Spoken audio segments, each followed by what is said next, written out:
Tell me the truth if you want to live. Why are you here? Who's with you?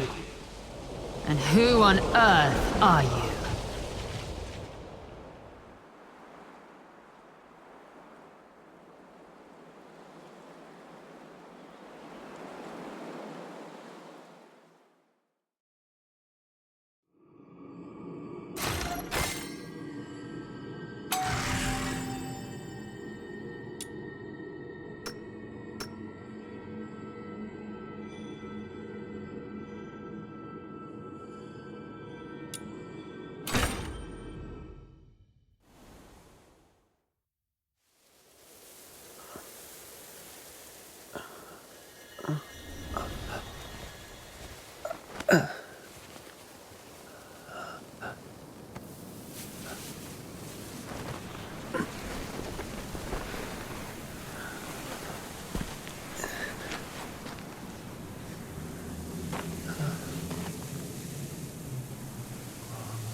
In my dreams that unfold like a double helix, I've asked myself that question countless times, but up until now, there has been no answer.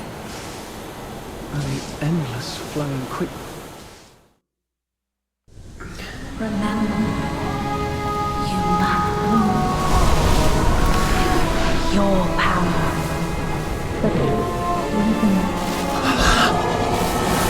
If you wish to save all this,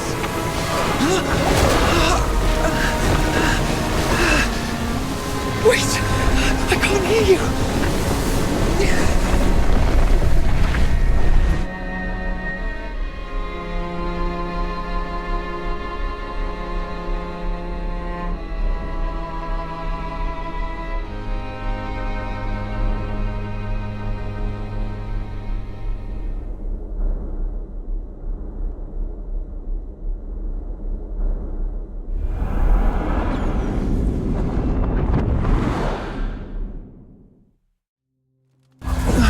Barry, Shh.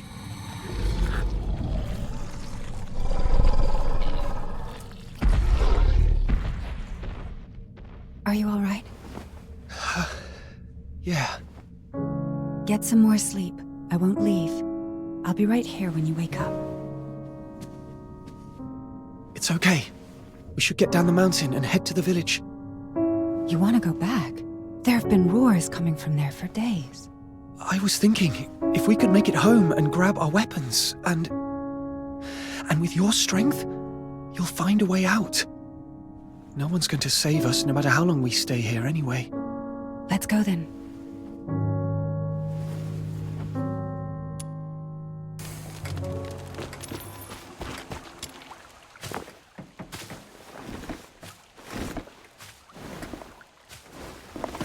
Watch your step.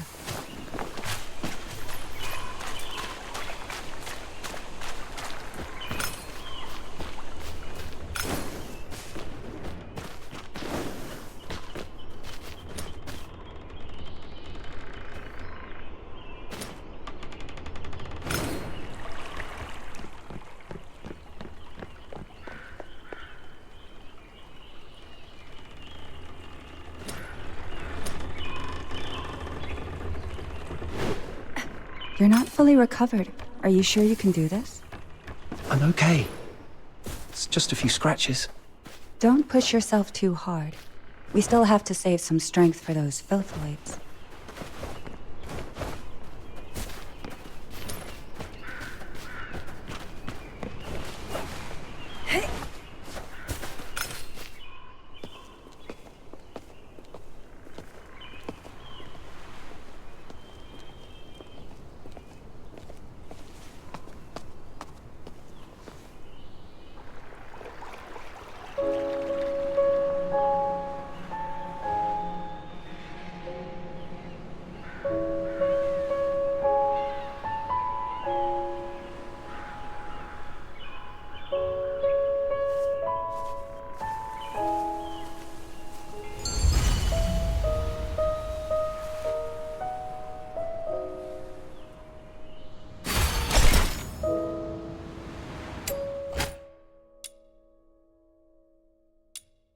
The village is in dead silence. I'm afraid they've probably... they've probably scarpered off by boat.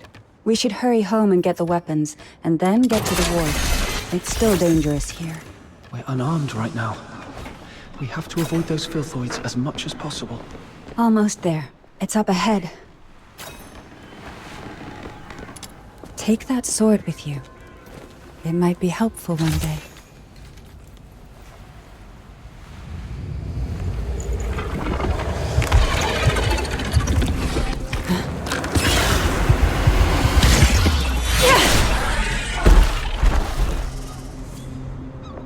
Keep yourself safe. I'll take care of these filthoids.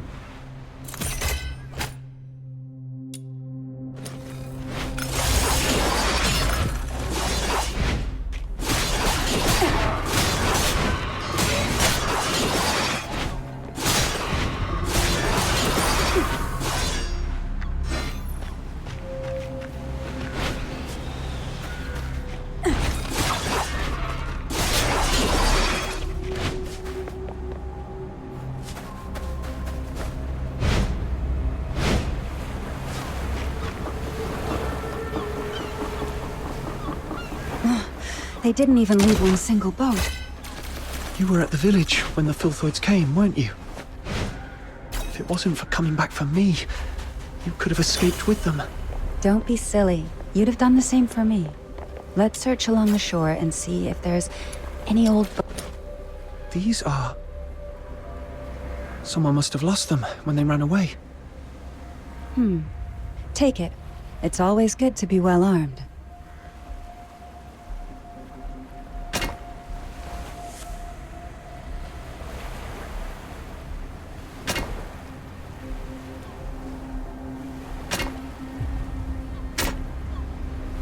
No chance we're leaving by sea. Guess we'll have to count on that thing. Listen, there's actually another ship on this island, up in the mountain ruins. A ship? On the mountain? Yes, a ship that flies. Now follow me.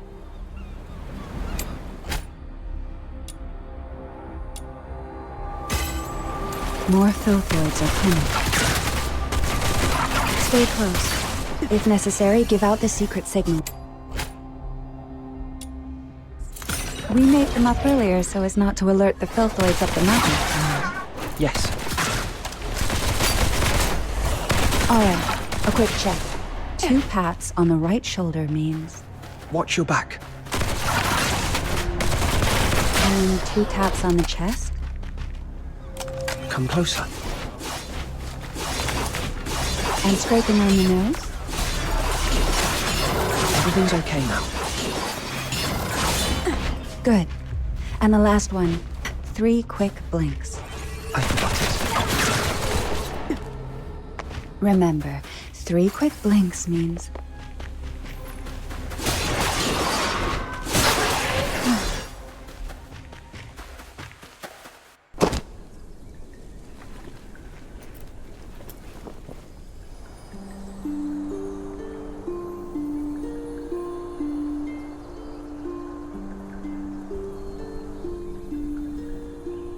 Is this place a temple? Yes. Someone once left that flying ship here. And a key.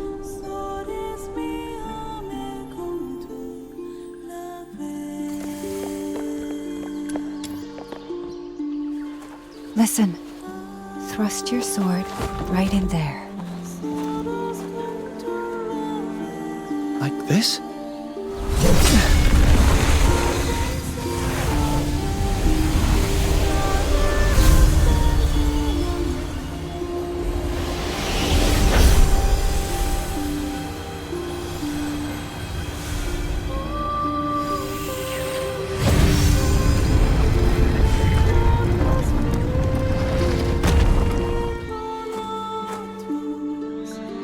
So the key is... this sword? Yes. Your sword was never meant to hurt. Let's head towards the top of the mountain. There used to be an airship there. If it's still around, we might be able to make it out.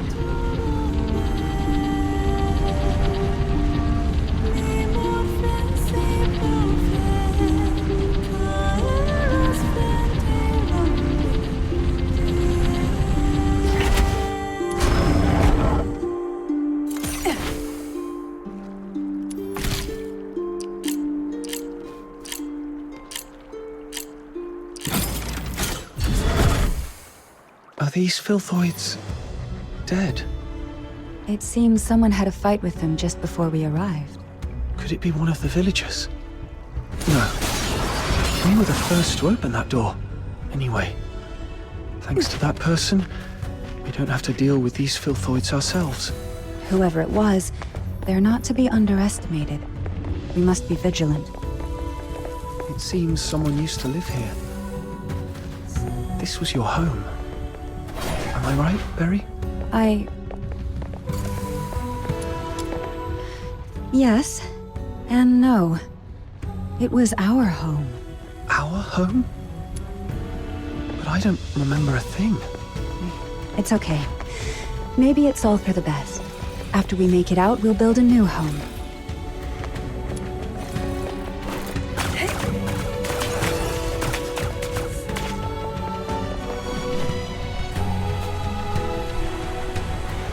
The ship is at the mountaintop.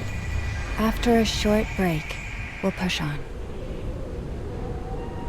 Can't believe we'll be saying goodbye to Purgatory Island soon. You creatures just can't give us a break, can you?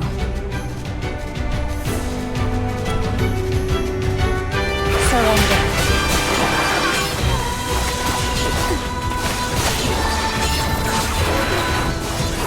Tear you apart.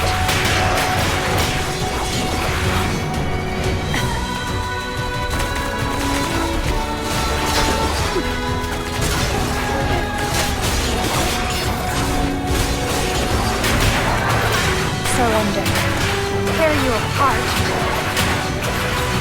Tear you apart. Surrender.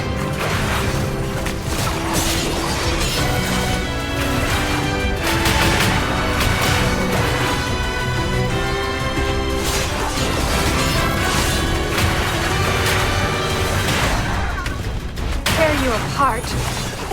How many of them are there? Let's get to the top to shake them off.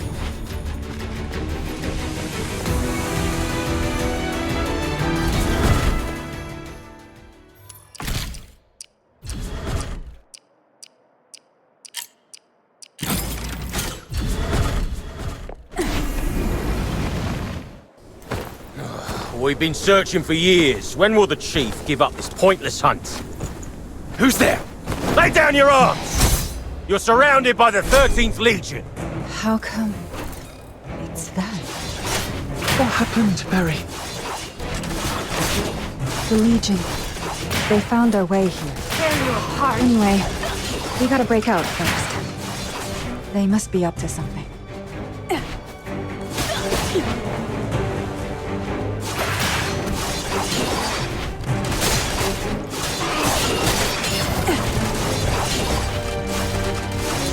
Surrender.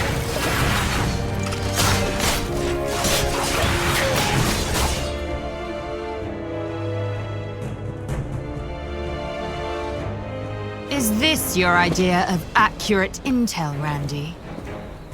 You gave me your word. The soldiers did their best with the filthoids. These are indeed unforeseen circumstances, but we did find something valuable on this island today.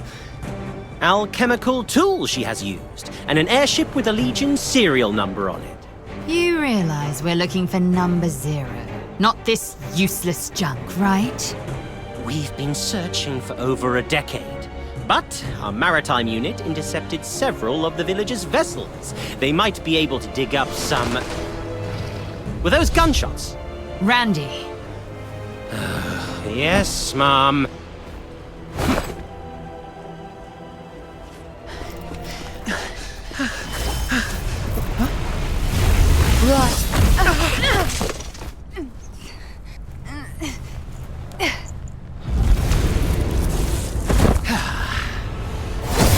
can't get away.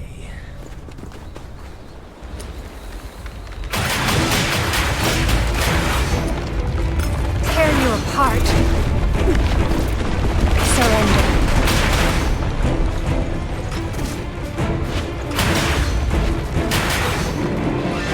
Tear you apart.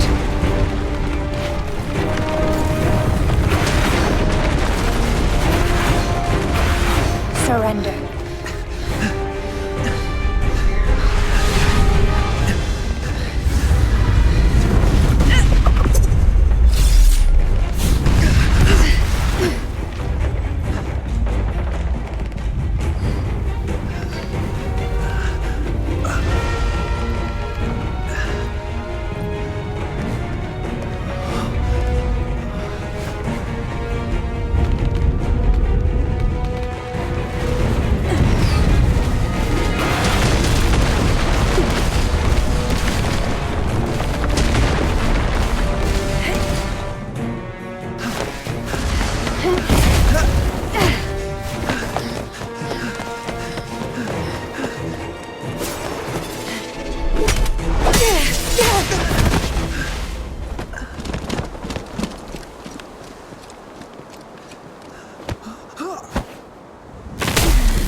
Give it up!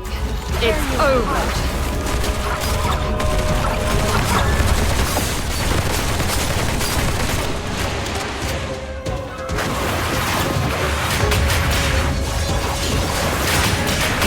Surrender.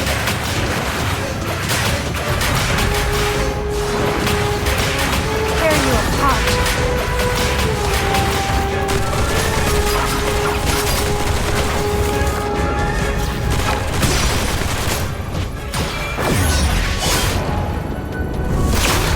Not bad, I must say.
Tell me the truth if you want to live. Why are you here? Who's with you?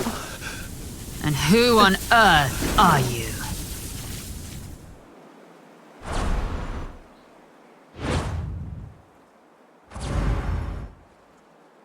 That's how it happened.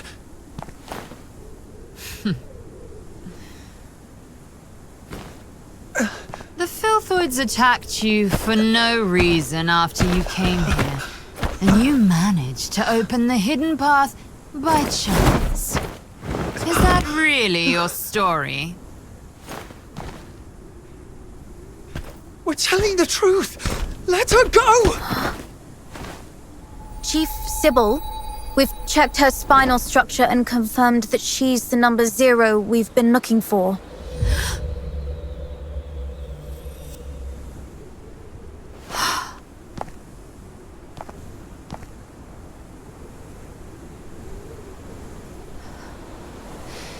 Fortune has finally smiled upon me. Take her back. As for him...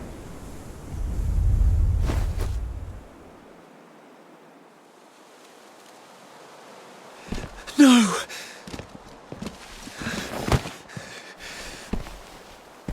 Don't take her. Remember. You must remember. Your power. The power of resonance.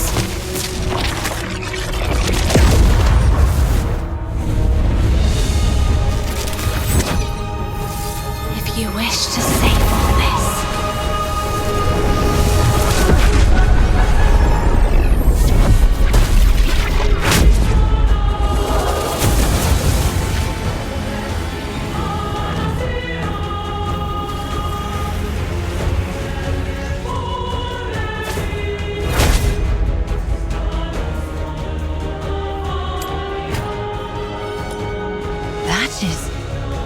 Number Zero is not supposed to release all her powers yet. Why?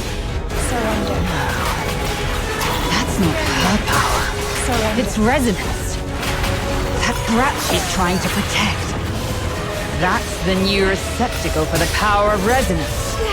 Come to think of it, this face was the reappearance of the power of resonance and Number Zero together. What could this possibly mean?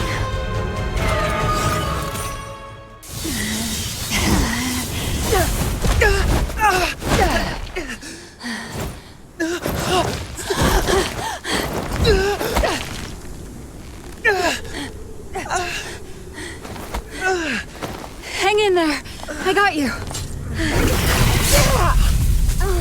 Barry! Give it up, Number Zero. Even the toughest blade has its breaking point. Come back with me, and you'll live. So will this kid you care so much about. Otherwise, he will... Give me your word. I'll go back with you, but you have to promise to let him go. Give me your word, or you can take 2 corpses back. Perhaps I wasn't clear. This is not a negotiation. It's an order. Barry!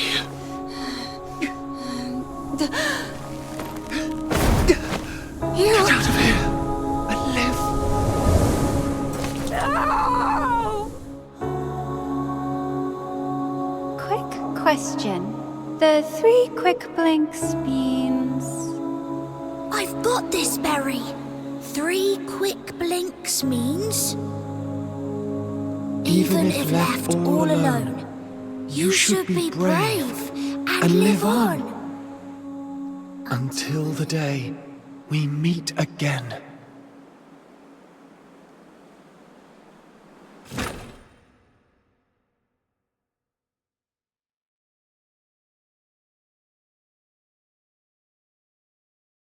You're back. My other half. My reflection. And my echo. You heard my voice and retrieved the power that belongs to you. The resonance. This power didn't change anything. I fell into the sea, and I'll never wake up again. It's all over. No. I can see it. Your future, our future. It doesn't end here.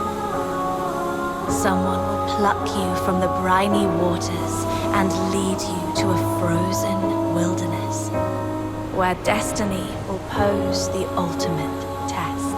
Are you saying I'm still alive? It's time to set off. Life is like a lonely cruise through the boundless darkness of the night. The river weeps, overflowing its banks, while the thorny thickets on either side stand as a testament to its sorrow. I'll keep watching over you, the one across the shore, to see where you're going.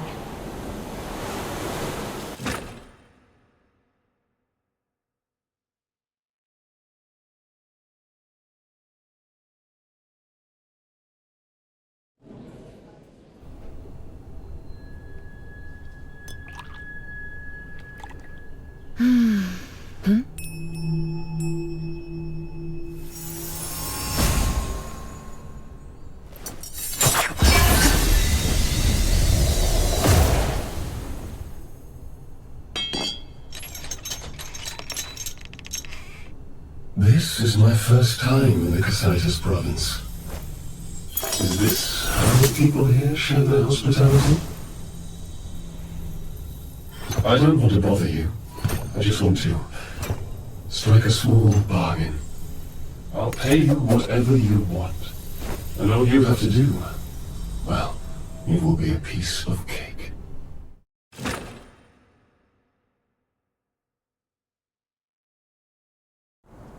Hello?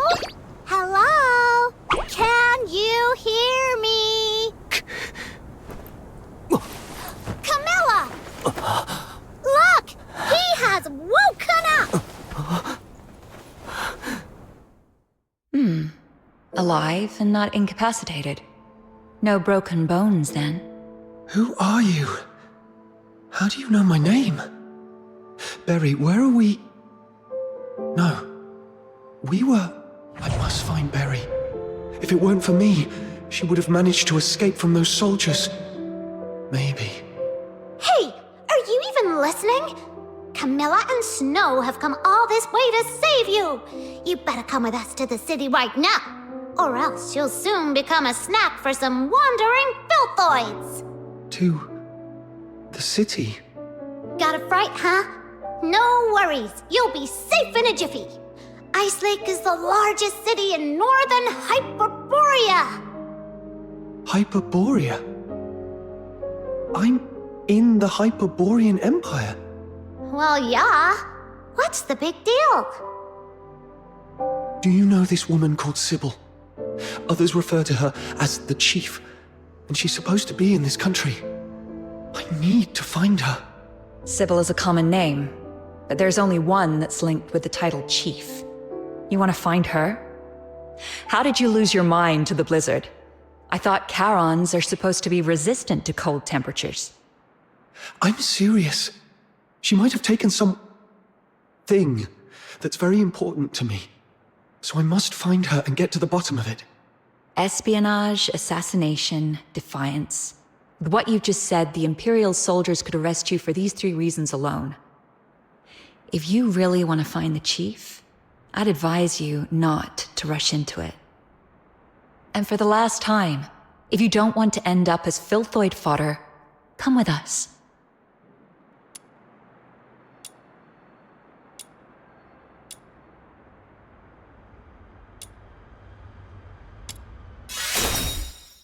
I'll go with you.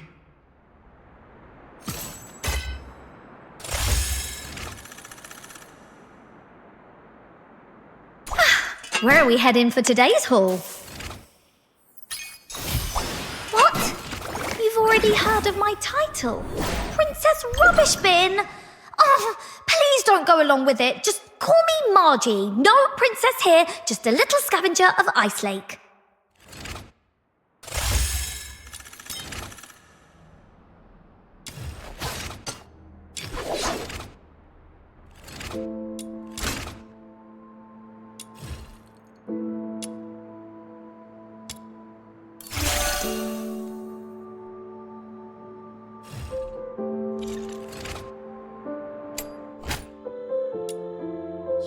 All bruises and cuts.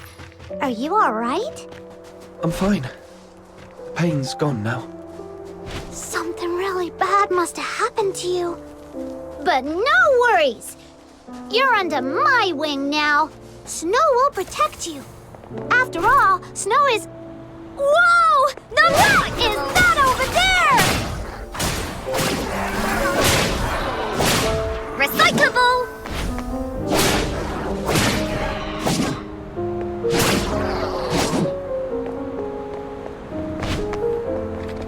Recyclable!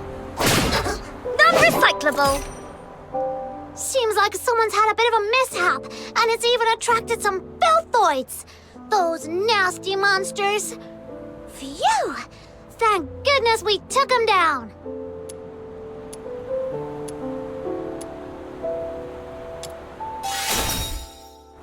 Well, that was because you seemed so talented. So I decided to give you a simple test. Anyway, I have another question. Do you know how far it is from this largest city in northern Hyperborea To Purgatory Island? It's a small island. Should be to... The south of Hyperborea. Under a huge heaven tree, right? Ugh, it's far, far away. Over 1,500 kilometers from here. What? Did you come from there? Or are you trying to get there? Ah, don't worry about that now. Let's find a safe spot to take a breather first. That far away? So, I didn't just drift here. But who? And why would they bring me here?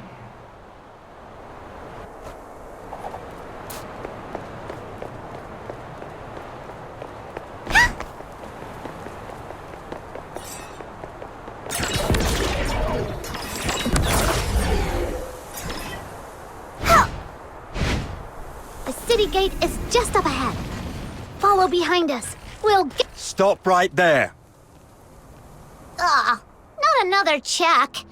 Don't even remember Camilla and Snow, huh? Looks like your eyes and your brain aren't working very well. Not you, Luno. I was talking to... Oi! One Eye. In such a hurry to visit the Security Bureau for tea, eh? Huh. You're not from here, are you? Where are you from? Got your travel permit?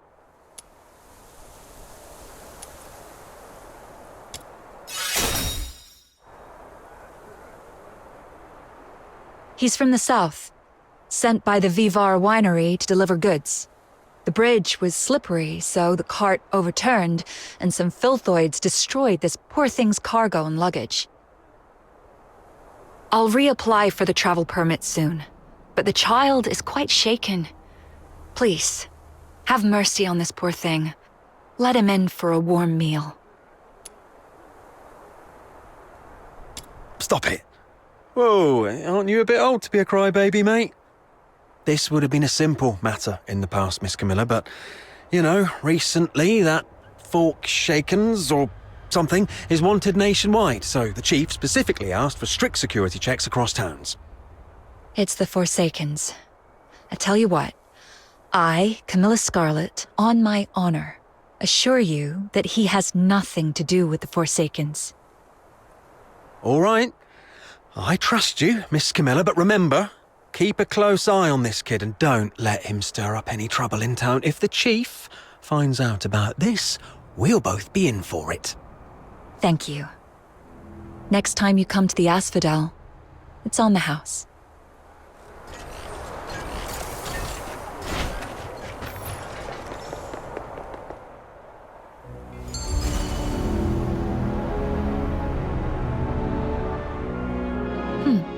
An excellent performance, I must say.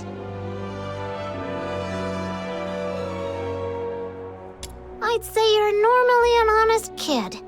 Look, your hands are still shaking. It's all right. You'll get used to these tricks of survival in no time in a place like this. All right, now that I've brought you in, the deal is fulfilled. I should go back to my tavern. Stay out of trouble for me, all right? Wait a minute. I'm still quite confused. Then make it quick. Time is money for a merchant. Yep. Just yesterday, in the pitch-black windy evening, a fiend cloaked in white light infiltrated Camilla's tavern and threatened her. Well, a hooded man in a white cloak struck a deal with Camilla to find you and bring you into town. Do you remember what this man looked like? He was covered head to toe. Quite a mysterious figure. You don't know him either. I have no clue. How curious. Some enigmatic benefactor from nowhere is willing to spend a fortune to save a stranger, but doesn't want to reveal his identity or intention. Someone will pluck you from the briny waters and lead you to a frozen wilderness, where destiny will pose the ultimate test. Could it have been the person from my dreams who orchestrated my rescue? But to what end have I been brought here? Snow just told you, didn't she? It's leagues away. If you're planning to head back there, the southbound train comes with a hefty fare. not to mention the travel expenses. You'd need at least a few thousand silver coins. Even if you'd rather beg your way across the Hyperborean plains, you'd still need to somehow deal with the inspections in every town you pass. Next time, you might not be so lucky. For all you know, you might well find yourself languishing in prison. Right. Going all the way back is no picnic. I must first get some money and, as that soldier mentioned, a travel permit. The 13th Legion is directly under the Emperor's command, with bases in every province, so Sybil could be in any part of Hyperborea.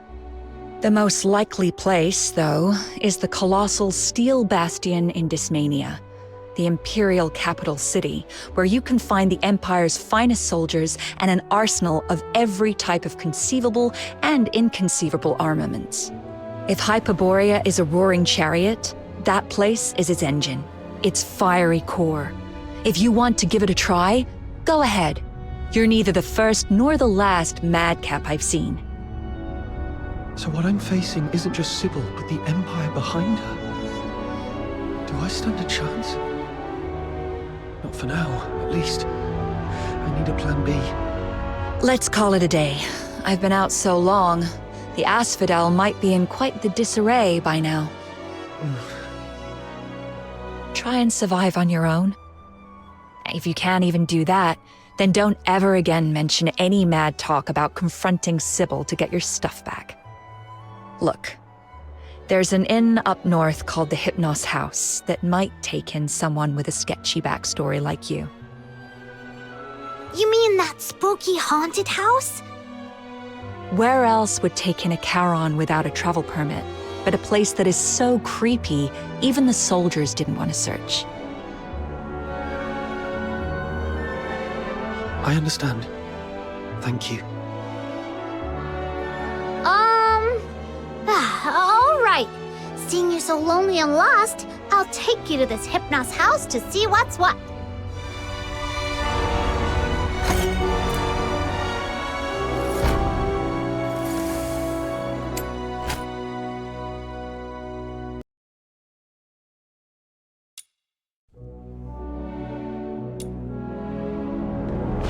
What exactly did you mean by haunted house? I heard about it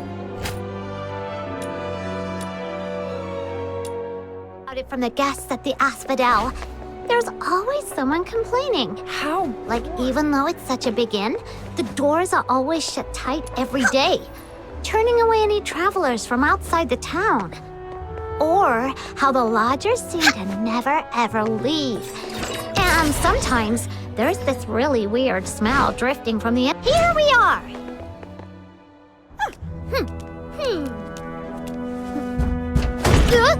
Who is it? I am the Pure White Redeemer, Demon King of Light! Listen well, this person...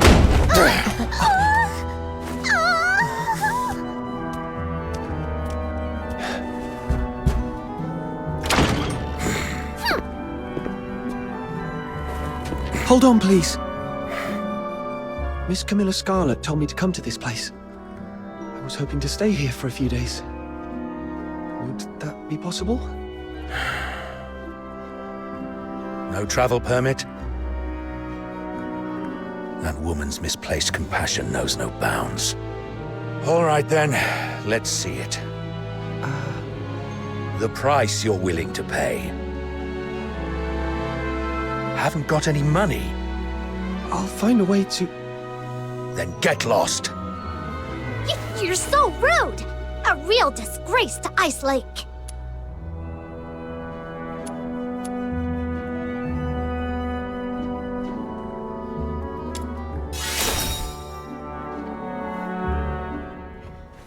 Let's leave, Snow. Mr. Henrik, I'm back! I just tidied up the house again, and it's all set. Be careful!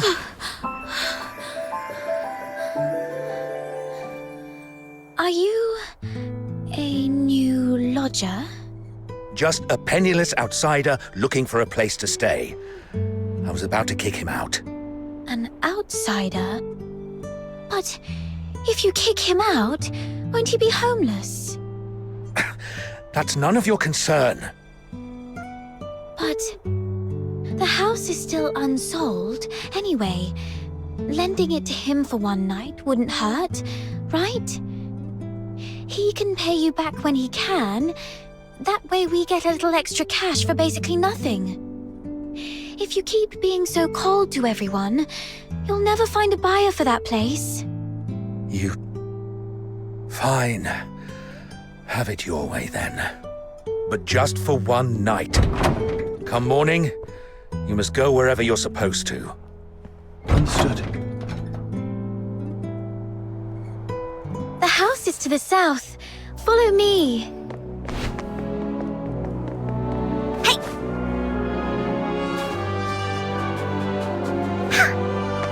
Here we are. This room has just been cleaned up. You can stay here tonight. Cool! Don't be upset. Mr. Henrik isn't really that greedy. It's just we've been quite strapped for cash lately. Otherwise, he wouldn't consider selling his old house to make ends meet. It's been neglected for years. But after a good clean, it's not half bad, right? At least it keeps out the chill. Oh, I haven't introduced myself. I'm Psyche, a lodger at the Hypnos house.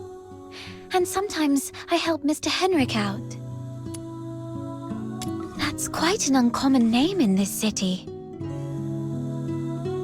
Mr. Henrik mentioned you're not a local. Where are you from? Your outfit is a new sight for me. A small island. Far, far to the south. The south? I know it. It's a place with 4 seasons, including spring. And an island. You must have seen the ocean. I've heard it's even bigger than 100 lamenting lakes put together.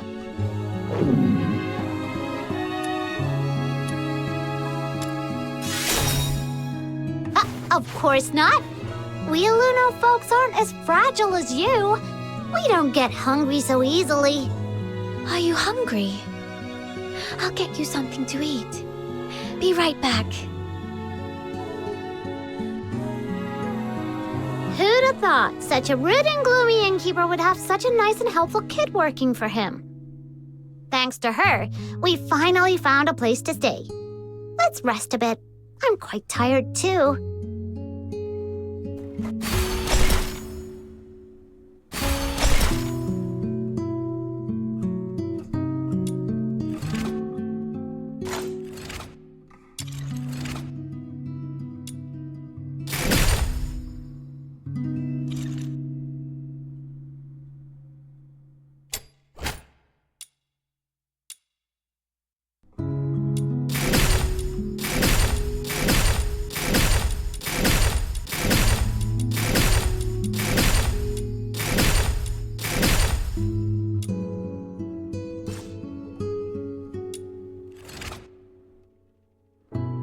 Are you inviting me on a date?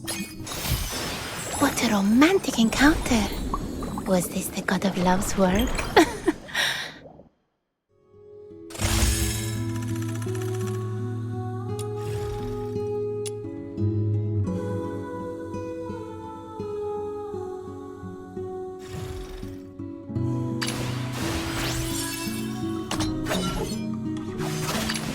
Let's go. I'm back.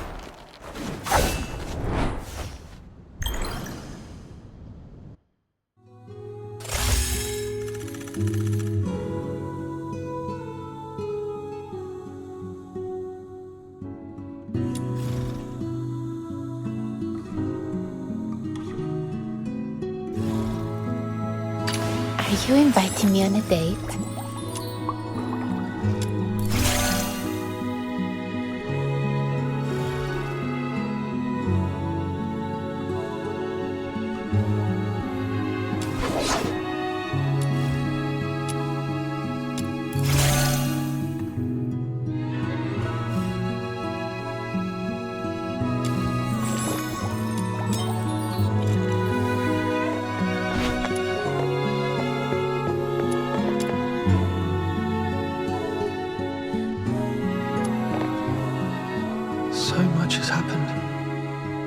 dreams, that mysterious man in a white cloak, Sybil, and number 0.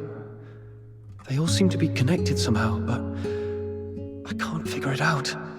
The only thing I'm certain of is that I've lost Berry. If she's managed to escape, she'd surely try everything to find me. Of course, I can't rule out the worst-case scenario that Sybil has taken her to the Legion. The silver lining is, it seemed that Sybil needed Berry for some reason, so she probably wouldn't harm her. Anyway, I need to scrape together some money in Ice Lake, get a travel permit, and then plan for my next move. I'm back. You must be starving. Here's some freshly baked bread. Berry? Huh? Are you all right? I'm fine. Just so hungry that I accidentally bit my tongue. It hurts, so... Then you'd better eat some bread and wash it down with warm milk. That'll make you feel better. Be careful. Don't bite your tongue again. Thank you, Psyche. Are you sad? Huh? Why? I can feel it. Even though you're trying to put on a smile, you're not happy. I'm a bit curious about what you've been through, but Mr. Henrik told me not to pry into our guests' pasts. Anyway, you can take a good rest here and think about what to do next. Thank you. Psyche, I need to ask you something. I need some money. Is there any place in the city where an outsider might find work without too many questions asked about their past? Let me see.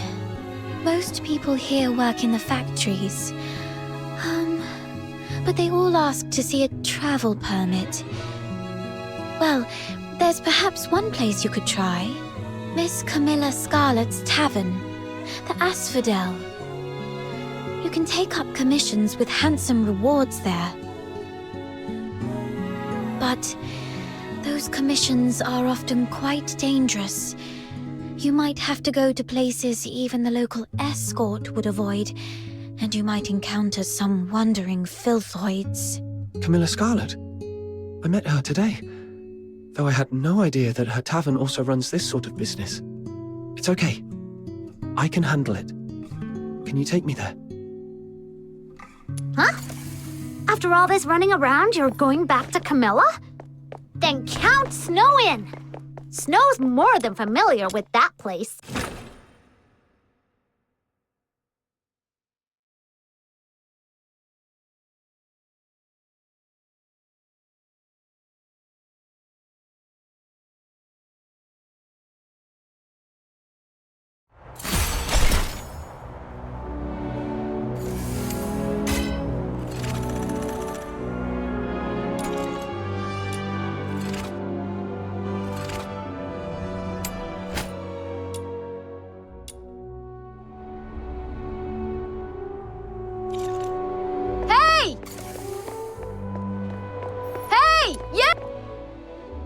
Who is it? A girl who looks just like... Snow. Huh! Who are you calling girl? The younger generation nowadays is so disrespectful. You should watch what you say! Although all Lunarians look young, she's actually as old as your great-great-grandmother.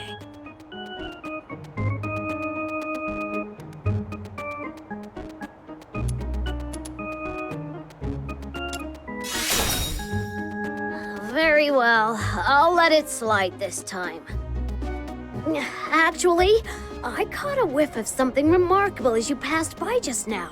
Oh, that's right. It's the scent of a legendary weapon. Do you have any special weapons on you, kiddo? Weapon? This sword is all I have.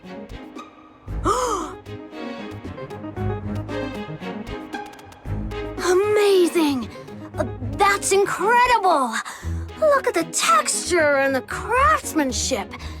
This clearly wasn't made by those mediocre Hyperborean blacksmiths. Where did you get it?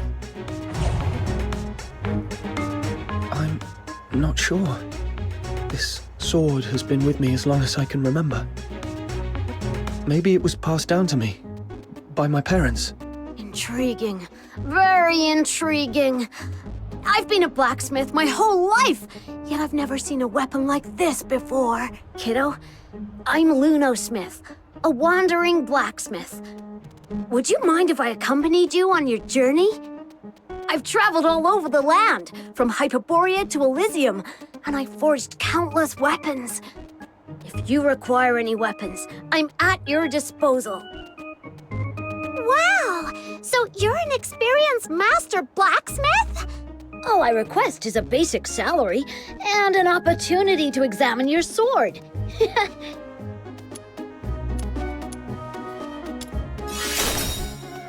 So, you'll have me? Excellent! Then take me to where you live.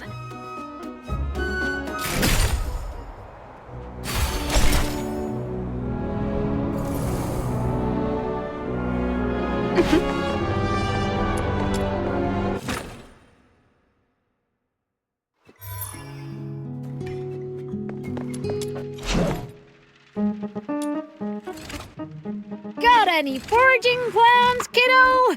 Hee hee! My hammer is eager to unleash its might.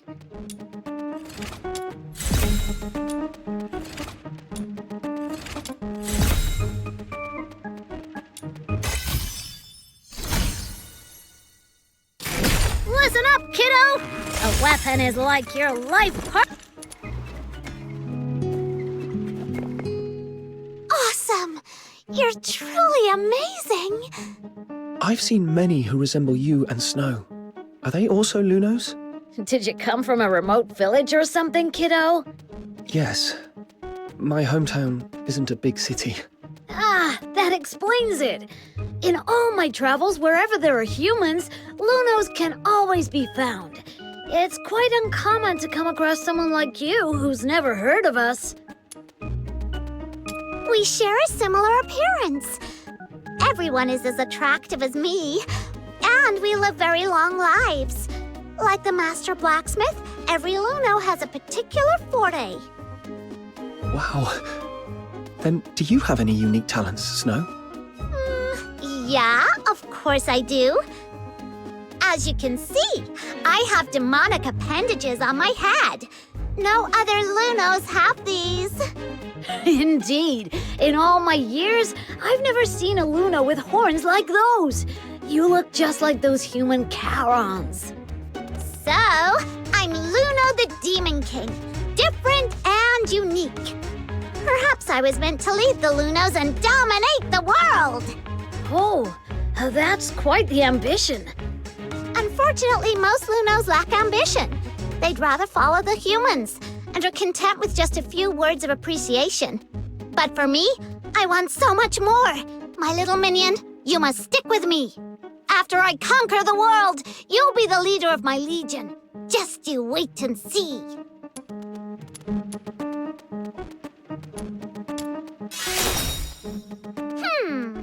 How about 20 letters of praise written by this Demon King?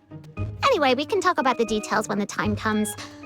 All you need to know is that I'll never let you down. Wow. So unique and different from other Lunos.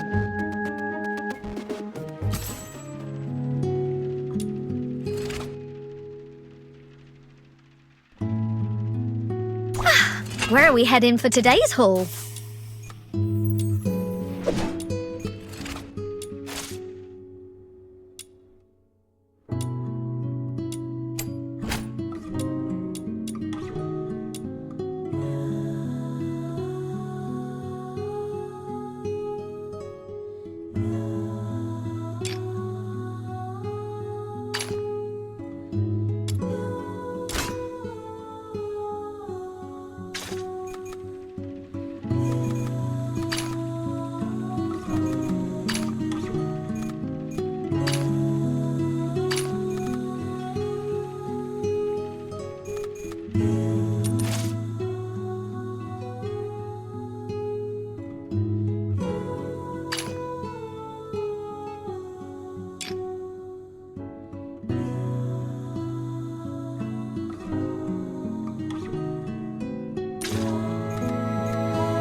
The asphodel is just to the south.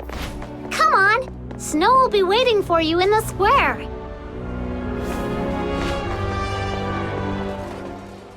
Your travel permit. Are you deaf? Show me your travel permit. Sorry, sir. I'm a bit slow at this age. Please, bear with me for a moment. Here it is. Huh? Oh, is this you in the photo? You old codger. Yes, sir. How come it looks more like a mongrel to me?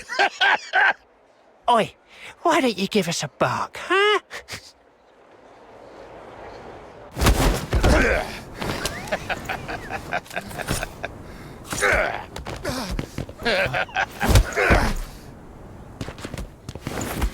No! Don't. What are you looking at, you little twerp? Stay out of trouble for me. All right? Father! You bastards! No! What do you think you're doing?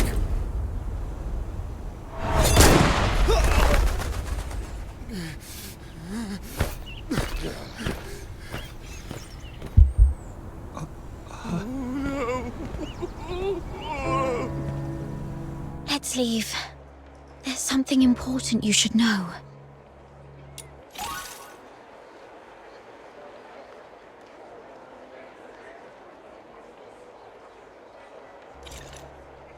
If you're from somewhere afar, remember, whatever you do, never anger the Solarians. The Solarians?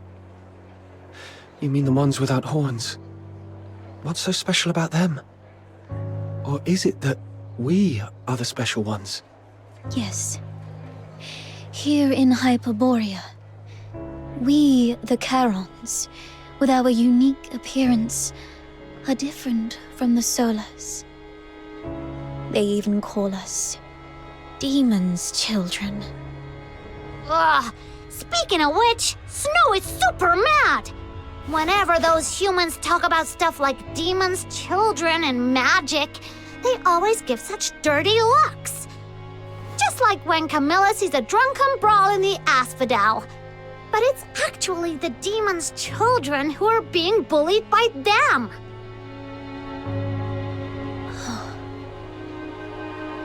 Thank you, Snow. But the fact remains, we are unwelcome here. So be extra careful when dealing with Solars. That soldier back there, even after committing such a brutal act, the only consequence he will face is merely a demotion labeled as an accidental mistake. We've seen stuff like this many, many times, until everyone gets so used to it. Such things are commonplace in this place.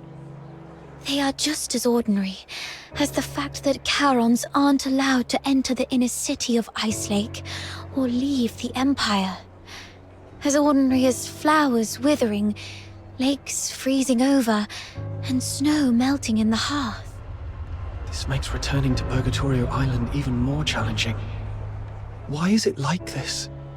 The Solars of Hyperborea believe the Charons who wield magic are evil sorcerers, the greatest threat to their peaceful lives.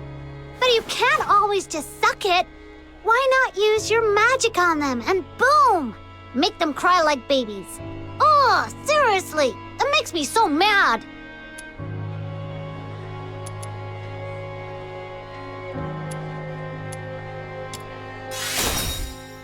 Around 18 or 19 years ago, Charons in the Empire once waged a war. I wasn't born then, and people rarely talk about it.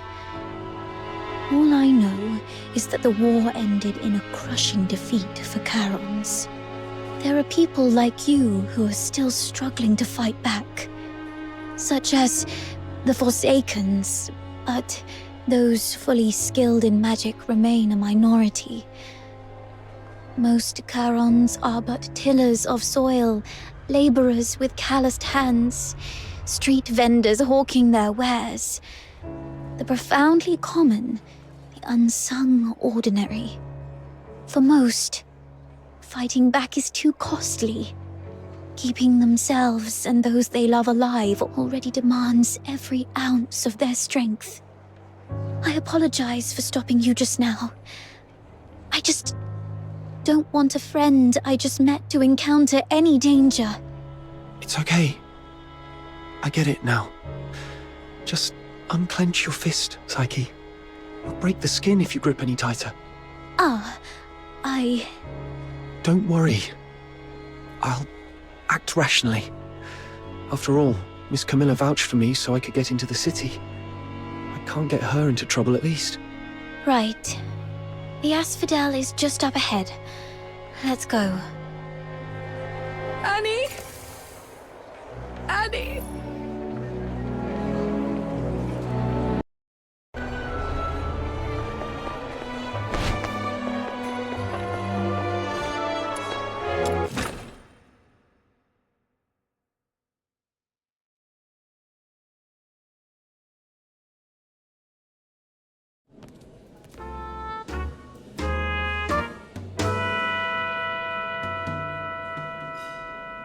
Then, out of nowhere, he ambushed me and pinched the cash I'd just gotten.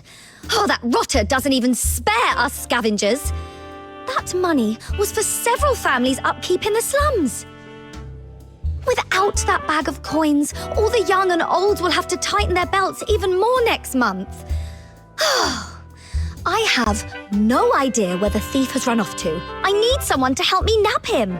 Shouldn't this be something for the Security Bureau to handle? Well, by the time the Security Bureau bothers with us Charons, the ice in Lamentin Lake would have melted away. Please, Miss Camilla, the kindest and most beautiful lady in Ice Lake, could you maybe ask some of the Phoxhunters here to lend a hand? Just one tiny favor. Pretty please. Save it. You should know that nothing asked for here comes without a price. Well then, can you maybe, give me a discount? Or I could offer you something else. How does it go again? Information is as good as gold, right? I deal with all the rubbish bins in Ice Lake, so how about this? If I stumble upon any useful info, you'll be the first to know. It's you. And you're the little girl from the phrase. Psyche, isn't it? Yes, Miss Camilla. I'm staying at the Hypnos house for now. I see. I'm here with a friend. He is looking for a job and wants to become a Phoxhunter. Then you came to the right place. There's a commission for Phoxhunters right now. Not now, Margie. Okay. Already made friends. You're quite a charmer, aren't you? As for Phoxhunters, let's get one thing straight. This isn't child's play nor an easy gig.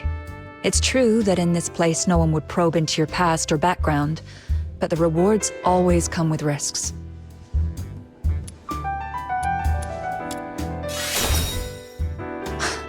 You don't look tough, though your courage is admirable. You're indeed stronger than the average Charon. I've seen you in a fight. But brute strength isn't enough to qualify you to be a Phoxhunter. You need to prove that you're capable of dealing with all possible contingencies and a very mixed group of clients. It just so happens that a chance for that came in just now. Oh, right. Snow heard that someone swiped this lady's money.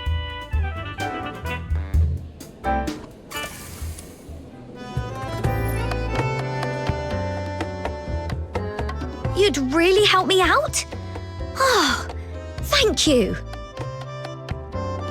That scoundrel headed west. But you know, Ice Lake is a maze of streets, so I can't be sure where he might have gone. Let's look for some clues first.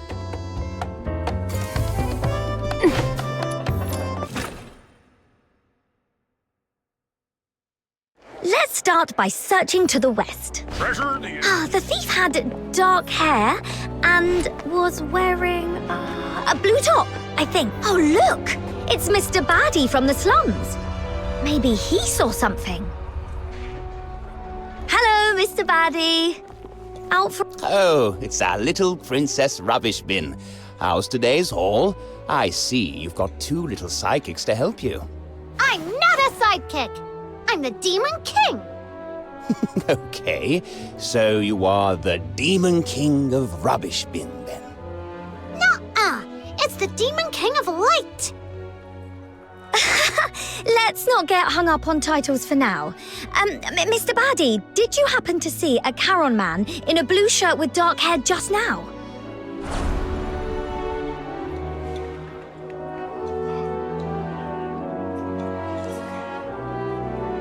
In a way, thanks. I'm going after him. He meant Big Bin number 3. Now... It's quiet around here. No worries. What? Something in the bin? Just making sure he wasn't hiding in... Wow. Is that half a bottle of wine and an antique pin? Wow. Aren't you the chosen one, blessed by the gods of rubbish bins? But this really isn't the best time. Just a sec.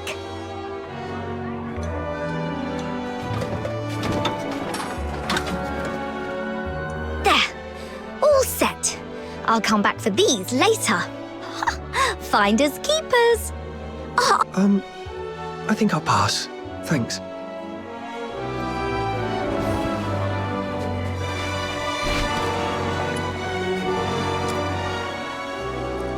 Check this out! 2 layers of crates against the wall. The bottom one is skewed, and there are messy footprints all over it. It's busted. According to the statement of Margie the witness, she just straightened these crates when she did her shopping at Big Bin number 3 this morning. Thus Margie, the reticent detective, deduces that desperate thief must have stacked these crates to climb the wall. He's likely hiding on the rooftop right now. Ha! Smart thinking. Let's get up there and check it out. So, reticent detective, that's your title, Margie? Sounds cool. A bit short, though. Could use more punch. Makes sense. Any suggestions, Demon King? That old man back there called you Princess Rubbish Bin. That's a good one. Reticent detective, Princess Rubbish Bin. Has a nice ring to it, doesn't it?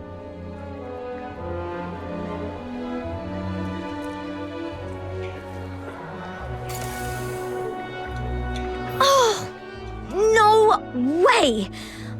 Can we please drop that nickname? It's embarrassing.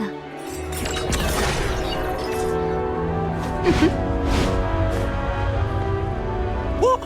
Did you really have to chase me all the way up here? You said you were going to share the money with the poor anyway.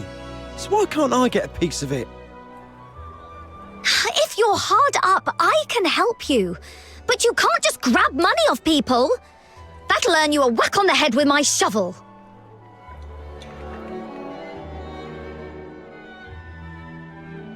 He's disappeared again. What is he? A ghost? He must have ducked into the sewers.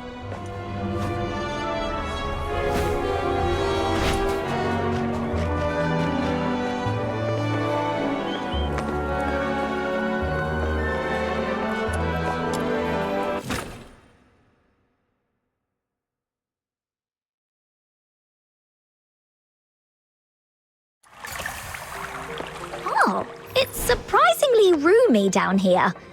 And much warmer than above ground. Oh, like a secret little kingdom. Chase away those critters and...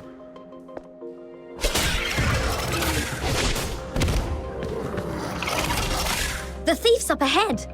Oh no, he's in a fight with filthoids. Let's drive away the filthoids and get him.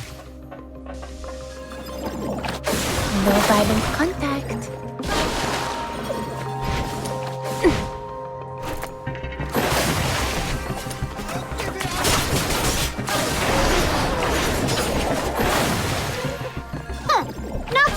off now, are ya?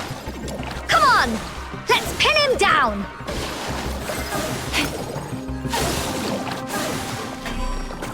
Come closer.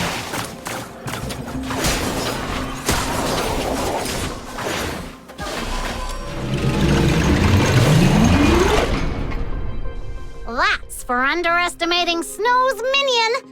Now you know what we've got.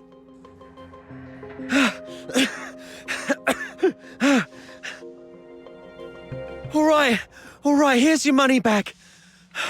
I haven't had a decent meal in days, so I got desperate. I'm sorry. Oh, you're starving. Guess what? So is everyone in the slums. And you didn't seem so sorry when you snatched the money bag from me. How about this? You threw a few punches at me, so now I'm gonna hit you with my shovel a few times. Then we can call it even, and you can leave. Okay. Watch out, Margie. He's got something in his hand. Something just knocked the dagger away. Is that a dinner knife? Remember, sometimes a beast bearing its belly isn't showing weakness. It might be baiting a trap. Drop your guard and you'll get bitten. Like the wild, the city's teeming with beasts like that. Margie, be wary of undue mercy or trust. You too.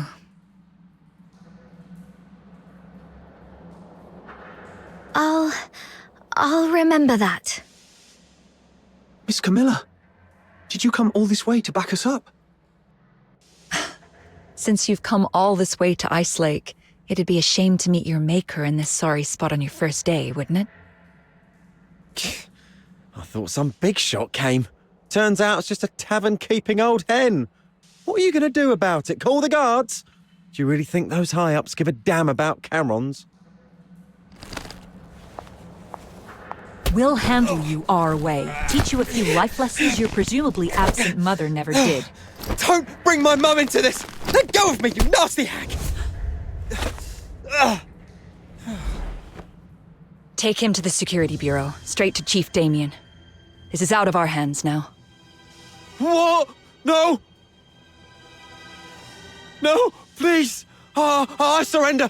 Please, don't take me there, I'll do anything! I'll leave Ice Lake for good. Please, let me go. I'm begging you. Miss Camilla, what's wrong with him? Stay back. He's much more dangerous than he looks. Anyway, Margie got our money back, and you've proved yourself. If you're still set on becoming a Phoxhunter, meet me at the Asphodel. Please, just let me go. That was weird. Why did Miss Camilla suddenly freak out like that? She's usually so cool-headed. And that thief, too? Shaking like a leaf all of a sudden? Is the Security Bureau really that scary? Looks like he's in for a tough time. All I wanted was to get my money bag back and maybe teach him a lesson. I didn't expect all this. I almost forgot. Here's your reward. Thank you so much. You're a lifesaver. My brother from another mother. Well, I gotta go divvy up these coins. I usually do my shopping all over Ice Lake. If you need me, just drop my name in the slums and they'll help you find me.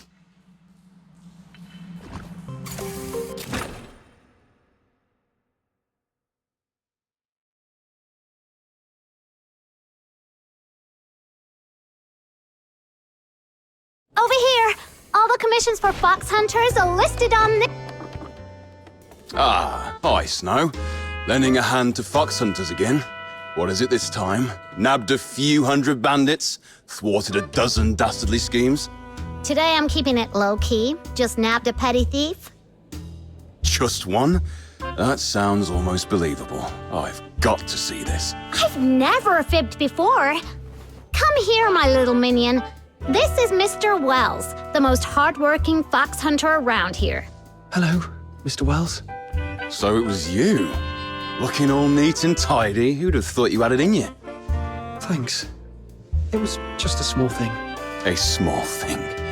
Let me tell you, it's all these small things that have turned Ice Lake into what it is now. If it was something big, Ice Lake would be turned upside down. Then I should try harder. Learn from professionals like you. Learn from me?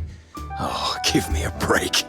Take a good long think and figure out why you ended up on this path. This is what you should do. I need money. Who doesn't? I've got folks owing me a fortune. Being short's one thing, but I've never stooped to thieving or robbing. You're back. Everything okay? Did you catch that thief? It was a piece of cake. My little minion and I gave that bad thief a good thrashing. He ended up crying and begging for mercy. So you're the one who nabbed the thief. I thought Snow called you minion because you got caught by her. But then again, who in their right mind would get caught by Snow? What was I thinking? He was the witness of my deeds. You had it all wrong. You've made a fool of yourself this time, haven't you? Serves you right for being so preachy all the time. Sorry for what I've just said. Care for a drink? Just let Camilla know. It's on me. Consider it an apology. I'll take a 20% cut. You keep 80%, as usual.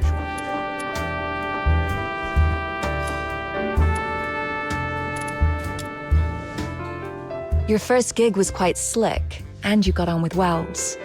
Your career as a Phoxhunter is off to a good start. Here, a hot drink to warm you up. I was going to treat you to one, but since Wells is offered, we'll put it on his tab. Right. I did mistake this lad for a thief. It's the least I can do. Oh, and I can also catch him up on our line of work. To be honest, it's been pretty tough lately. Any commission worth a jot has to be fought for. I just had a gander at today's jobs, and they're all thankless. Except for that hot potato. A right bother of a job. Finding some daft stone. It's no point in telling you. Even us old hands don't dare touch it. Let alone a newbie like you. It's looking for a rare mineral called Crystallo of Stella in the old Glevin pit. The client is Henrik Ethelred. Yes, the very same Henrik you know. Glevin pit is now a den for filthoids. A few Phoxhunters tried their luck, hoping to find some Phoxene scraps there, but not a soul came back. So even with Henrik dangling 5,000 silver coins, no Phoxhunter's taken a bite. Phoxhunters are born adventurers, but we're not reckless fools. The stone's very existence aside, who knows if Henrik can even cough up the cash? Everyone knows he's recently gone bankrupt, even looking to sell off the family house. Is he planning to gamble it all on trading Crystallo? Wait a minute. Crystallo trading's been banned for years. How's he planning to unload it? Miss Camilla, how much did you say it would cost to go to the south earlier? About the same price. Interested in taking on the commission?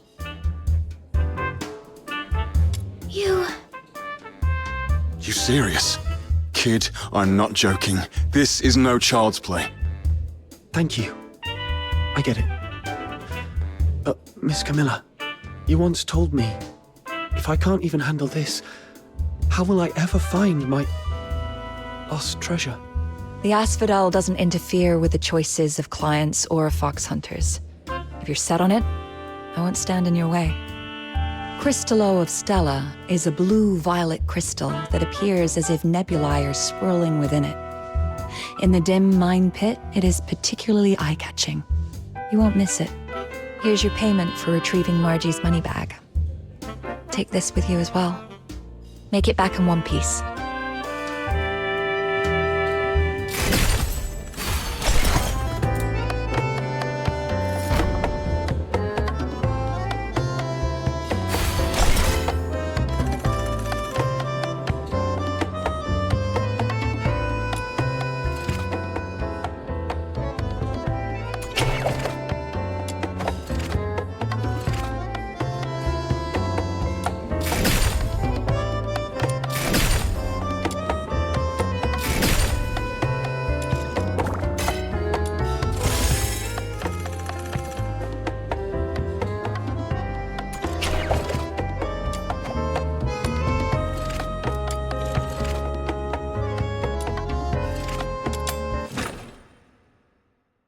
go first.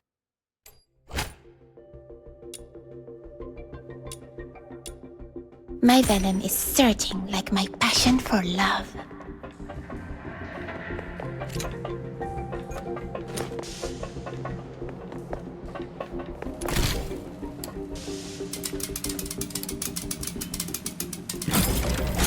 Hurry!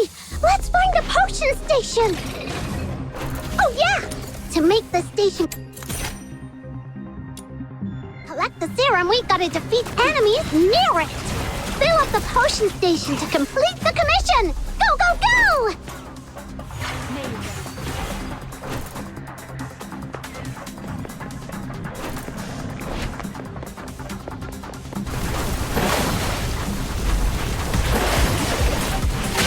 No violent contact.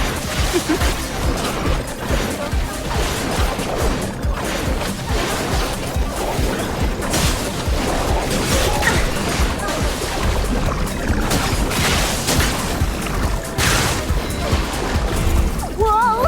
A huge thing is charging over... Closer. Toxic smog!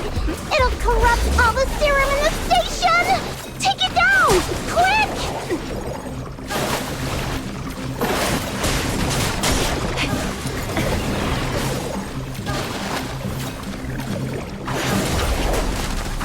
Quest accomplished! Let's get out of here!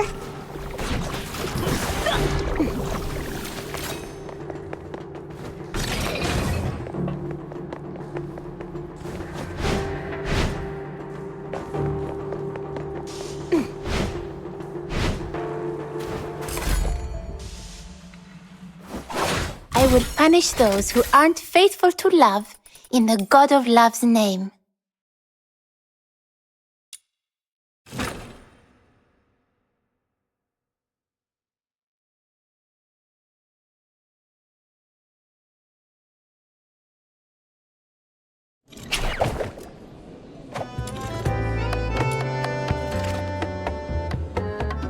Are you inviting me on a date?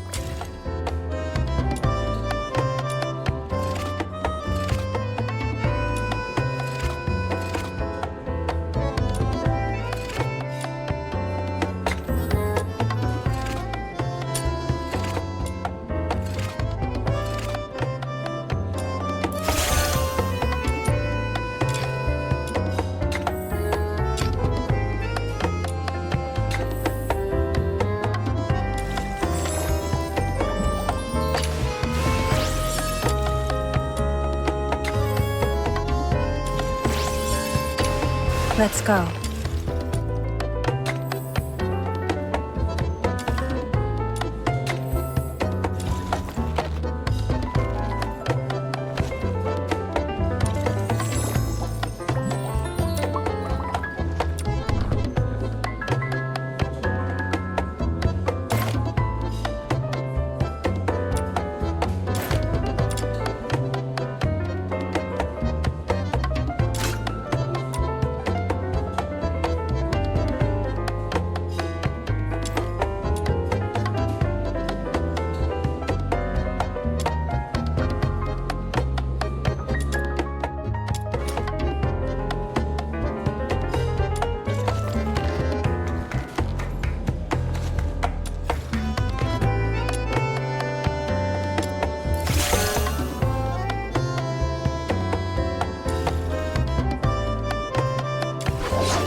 I'll go first. My venom is surging like my passion for love.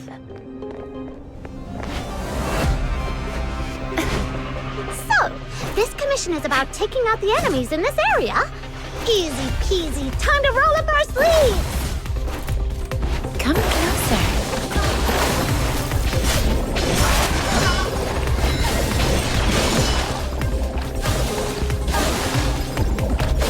No violent contact.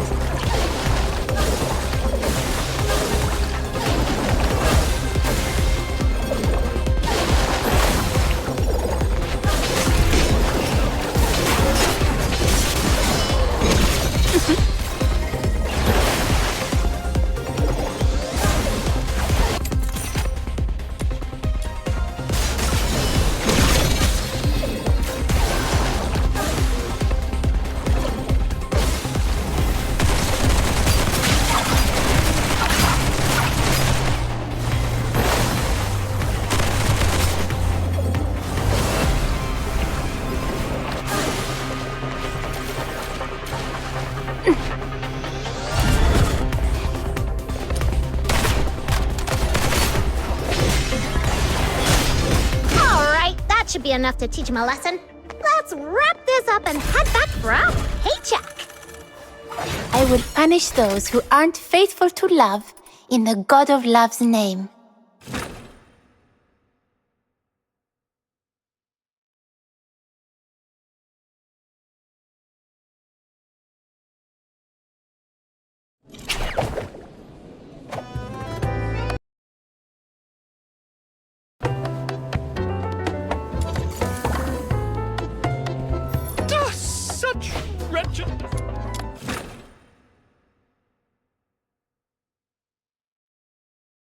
Treasure the intel, never miss the...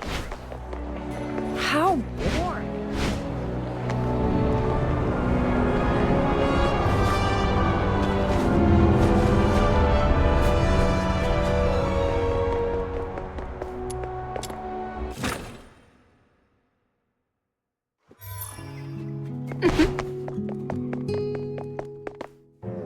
Little minion, big news! I mean, like, really big.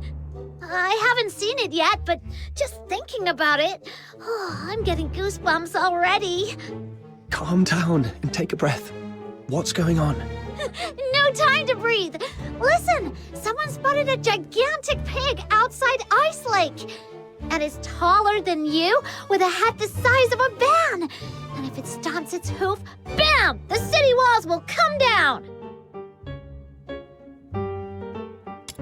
What are you talking about? Are you thinking with your stomach again? Anyway, I'm really curious. Come on, let's go check it out.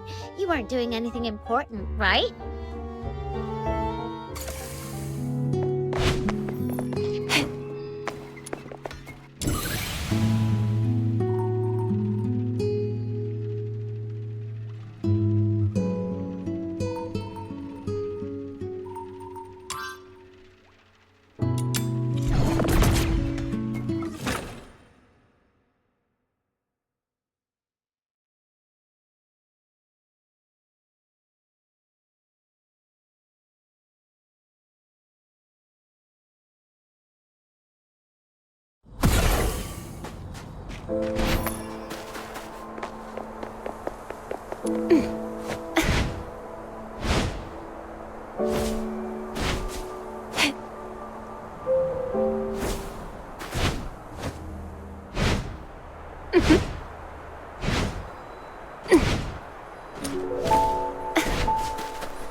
Here we are, south of Lamenting Lake by the big slope.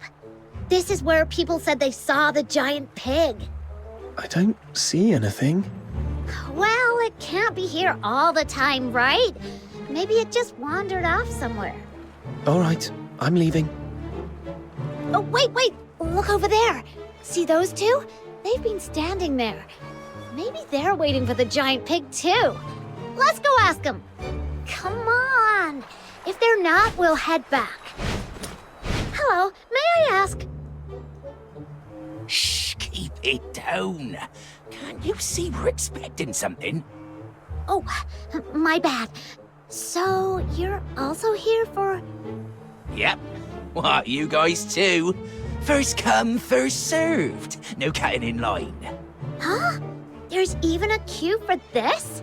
I mean, it's huge. There's enough for everyone. But fine, we'll just watch from the sidelines. Once you're done, we'll take a closer look. Why do I feel like you're not talking about the same thing? What else would it be? Anyone who comes here is obviously here for... Now, pull the rope!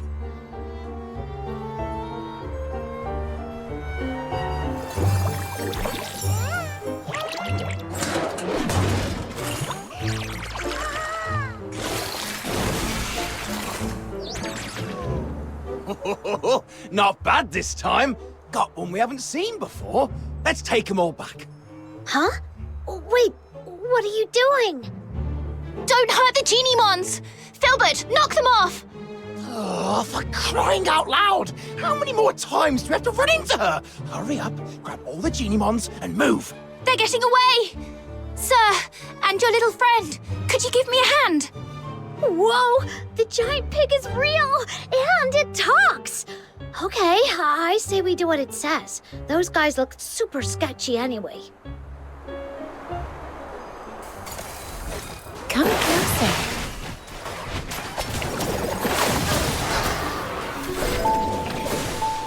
Cold-blooded! Oh, they ran so fast and disappeared in a flash. Should we chase them? They bolted like they knew every shortcut in this place. There's no way we're catching up. Besides, let's not forget why we're here. So, this is the giant pig that's taller than me and has a head the size of a van. You were taken in by exaggerated words, Snow. Well, okay. Maybe it's not exactly as big as I said, but it's still pretty big. And don't forget, it talks! That's gotta be worth looking into! Oink, oink. Yeah, except it doesn't seem like it actually talks. That was me. Hello, I'm Truffle. I came from really far away. And this big sweetheart here is Filbert, my best friend and most trusted partner. Thank you for helping us save the Geniemons and drive away those Geniemon hunters. Geniemon hunters? Yep, those guys back there. They go by the name Geniemon hunters, which sounds not cool at all, because they've been running around catching every Geniemon they can find. Do you know about Geniemons? They're the ones. Though coming in all sorts of different species, they're all actually Geniemons.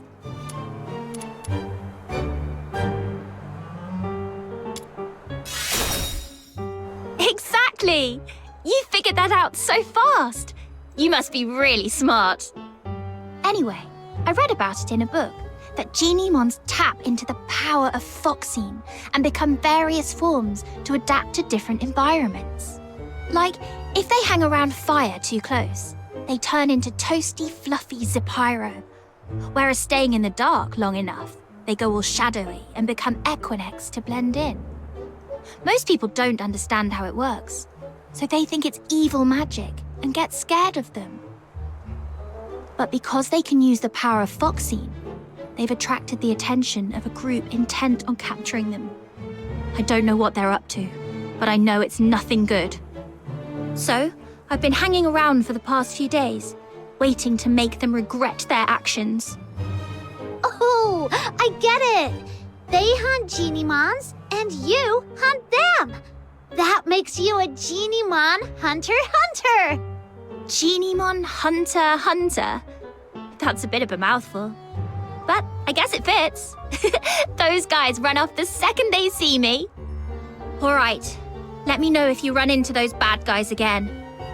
And little ones, now go home and stay safe. Don't let those mean hunters catch you again. Why is this one still sitting here? Is it injured? Oh, I'm always out in the wild, and I'm afraid I won't be able to take good care of it. Sir, could you help me out? Here, take the yum treat. Geniemons love it. If you're lucky, open one, and they'll follow you right away. If not, just give them a few more.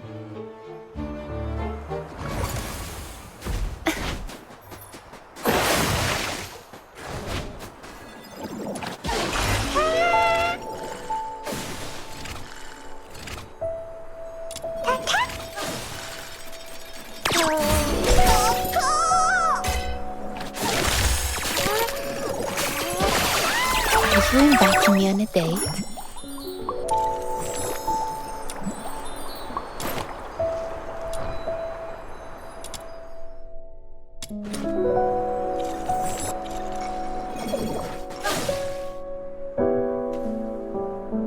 Yes! That's how it works!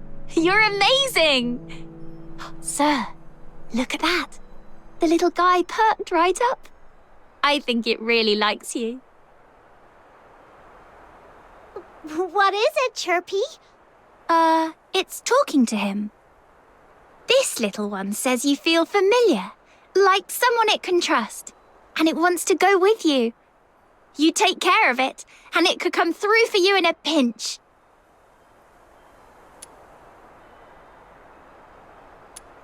Yeah.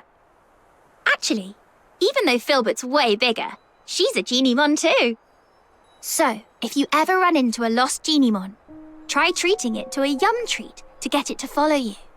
That way, it won't end up in the hands of those bad Geniemon hunters. All right. If the Geniemon Hunter says so, I'll make sure Little Minion collects tons of his own little minions.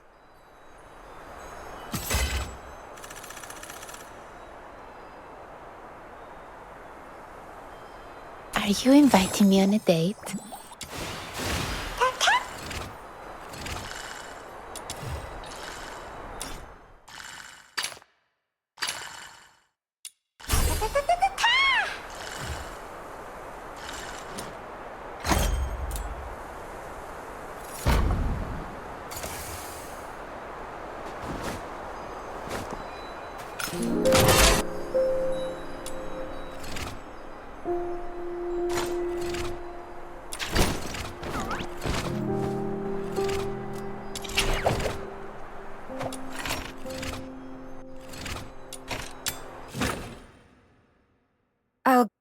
My venom is surging like my passion for love. No violent contact. So, this commission is about taking out the enemies in this area? Easy peasy, time to roll up our sleeves!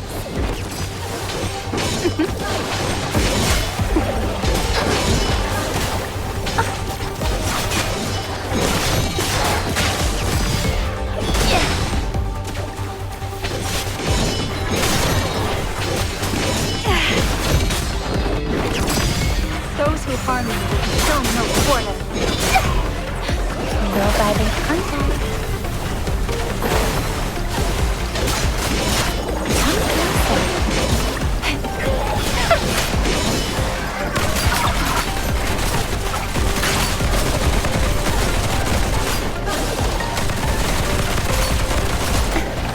No violent contact.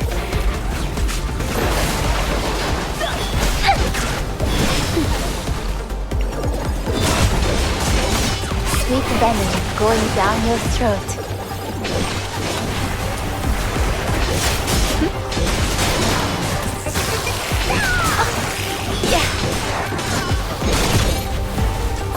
May you rest.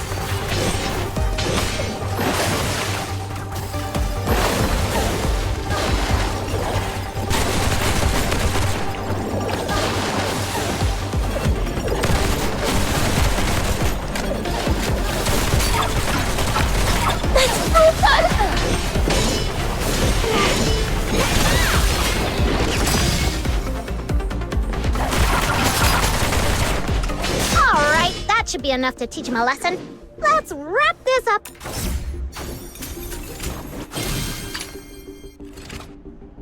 Head back for our paycheck. I will punish those who aren't faithful to love in the God of Love's name.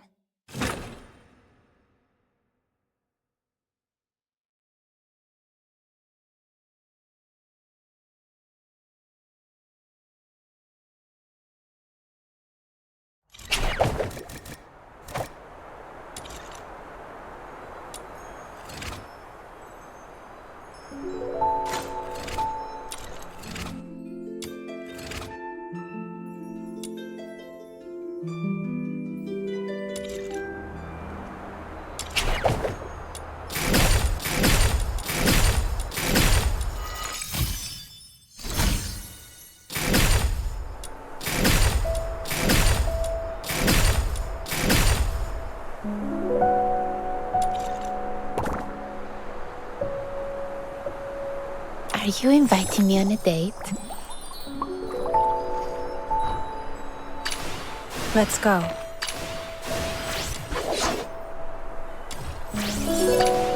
Filbert! Hello!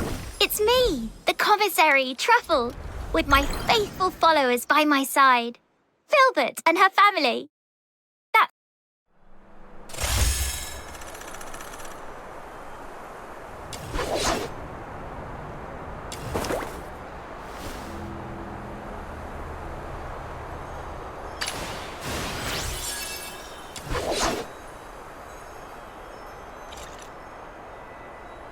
Are you inviting me on a...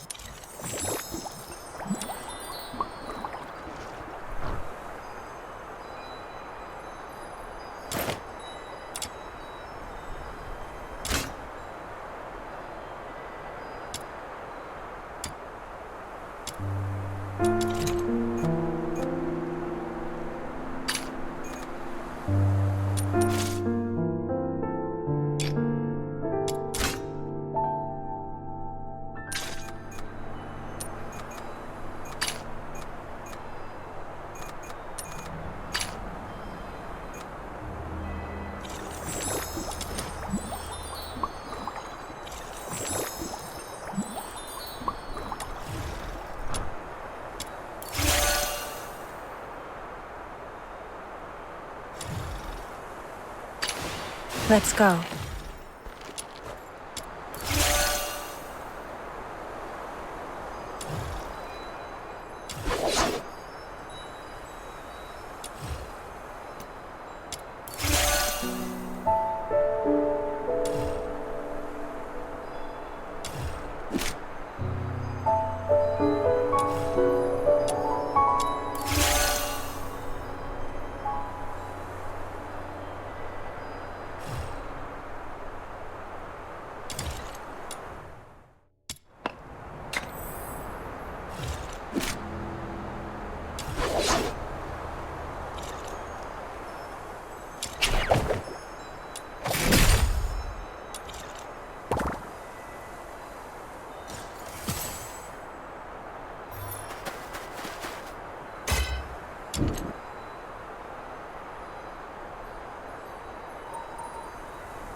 Hold on, please.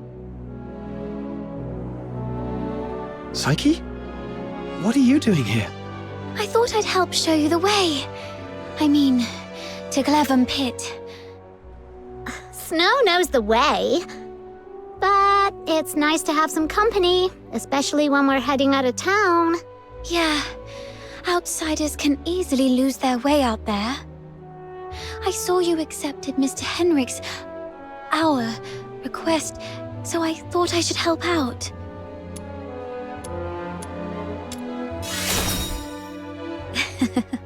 Actually, I was looking forward to a little walk myself, too. Shall we get going?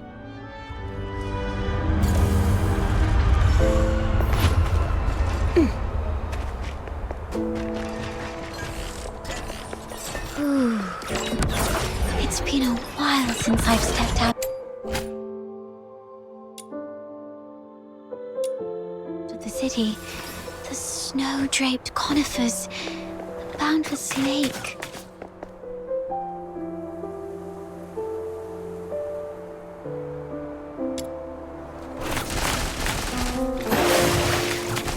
No violent contact.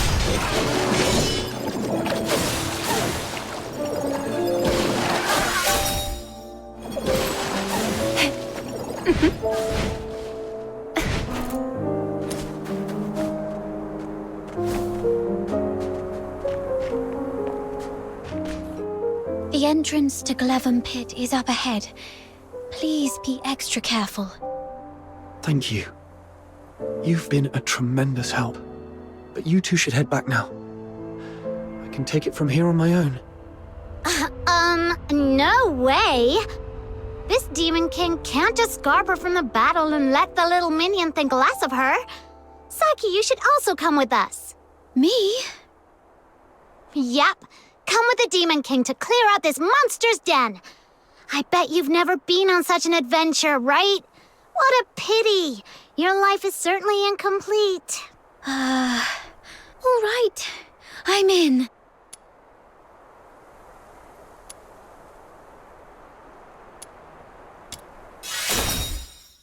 Let's go, let's go! It gets dark early in Ice Lake. We gotta hurry. Right. All right then. Be careful, both of you.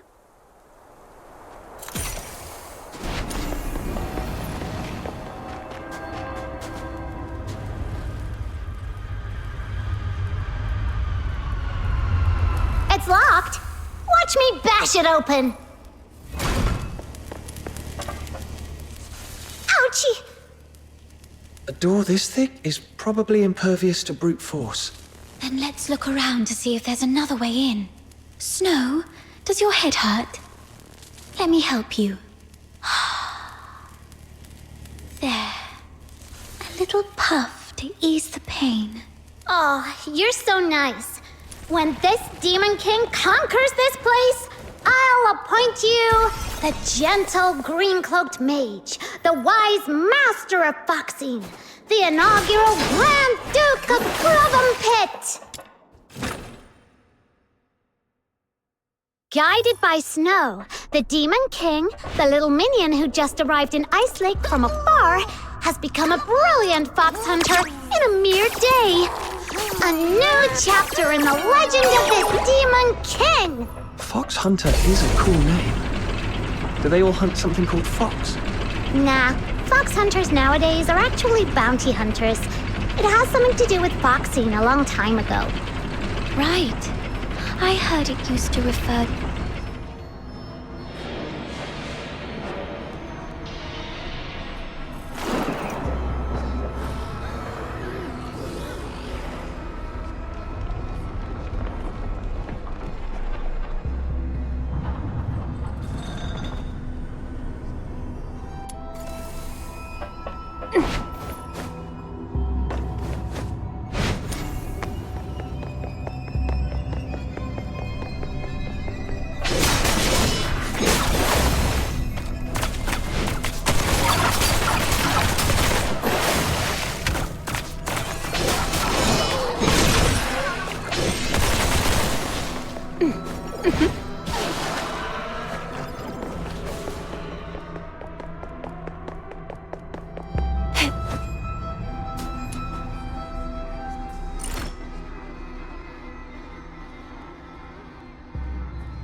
Look over there, little minion. There are several powder kegs. I see. The journal also mentioned gunpowder. Maybe we can use the kegs to blow up the yellow crystals. Let's take them with us then. You can never be too prepared when you're adventuring.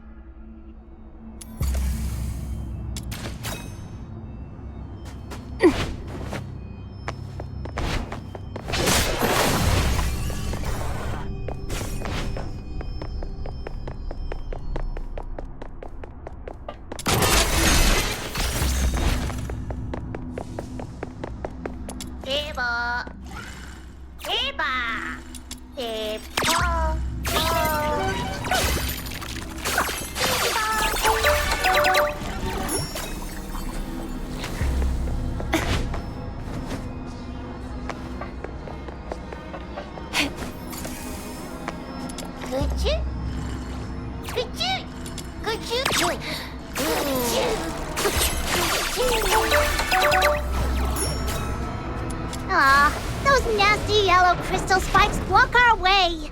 The powder kegs we just found can be of great help now. Might as well stay away and shoot to detonate them. It works! Oh, are you okay? Why are you squatting on... Look! A giant crystal in the middle is glowing! Could that the Crystallo of Stella we're looking for is inside?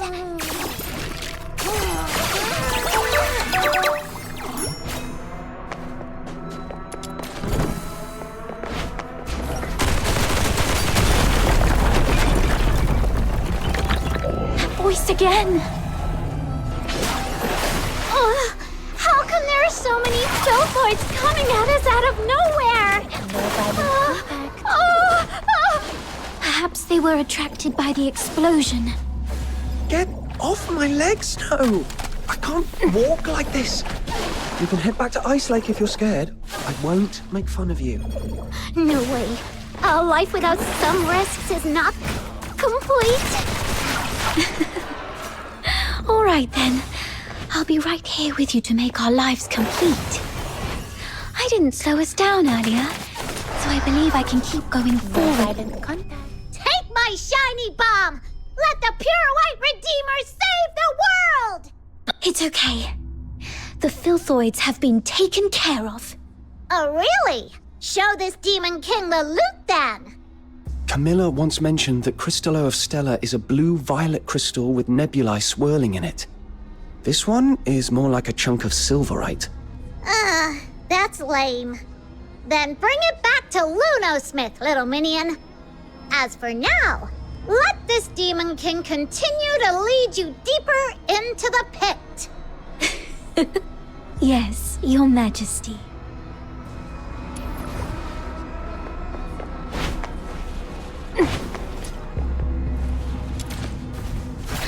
These yellow crystal spikes actually have so many glittering stones inside. They seem to have been carefully hidden away, like cherished treasures. Could you be hiding some treasures too, Psyche? That's a secret.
Everything all right?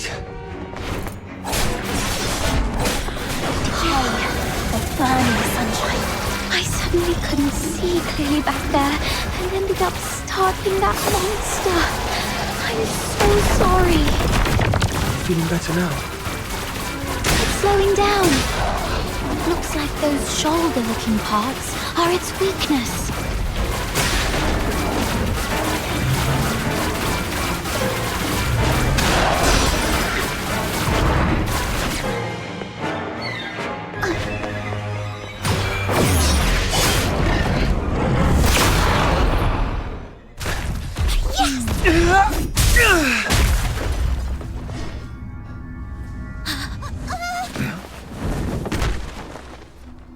Crystallo of Stella.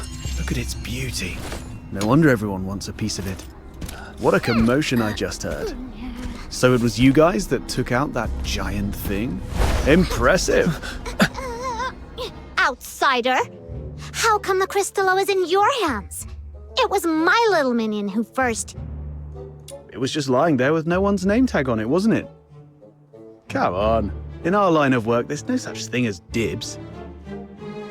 And you're new here, right? Someone has to teach you this lesson, and that someone just happened to be me today. Consider this Crystallo as tuition, shall we? Please give it back. That Crystallo is important to him, and to all of us.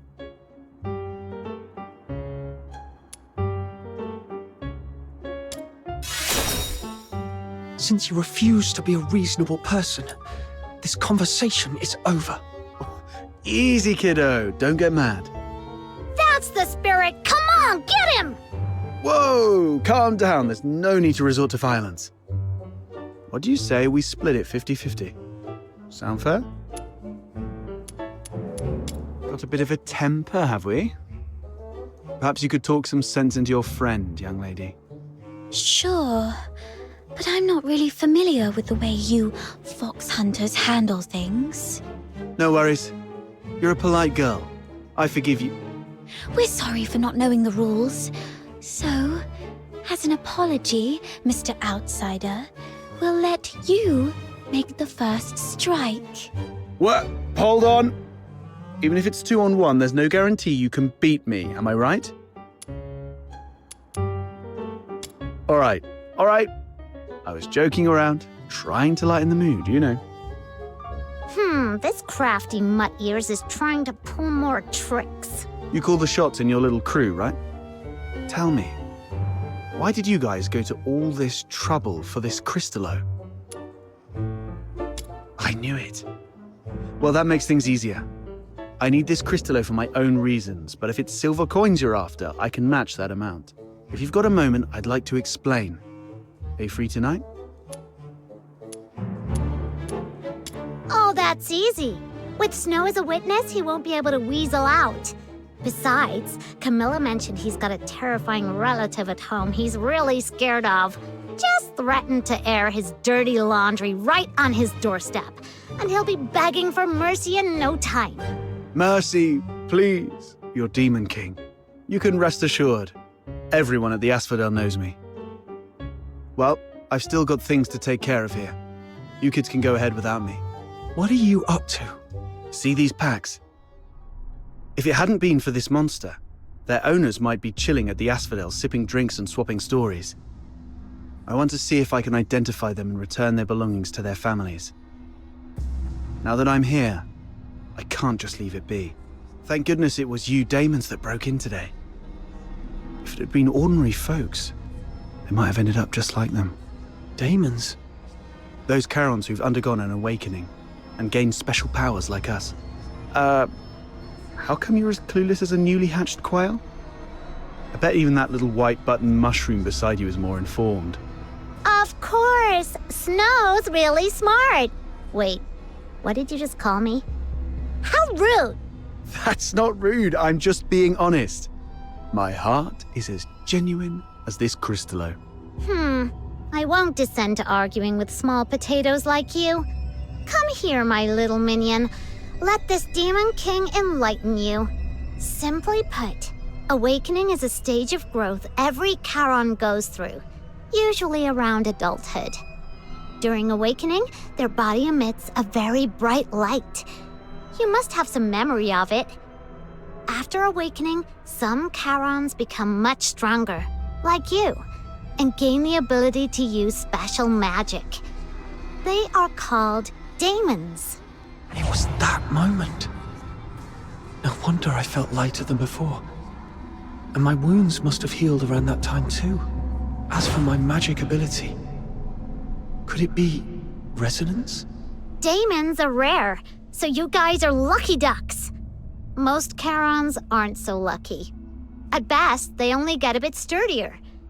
It's said that some may even turn into scary monsters, though I've never seen it myself. The button mushroom covers about most of it. Ordinary Charons might be able to handle small filthoids if they give it their best shot. But huge ones, like the one we just fought, are deadly for them. They were just trying to complete a commission. No. They were just trying to survive. Well, off you go. I'll handle the rest here. I'll be back a bit late. Might miss the Asphodel's closing time. Come and find me at my place. It's among those shabby houses south of the city. The one with the little bird drawn on the door. And come alone. Don't bring anyone unrelated.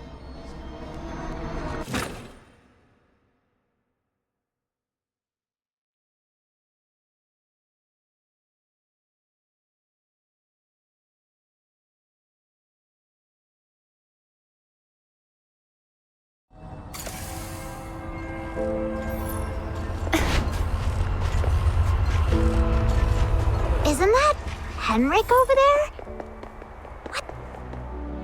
Psyche, come here. Mr. Henrik! You should have stayed at the Hypno's house, instead of fooling around with this sketchy brat. You don't know his backstory, and he really doesn't know you that well.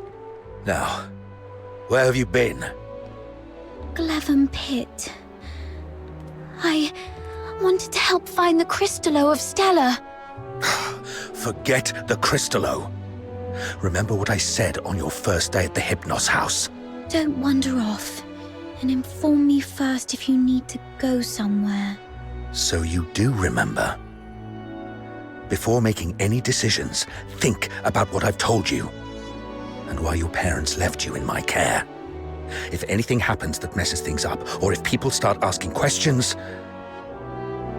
I'm so sorry, Mr. Henrik. You're a good kid. Just don't let this ever happen again. As for you, tend your own garden, and don't drag irrelevant people into your business. It's better for everyone.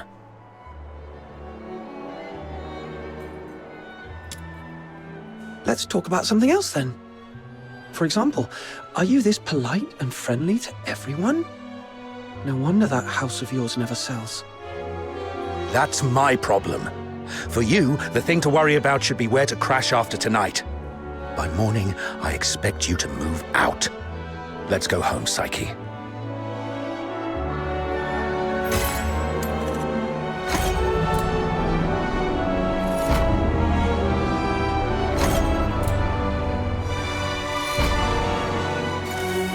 That Henrik always knows how to rile people up.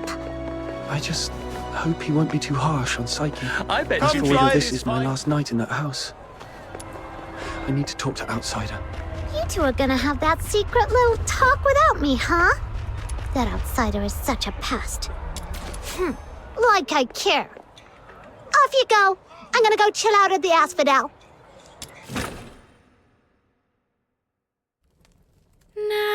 Nightingale, broken wings, you can weep, you can sleep.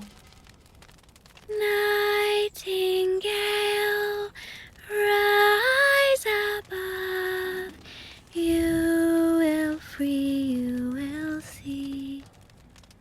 Little Nightingale, look, your magician has returned.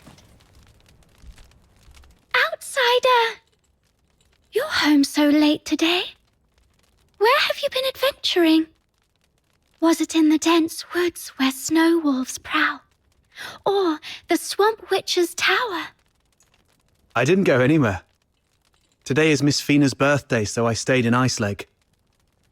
You always say so. Yet new scars keep appearing on your arms.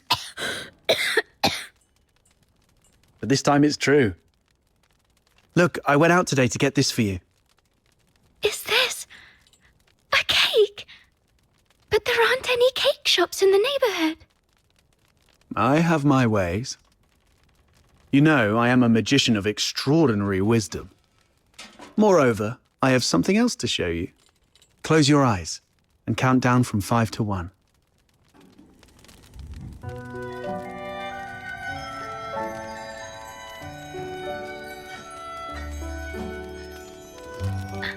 Stars. Twinkling, shining stars. You read the story I wrote, didn't you? The nightingale yearned for the sky, but it was ever so dark.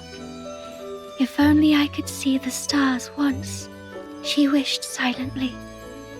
Even but for a fleeting moment. Nights in Ice Lake are always so misty. So you conjured up a starry sky. Thank you, Outsider. You are the greatest magician. Ahem. Seems your castle has a visitor. I'll go have a look.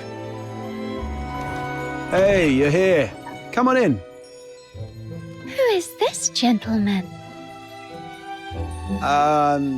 A new friend of mine. Sort of.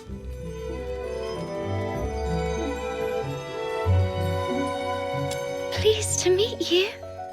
I'm Fina, Outsider's sister. Are you all right?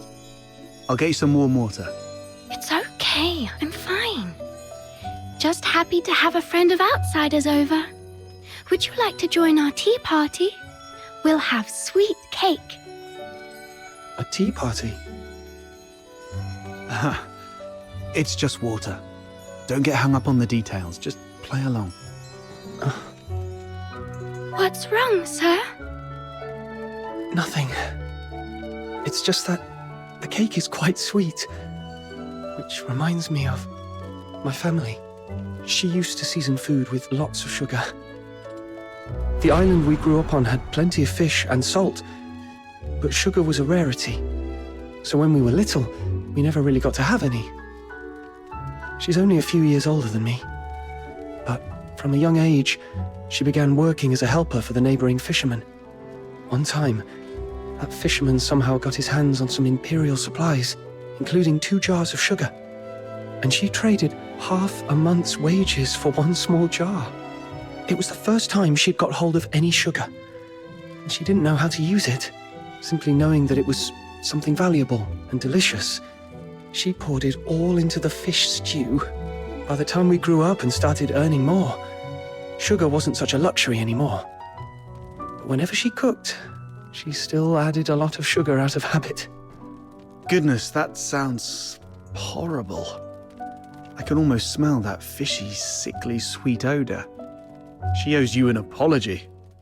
Or at the very least, she owes the sugar and the fish an apology. No, Outsider. You're missing the point of the story.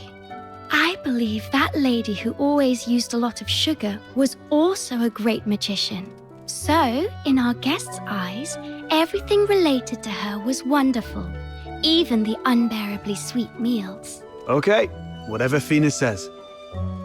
So where is that girl now? Perhaps you can bring her some cake. Let her know what normal sweets taste like. We got separated and lost each other yesterday. Or maybe longer ago. I'm not sure. Then you must find her. Because families like flowers and trees, snow and wind, they should be together no matter what. You have to find her. Yes, I will. I will find her. So, Outsider, I need money. For accommodation, information gathering, and some extra set aside in case I need to set off right away to find my family. Time for bed, Fina. I have other matters to discuss with our guest. Phoxhunter stuff. Okay, good night then. Good night to you both.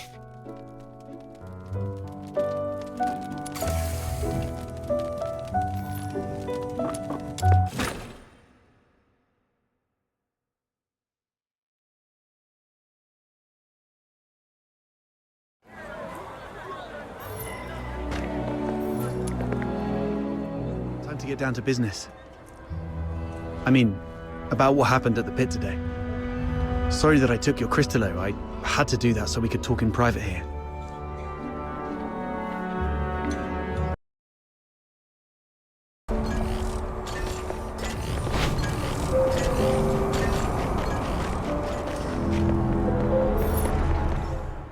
Hold on, please.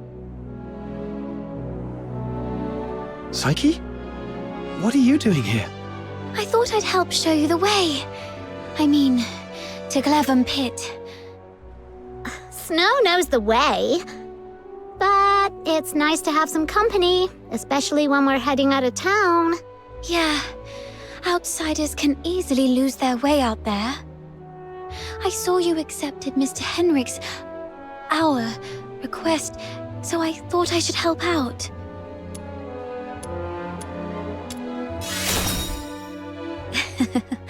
Actually, I was looking forward to a little walk myself, too. Shall we get going?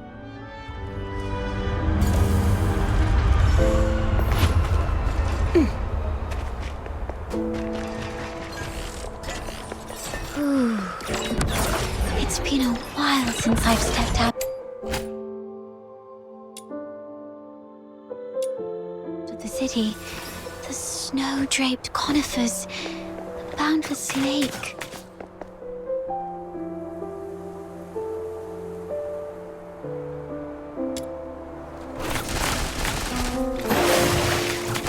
No violent contact.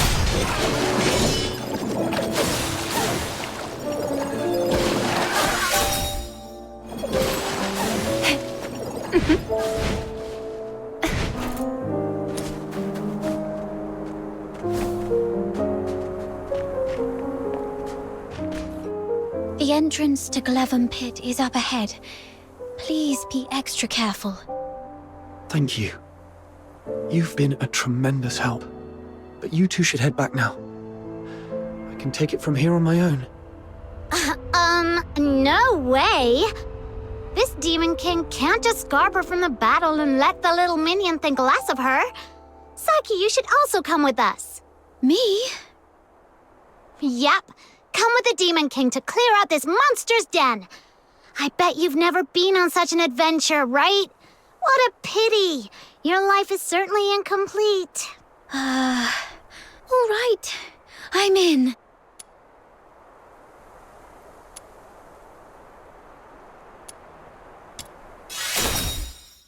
Let's go! It gets dark early in Ice Lake. We gotta hurry. Right. All right then. Be careful, both of you.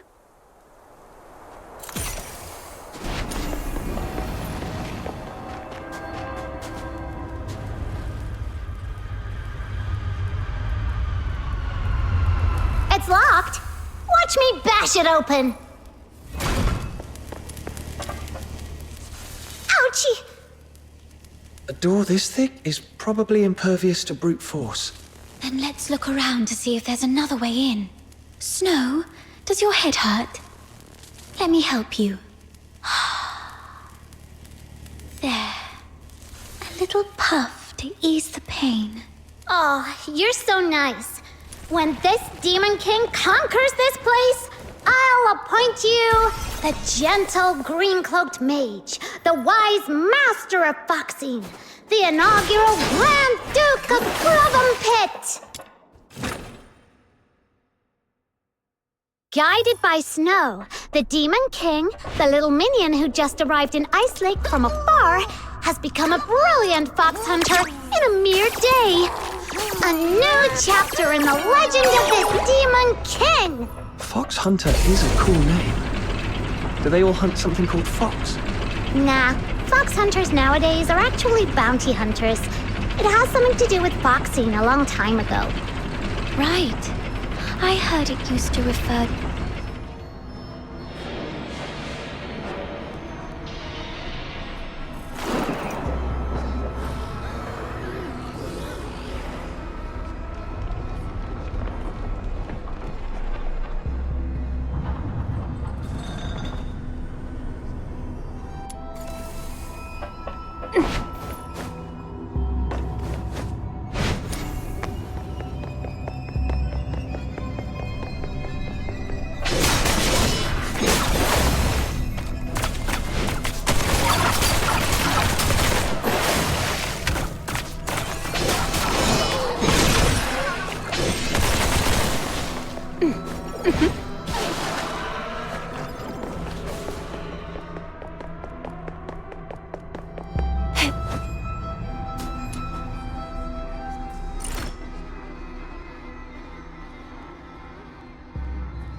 Look over there, little minion. There are several powder kegs. I see. The journal also mentioned gunpowder. Maybe we can use the kegs to blow up the yellow crystals. Let's take them with us then. You can never be too prepared when you're adventuring.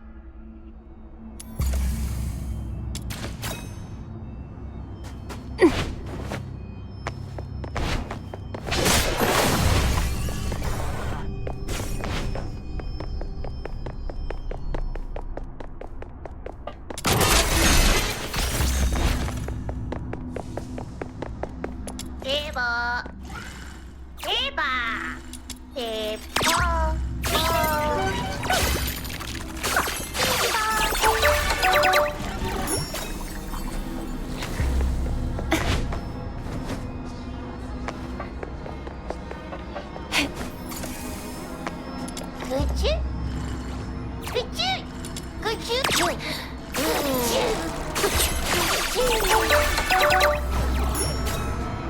Aw, those nasty yellow crystal spikes block our way. The powder kegs we just found can be of great help now. Might as well stay away and shoot to detonate them. It works! Oh, are you okay? Why are you squatting on... Look! A giant crystal in the middle is glowing! Could it be that the Crystallo of Stella we're looking for is inside?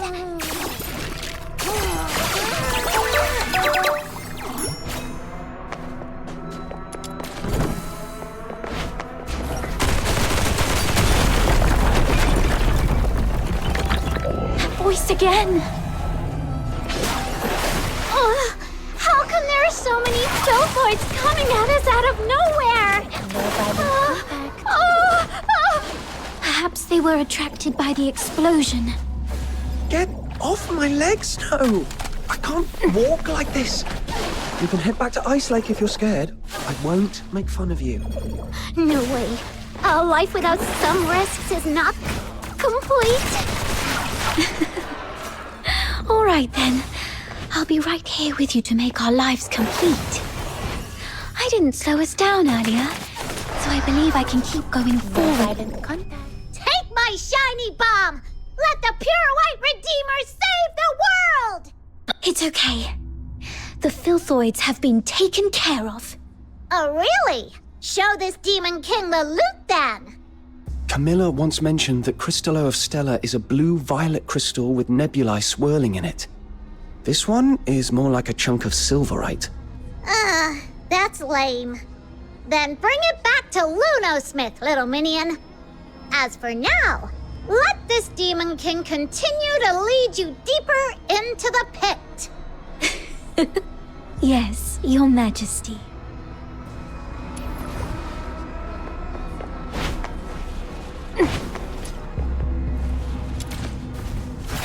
These yellow crystal spikes actually have so many glittering stones inside. They seem to have been carefully hidden away, like cherished treasures. Could you be hiding some treasures too, Psyche? That's a secret.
Everything all right?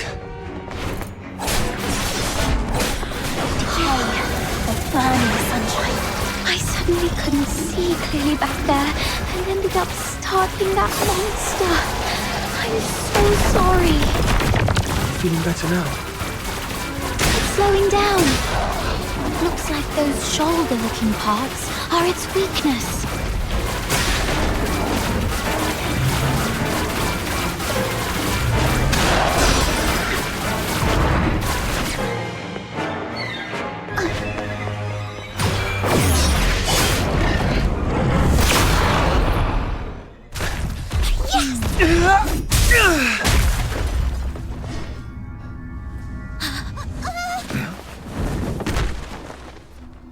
Crystallo of Stella.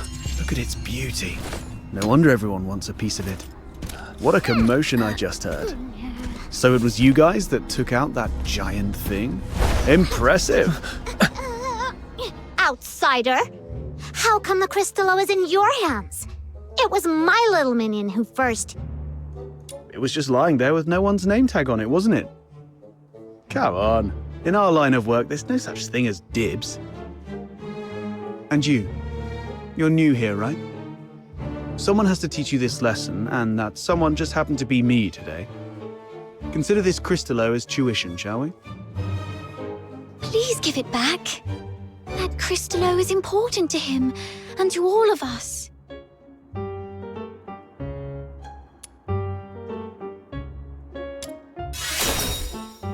Since you refuse to be a reasonable person, this conversation is over. Easy, kiddo. Don't get mad. That's the spirit! Come on, get him! Whoa! Calm down. There's no need to resort to violence. What do you say we split it 50-50? Sound fair? Got a bit of a temper, have we? Perhaps you could talk some sense into your friend, young lady. Sure, but I'm not really familiar with the way you Phoxhunters handle things. No worries. You're a polite girl. I forgive you. We're sorry for not knowing the rules. So, as an apology, Mr. Outsider, we'll let you make the first strike. What? Hold on.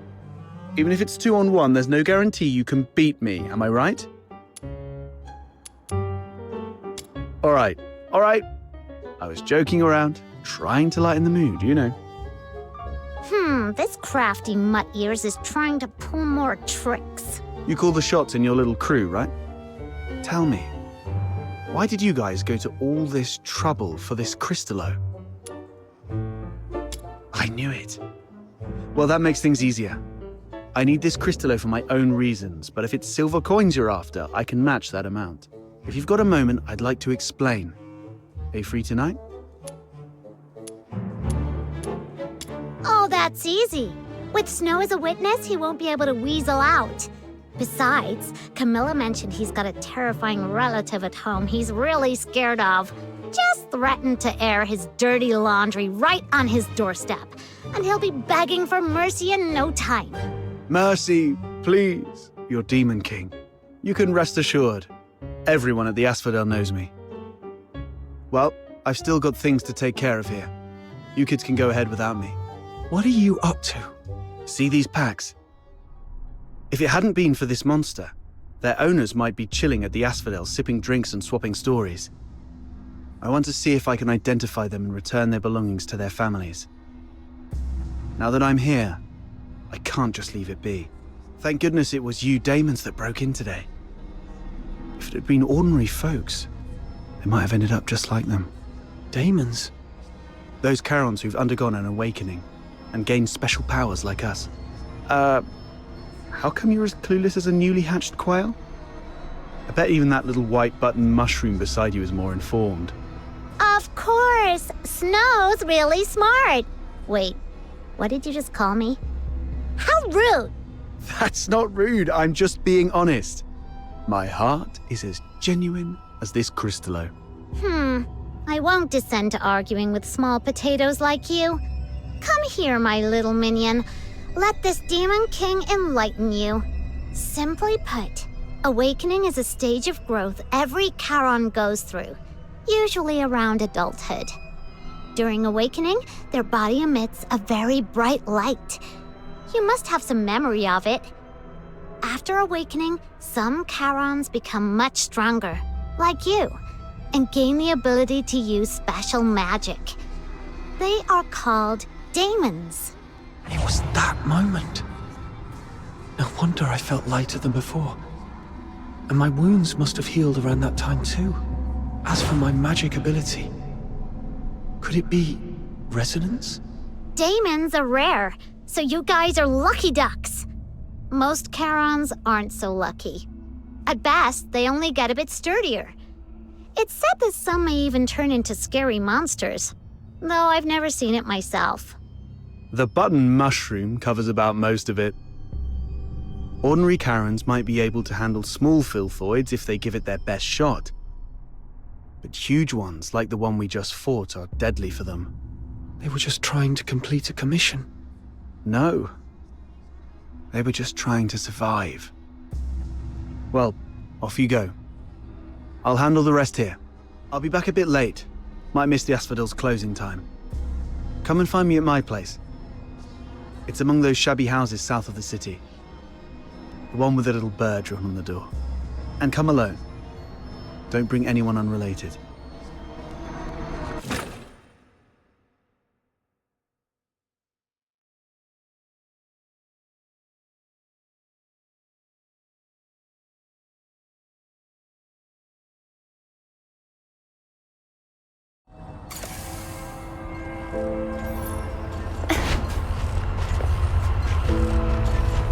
Isn't that Henrik over there?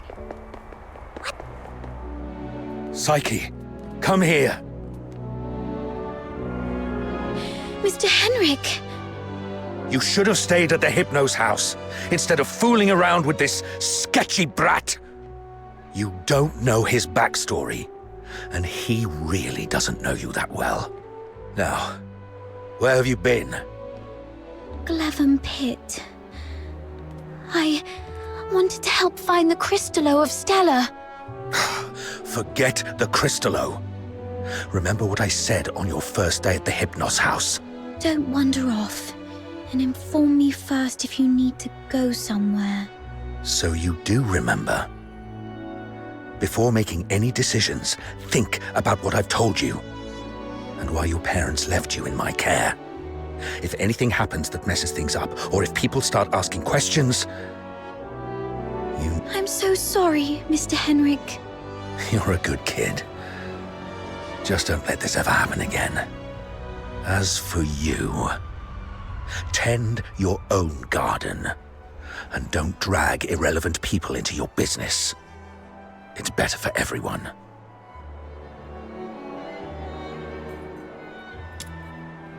Let's talk about something else then. For example, are you this polite and friendly to everyone? No wonder that house of yours never sells. That's my problem.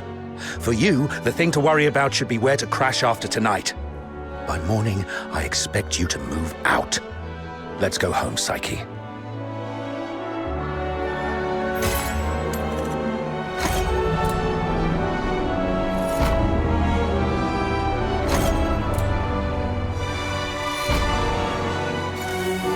That Henrik always knows how to rile people up. I just hope he won't be too harsh on Psyche. I bet After you all, tried. this is my last night in that house. I need to talk to Outsider. You two are gonna have that secret little talk without me, huh? That Outsider is such a pest. Like I care. Off you go. I'm gonna go chill out at the Asphodel.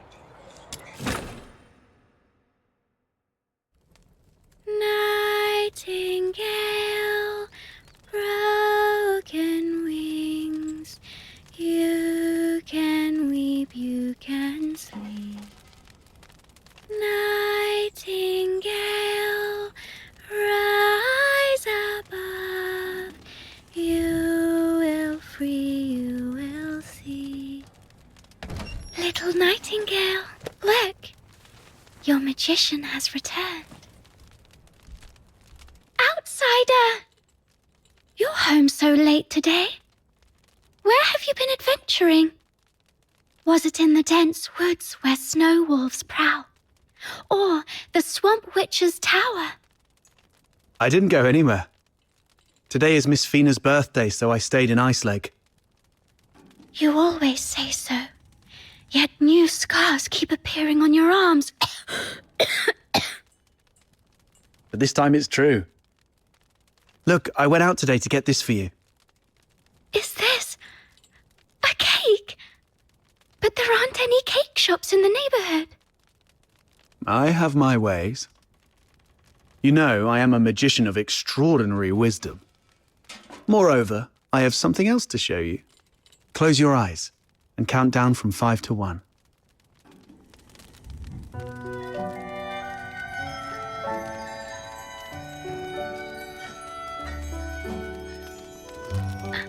Stars.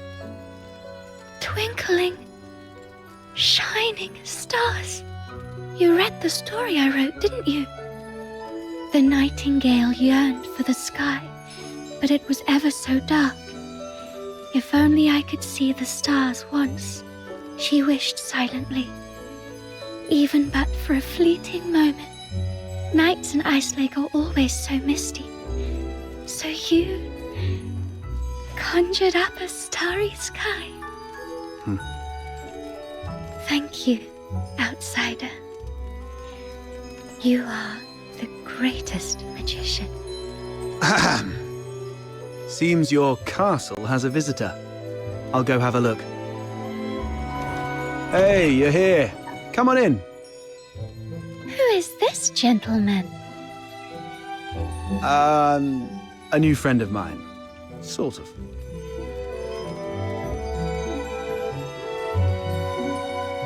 Pleased to meet you. I'm Fina, outsider's sister. Are you all right? I'll get you some warm water. It's okay, I'm fine. Just happy to have a friend of outsiders over. Would you like to join our tea party? We'll have sweet cake. A tea party? It's just water. Don't get hung up on the details. Just play along. What's wrong, sir?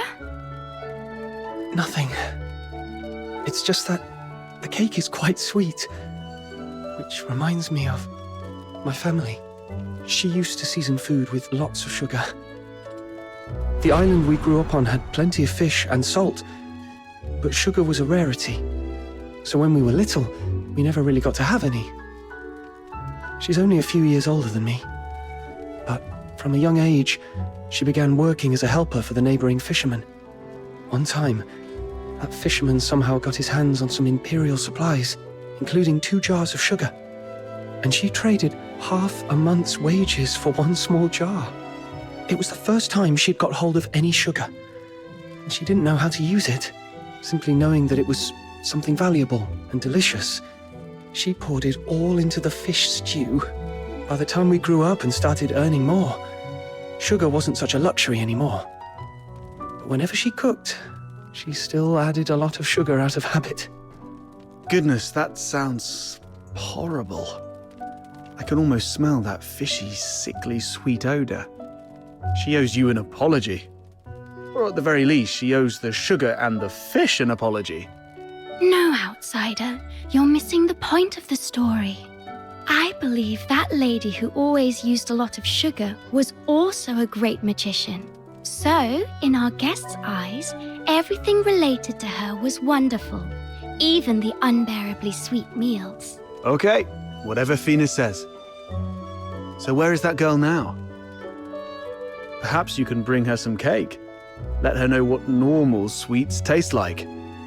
We got separated and lost each other yesterday. Or maybe longer ago. I'm not sure. Then you must find her. Because families like flowers and trees, snow and wind, they should be together no matter what. You have to find her. Yes, I will. I will find her. So, outsider, I need money.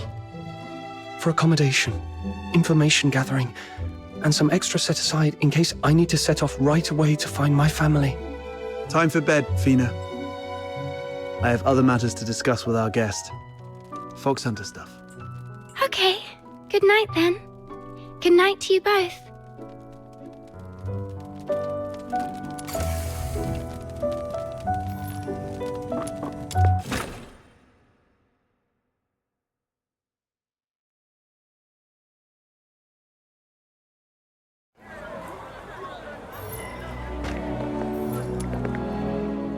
Time to get down to business. I mean, about what happened at the pit today. Sorry that I took your Crystallo. I had to do that so we could talk in private here.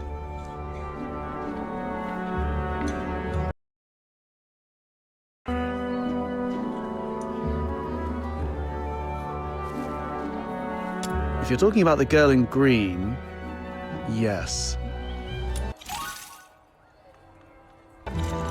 I've seen her going in and out of Hypnos' house. I I don't know if she's just a regular lodger or some kind of assistant to Henrik Ethelred. I'll cut to the chase. I don't trust Henrik Ethelred. I suspect he's up to something shady. Something shady? Like what? Do you know anything about the Crystallo of Stella, the stuff he's after? They're beautiful rocks that were popular for their looks, but that's not the whole story. In some countries, they're used for medicinal purposes. There was once a serious case of medical negligence involving Crystallo of Stella in Phoxhunter province, throwing half the city into chaos. That's when they slapped a ban on Crystallo trading. That's not the half of it. How many folks on the streets of Islake can truly claim clean hands? What really gets me are the rumors about Hypnos House. People in the neighborhood say that Henrik and his lodgers are a weird bunch. They keep to themselves, and though they call it an inn, Henrik's the one picking who stays.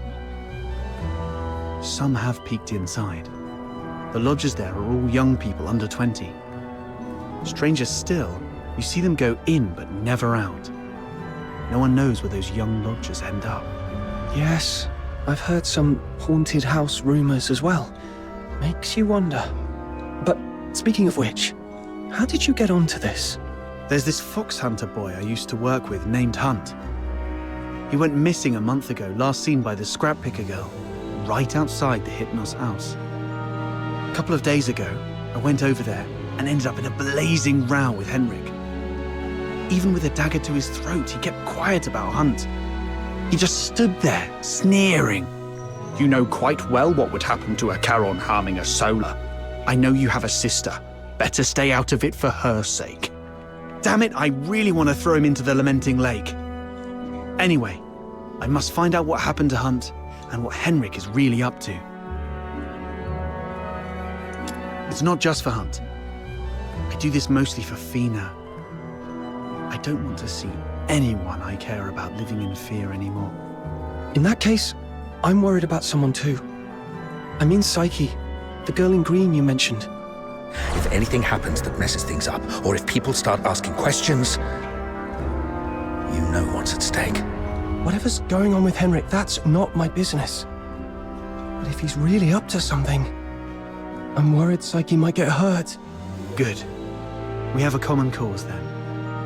I was going to get the Crystallo from the pit, then use it as an excuse to apologize to Henrik and take a look inside the inn. I thought no one would take the job, so I went off to sort out a cake first. Didn't expect you newbies to throw a curveball. How about we strike a deal? I can get you something that you really need. An identity. A pass that allows you to move freely in Hyperborea, except for the inner city behind the watchtowers, which is reserved for the high and mighty. Many are willing to offer you money, but few would risk their lives to get you this.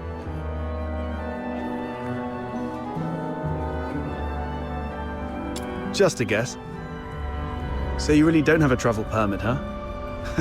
Lucky you ran into me. Without one, you'd be in a world of trouble in Hyperborea. Unless you choose to hide in a shadowy corner all day. He's fishing for information.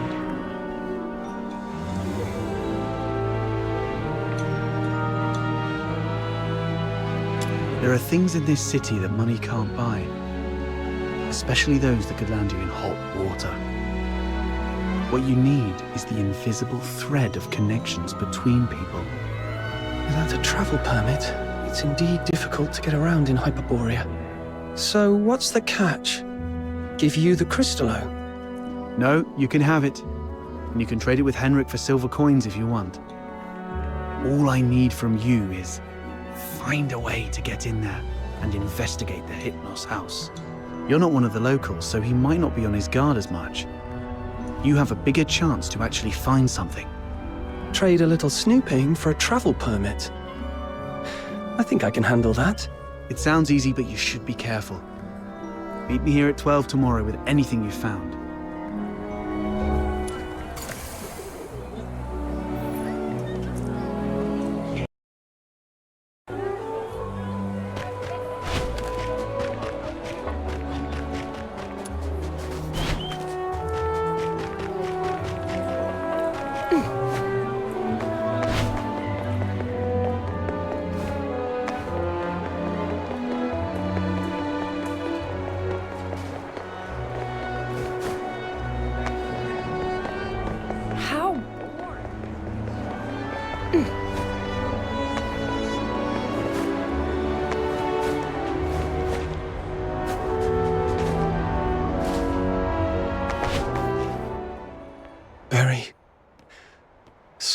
has happened today? Can you see the moon from where you are? The very same moon that I'm looking at. Tomorrow, we shall still be brave and live on. It's dawn. Time to head to the Hypnos house.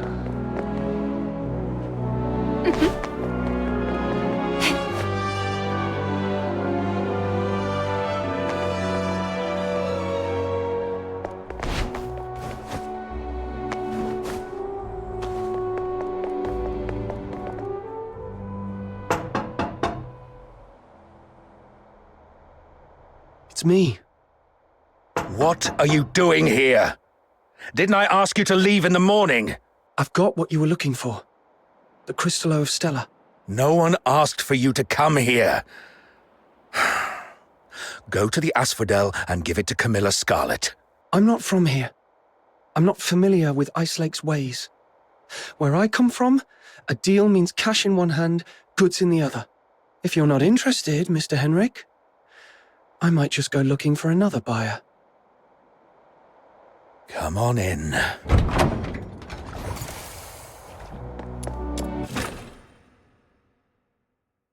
Got the Crystallo with you? I'll need to check it in my office. You stay here. No snooping around. Understood?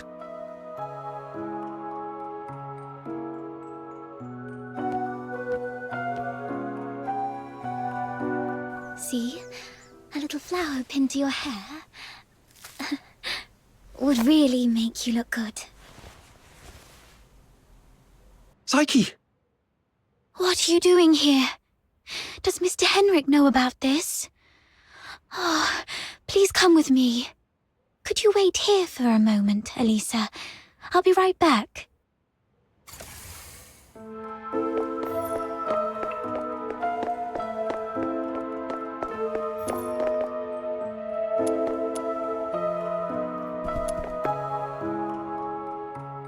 Mr. Henrik doesn't allow outsiders to come in, and you two got off on the wrong foot back then. If he sees you, you're here for the lodging stuff, aren't you? Don't worry, just hide here for a bit. I'll talk to Mr. Henrik again. He'll surely let you stay for a few more days.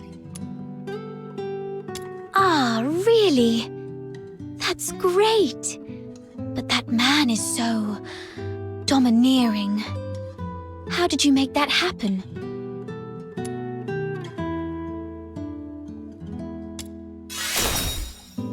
Really? I wouldn't have pegged Mr. Outsider as someone so sensitive. He's a bit different than his brash exterior suggests. Anyway.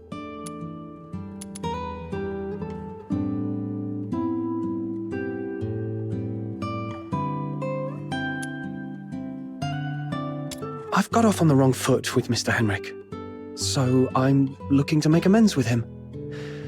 If there's a chance, I'd like to visit him in the future. Really? Mr. Henrik is almost always at home. You're welcome to visit any time, if he says it's okay. If you'd be willing to come here and share stories about your hometown, the South, the ocean, all those places we've never been, everyone here would be thrilled. Henrik is almost always here, which means this place is under his watch most of the time. Yes. Everyone's recovering from some conditions here, me included. Are you doing okay? You didn't tell me you were sick. It's just a minor ailment. I was even strong enough to explore the pit with you, remember? Don't worry about me. I'm glad you're okay. So, all the lodgers at the Hypnos house suffer from some kind of illness. Mr. Henrik seemed quite upset last night. He didn't give you a hard time, did he? No, I'm fine. Mr. Henrik is just a bit inarticulate. After all, He spends most of his time alone in his office doing research. Hardly ever talks to anyone. Good to hear that. Speaking of which, do you know what kind of research he's doing in there? I don't know. Sorry. That's all right. I was just curious. Psyche is withholding something. Must be on Henrik's demand. Better not push her. Mr. Henrik should be out any minute now. I better go downstairs. You're leaving already? Here, take these cakes with you. They'll keep you going when you're hungry. Oh, just a moment. And take this too. Mum always said that carrying a flower brings good luck. Time to collect some intel downstairs.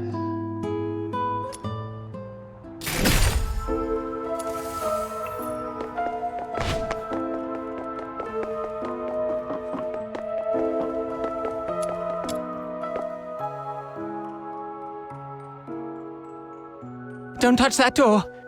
The office is off limits. No one but Mr. Henrik Ethelred is allowed inside.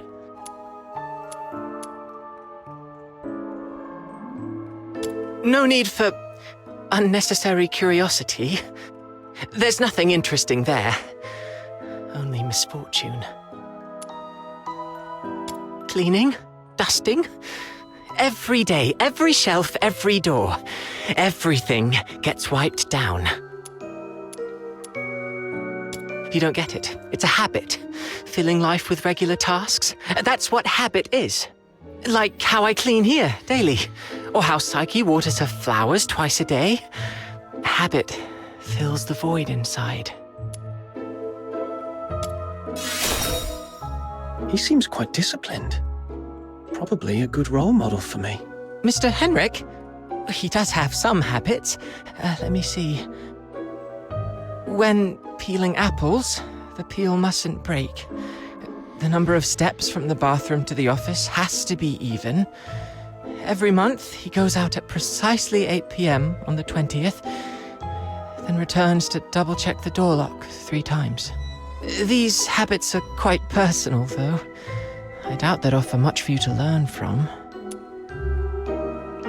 So, Henrik regularly gets out of the house at 8 p.m. on the 20th every month.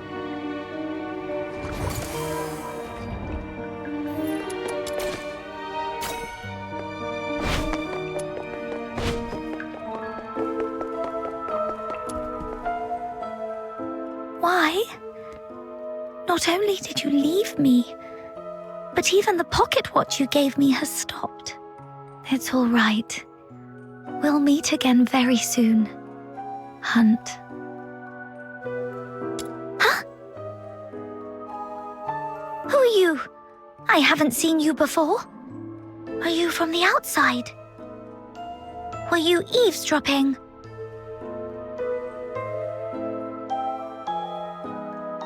I don't know. I don't know anything. Please, stay away from me, or I'll scream! Outsider was right. Hunt, the missing Phoxhunter, used to live here. But the lodgers here are tight-lipped about his whereabouts.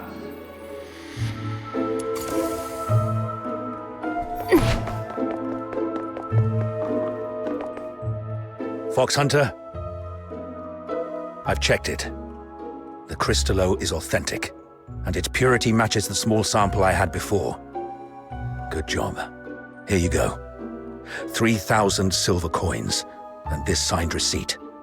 Bring it to Miss Camilla and she'll give you the guarantee of 1,000 silver coins. And this necklace. It's worth far more than 1,000 silver coins. You're free to sell it or pawn it. Okay, the deal is done then. And about that house, let me stay a few more days, okay?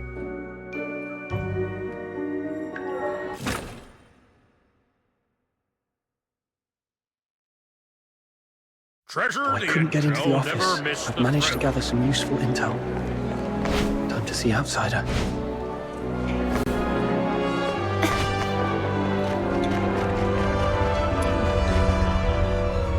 How did the investigation go?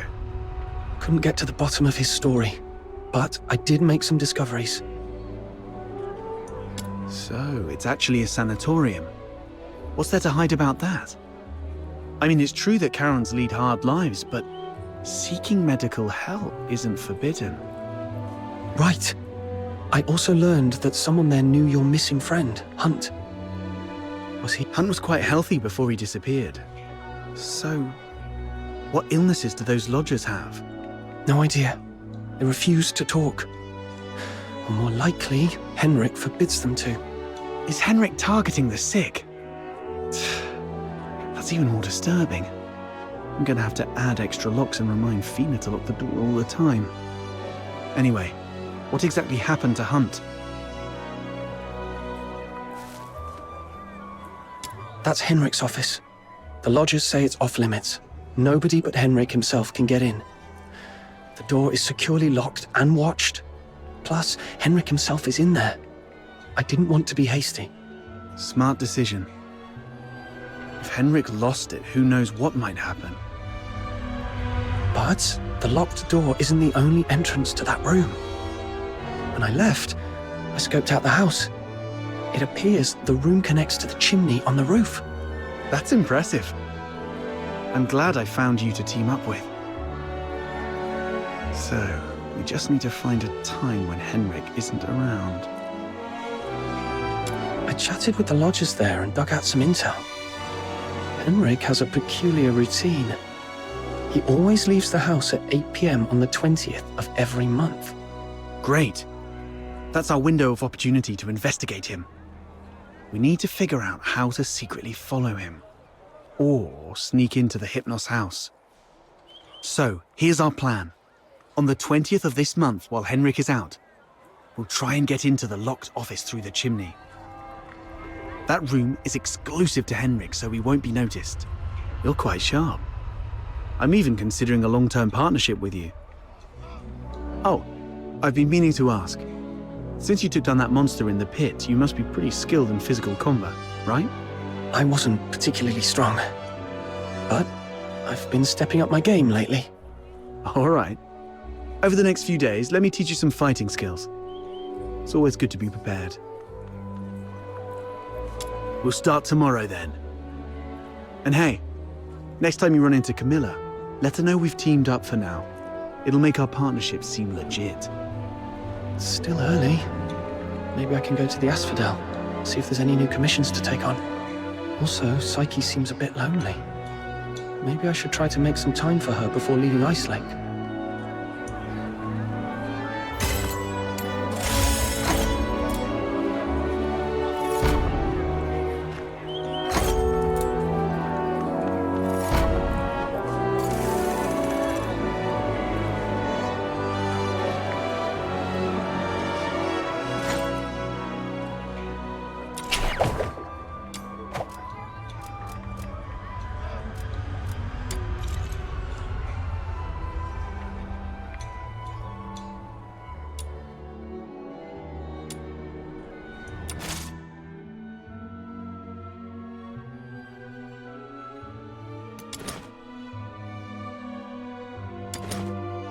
Are you inviting me on a date?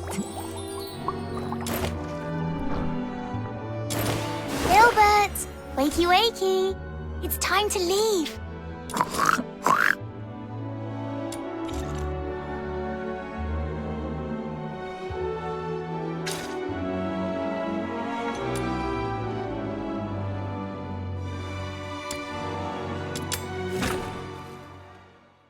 I'll go first.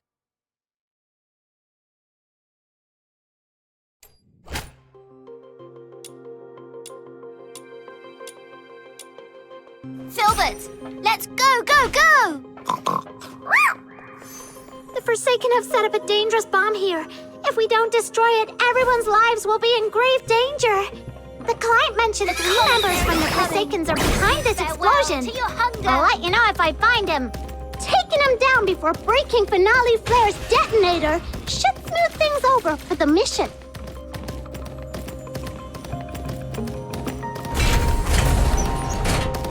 Found one of the soldiers of the Forsakens! client asked us to prevent finale flare from blowing up. So taking down these soldiers should work in our favor. Let's go!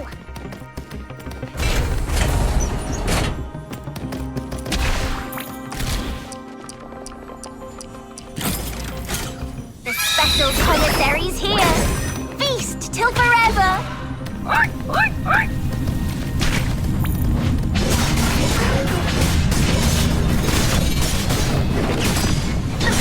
May you rest in peace.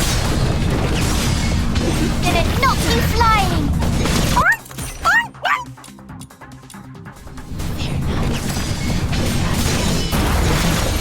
Give me the food, or else I'll smash you.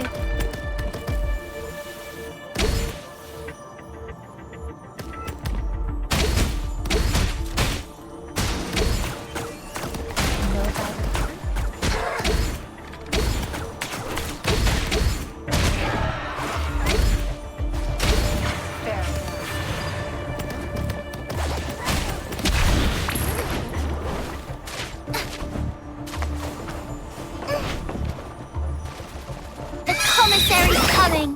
Bid farewell to your hunger.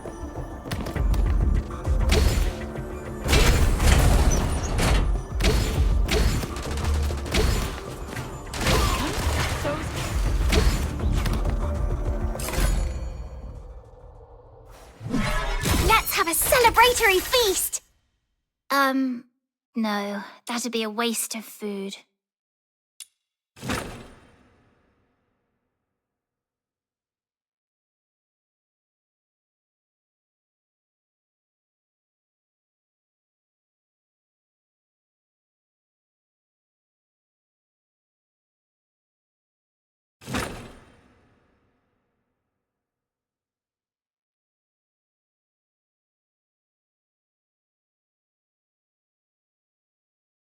Chief Sybil!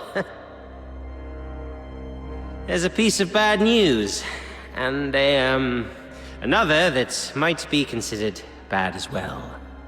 Let's hear the worst one first. The unit left on Purgatorio Island has been searching the area for 3 days, but they've yet to find any trace of that boy who was with number 0. We searched the nearby waters immediately after he fell off the cliff. Theoretically speaking, he shouldn't have drifted far. Unless... Unless someone rescued him. Continue investigating the residents on nearby islands. Leave no suspect or witness unchecked. Already on it, and we're expanding the search area. But if I may ask, if we do find him, the host of Resonance, what's the plan, Chief? A fully awakened Resonance can exert control over any daemon, but that power hinges entirely on the host's will. Which means, if he won't cooperate, then capturing him does the Empire no good. Worse, it could become a threat, just like last. Then we do what we did before. Wipe it out. That power cannot fall outside Imperial hands, least of all into Elysium's. Now, the other bad news? It's about the other matter you've asked me to investigate, Chief. During the search, on a deserted island, I encountered some villagers who had fled there by boat. And then we discovered something quite intriguing. It's as if you were tasting a bowl of ordinary thick soup, only to find the spoon you had just used turned from shiny silver to a dreadful black. Cut the fancy talk. Get to the point. Ah, yes, Chief. That intriguing thing is a tiny time discrepancy. The villagers told me that the filthoids of Purgatorio Island always lived in the mountains, without much aggression. But 2 days before our arrival, they suddenly went berserk and started attacking the villagers. 2 days before our arrival. It appears you've already figured it out, Chief. Quite a coincidence, isn't it? Due to a last-minute change of plan, we arrived 2 days later than initially scheduled. The only force capable of manipulating filthoids is the Forsakens. Whoever it is, the 13th Legion has been compromised by unwelcome elements. After all these years, those worms have started wriggling again. It's time for a thorough extermination.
I gotta give that thing a little tweak. It's still early, so why don't you do some casual practice on those beasts nearby? Just don't wander too far. Button Mushroom is in town keeping watch for us. I've already set up some traps. They may look like junk, they're made from scrap after all, but they work quite well. Be careful with them though. They aren't made of the sturdiest materials and might break if you step on them.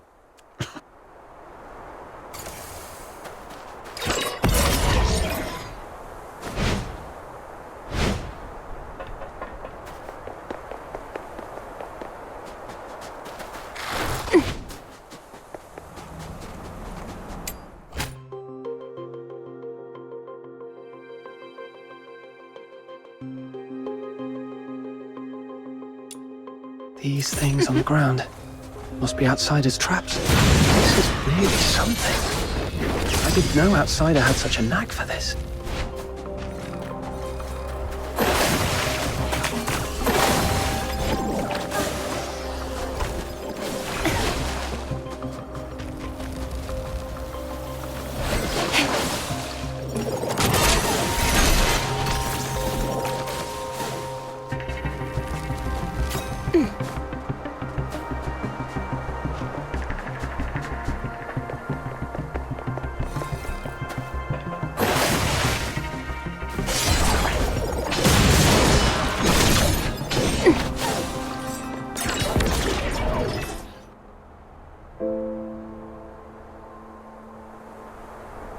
What's going on here?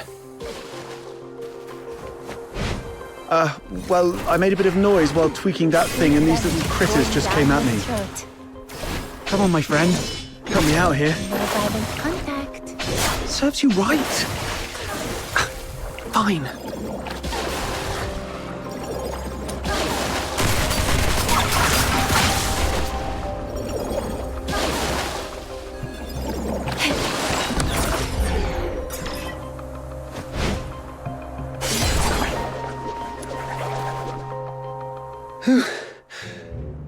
Not bad.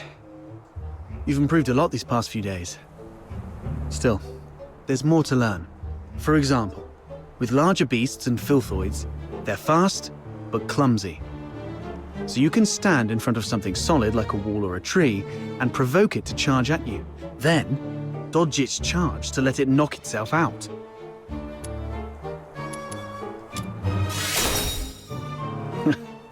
Naturally. It's a trick I picked up growing up tough. It's the same with these enemies. An enraged person isn't much different from a beast. All right, those random critters weren't much of a challenge for you. Now let's find you a worthy opponent.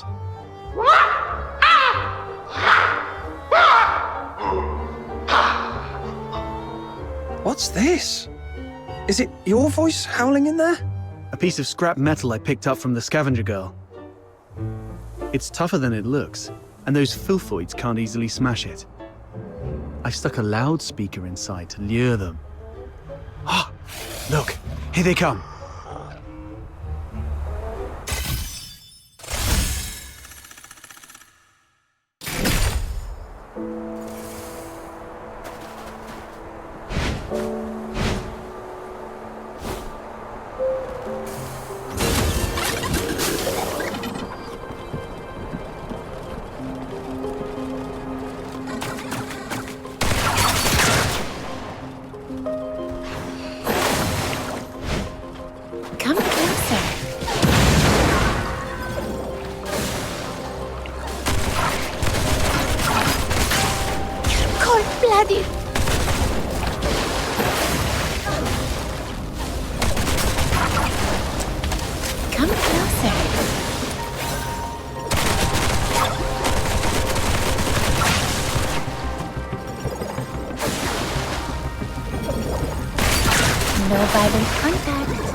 It broke? Well, it is made from scrap after all. I was surprised it would work.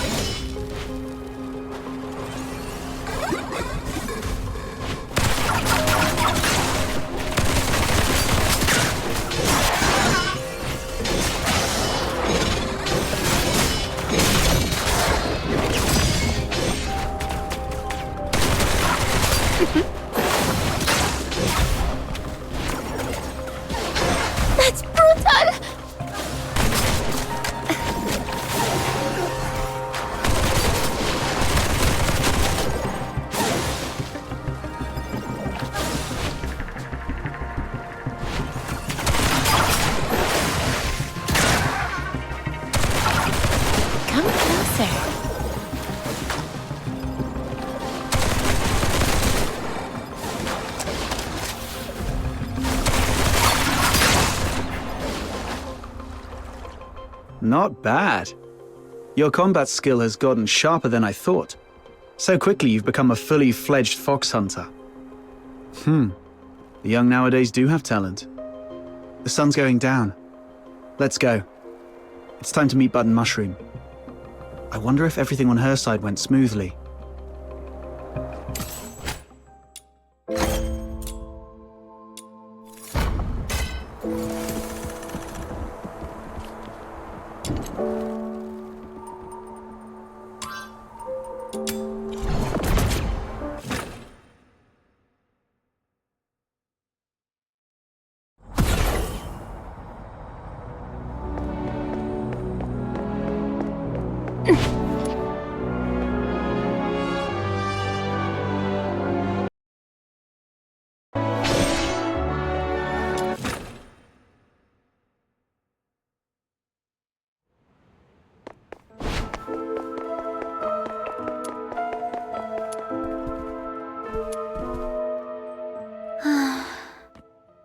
Psyche.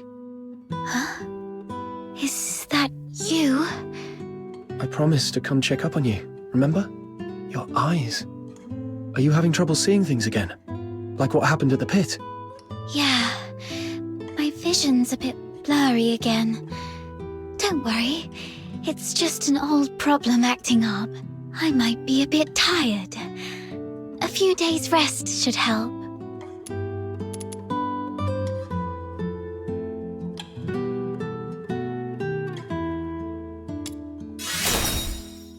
Why were you sighing to yourself here, all alone? Could you do me a favor? The potted plant here. Can you describe for me how well the flowers are blooming?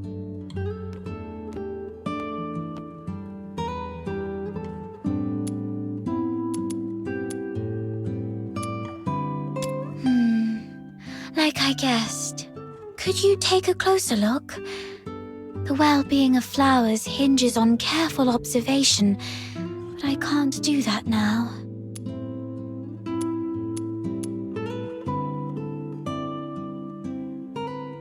The petals have soft stripes that radiate from the center outward, somewhat resembling the veins of the leaves. However, they seem not to be very plump. The stripes deliver nutrients and function just like the veins of the leaves.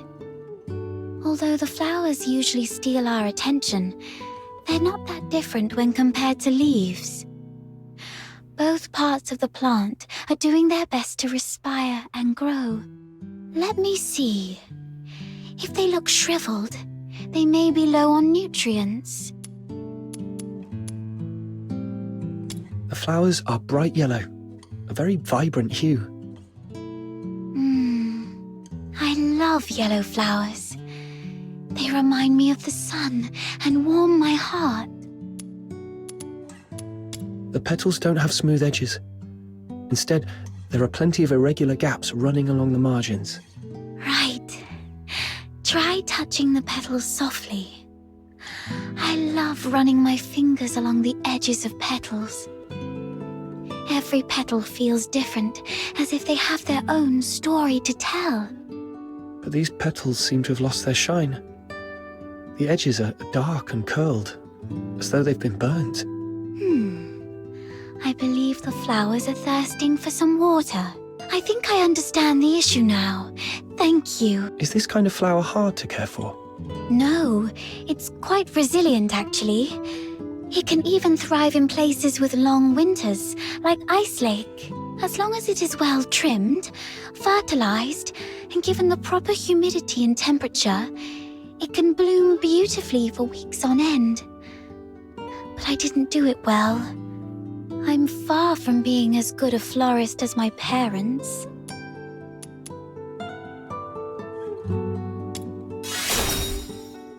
You might be right, but... Oh, wait! Something just occurred to me. Maybe it's the soil. The soil? Yes. Dad used to gather special soil from a cave beyond Ice Lake for our plants. He mentioned that the special soil is more fertile than the others. Perhaps I can go there and... forget it. I'll worry about this later.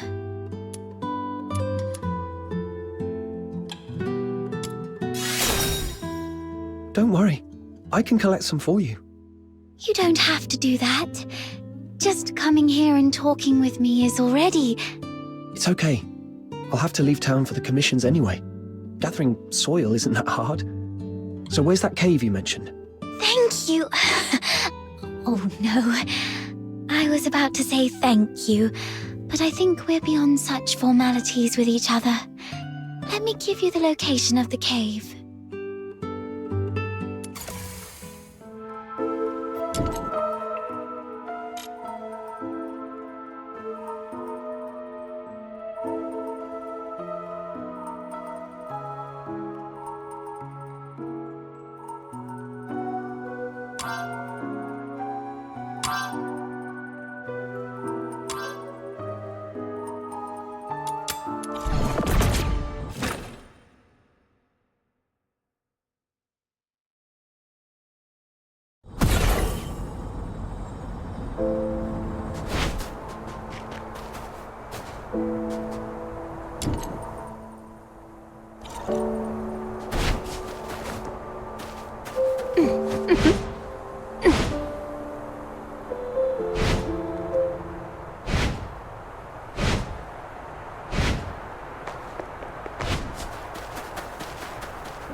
The soil here feels dry.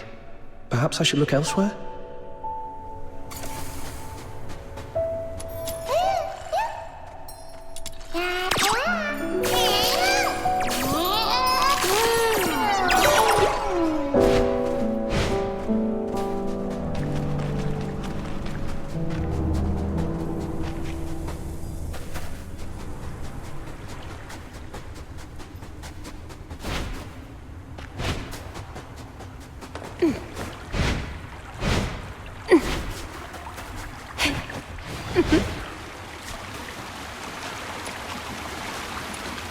Found it.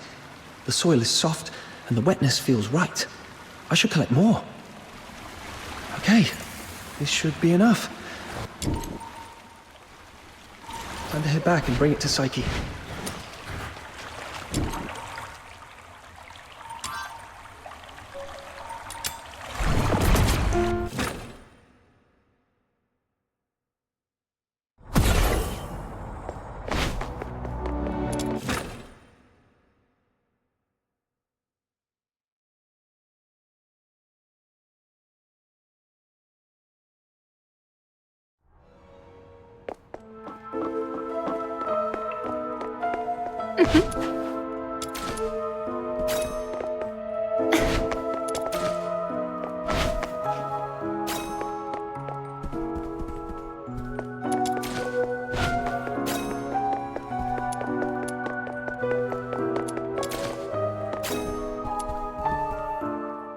Psyche, here's the soil from that cave. Does it look right? Its touch is exactly like that of the soil Dad used to grow flowers with. And there's so much of it. This should be enough to help every plant thrive here.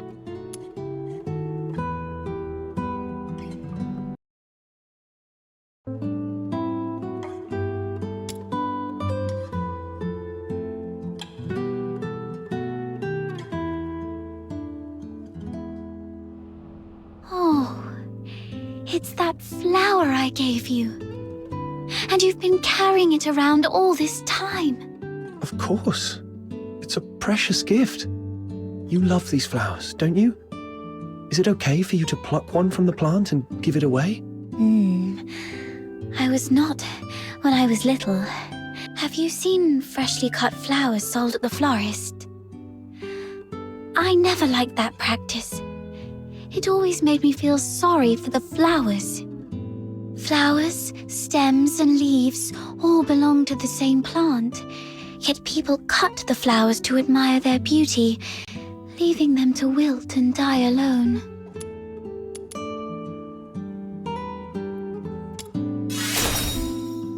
You said when you were little.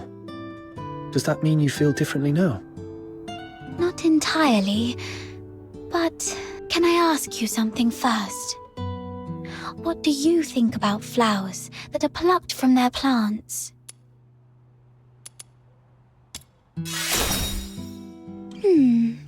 I understand. That's what I thought. Now, when I see cut flowers, I still feel a bit sad. But over the years, I've come to realize that they are amazing. Far more amazing than I thought. A plucked flower would no longer bear fruit. It's fated to perish in a slow, wilting death. Yet it tries to absorb water, as if still rooted, blooming fully before its brief life fades. I no longer pity them. I'm impressed by them. You feel the same, right? Oh, just listen to how somber and heavy our conversation has become. That wasn't my intention. Anyway, the soil you brought back is great. The wetness and softness are perfect. You might have a real knack for gardening.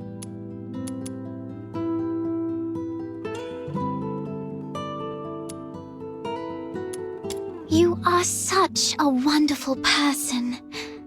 Apart from my parents, nobody else has ever taken my casual remarks so seriously, or done so much for a simple plant.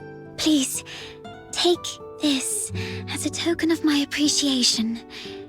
It's not much, but I hope you'll accept it. Do come back and admire these flowers when they bloom once more.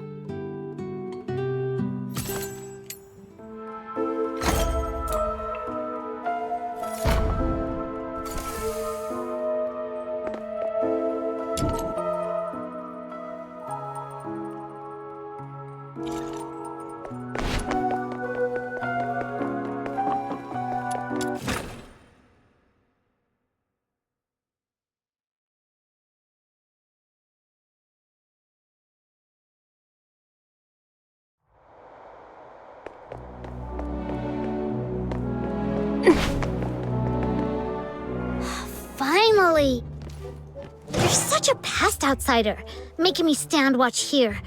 This Demon King's great talents are meant for leading hunts, not keeping tabs on that gloomy man. That's because you have a special gift for acting by stealth, Your Majesty. Look at us, all big and clumsy. We'd be spotted by Henrik in no time. Smart of you to have recognized my greatness. Wait, that's just a roundabout way of calling me short. No, not at all. You're the tallest and mightiest. The towering ice lake gates were practically built for you. Shh, he's coming out. Right on 8 o'clock. If he ever changes careers again, he could offer time-telling services in the town square. Stick to the original plan. Snow and I will tail Henrik. An outsider, you sneak into Henrik's office through the chimney. We'll meet up at your doorstep afterwards. Got it.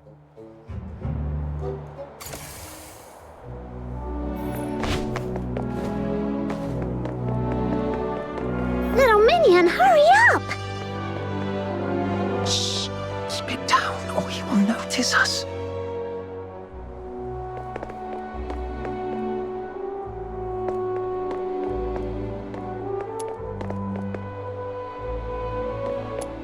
Ugh, what's taking him so long?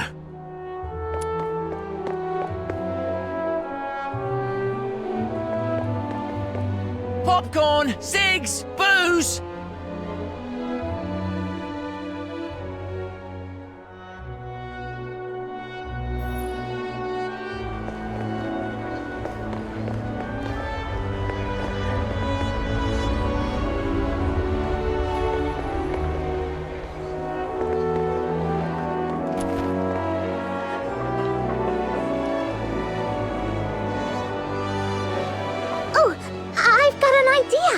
We hide inside this big guy and follow him without making a sound.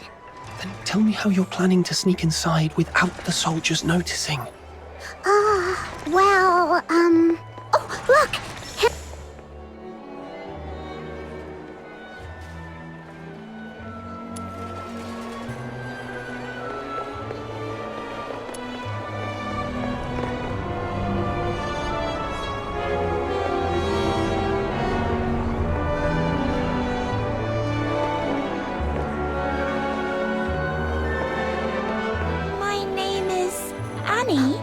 Flowers of Solicitude. It's a flower shop. Wait, is he going on a date? Let's grab a seat across the street and wait for him to come out. My name is...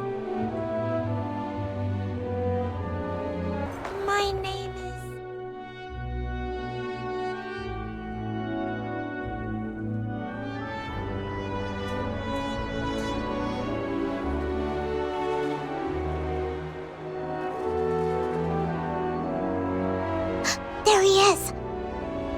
Can I get you two something to drink? Oh, we're good. Just, hanging out and enjoying the view. Isn't the sunlight lovely tonight? Well, nothing pairs with a good view like a good drink. We've got all kinds of coffee, Ice Lake's own boreal berry juice. Oh, and how about our newest special, rich, creamy pickled herring soup? No thanks. We've got something... Wait, where's Henrik? Oh, I think we lost him. Let's ask the florist and try our luck. My name is...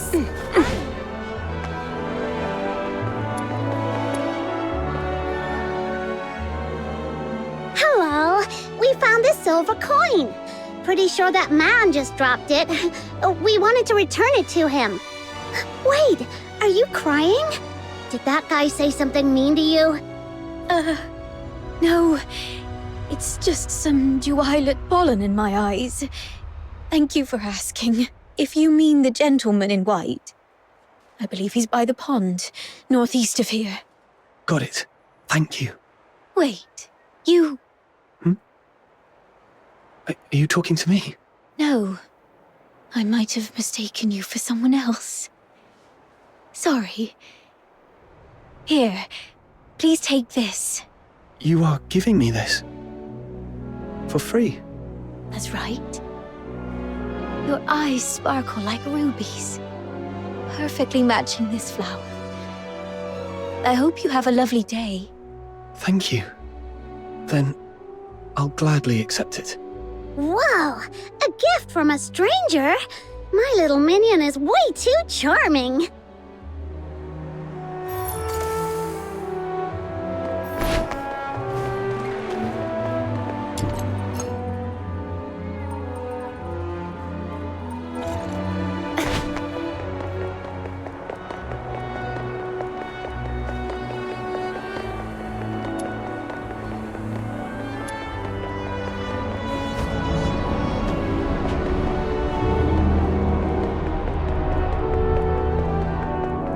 This should be the place. Yep, there he is.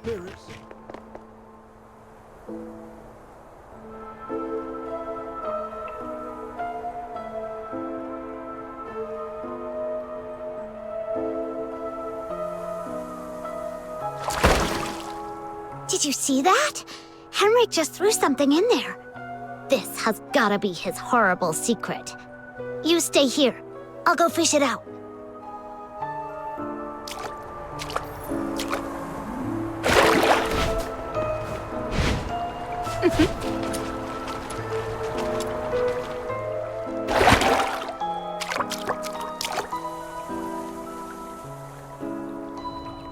Now comes the most exciting moment! Through great trials and hardships, the Demon King and her minion finally retrieved a precious treasure from the deep waters. With hopeful hearts and anxious breaths, they opened the box, only to find... Huh? It's empty!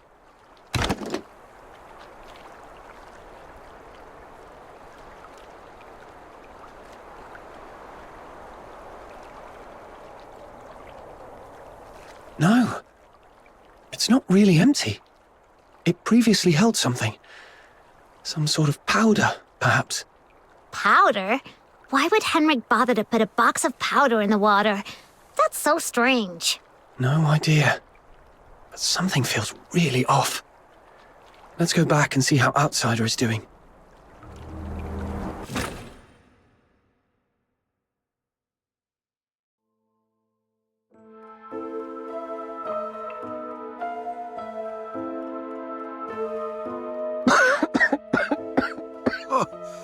I got all covered in soot. Fina's going to make a fuss about it when I get home. Anyway, finally made it in.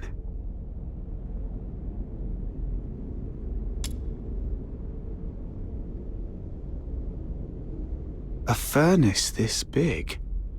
No way it's for cooking. And it doesn't look like a heater either.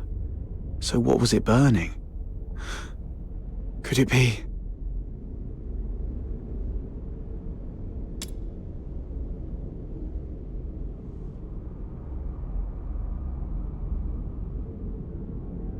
The Slumber Project. What's this? September 3rd. Carolina Brown. October 29th. Hunt Clark. Hunt? Don't tell me he's already... November 25th. Psyche Frey. Mr. Henrik, you're back. Here's a cup of hot water for you to warm up a bit. Drat. Henrik's back.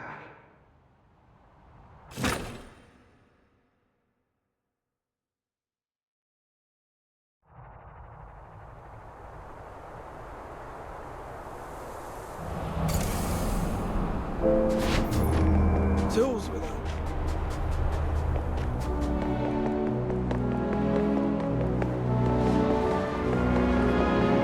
I hope it will bring some...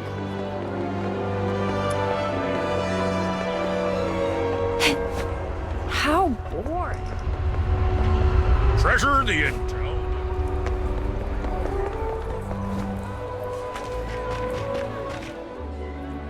Are you saying Psyche is in danger? Hunt appeared on that list after he went missing. I fear things didn't end well for him. And I'm worried your friend Psyche might be next. Henrik came back at a bad time. If I had just a few more minutes. It's my fault. I wasted too much time with that chimney. Damn it. I knew he was up to no good. What do we do now? Psyche is a good girl. We have to find a way to save her. I'm going to the Hypnos house right now. Don't rush into it. We still have 5 days, so let's go back and get prepared first. No. It's always better to act sooner rather than later to save someone. I can't just... Just stand there, helplessly watching her leave. Right? How did you know? Just a guess. You seem pretty shaken up, tossing all caution and reservation to the wind all of a sudden. She means a lot to you, doesn't she? Imagine being thrown into a foreign land all alone, feeling unwanted and helpless. And then someone reaches out and encourages you to hang in there for good things to happen. If this person were in danger, you'd do anything to help too. Maybe you're right. The bitterness of failure after trying beats the endless regret of, why wasn't I braver back then? But remember, being brave doesn't mean acting recklessly. Being brave is saying, I'm aware of all the possible endings of this path, and I accept them all.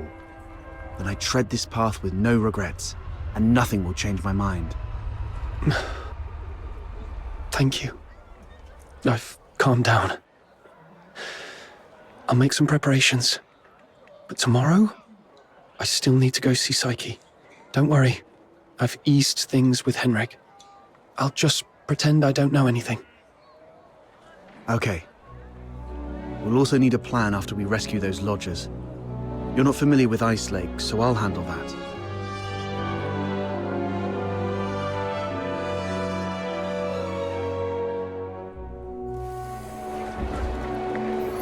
Treasure in the inn. How boring.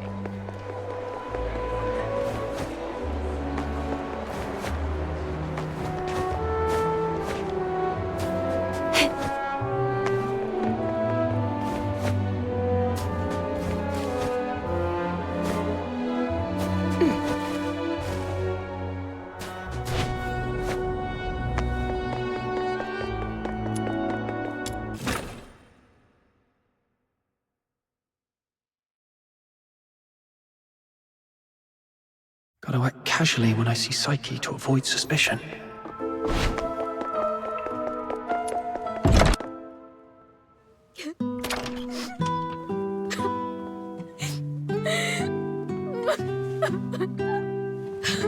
Psyche? Are you crying? Sorry, What happened? I'm sorry. Oh, it's you. What's going on? What happened to Psyche? She's sick and needs treatment. And she needs some time to rest. It's nothing serious, but please leave her alone for the next few days. Psyche, would you like to go out for a walk with me? Let's go outside for some fresh air. Don't be afraid. I want to go to the Lamenting Lake. Sure. I'll go with you. Mr. Henrik, may I go out for a walk? Go ahead. But remember what I've told you. Otherwise, you know what will happen. I understand. If anything happens to Psyche, you won't have a second chance to leave Ice Lake. Keep that in mind.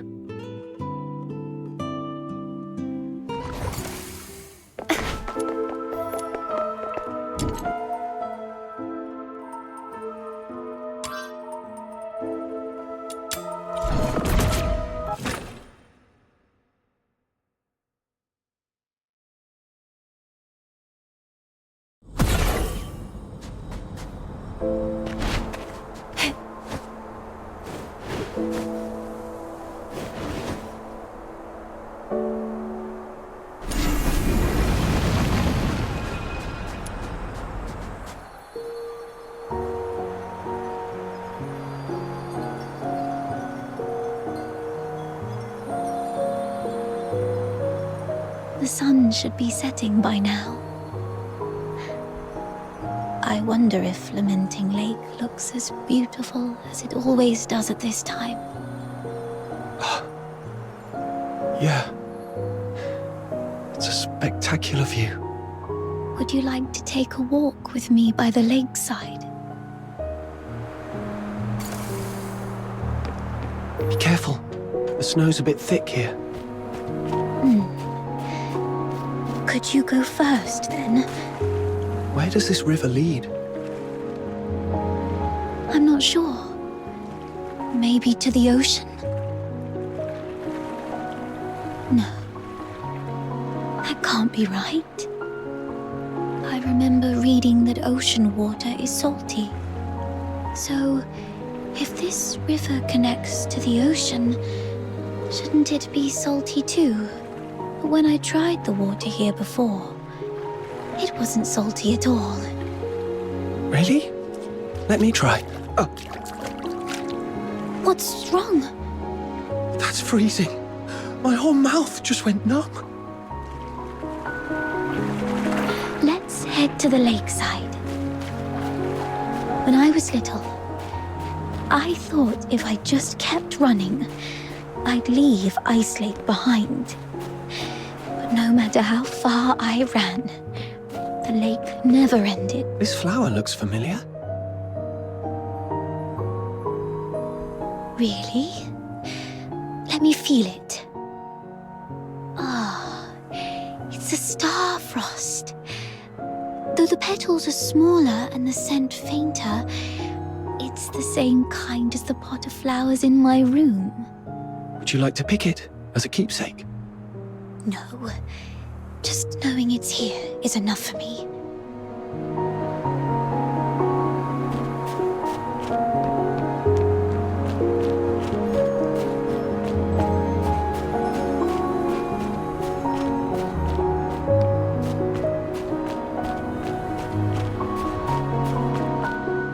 It sounds like a steam whistle. Is there a train passing by?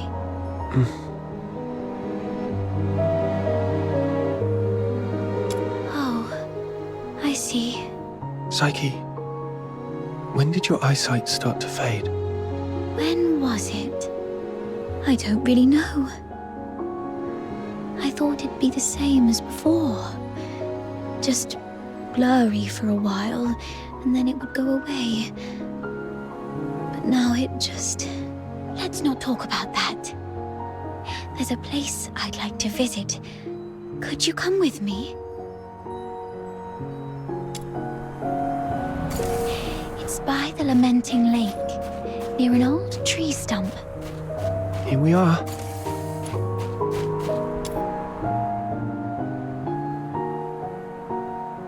Could you open it?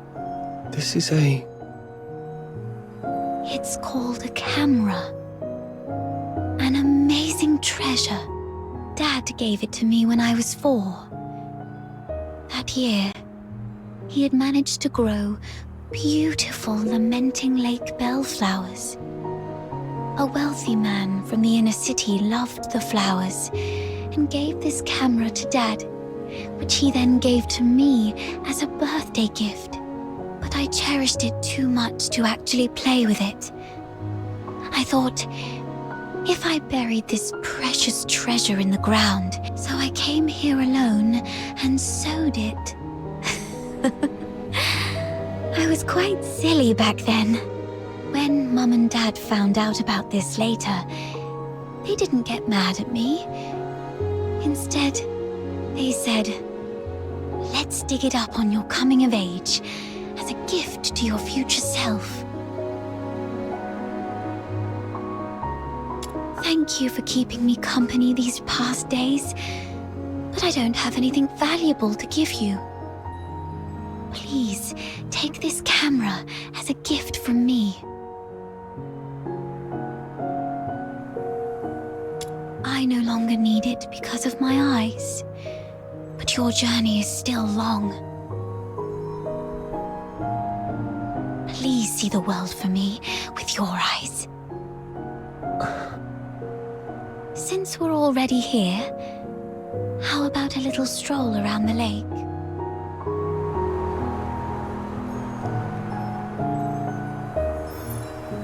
was little, Dad would sometimes bring me here for walks.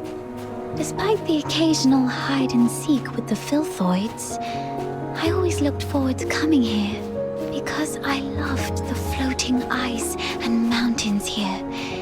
And more so, I loved watching the trains roar by.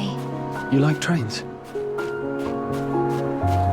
Yeah, I'm fascinated by their destination. The South. I've read that it's nothing like Ice Lake. The sun's warmer there. So, the day you showed up at the door of the Hypnos house, I was thrilled. I'd never met anyone outside Ice Lake. I've always secretly wondered what your homeland is like. Have you seen the ocean with your own eyes? Is it as large as 100 lakes put together? If only I could also see it for myself. Look at me. Almost 18 and still daydreaming like a child. Listen, Psyche, it can be more than just a dream. Besides Berry, you were the first one to be so kind to me. I've always wanted to do something for you. There's no one else here. So tell me, have you been under threat? You can trust me. No matter how scary the enemy may be, I'll protect you. I'm a stranger here. I can take you away, just like the day we went to the pit together. Once I find Berry, we can go to my hometown in the south, build little houses by the sea, and grow flowers around our homes. When spring comes and the flowers bloom, your eyes will heal. Every day the sun will shine so brightly that you might even find yourself missing Ice Lake snow. Oh, it might be a slight damper on your dream, but are you scared of bugs? The ones in the south are bigger and noisier. Thank you. I'm not under threat. It's just that I just can't leave Ice Lake, no matter what. What do you mean? Sorry, I can't tell you. Could you take another photo of me? And make sure Ice Lake's in the frame. I don't like this city. I hate the ever-present smell of blood in the air, the towering walls, the guards' heavy boots, and the endless whimpers that fill every alleyway. But it's still where I grew up. My one and only home. So, I'd like to take a picture with it. Okay.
Say cheese.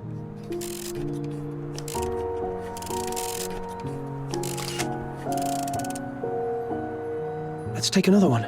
3, 2, 1. Psyche! Henrik! It's not safe outside the city. You've been out too long. Sorry. I'll head back now.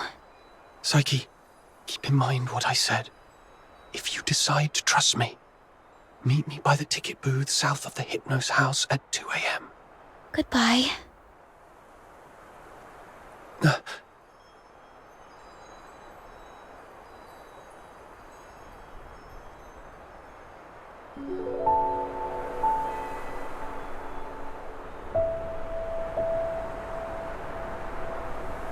Can't leave Ice Lake. That guy over there looks familiar.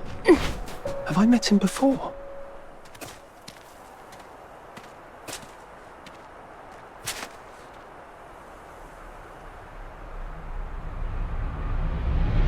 He goes there. Stay back, or I'll shoot.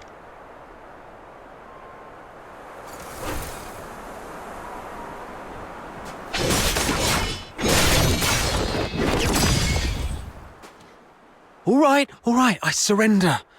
But it wasn't me. I swear. It's you. All right. I trust you, Miss Camilla, but remember, keep a close eye on this kid and don't let him stir up any trouble in town. If the chief finds out about this, we'll both be in for it. Damn, didn't expect to run into you. Do me a favour, mate. Keep this between us, will you? Who is this? All right, here's your money back. I haven't had a decent meal in days, so I got desperate. I'm sorry. You executed him. I don't think he deserved this. Well, keep it down. I told you it wasn't me. I was just trying to sneak the body out. My name's Kevin. We've met before. I'm in the outskirts escort. And this poor soul here is Hal, my old neighbour. We've known each other since we were kids. He lost his mother at an early age and had been getting into countless brawls ever since. My family doesn't allow me to interact with Charons, but he was an old friend from when I was a kid, so I'd sometimes help him out. One day he came to me, acting all weird. I thought he'd racked up debts again, or that he came to moan about being hit by his drunkard dad. But to my surprise, he said he was showing signs of deterioration. What exactly is deterioration?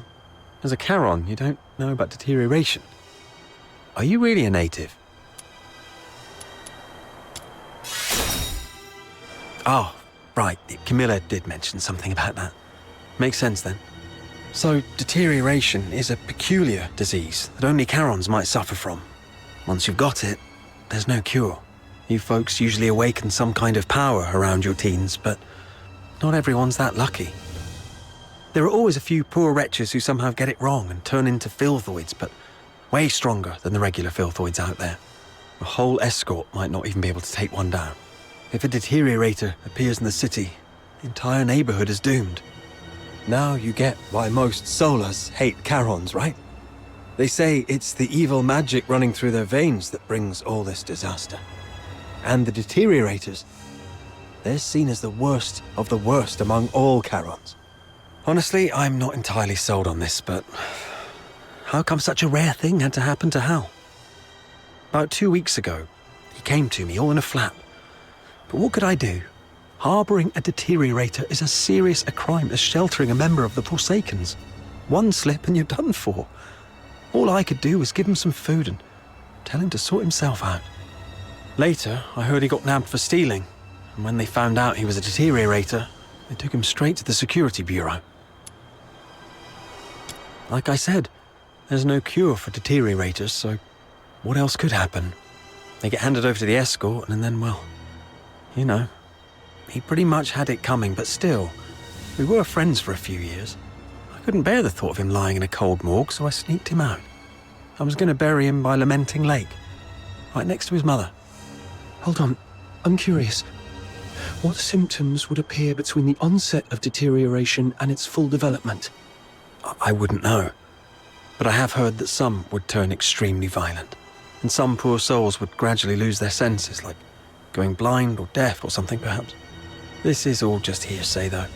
If you're curious about it, best ask a doctor. But it seems to me you've awakened already successfully. Why do you care?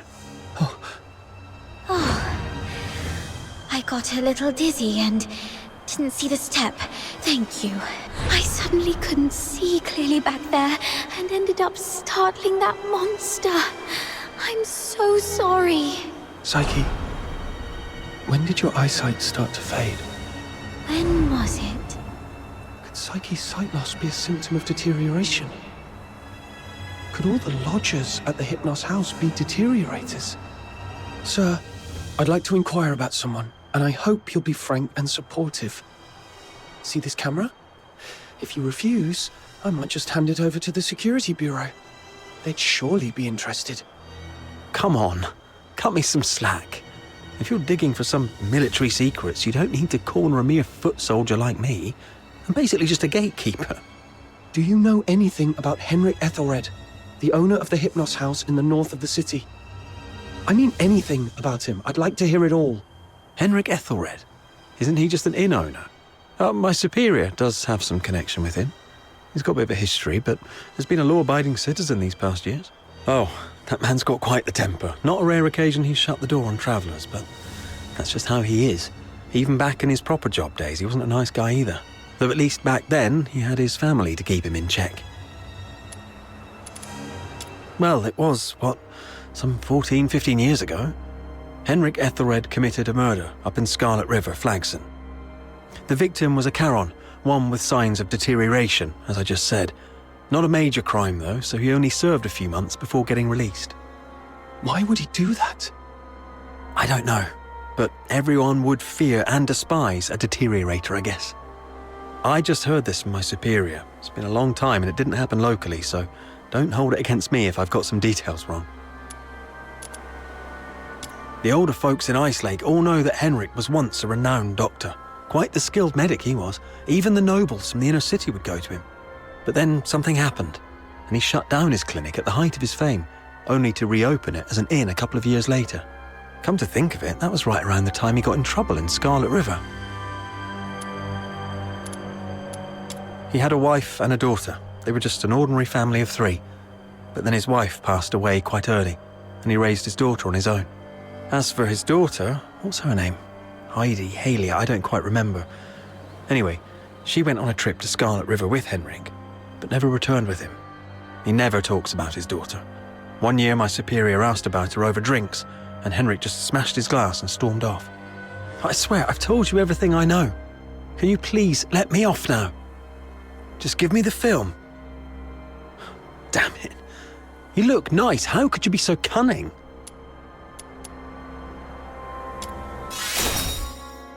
Well, take care, sir.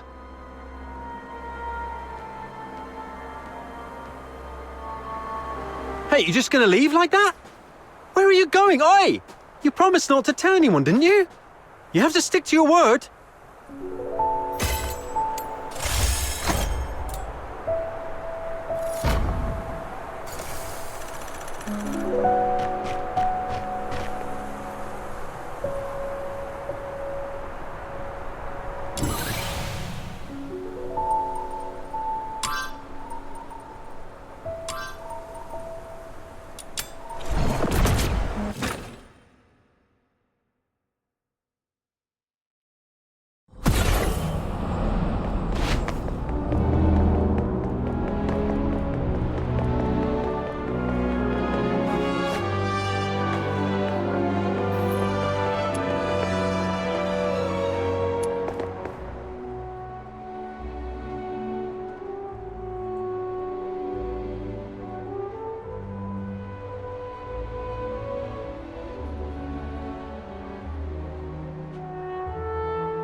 Are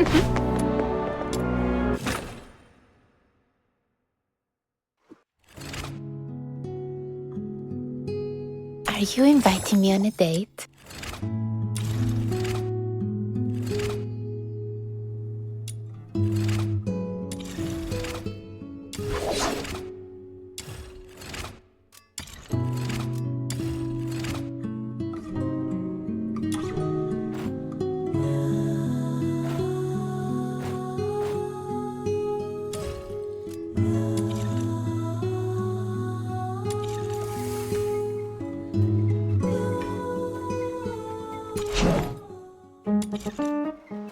Are you inviting me on a date?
Properly disinfected, it can become a delicious dish.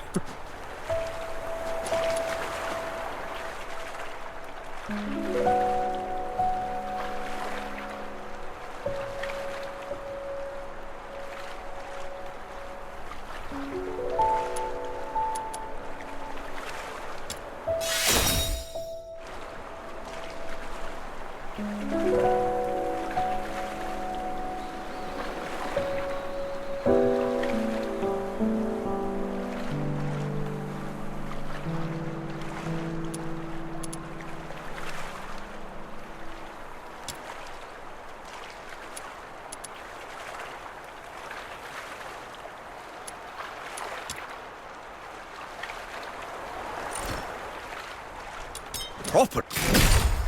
Disinfected, it can become a delicious dish.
Properly disinfected, it can become a delicious dish.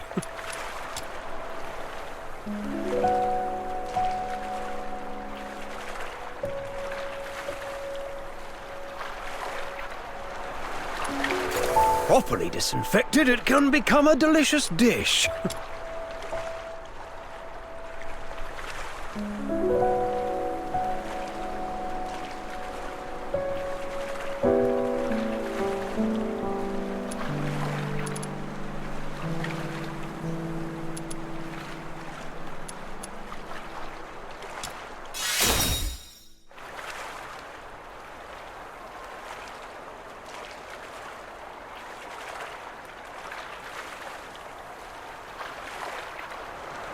Properly disinfected.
I hope it will bring...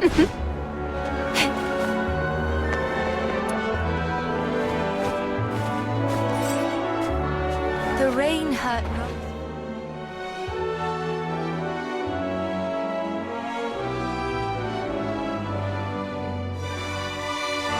It is all set. I've squared things with a friend from the inner city. He will send his coach around here tonight. Once Psyche shows up, we'll take her out of town and lay low for a while. Henrik wouldn't dare rob a noble's coach. After that, we'll have to play it by ear. You really have a wide network, don't you? Ha! Gotta make the most of all the crap I've been through these years. But are you sure she'll come? I'm not sure. Anyway, if she doesn't show up, we'll go with plan B. We break into the Hypnos house and confront Henrik. Ha! Sounds like the story of a hero from some pulp novel. But don't get your hopes up. Even if we manage to save Psyche today, she won't last much longer. Remember the thing we saw in the pit?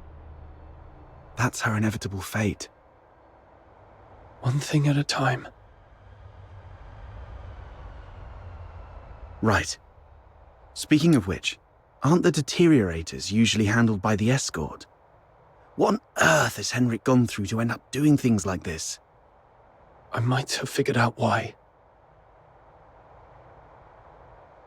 Henrik used to be a doctor, but he shut down his practice for some reason. He had a daughter, but she went missing in Scarlet River, and Henrik murdered a deteriorator in Scarlet River. Right. More importantly, these three events happened in the same year, so they must be connected. And the lodgers at the Hypnos house are likely all deteriorators. I see what you're getting at. Henrik's daughter was likely killed in Scarlet River, possibly by a deteriorator, sparking Henrik's deep-seated hatred towards them, which hasn't faded even after so many years. So, he somehow managed to control some of the deteriorators and administer his own brand of justice. That's your conclusion, right? Yes. But regardless of what he's gone through, or what the deteriorators will eventually become, we must... Did you hear that? Screams from the direction of the Hypnos house. Let's go.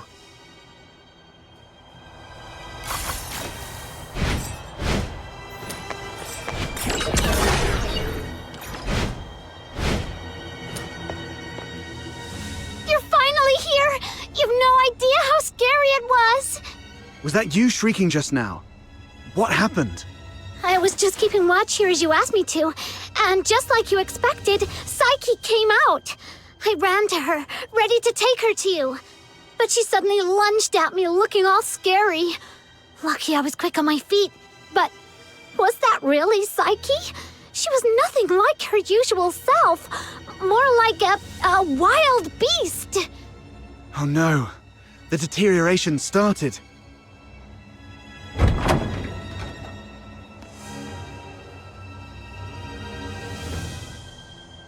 Please help us! Mr. Henrik is in really bad shape. What? Please help us. Follow me. Over here! Mr. Henrik's in his office.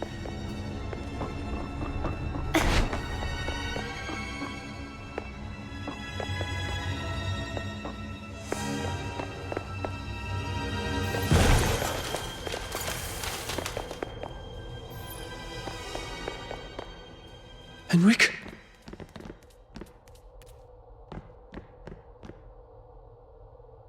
He's still breathing. Snow, see if you can find any bandages or strips of cloth. Anything. Don't waste your time on me. I deserve this. Please. You... Don't bother, he's a goner. Let him finish his last words. You have to stop Psyche. Stop her? The Hypnos house shelters deteriorators. Those abandoned by fate. Their destined end was supposed to be a cold bullet. Right. In Hyperborea, any Charon showing signs of deterioration will be taken away immediately to prevent them from turning into filthoids. Wait. Are you saying... Their families didn't have the heart to see, so they hoped that I could help end their misery in a decent, gentle way. Just like how I sent away Haley. Are you saying the deteriorator who was killed in Scarlet River was your daughter Haley?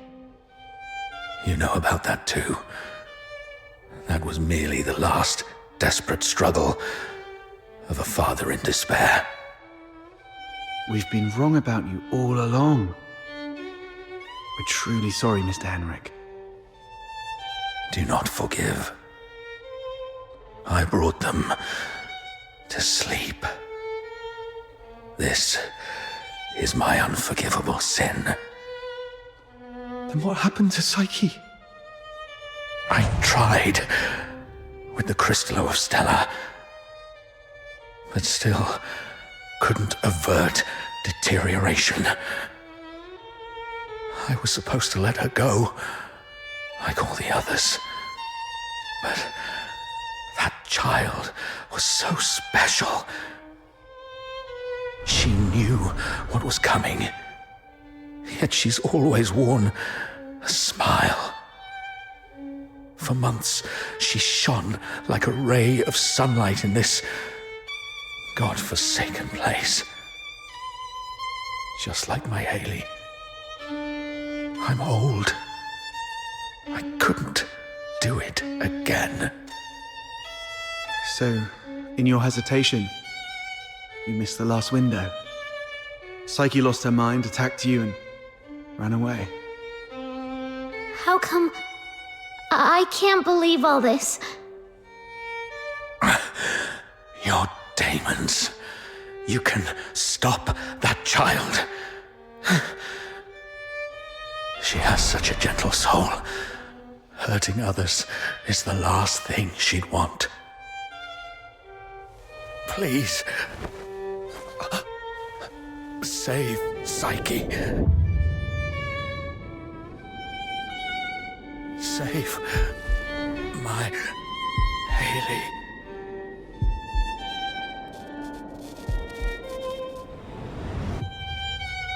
Mr. Henrik! Let's go. We must hurry.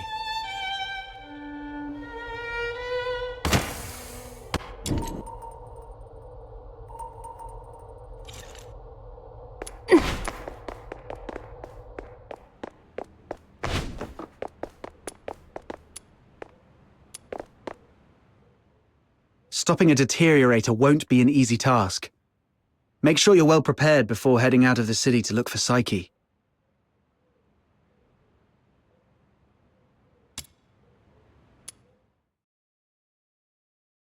Are you off to find Psyche? Please take this with you.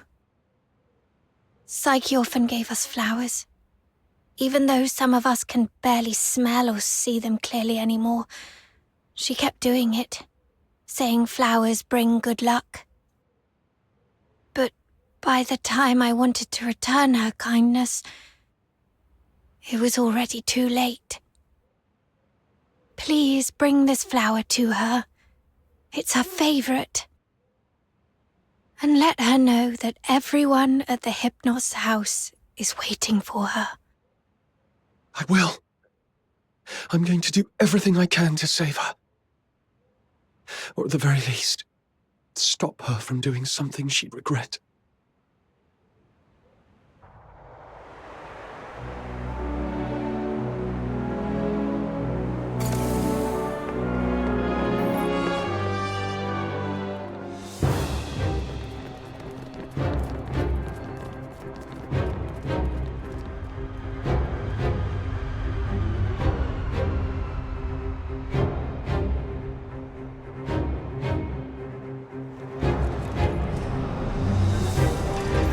Lady just swooshed by.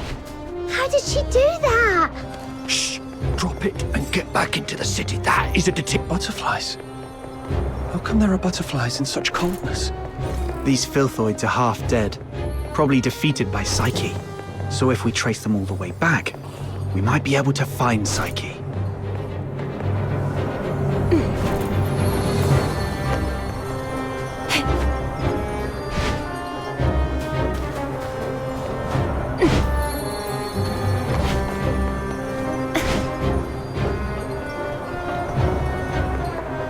It's okay. We already know where Psyche has gone. All we have to do is follow her trail. Right. As long as we can find Psyche, there's gotta be a way to save her. Thank you. Whoa! The wind's gonna blow me away! Stay behind us, Snow. We'll make our move when it calms a little. And if the wind gets strong, we can stay behind the rocks to take a little break. Don't rush in.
Should be the final stretch. Psyche, wait for me. I'm bringing you home.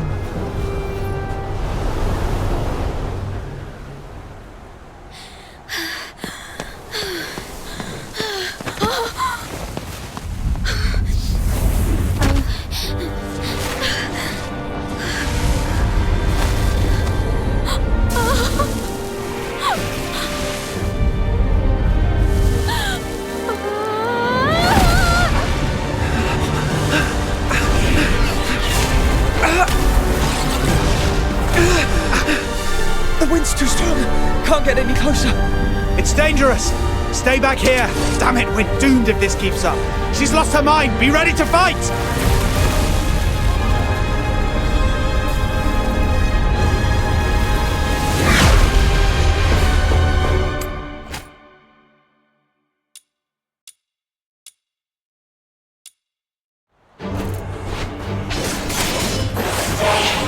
Psyche, can you hear me? No violent Talk to me, Psyche. You said it yourself. There's so much you want to do. You'll leave Isolate for those unseen places. Go to a small island. You can build a house by the sea and grow white flowers around it. Talk about the snow in Isolate with your friends and shading yourself with a wide-brimmed sun hat. Talk to me, Psyche.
Those who harm show no quarter.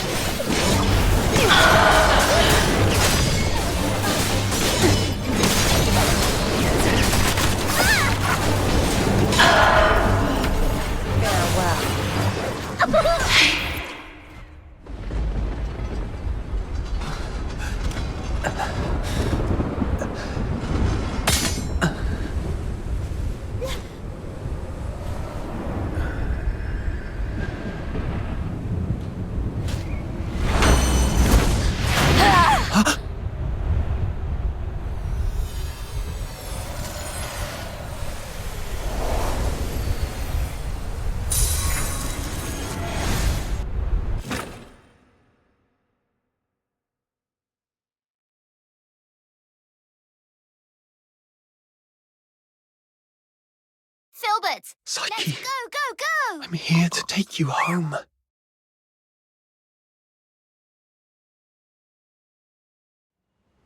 Is this my home?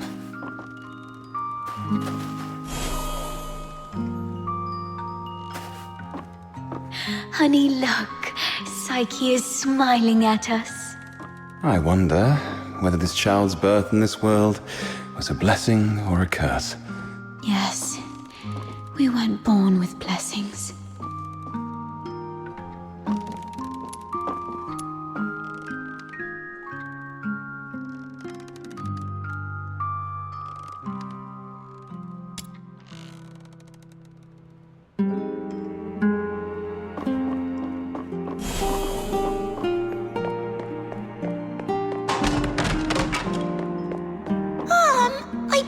Psyche I'd bring her home today to play with blocks. Who says you can play with her? How many times have I told you to stay away from these unclean people? Do you want to get killed by dark magic? Ugh, now these blocks are all dirty. Throw them away, now.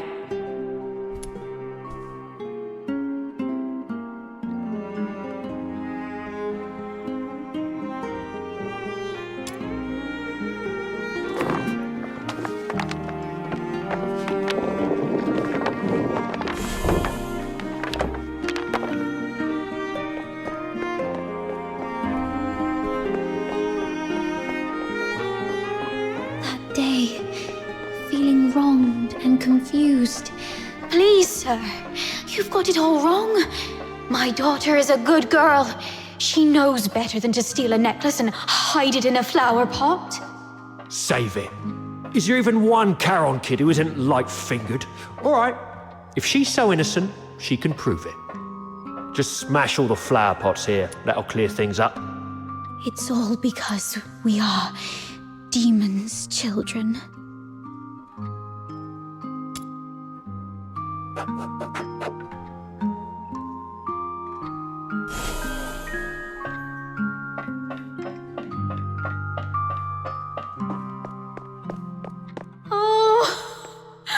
Why? She's such a kind child. And we've always been decent, law-abiding people. Why did this happen to us? At this point, there's nothing left but to turn to Dr. Henrik Ethelred. It's the last thing we can do for her. Mom, Dad, I'm sorry.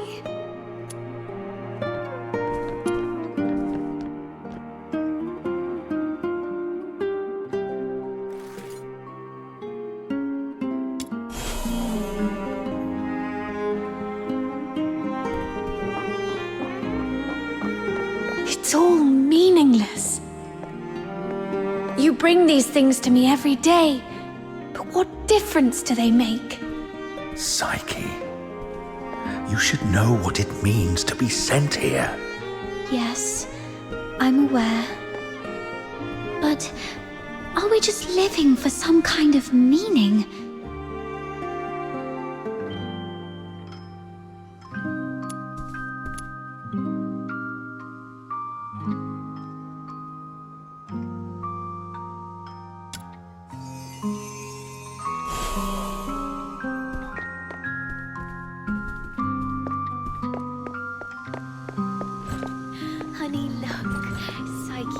I wonder whether this child's birth in this world is a blessing or a...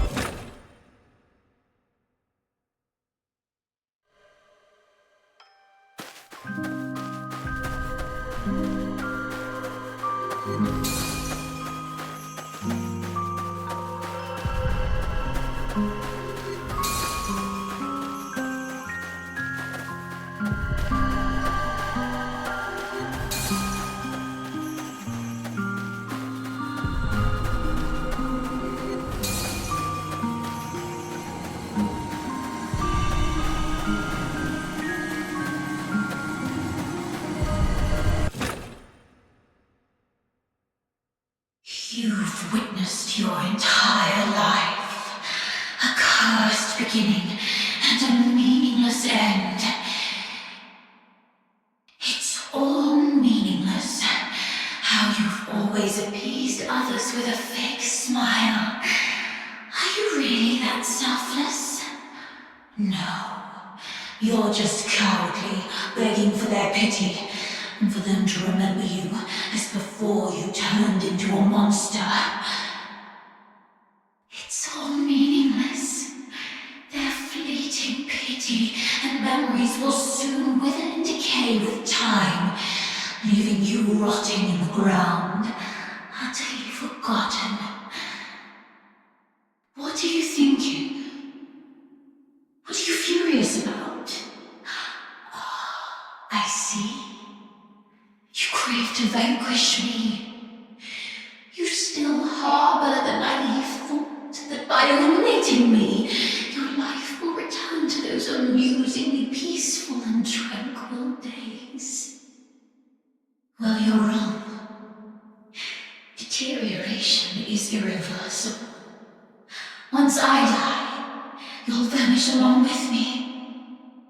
Just embrace me. Yield to the primal urges of this flesh. Be a beast. None of this absurdity can hurt you anymore. You, demon's child.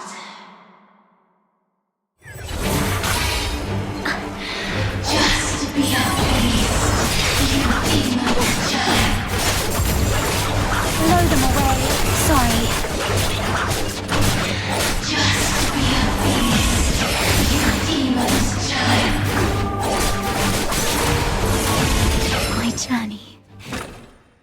here.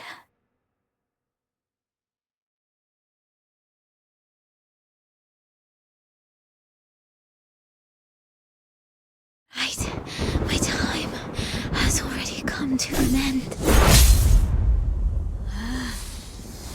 It's you. Stand up! Don't yield to this cold, unfeeling world!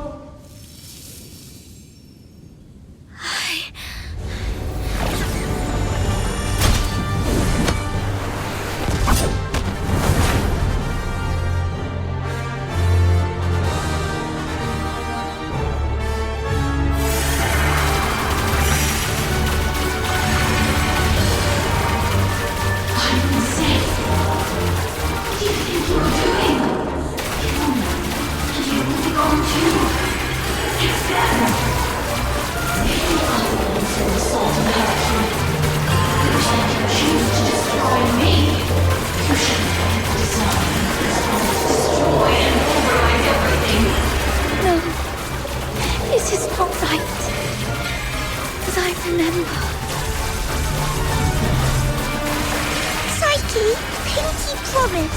We'll be best friends for life. I'll remember that you lived in this world. We'll wait for your return.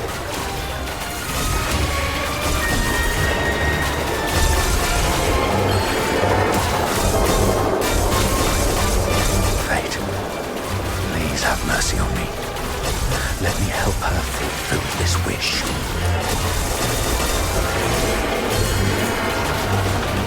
Take this flower with you. It will bring you good luck.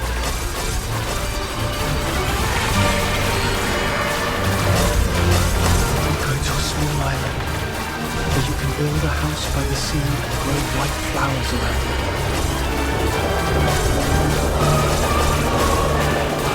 Psyche, I'm here to take you home.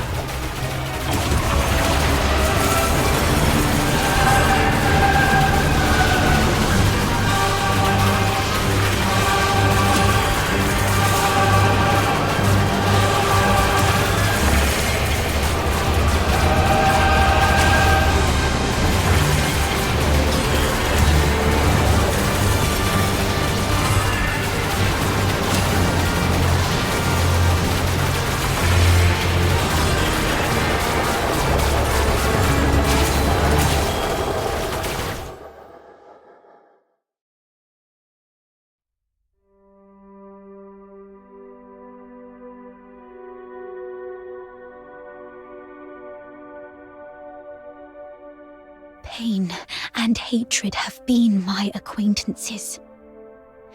They've wearied and aggrieved me. Yet, I find joy in having existed in this world. This is my choice.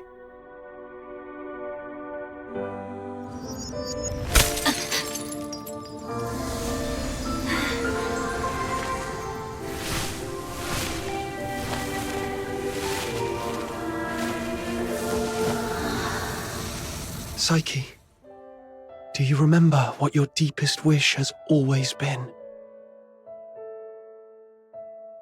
Yes, I remember now. I've always wanted to leave this place and see the world. To find a warm place where flowers always bloom. I wish to make it there. I will make it there.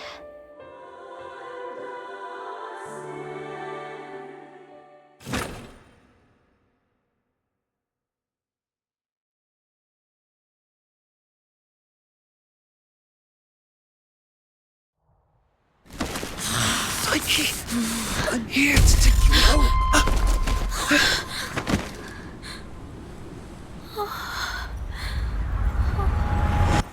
I've still ended up hurting you all. I'm so sorry. It's okay. Let's go home together. They wanted me to tell you they're all waiting for you. Home. But it's already too late. Outsider, aren't you a know-it-all? Didn't you say your brain was 1,000,000 times smarter than mine? Do something now! It's too late. She's fatally wounded. She won't make it, even as a Filthoid. What? Little minion, did you really have to hit her that hard? No. It wasn't him. It was me. I killed myself.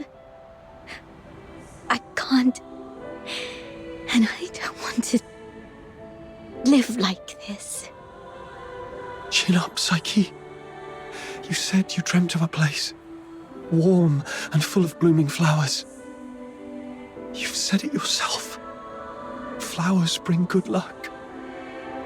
Yes. It must be a beautiful place. No, don't just take my word for it. You have to see it for yourself. Do you know why I love flowers? 'Cause they're seeds, carried by the gentle wind, travel to distant lands, over city walls and mountains. Nothing can stop them. I have one last wish. I'm all ears.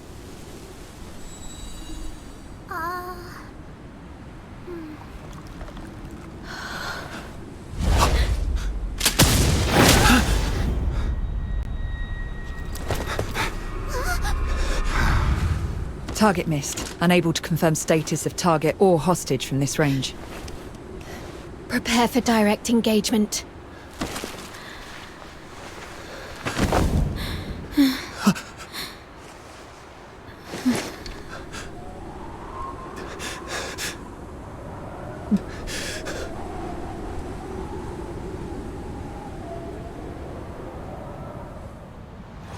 Mom, the deteriorator.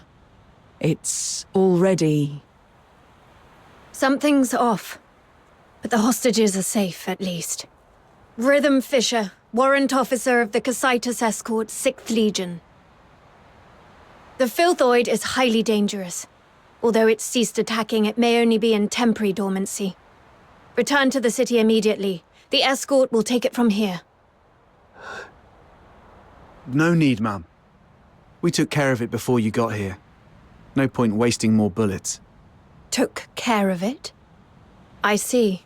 That would explain why the target was more stable than a typical Filthoid. Although... was it just the two of you? You look like Phoxhunters from your outfits, am I right? Precisely. That's not it. Mum, during my earlier scouting, though from a distance, I saw these Charons using magic. They might be accomplices of the deteriorator. These low-life beings, all wicked sorcerers, they should all be... I'm not saying... I was just referring to them, Mum. I'm not saying that all Charons are... Anyway, I didn't mean anything by it. Punishing the guilty shouldn't affect the innocent. We appreciate your support of the Legion. Please, come with us to the Security Bureau. We shall offer you handsome rewards. Dispose of the deteriorator ASAP to avert public alarm. Don't touch her. She was trying to keep away from the crowds. That's why she ran towards the outskirts so desperately. Even in her last moments, she was still trying to do something for others. What do you mean by dispose of? How could you even... What did you say? Are you all right? Should I arrange a military medic for you? Not at all, Mom. My friend is just a bit shaken up. We'll be fine after a few warm drinks at the Asphodel. We'll talk about the reward another time. Got another commission to attend to.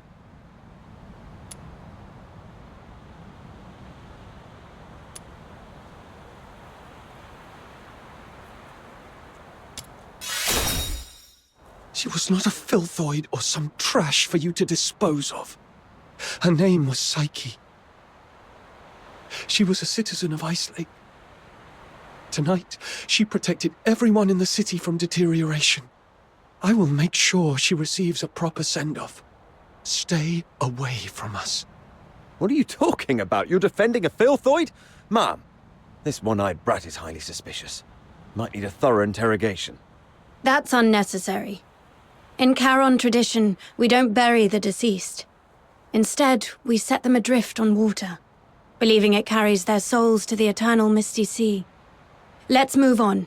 I'll explain the situation to the higher-ups.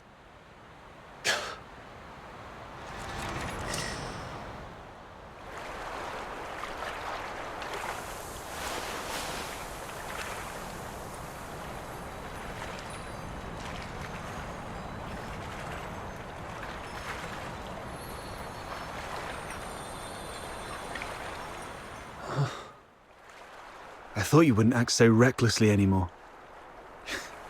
Yet you remain true to yourself, which isn't bad. This is you. We've just said goodbye to a brave young lady. I can't let you risk yourself as well. Thanks for covering for me back there. There's nothing to thank me for. After all these years, I've changed from a hedgehog to a rat, living only to see another day.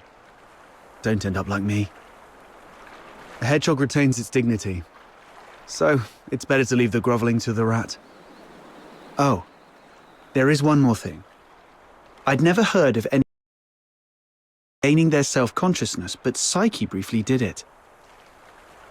With the last bit of sobriety, she shattered that filthy beast with her own hands, telling everyone that she would not surrender. Did you make that happen? The magic you were using, it was resonance, wasn't it? How did you... Relax. I'm not going to press you about your past, but remember what I'm going to say. This power of yours will spell disaster for you in the Empire. I remember the last person who had this kind of power plunged the whole Empire into bloodshed and chaos, and their end was utterly miserable. They ended up swinging from the gallows in the Square of Dysmania. So, just use your power with utmost caution. All right. It's okay to let it out, man. The wind here is so strong, I can't hear a thing. Even if I hear some noise, it's just the sparrows chirping. I've seen this kind of thing countless times. But I tell myself, we've only got one night for tears.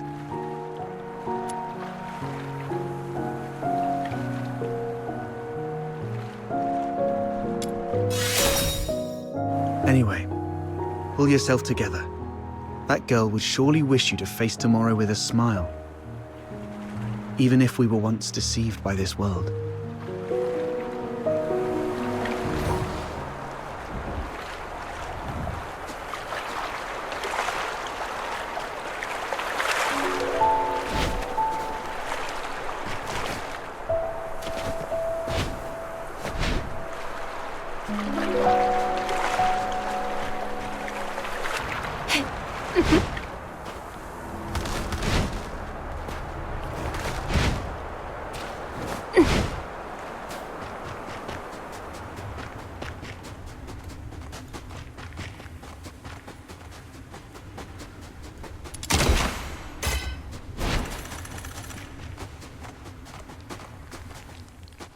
May your soul find peace in the depths of the misty sea.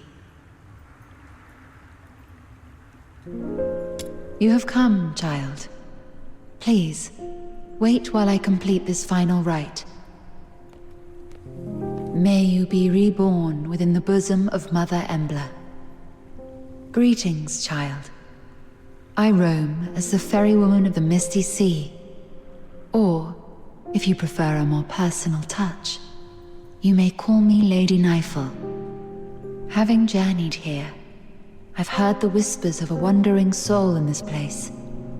Thus I've come to guide her back to the misty sea. A wandering soul? Yes.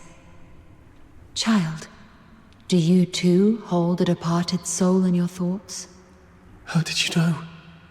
My eyes can see the longings of souls. As I guided her, I glimpsed all she held dear, and among these visions, I saw you. She was a friend of mine. I failed to protect her. She must be disappointed in me. Quite the opposite. Many souls I've witnessed depart with intense grievances and bitterness, their cries thick as the fog along the riverbanks. But her voice was very gentle. It bore no sorrow, anger, nor resentment. Only expressions of gratitude and blessings. Perhaps those were meant for you. But...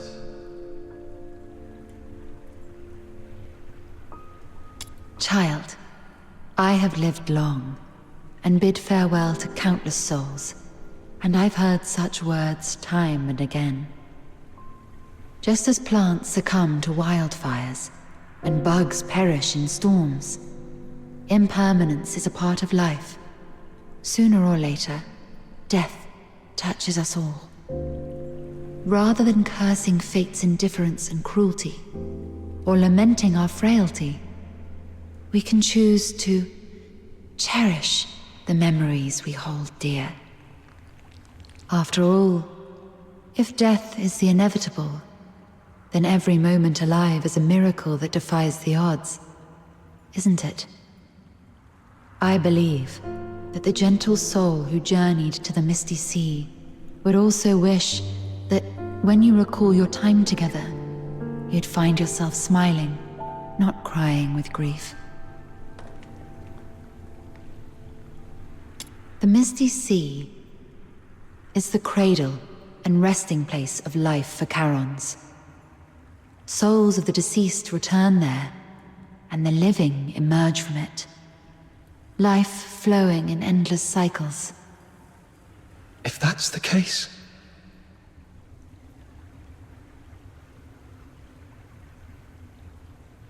Were it someone else asking, my answer would be this. The cycle of life and death is a universal law, not to be defied by human might. However, child, I sense you are bound by an unusual destiny. One day, when you have garnered enough strength to confront this world's unveiled truths, and even challenge its very laws, perhaps then might you step into the river of life, to its terminus, the misty sea, where the departed souls await beyond the veil of time.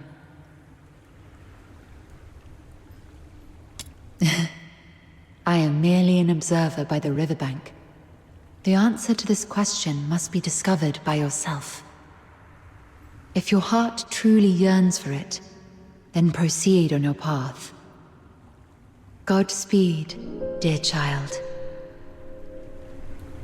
The misty sea, departed souls, the world's truth and its laws.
You've embarked on your journey. Perhaps you've explored new places and have met new friends. You seem sad. Yes. I had a sad dream. Well, I'm not sure if it was a dream. I feel like I've lost something important. Trying hard to hold on to something, yet it slips away like sand through our fingers. Time and life, it's all like this. To be born is to be destroyed. To meet is to part ways. The only thing that ever lasts in this world is oblivion. Where are you going? Like you, I'm starting my own journey. Wait! Who are you? My name is... Our paths may cross again one day.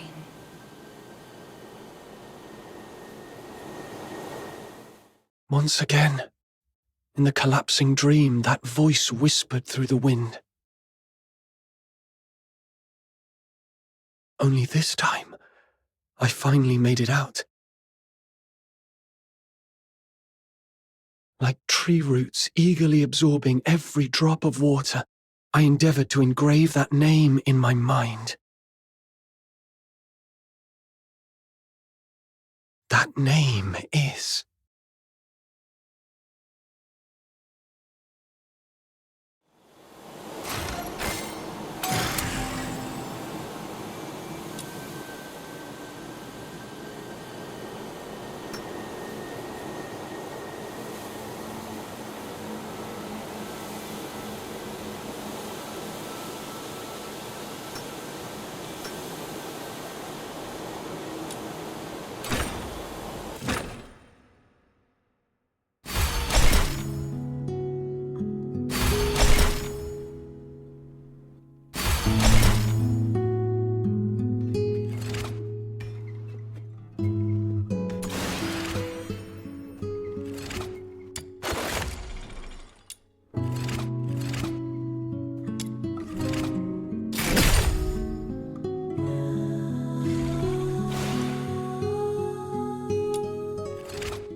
How? Treasure.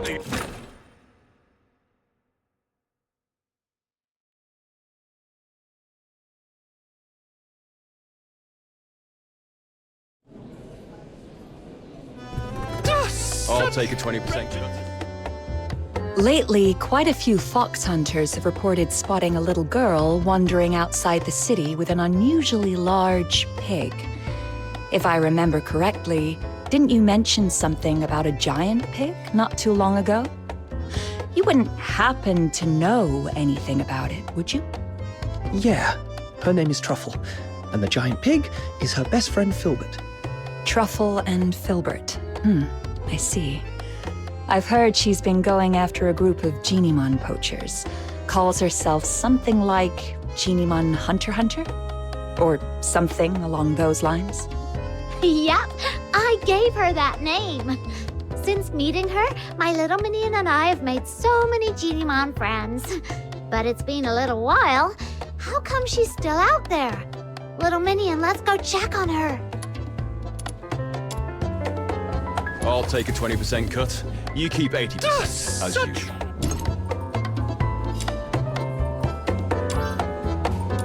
Wretchedness would ship.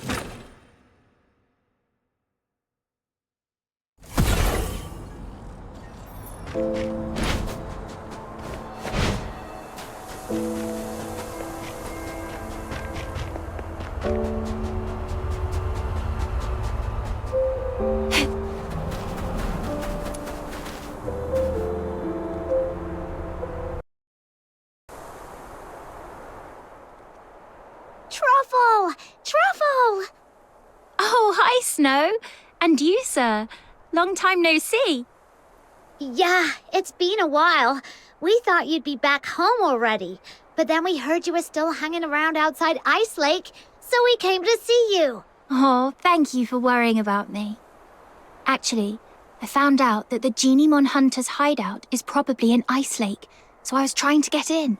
But the guards at the city gate are so mean. The moment I get close, they freak out and start yipping travel permits like startled puppies. So I've just been hanging around here, keeping watch on those bad guys. But sounds like if they don't learn their lesson completely, they'll surely go back to their old tricks once you leave. I've got an idea to get you into the city. But it'll require a little bit of acting on your part. Oh, that was fast, little minion.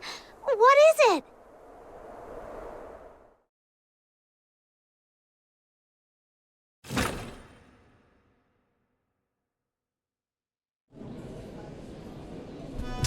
I'll take a 20% cut. So, you want me to get a highly conspicuous little girl and an even more conspicuous, oversized pig who doesn't have a travel permit into Ice Lake, so you can go after some Geniemon poachers? Yes. I believe in you, Miss Camilla. This should be easy for someone of your caliber. I run a business, not a charity. Technically, I shouldn't agree to your absurd request. That said, you mentioned her name is Truffle, her friend is called Filbert, and they came from a faraway place. That reminds me of something I heard before. I suppose I could do her a favor, but once she's in the city, I can't vouch for her safety.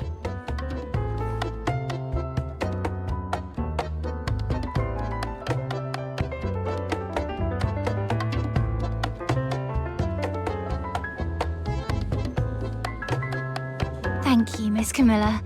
I was a little nervous back there and ended up calling Viva Winery Wawa Winery. Sorry. It's okay. They were too busy drowning themselves in the wine I gave them to care. You made it, Truffle! Welcome to Ice Lake! Who would have thought those big, scary guards would turn into meek little kittens in front of Miss Camilla? Just like Geniemons when you've got treats. Oh, speaking of which, we've got bad guys to catch. Ice Lake is way bigger than I expected. We need to hurry. Do you have any idea? I have my dear Filbert. Filbert's nose is incredible. She can sniff out Geniemons from miles away. And those bad hunters must be around. I'll take a 20% cut. You keep 80. Only draw heaven's own tears. All right, let's go higher. The scent spreads farther up there.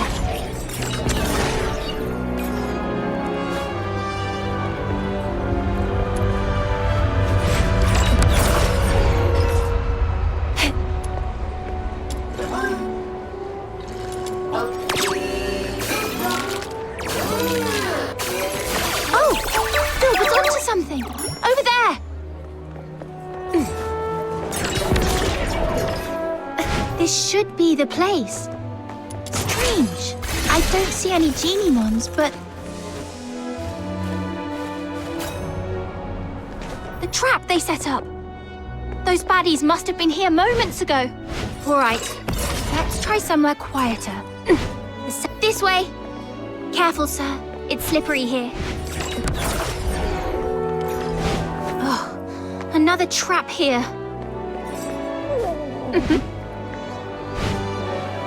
It's okay, Filbert. Let's try another spot. Is this the entrance to the sewers? Yes. The water vapor and quietness here make this a perfect spot for Geniemons.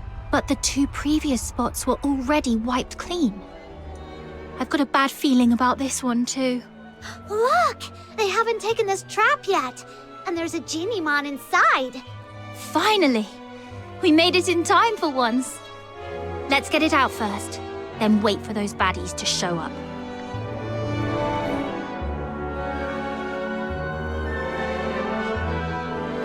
Don't be scared, little one. The great demon king and my loyal little minion and the Geniemon Hunter are here to save ya. Now off you go, get out of here and take care. You're welcome, we're happy to help. Wait, this one looks kind of familiar. Did we save it once outside the city? Now go home and stay safe. Don't let those mean hunters catch you again. Until I'm a true, capable Geniemon hunter, you'd better be extra careful. I think we did. All right, enough yipping. Just go. You might not be this lucky next time. I don't think this one is very bright. We explained everything, but it just won't leave.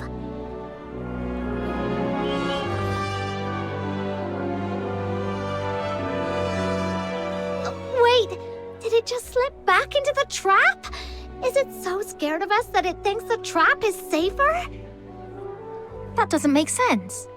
We rescued it, and we didn't do anything bad to it. Geniemons might not talk, but they can tell good from bad. Let me think. Has Filbert ever done something that didn't make sense to me at first? There was that one time she insisted on going into a valley that looked barren.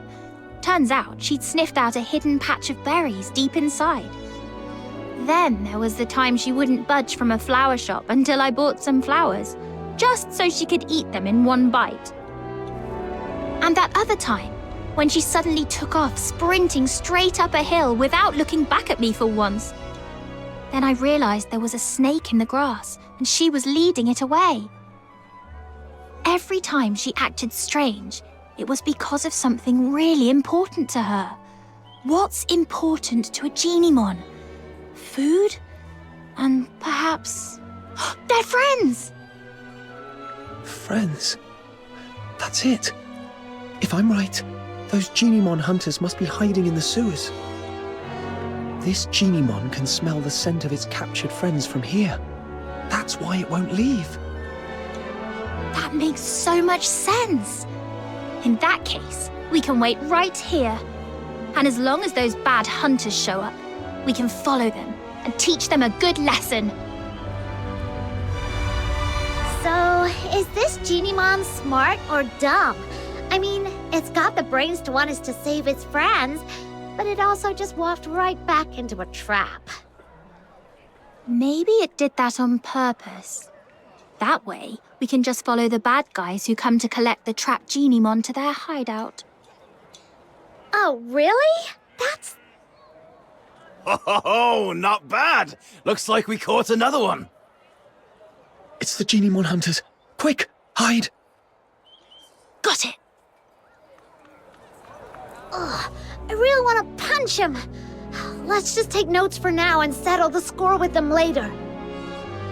I thought we'd already captured all the Geniemons in Ice Lake, but looks like we scored another one. We still need to head out of the city. That's where the real haul is. But that pig-riding brat is always out there messing with us. Don't worry, she'll leave. No way she's gonna camp out there forever. Right, with the cold and the filthoids, I bet she'll be crying her way home in a day or two. Yeah, she better be. They're slipping back into the sewers. Come on, let's go! Shh, keep it down.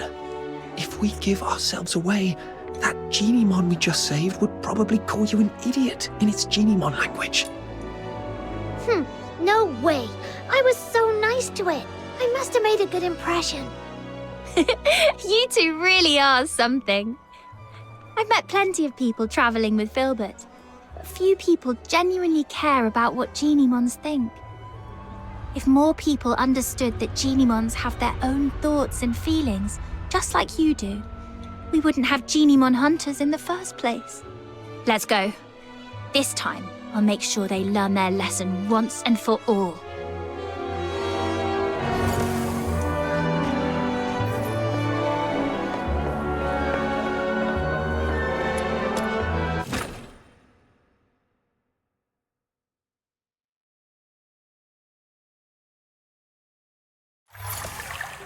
I didn't realize there would be so many tunnels in the sewers. Filbert, can you pick up a Geniemon scent? Too many overlapping smells. Let's just keep moving then. Just follow me. I know my way around here. Huh? Why? Is this where you live? Of course not. But as the Great Demon King, I've inspected these tunnels many times. Now keep up, foreign Geniemon hunter. Okay.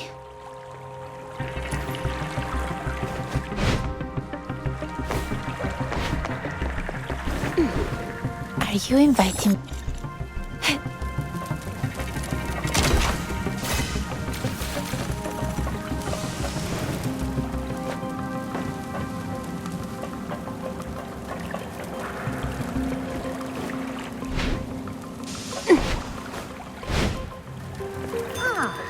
This mark wasn't here last time I checked.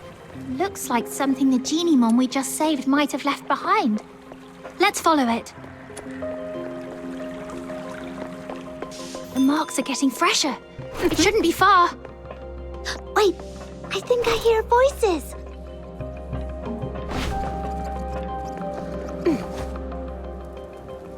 We hit the jackpot, you know. This one's special. It's called Panemon, and they say it's the smartest, rarest, and the original form of all Geniemon. The smartest? Seriously? If it's so smart, how'd it end up in our trap? What do you mean? Are you saying we're too dumb to catch the smartest Geniemon? Of course not, boss. You're a genius. If it weren't for your traps, we wouldn't have caught half as many. Oh, it's true. Now, with all the Geniemons we've rounded up, it's only a matter of time before I crack the secret to extracting Phoxene from them. And once I've finished my thesis on it, I'd like to see who dares laugh at me for dropping out of the Alchemy Academy again. Boss, I don't care much about all that thesis stuff. I just want to get my share of the silver coins. Sure, easy. It won't be that easy from now on. Who are you? I am the pure white redeemer, Demon King of Light. I am the Geniemon hunter, Commissary Truffle, and Filbert, the special commissary.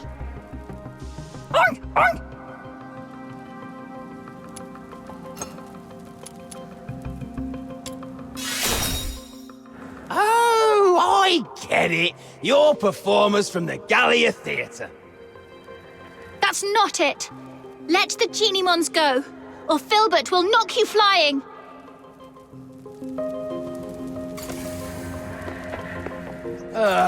What's the hold up? Do you think I'd be scared of a few kids in there walking? Oh! Lord, great Geniemon hunter, and mighty Demon King of Light, have mercy. We're sorry. We'll leave the Geniemons alone. Well, no need to be so terrified. As long as you promise you'll never lay a hand on Geniemons again, Filbert and I won't hurt you. I promise. I swear. Same here, and I'll keep an eye on Boss. If he so much as thinks about catching another Geniemon, I'll turn him in myself. All right then. But you also owe them an apology. I'm truly sorry. I let greed get the best of me. I wanted to study Geniemons, but I couldn't even write a proper research paper. That's why I turned to this. Go ahead. Take your revenge. Hunt me like I did you. Well, you do seem genuinely sorry. We'll believe you for now. All right, sir. Snow, what should we do with the Geniemons? There are so many of them. It'd be impossible to sneak them out of Ice Lake. But we can't just release them here. There's no steady source of Phoxene energy for them to survive. How can this be? Are you saying that even though we saved them from the poachers, we still can't make sure they all survive? That's right. Unless we can get enough Phoxene for all of them. That would require every household in Ice Lake to chip in at least one piece. But most people are afraid of Geniemons. There's no way they'd agree to help. We need a plan. I haven't seen it yet, but just thinking about it, I'm getting goosebumps already. Truffle, back in your hometown, are people scared of Filbert? Well, at first, yeah. No one had ever seen a pig this big before, so they were a little scared. But once they saw how she helped me find food, how smart and hardworking she is, they weren't scared anymore. Right. Fear comes from not knowing. But if people see what Geniemons are capable of, how they can help, then maybe that fear will disappear. Truffle, Snow, let's take them to the Asphodel.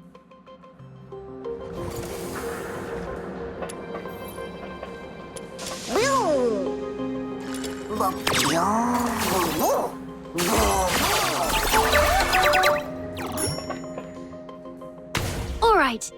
Filbert, sit down. Let's load them onto your back and take them all in one trip. Huh? We're going to Camilla again? She's totally gonna wear a big frown and act like she doesn't want to get involved, then come up with a perfect idea to help us. I'll help too. Me too! Huh?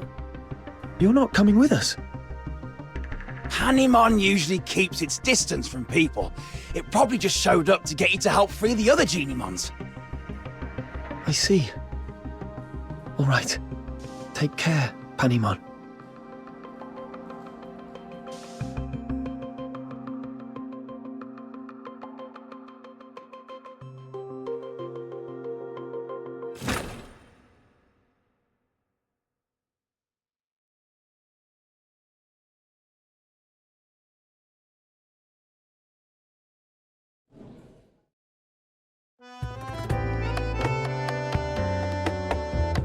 Camilla, I'll have a Zapyro special.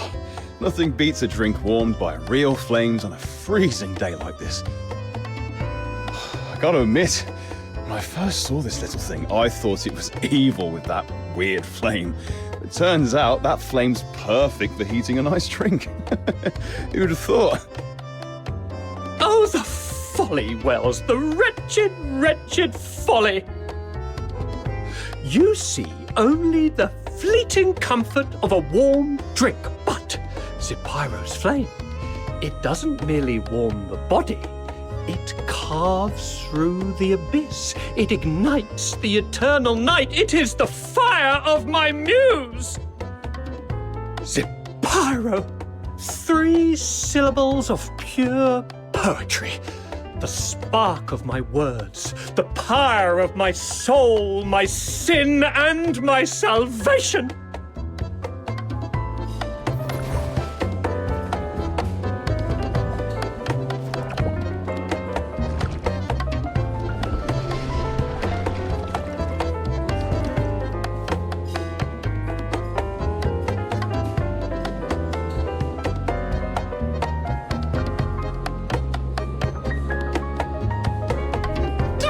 I'll take a 20%. Some people use Driplet to water their plants. Others rely on Mr. Goodnight for sleep.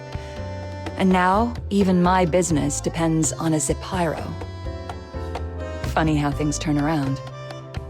Not long ago, people were all about extracting Phoxene from Geniemons. Now they're buying it just to keep them around. That all thanks to Truffle and Filbert. If Filbert can live peacefully with humans, then so can Geniemons. And if Geniemons and humans can get along, maybe one day Charons and Solarians will too. I can't decide if you're naive or a true visionary. Either way, I'll be looking forward to that day. But for now, it's time to say goodbye to a certain little traveler. Oh, Truffle, can't you just stay? As the Demon King of Light, I finally found someone who would chant the title I gave them aloud with me, and now you're leaving so soon. Oh, don't cry, Snow. I've been away for so long. It's time for me to go home. Besides, those ex-poachers are now Geniemon researchers. You can always ask them to chant with you. Nuh-uh, it's not the same. They're not as sweet as you, and they definitely can't carry me on Filbert for a ride. Little minion, don't just stand there. Help me convince Truffle to stay.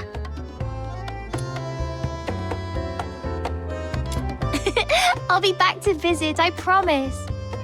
And let me secretly tell you something. The faraway place I'm returning to is actually the Atlasian Church. When Filbert and I forage for food, we sometimes cross the unguarded mountain border to reach Hyperborea. At first, I was a little scared. After all, the Church and the Empire have always been at war. But after meeting you, I'm not scared anymore. Because if you can find a way for Geniemons and humans to become friends, then I believe one day you'll also figure out how to make Charons and Solars friends, and maybe even the Empire and the Church too. And once the war stops, there'll be no more hunger. When that day comes, please come and visit me in the south with Snow and Miss Camilla. I'll treat you to our pink-red mushroom called Rustler, and we'll go to the beach and feel the warmth of the sea breeze and look up at stars you can't see from here. You'll have a great time, just like I did here. That sounds wonderful. I'll try my best to make that happen. Pinky swear! And Filbert too. Her hooves seem a little too big for a pinky swear. Then just hold on to her hoof. It still counts. Okay, together. Cross my heart, hope to die, stick a needle in my eye. Oh!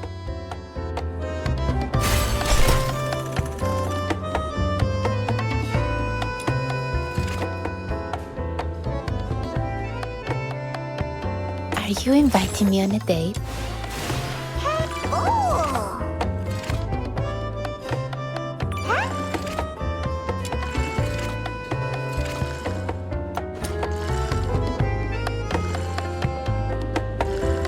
Are you inviting me on a date?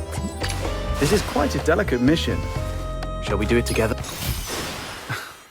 We already know each other pretty well.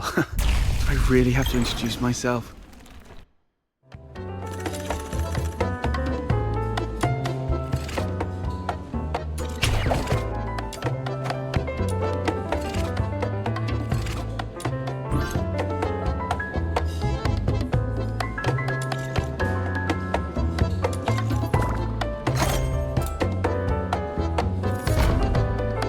I'll take a 20% cut. You keep 80%. As Such wretchedness.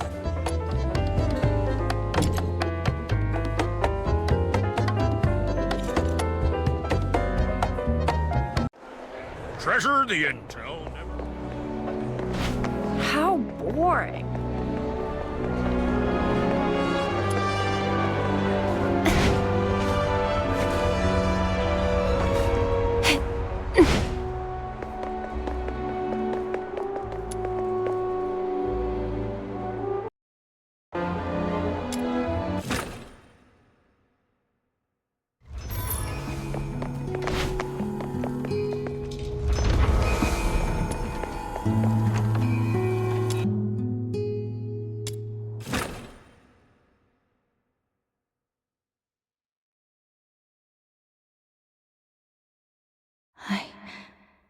I'm having this dream again.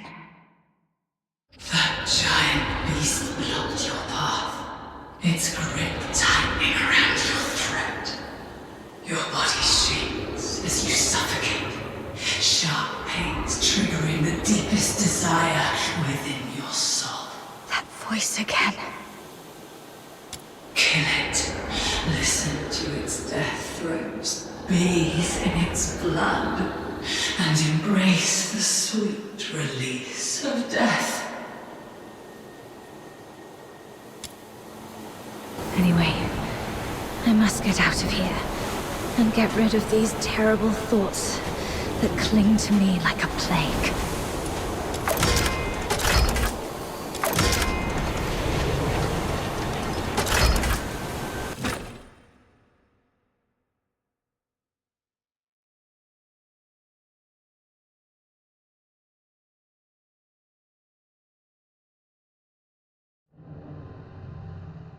Wake up, or you'll die!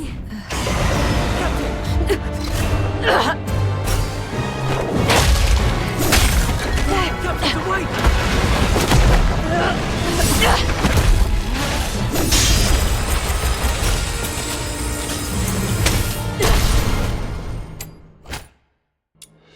Captain, you're finally back with us! That filthoid is on its last breath. Keep it up and finish it! Furion, retreat to the rear with me. Your wound is opening up again. Trust her.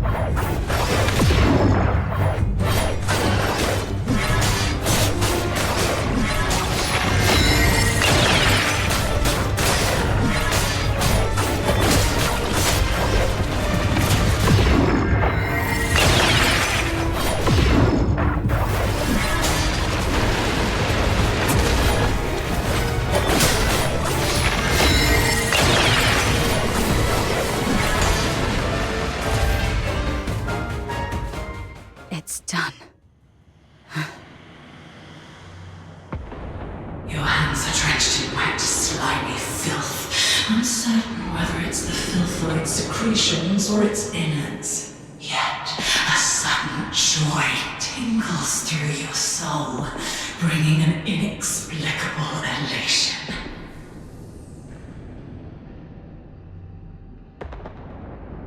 Do not resist, because I am what you actually are.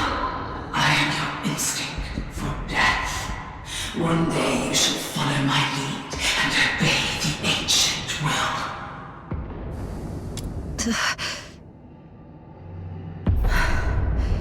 That annoying voice has finally stopped.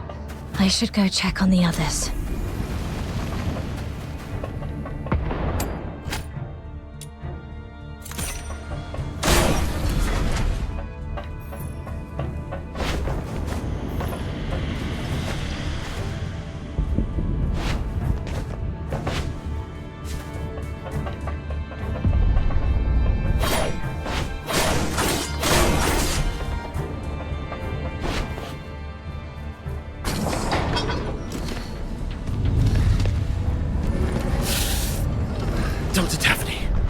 We've completed our mission, right?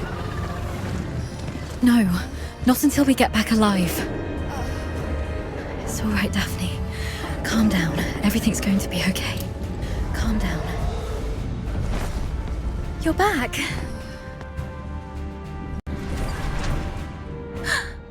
Are you injured? I'm all right. Good to hear that. When you got tangled up by that filthoid, I thought I'd never... I'm just glad to see you're okay. There are so few of us left, and those who survived are heavily wounded. If you have the time, would you stay and talk to the wounded? Thank you.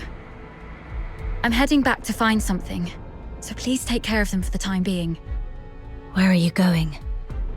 The battle map shows several warehouses near our location. We might find some first aid kits there if we're lucky. I'm already out of coagulants and painkillers, but some of the soldiers haven't been treated yet. Their injuries can't afford any more delays. You should stay. I'll go. This is the medic's job. And the medic stays. You aren't strong enough to deal with the filthoids out there alone. We can't afford to lose our only medic. Understood. I'll follow your orders. Is your radio still working? Yes, it still works. Then please stay on the channel so we can keep in touch.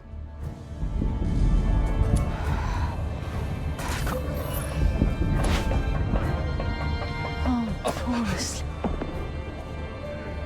Damn those freaking rotters. Captain, I'm fine. I can still move. Ugh. Those despicable cowards are using filthoids as their weapon. The Forsakens are monsters. Just like their filthoid pets. And those blasted airheads giving us the orders are just as bad. The mission brief mentioned nothing about the filthoid hordes down here. Oh, sorry about that. I shouldn't have vented my frustration in front of you, Captain. It's all right. Letting out emotions is better than being unable to speak at all. You always know how to soothe people, Captain. And thank goodness we have you. We thought we were goners. It's just that we're too green. If only Commander Avar were here. As a veteran, he must have a way to get us out. Sir Avar. Still no word from him.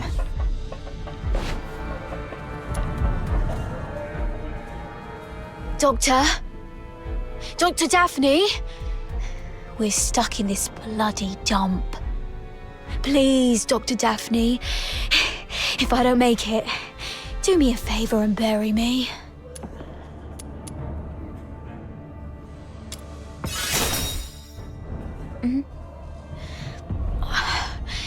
We're out of painkillers, so I have to grumble a bit to make myself feel better. Dr. Daphne and you covered our retreat just then. How is she? She's all right. She told me to come check on all of you. Good to hear that. A highborn lady like her could have stayed at the academy. But no, she chose to serve with the 13th Legion. What was she thinking? Eternal glory and loyalty to our Emperor. Those aristocrats say that all the time. I wonder if any of them would still be so keen on that when they're actually in a filth pit like this. But Dr. Daphne has real medical skills and a soft, pretty voice. We've got to keep her safe, Captain. Don't want her to die here. Damn those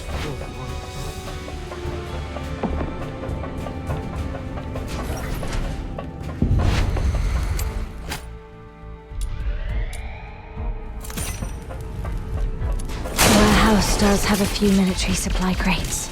Great. The crates are safe to be approached. I got it.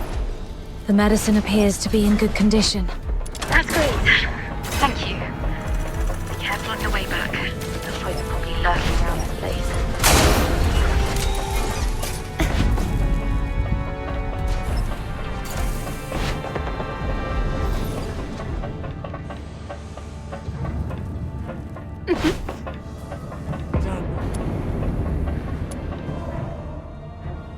You're back. Great. This will help stabilize the wounded.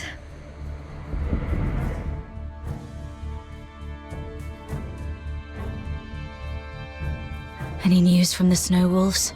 Not yet.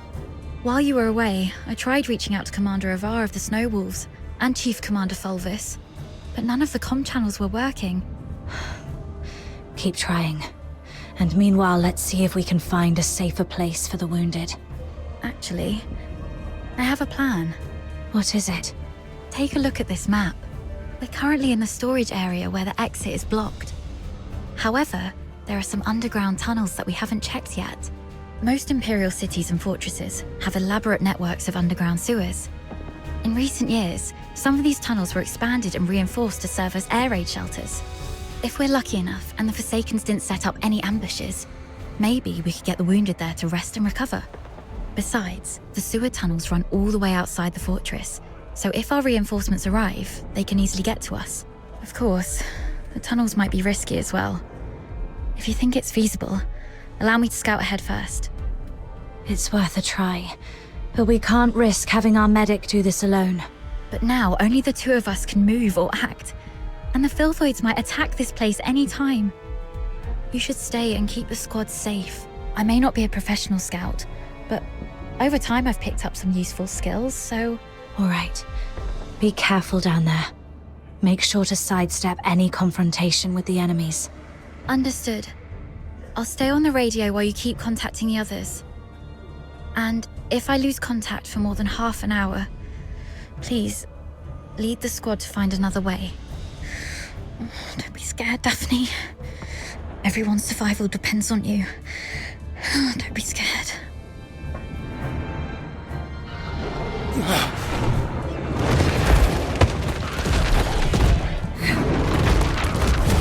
Filthoids! Daphne, protect the wounded. Yes, Captain.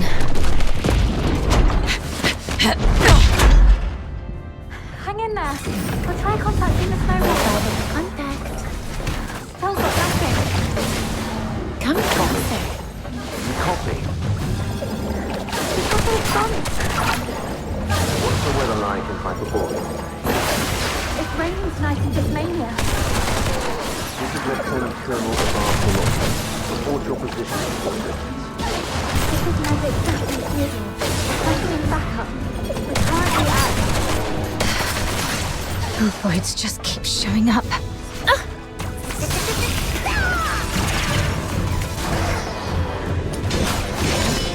Cold-blooded. Come closer.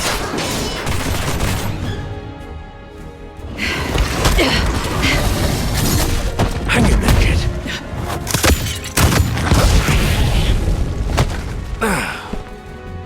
Sarava. Focus on the fight. I've got your six.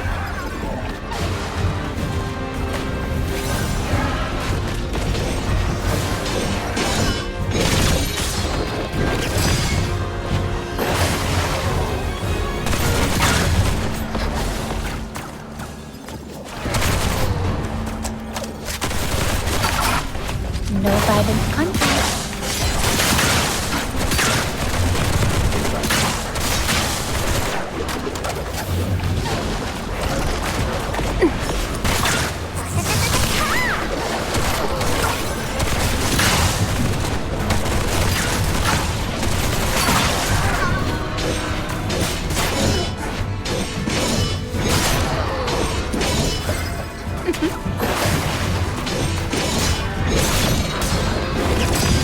Take out that Forsaken guy first.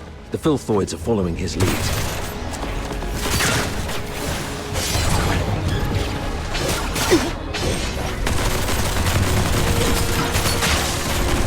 Don't tell me you're the only Griffin left alive. Where are the rest of your squad? They're right ahead. Most of them are heavily injured. Please follow me.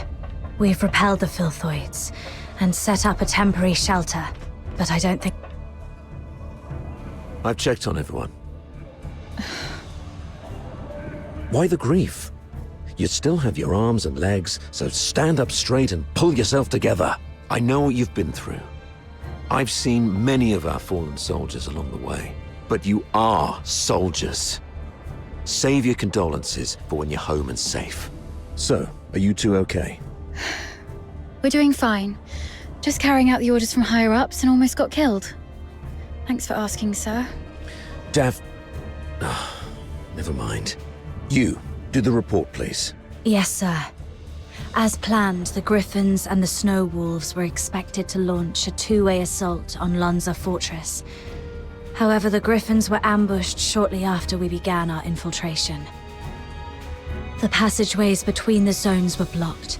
We lost contact with some of our men, and the rest have suffered heavy casualties. Our comlinks have been severed too. We're essentially trapped here. Actually, the Snow Wolves went through the same situation as yours. Keep this between us. Don't let the wounded know.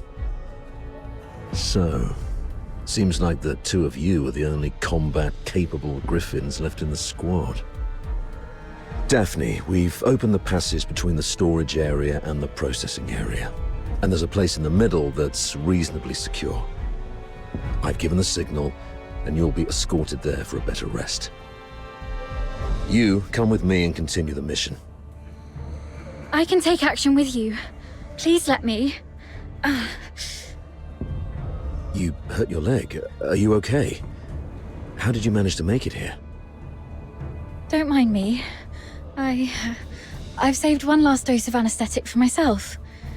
The latest Academy potion is quite effective at killing pains, so it's okay. Medic Daphne, what is Article 12 of the Hyperborean Legionary Code of Conduct? Now is not the time for rules. I can still... Medic Daphne, answer your superior officer. The chain of command must be respected during all military operations. Daphne Theodore, medic of the 13th Legion of the Hyperborean Empire. Yes, sir. Hold all actions and stand by.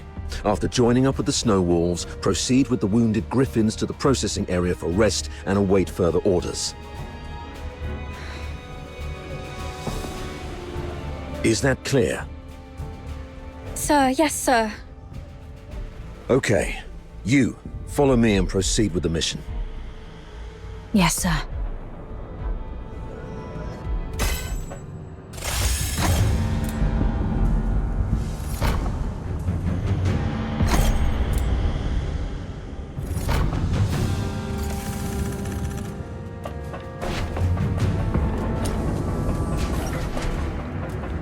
So, you're not going to ask me anything?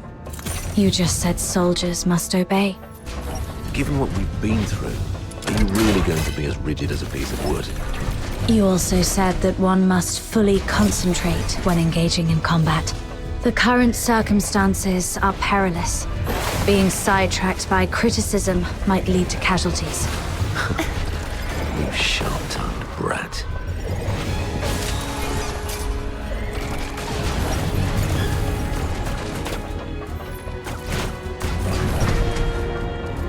Come closer. A cargo lift. Could be a good chance to resupply. But I'd better stay alert. Could be an ambush.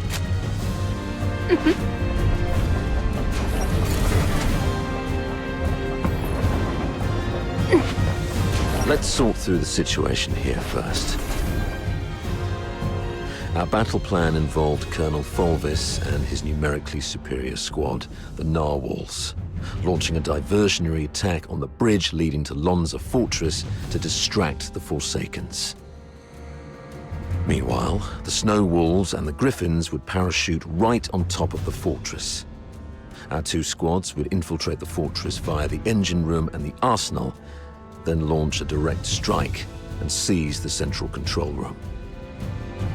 However, The Forsakens predicted our moves.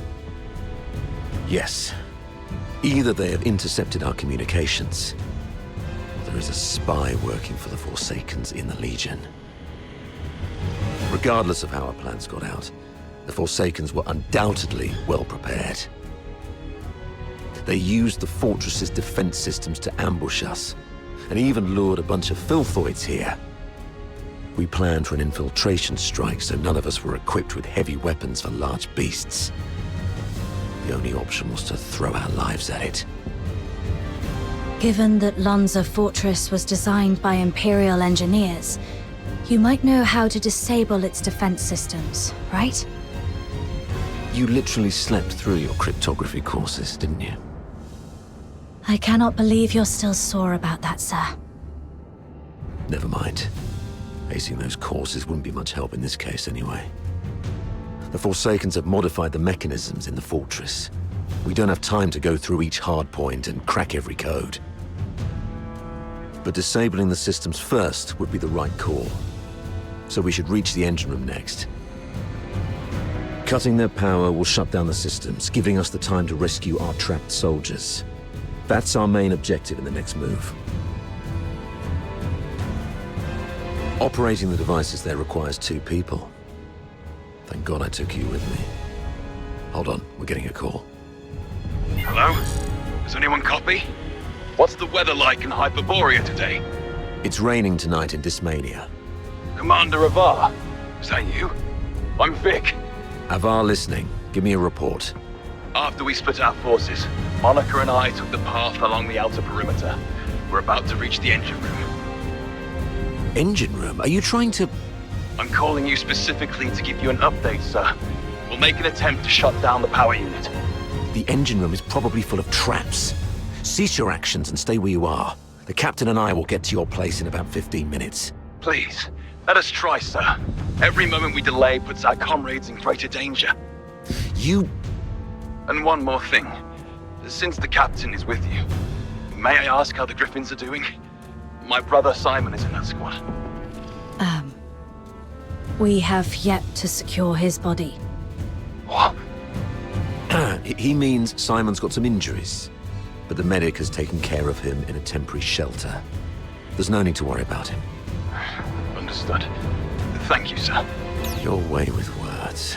Take my advice. Never try to comfort anyone, okay? Loud and clear, sir. Vic, Monica, hang in there. We're coming.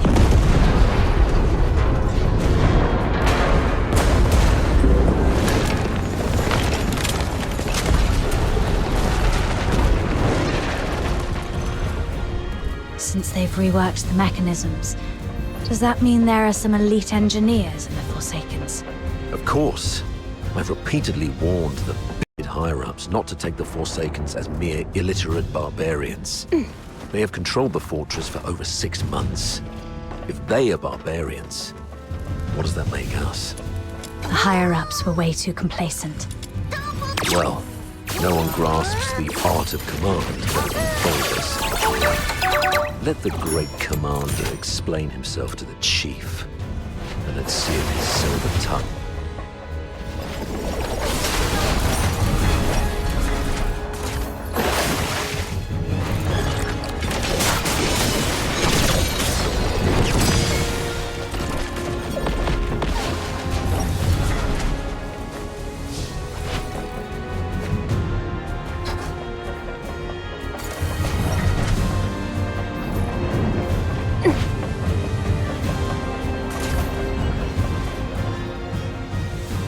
You've made it. Vic's down there. He was trying to shut down the Phoxhunter tank, but he got locked behind a door. They've re-encrypted the control panel. I gotta figure out something else. Monica, can hear me? The engine room! Run! Oh!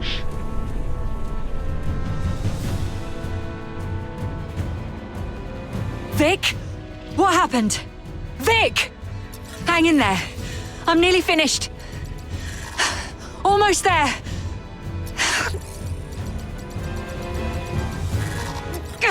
It just won't crack. Of all times. Pull yourself together. I've got this. I'll take care of the door. You get down there and help me shut down the device to save Vic. Follow my lead. The quicker we are, the higher our chances of saving our comrade. Understood? The engine room is the heart of the entire fortress. And all the power that keeps the fortress running comes from the Phoxhunter tank in there. But a direct attack would only lead to explosion. So you need to shut down the... You should be able to recognize those wheels, aka the blue ones, right? What you need to do is turn them yellow. I graduated a long time ago, sir. You don't have to lead me through all the basic steps. All right, kid. Play it by ear, then. I'll contact you if necessary. Following me. I'll shut down this one first.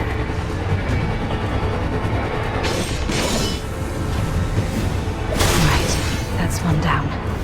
Time to find the rest.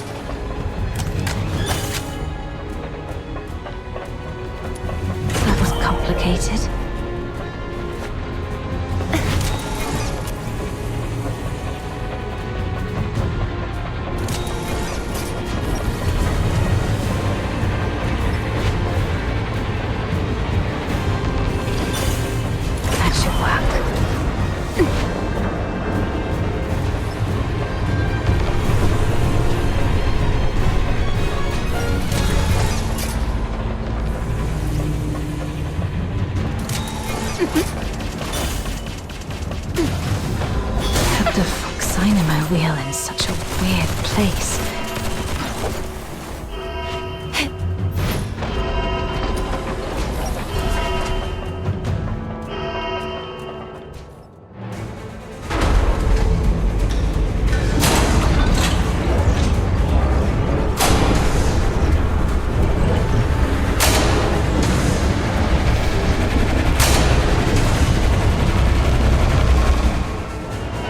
Damn it! Warning. Phoxhunter tank overload risk detected. Please check if more than required Phoxynamo wheels have been activated. Overload risk. Listen, I need you to go to the lower floor of the engine room, activate all the backup Phoxynamo wheels, then evacuate immediately. Since we can't shut them down our way, we can let them do it in a self-destructive way. You mean exploding the Phoxhunter tank by overloading it? Got it.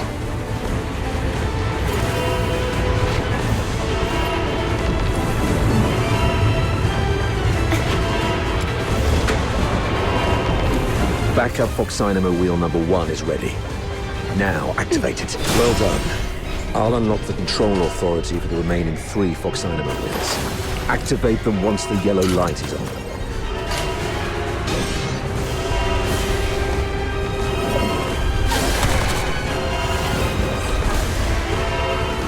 No violent contact.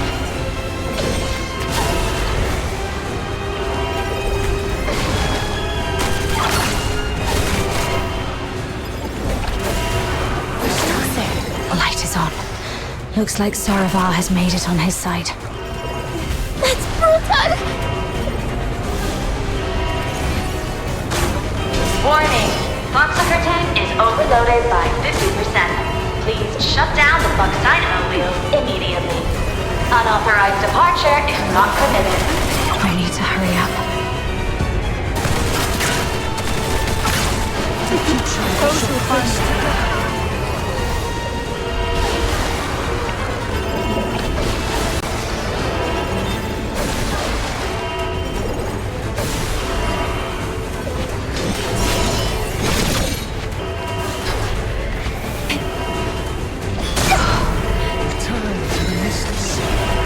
Quick and clean. Well done, kid.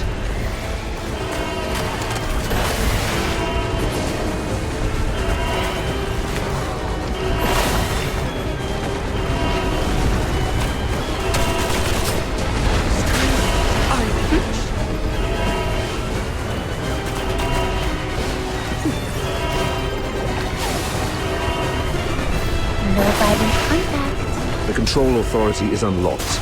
This is the last one. Warning.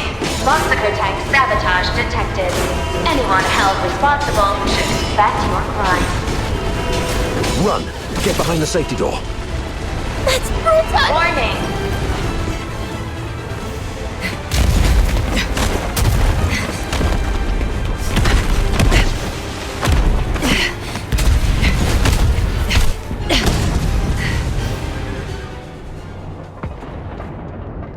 Fantastic job, kid. You are indeed the best among your peers.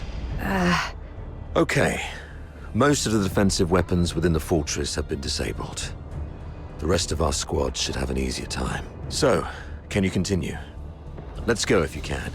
We've got other comrades to rescue. Hold on. New communication coming in. Avar? Where are you? The weather in Hyperborea today. What's your problem? Can't even recognize the Chief Commander's voice. Weather! It's raining tonight. I've seen marble sculptures in the gallery with more flexibility than your mind. Now, report on your squad. Thanks to your brilliant decision-making, the Snow Wolves and the Griffins haven't been completely annihilated yet. What? Got any new insight? Enough with your snide attitude. You should be ashamed of how this battle has turned out. I would like to achieve glory, sir. If you exercised proper secrecy and came up with a more credible plan, our soldiers would be popping champagne bottles in the central control room at this very moment, instead of waiting for body bags. Avar Horodland, I'm warning you. What's your tone when speaking to your superior? Antonius Fulvis, I'm also warning you. Stop wasting the lives of my comrades. I have no time for this right now. I am here to demand a progress update on the mission. The 2 squads have been ambushed and suffered heavy losses. I'm preparing to search and rescue the missing soldiers first, then regroup in the processing area, waiting for your support. Your mission is a rapid infiltration assault. No field officer of mine is permitted to make their own bloody choices. Straying off the planned course of action will only alert the entire fortress. I order you to stick to the plan and launch a direct assault on the central control room. Are you even listening to yourself? Alert the fortress. They're already in ambush positions, waiting to wipe us all out. We've sustained 80% casualties. 8-0! Isn't that enough for you? Casualties! Forget about your bloody casualties. All I know is that you're significantly behind schedule. You've brought shame to the Legion's banner. The soldiers of Hyperborea are not cowards who would stop because of trivial losses like this. From Emperor Dis I to Legion Chief Quintus, the mastermind of the Divine Elegy Offensive, no Hyperborean commander ever balked at taking losses. I gave you the elites of the 13th Legion. You should have more than enough resources to take this puny fort.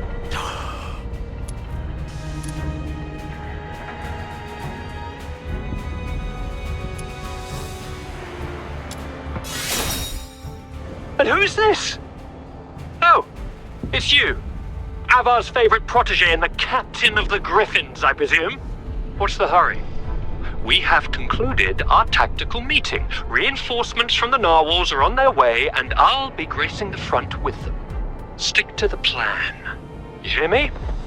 As Hyperborean soldiers, you fight until your last breath, or face the consequences. Serapha.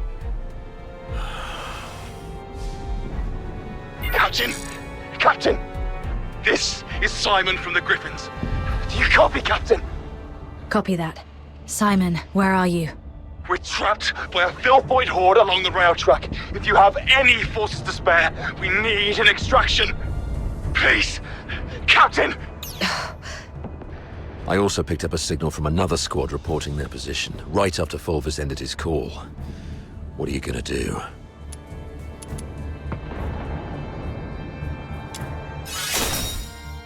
You, kiddo. I knew I was right about you. Fulvus is nothing but an arrogant and greedy bastard. His senatorial lineage is the only reason he's up there barking orders at you. He sees soldiers as mere numbers in his reports, treating them as fodder for medals to pin on his uniform, not as living, breathing humans. Besides, battlefields are ever-changing. What true insight can he gain from just staring at a map? Go rescue your comrades. In case Fulvus seeks someone to blame later, consider this a direct order from me. Yes, sir. Monica and I will be on our way to rescue another team of soldiers trapped near Turret 4. We disabled most offensive weapons within the fortress. The turret's auto-defenses should be offline now. We might be able to seize the turret first. And once we do that, we can blow apart the defense system around the central area with the Phoxhunter cannon. It's settled then. Meet me at Turret 4 once you've finished everything on your side. Looks like destroyed.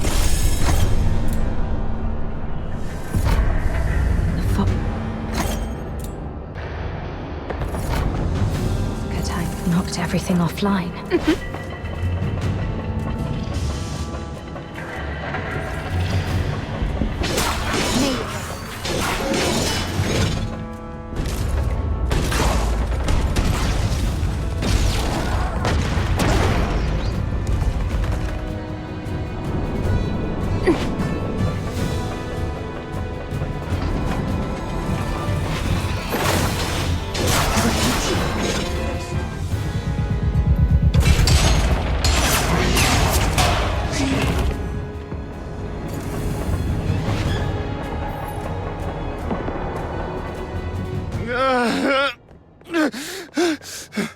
Simon. Captain. Oh, thank God. You're here. Quick. The rail trucks. Everyone is trapped by the filthoids there. Go save them. And be careful out there, Captain. No. The filthoids are feasting on my leg. It hurts so much. It hurts. Hang in there, Simon. Simon, are you still with me?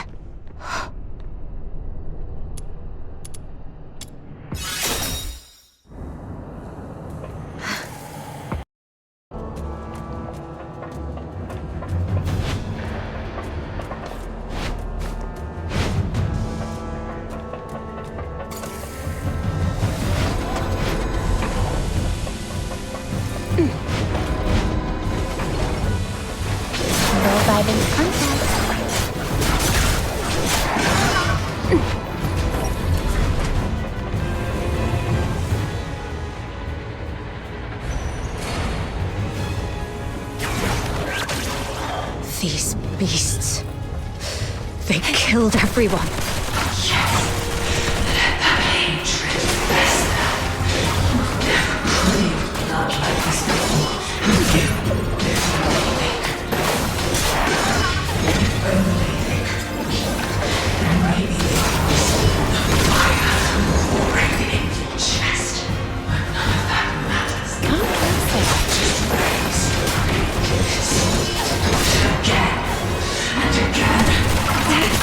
No!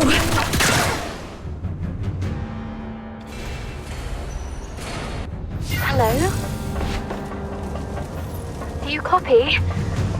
I'm Daphne Theodore, the medic of the Squad Griffin. Is that you? Why aren't you saying anything? Are you hurt? Where are you? Hang in there. The captain's on the way. Hurry up. I don't want to ruin our date by being late.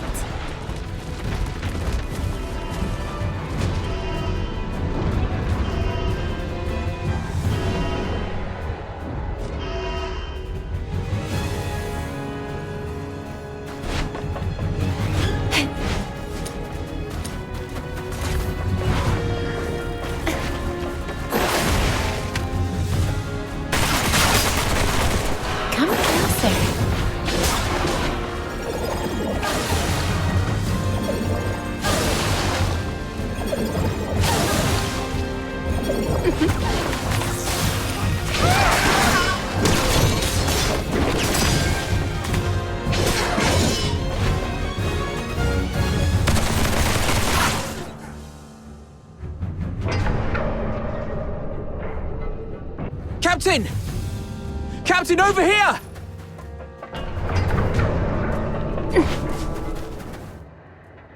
Oh, Captain. My dear Captain. You finally came for us. Something's gone wrong with our comm channels and we couldn't get in touch with anyone. Simon's gone out looking for help. I was just trying to get everyone to keep it together. Told them how good you are and how you're going to come flying in and get everyone out of this mess. Captain, did you come alone? Did you see Simon? He's dead. He's the smartest among us. How come? Now is not the time to dwell on Simon. We need to focus on this battle and surviving. You're right. He didn't risk his life going out there to look for help so that we could end up here like crybabies. Get going once you're ready. I ran into Commander Avar on my way here. We plan to join them at Turret 4. Turret 4? Are you sure about that, Captain? That's pretty far, and God knows how many filthoids there are along the way. There's actually another way. Shut up, Charon. Who are they? The Forsakens.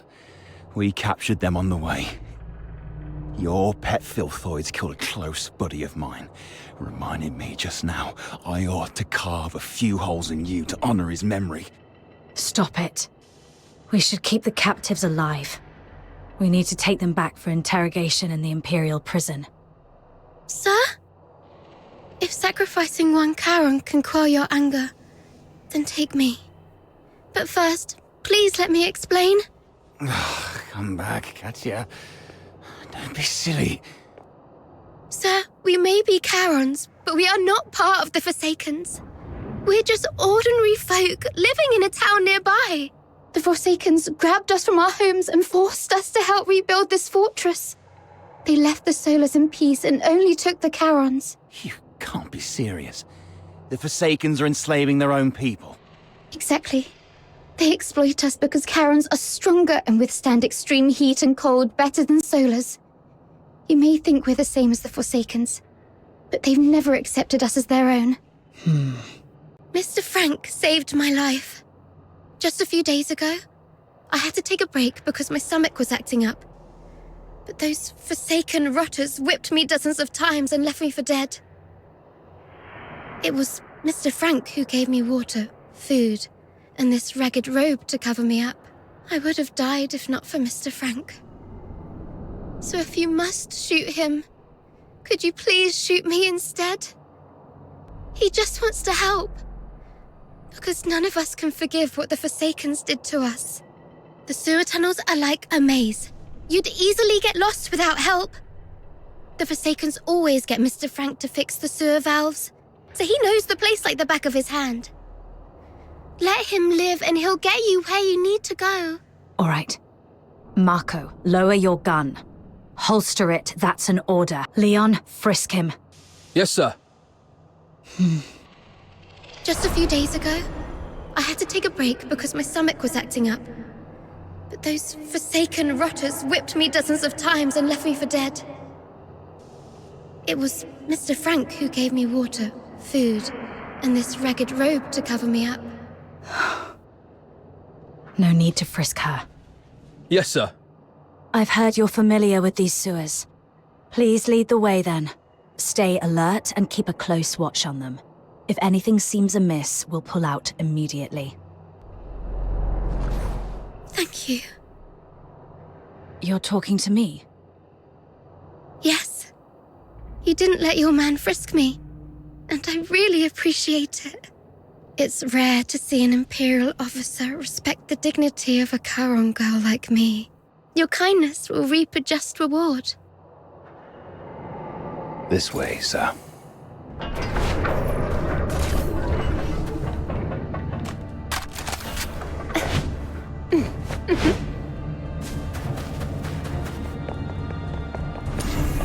Sir, you can get into the sewer tunnels from here. You go first, Charon. Yes, sir.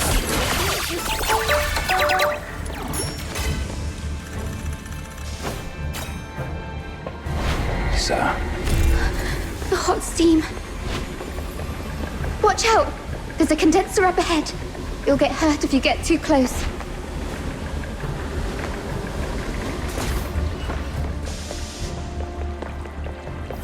Filthoids!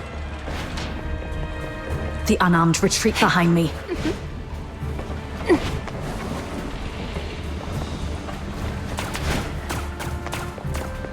Thank you for saving our lives. It turned out not all Imperial soldiers are...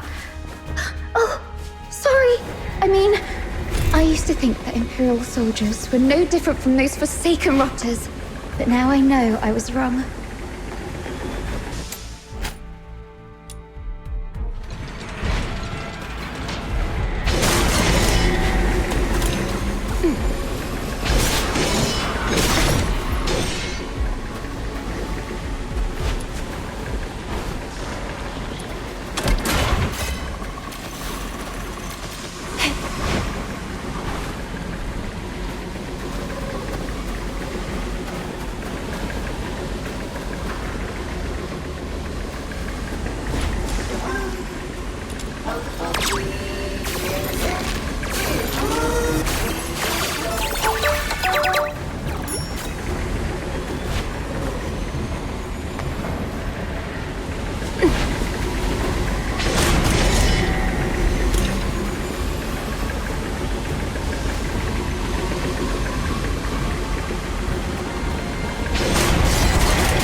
Over there is...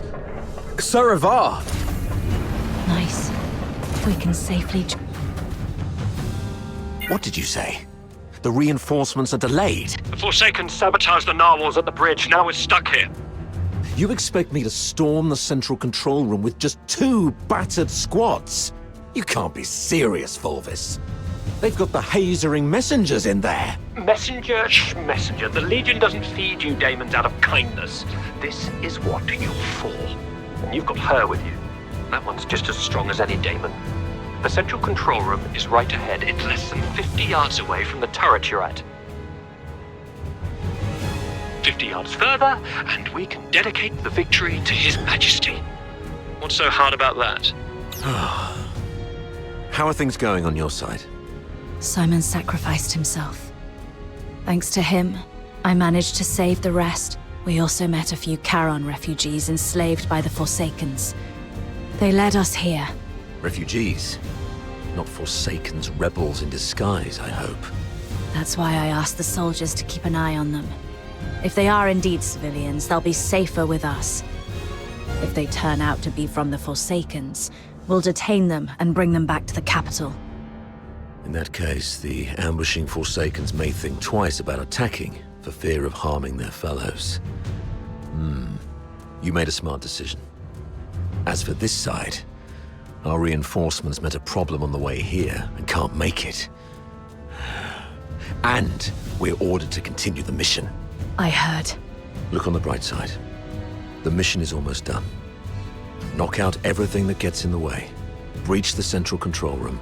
Insert the key, reclaim access, and then mission accomplished. That's all that stands between us and home. The trouble is, though, we can't open the door to the central control room from the outside. That's why you're adjusting this cannon now. Exactly. But the power to the entire fortress has been cut off. We need to get this thing there.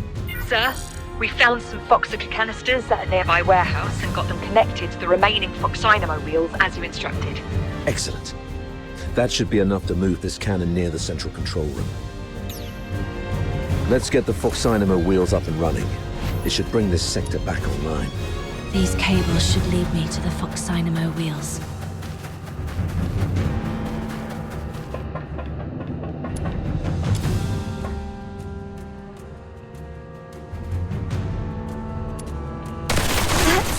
Amazing!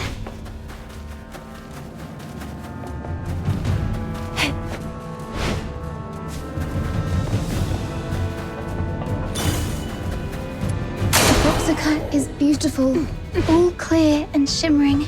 If only it wasn't used for killing people. Yeah.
Turrets aligned. The sim battlefield's powered up as well. Let's head to the control panel. I'll open the gate with you.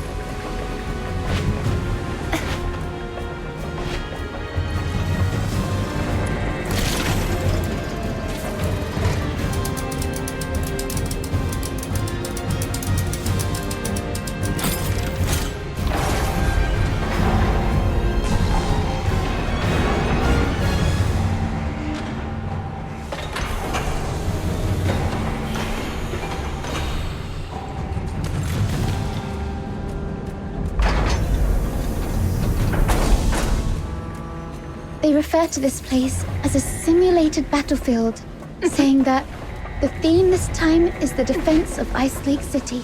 I heard that this Ice Lake City is covered in snow, something that I've never seen in my entire life. How I wish I could go there and see it myself. I mean, if by any chance I could make it out alive. Well done. Now, let's move the cannon to an optimal spot to bombard the central control room.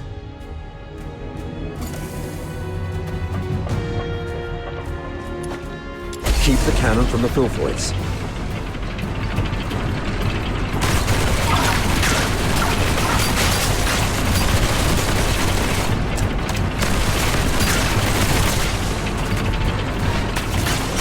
Hurry up!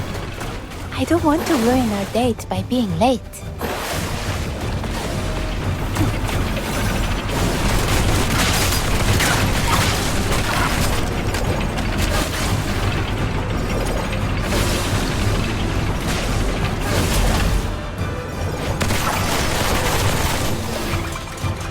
Come closer.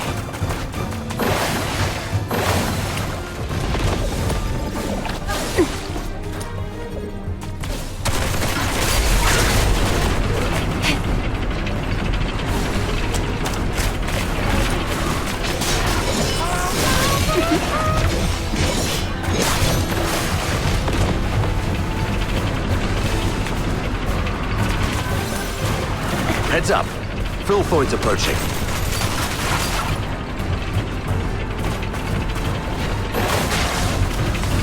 Come closer. Another wave. Defend the turret.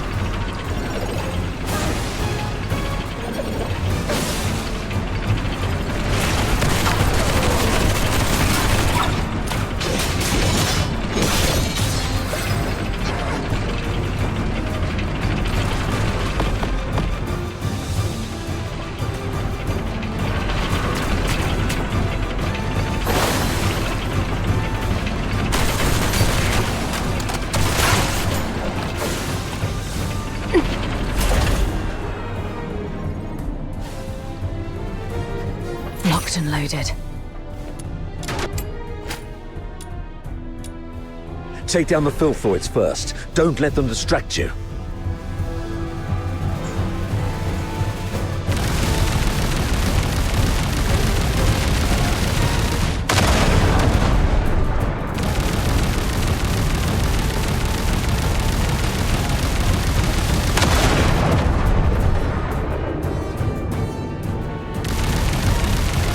Nice shot.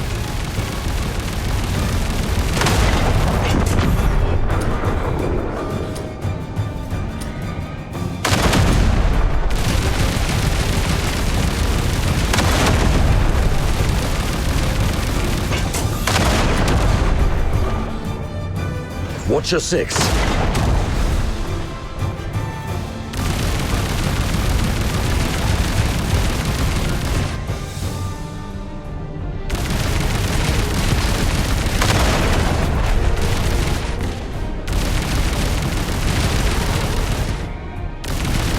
Stay alert. They're coming from all sides.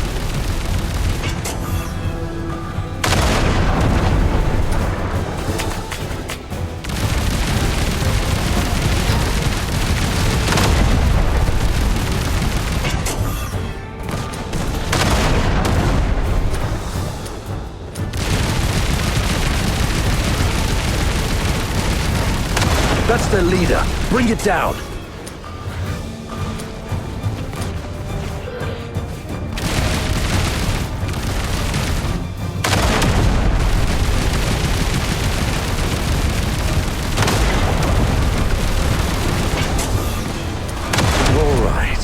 All cleared out. Next, let's start with a relatively thin side door. I'll be an old man by that time. Keep it up. Use the high explosive shells.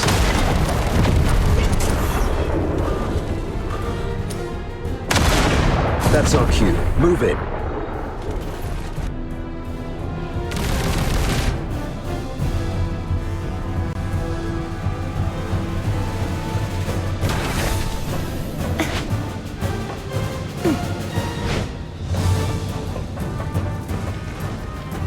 Captain and I are taking the lead. Everyone else, fall in behind us.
Wait.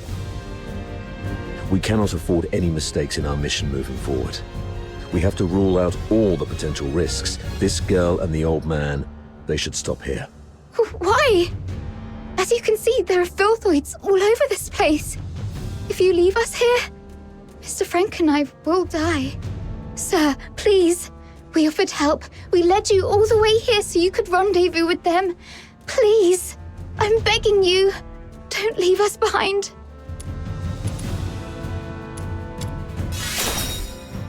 I agree with Saravar. I could have trusted you if we hadn't got into the central control room. But now it seems to me that you're just too familiar with this fortress. The central control room is the core of Lonza Fortress. Even the Forsakens wouldn't let their enslaved labor in such an essential place. You're not supposed to know the routes so well. That's because... If you're so interested in acting, little girl, I suggest you find a job in the Grand Theatre in the capital. We're running out of time. Let's go. Leon, stay here and keep an eye. Hey, what's wrong? Why are you squatting down? Don't you play the victim here? I won't buy it. Get up and go. Easy, sir. I'm just doing some preparation. Now I'm ready.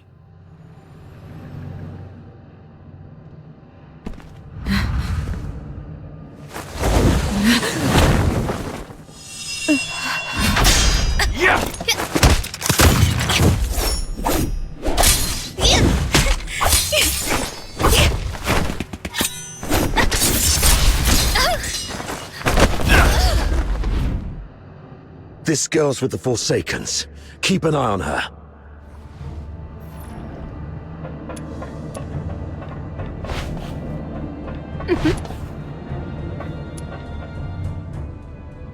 You're injured. Are you all right? Just a scratch. It'll heal soon. That little girl was just bluffing. Even a stray cat would have put up a better fight. Where did it go? I thought I had it right here. Lost something important? Just a mere photo. Why don't you go interrogate that girl? She seems to be after you. A photo? Maybe I should have a look around for it when I can.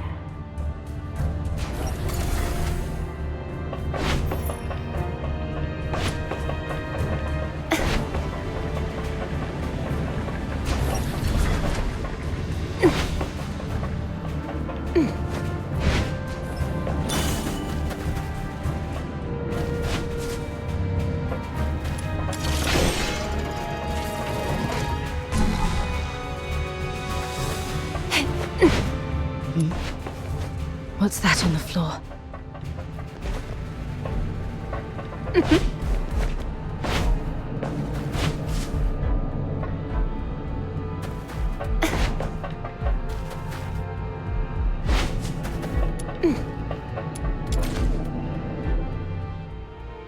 It's a younger Sir Avar with Daphne.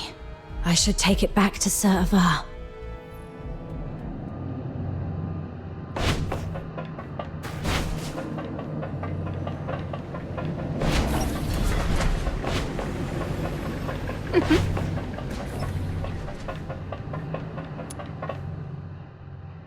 You crazy girl! What are you laughing at? Is this how you repay the captain's kindness? Don't you feel guilty at all? Guilty? Huh. Have you had too many alchemical concoctions from your academy that damaged your brain? Oh, wait. I do feel guilty about one thing. To manipulate that stupid captain of yours. I lied about the Forsakens and blamed them for what the Empire did to us. I'm so sorry to the Forsakens. You... Oh, look what the cat dragged in. Hello, dear sir. I'll take it from here. So what are you doing here? Come to show off the benevolence of a Hyperborean officer? Or perhaps you pity this poor girl who's been led astray, trying to save me from my sins? Oh, I get it. You want to join the Forsakens, right? Need a reference? Hey, you guys hear that? Your captain wants to join the Forsakens.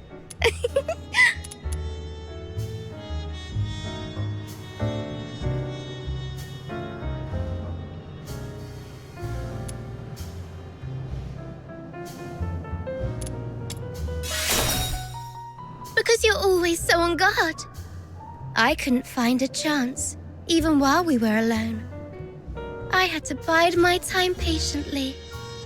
Even offered to help a couple of times to lower your guard. And it's more fun this way. Betrayal by a trusted friend is far more memorable than a stab from a stranger, isn't it? You... Oh, you look like an angry bull. I'm so sorry, sir. I forgot you like it better when I talk like this. Cut the act and answer my question. Sure. Ask away. I'll answer whenever I feel like it. I deserve to know why you stabbed us in the back after I helped you. Is it out of plain hatred for the Hyperborean Legion, or an assassination attempt targeting me specifically? If this is your question, sure, I can answer that. Given that you've been naive enough to fall for my trick. The Forsaken simply want all Hyperborean dogs to die here, and preferably at the hands of the killing machines they created. I hope you enjoyed our fiery gift. As for me, well, I personally came for you. I heard that you, the top graduate of the Imperial Military College, who is also known as the Pale Reaper, were coming to Lonza Fortress. How could I not come have a good look at the Pale Reaper myself? You've heard about me? Have we met before? That's for you to guess. My sources said that our great Miss Pale Reaper only has a few years' worth of memories. You know nothing of your past. You don't even know where you came from. Let's play a game then. Now, honey, take a guess. Was I your neighbor, an old nemesis, or a complete stranger? Maybe I just hate you for being one of Hyperborea's honorable people, and I simply wish to destroy that which they cherish. Your head hurts, right? The jammering of this mad girl is worming through your skull like a leech sucking at your brains.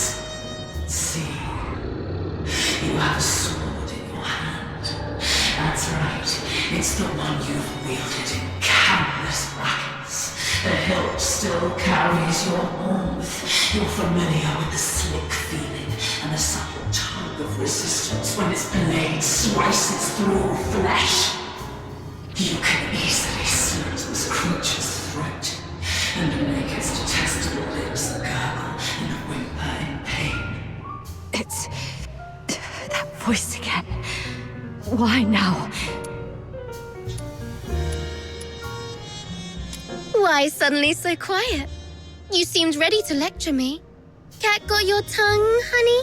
I am the origin of your soul, the impulse within the deepest recesses of your mind. Do not refuse me. Listen, I am the one who gave you power and made you invincible in battle. Unsheath your sword. The one that bears the killing razor.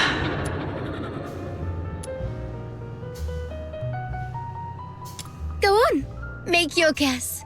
Any guess would do, because I won't tell you the truth anyway. Do not hesitate.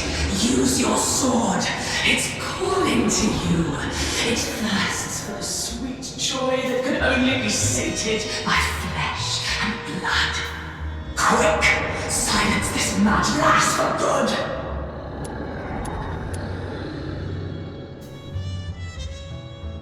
Enough! Shut up! Okay. Looks like somebody needs anger management here. Leon, keep a close watch on her.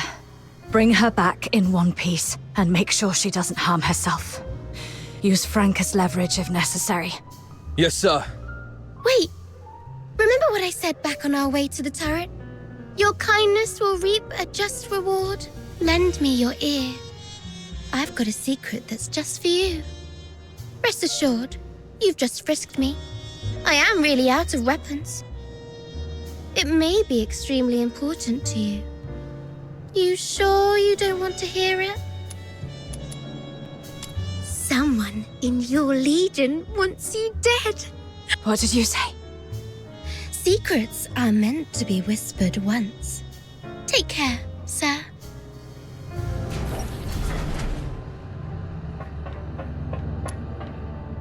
Sir, I found this. Oh, you found it. Thanks for bringing it back. So, is Daphne your... Oh, she's just my neighbor's little girl. I suppose it's time for the truth. You're right. Daphne is my daughter.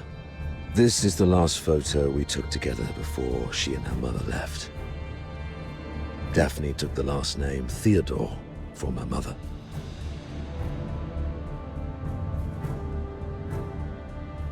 Don't tell anyone about this. We divorced specifically to keep people from knowing that Daphne is my daughter. Back then, the chief alchemist thought the world of Daphne. She believed Daphne had what it took to become the Empire's finest. She'd long since stopped taking apprentices, but for Daphne, she made an exception. Because of Daphne's talent? She's talented, but it's more than that. The Spathator is never short on talent. The chief alchemist said Daphne has a unique gift that sets her apart. I never quite understood what she meant, but it's clear Daphne has a bright future ahead of her. And having a Charon for a father shouldn't be what holds her back. But Sir Avar, you're not just any Charon. You're a laureled Charon. Doesn't make much difference these days. Even in the Senate, even in the Legion, people have started to question where our loyalties lie. Wouldn't surprise me if one day an edict comes down and we all get sent back where we came from. If it comes to that, Daphne's future might go down with mine. Or so her mother feared. Does Daphne know? No. She has a heart of gold and adores her old man. How can I tell her?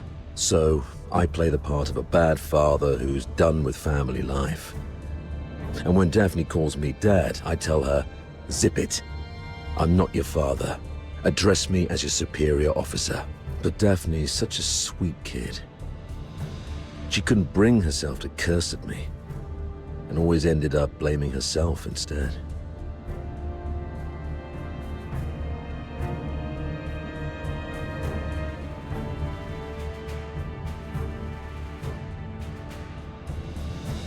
I knew about that already. She volunteered for the Lonza Fortress op, even went straight to Fulvis with the paperwork without telling either of us. That girl had her mind made up from the start. I'll talk to her mother about this when we return. I'd rather she resent me if it spares her any pain.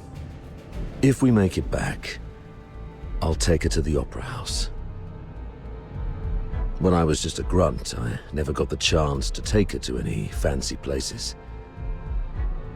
I guess it's time to make it up to her. I heard there's a new show in Dysmania coming from the northern province of Cocytus. It's called Something from the Snowfield. You know what? Why don't you come along? I'll buy an extra ticket. Sure. I doubt Fulvis will bring reinforcements anytime soon. The central control room is just ahead. Should we push forward? The messenger of the Forsakens might be inside. I'm not sure how many assassins like her are waiting for us. Yes, death is a real possibility. For you, me, probably all of us. Soldiers of the 13th Legion. Before us lies the central control room of Lonza Fortress, the ultimate goal of this mission. This is our chance to claim glory for Hyperborea. However, I must apologize, as I won't be giving you the lion's share of this victory. Huh? With glory comes great danger. And this action is more dangerous than ever. You're young, with many years ahead. There will be other opportunities for glory. But today, the old man here will seek one more medal. And he isn't keen on sharing it with any of you. Stay at your posts by the turret. If you lose contact with me, continue to shell the control room from a distance and wait for reinforcements. Do not assault it directly. Commander Avar, you can't do this alone. I know you didn't mean what you just said. What are you talking about? I just simply gave you orders. Pretentious old geezer. I understand your concerns, but I've been through a lot of things like this. I was once like you, young and tearful, thinking my commanding officer had a death wish. But he always returned safely. So I'm telling you that there's no need to worry. Think of your mother, probably by the fireplace knitting a sweater, waiting for you to come home. Commander Avar, you've always looked out for me, and you've just saved my life. Even if my mother were here, she would say, follow your officer, do not fear death. You're a Hyperborean warrior, and you're supposed to defend the Empire with your life. It's not about fearing death. I just don't want any lives lost in vain. I'm a Griffin, and I stand with the captain.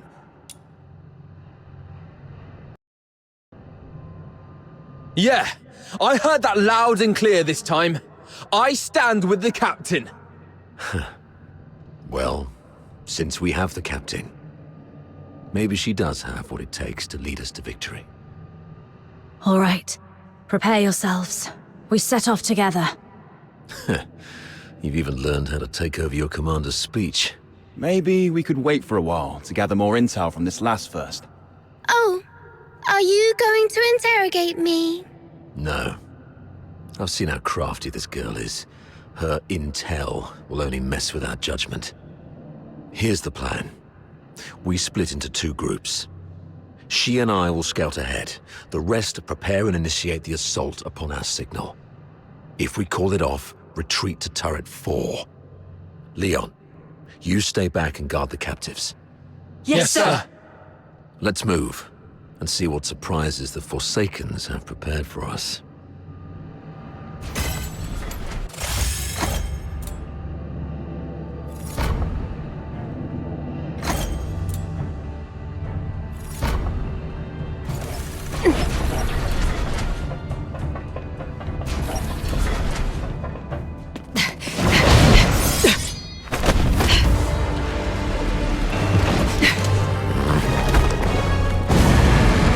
This one is tough to deal with. Be cautious.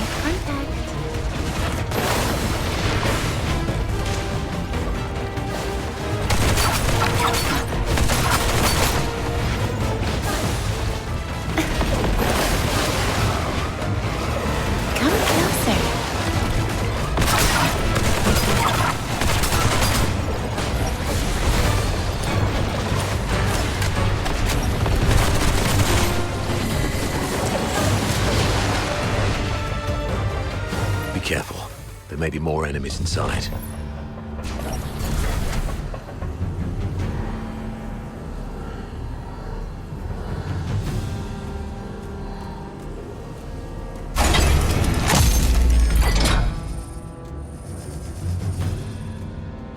It's an ambush!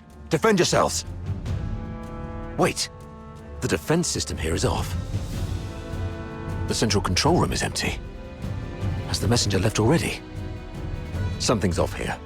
The original blueprints of the fortress showed this room should have the strongest defense system, including a self-destruct mechanism.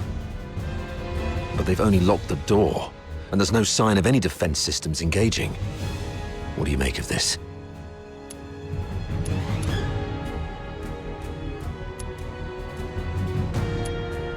They probably predicted we would be extra cautious around this place, so they cleverly concealed their real traps. True. The central control room is key to regaining control of the fortress. It doesn't add up that they'd leave it undefended after all the elaborate traps we've encountered. I'm about to access the fortress's control panel with my key. If all goes well, that should complete our mission. Understood. I'll take a look around for anything suspicious.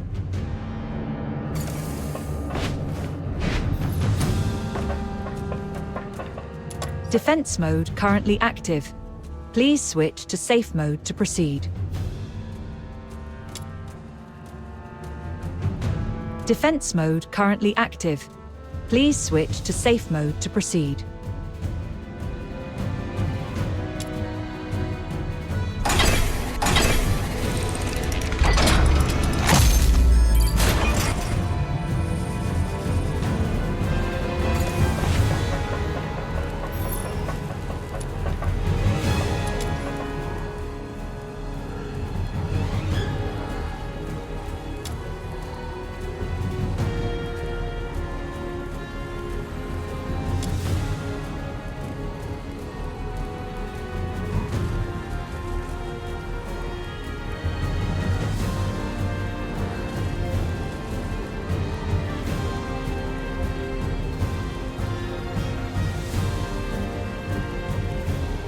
The 13th Legion will attack in 2 days.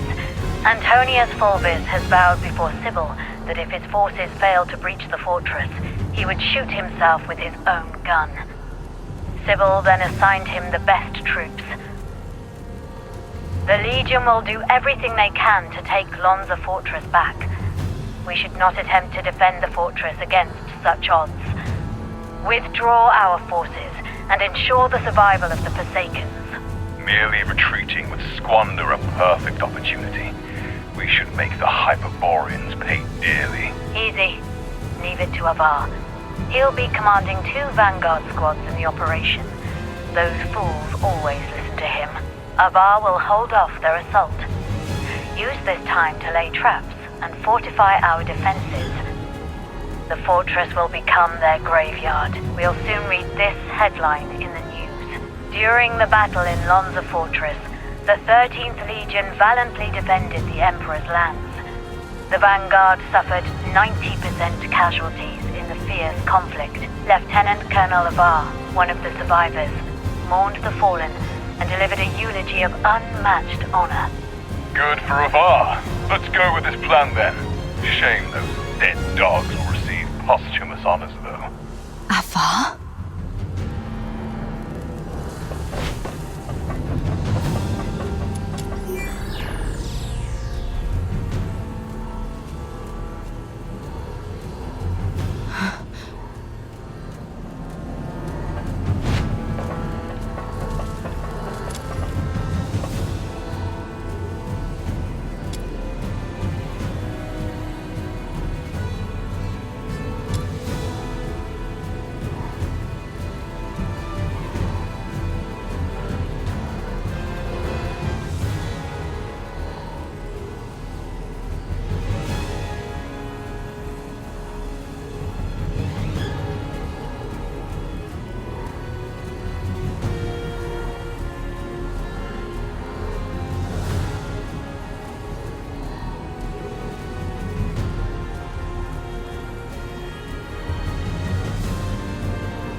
Authority override. Successful. Current authority. Avar Horodland. Good afternoon, Lieutenant Colonel Avar Horodland. Motto 16 of the Hyperborean Legion. When you have the enemy within range, beware that you are also within theirs. Oh, finally. Of all the battles I've fought, none have been as nerve-wracking as this. I thought I might never see Daphne and Claudia again. Strange. I've got the clearance, but the door still won't open. Oh, great, comms are down. What about you? Find anything?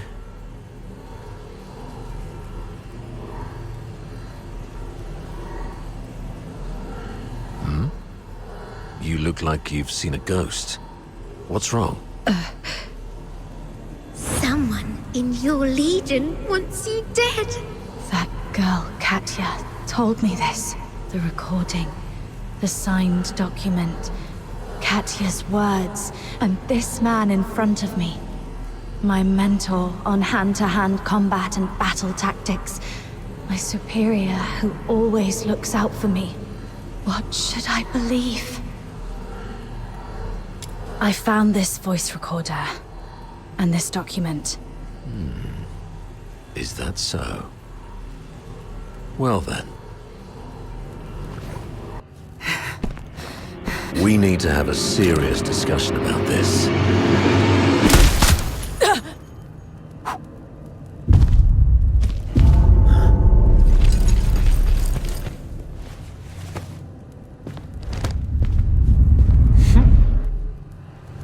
Very impressive, Avar. Didn't think you'd make it this far. Fulvis, you scheming bastard. You fabricated all this evidence, didn't you? I didn't know you old line aristocrats would stoop to such nasty tricks. I'm nothing like those stubborn old fools. I'm a pragmatist and would do anything that works. Isn't this your favorite protege? You did this. I was just setting the stage for a deal with you. I don't think we need a third party. Off you go, Falsey. It's all right. The entire fortress is in our hands. This old man dares not make a move. Yes, sir. I shall wait outside the door.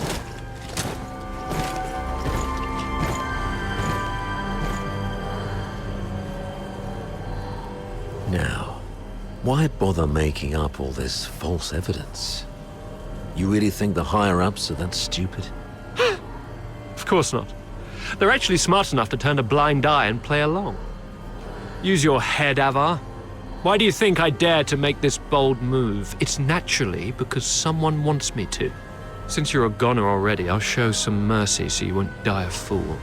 When His Majesty was first crowned, Duke Servius was our imperial regent, but the regency strayed from established Hyperborean traditions and grafted too many useless scions onto the great imperial oak.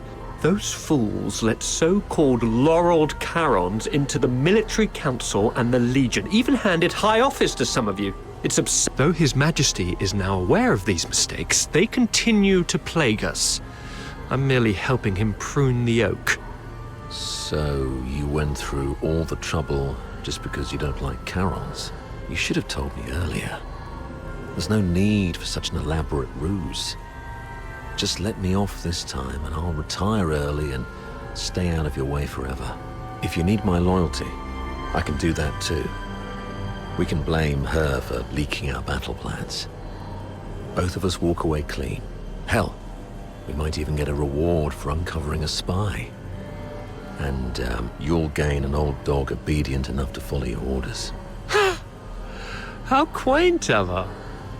Didn't expect you to stoop this low too. But you don't know the half of it, Avar. You're worth far more to us dead than alive. Use your head. Imagine the uproar if it came out that a high-ranking Charon officer defected and joined the Forsakens, resulting in the deaths of many of our best young soldiers. Laureled Charons in high office are already a thorn in plenty of sides. A scandal like this, it'll drag their names straight through the mud. Take our beloved superior. Do you have any idea how many people wish to watch her crash and burn? You mean Sybil? You wish her gone. You're after her position and power. Perhaps. Maybe I want more. But that's no longer your concern. Wait. We should talk about one more thing. About Number 0. Oh? She is the most precious weapon of the 13th Legion. Sybil controls her now, but to complete the second Scion program, she still needs the crucial catalyst. Sybil has ordered you to find the catalyst in Phoxhunter, but your search doesn't seem to be enjoying much success. Get to the point, Avar. There are many paths to power, Fulvis. Even if this charade pushes Sybil off her seat, how can you be sure the Emperor will let you take her place? You need some kind of unparalleled credit to propel you to the Legion's head. I'm listening. The second Scion program is too important to the Empire. It's worth far more than 100 Lonza fortresses combined. If you find the catalyst, which is the final piece of the puzzle, the entire capital will chant your name. It's the unparalleled credit you need. And I, by circumstance and chance, happen to know of its whereabouts. I'm willing to concede this to you. Now we're talking. That would be my end of the deal. All I ask in return is your word. Let me and my people walk out alive. What a noble commander. All right. Tell me where the catalyst is. Right here, right now. No stalling, no tricks. You don't have leverage. Fine. It's it. Oh, thanks. As for now, I just need one last thing.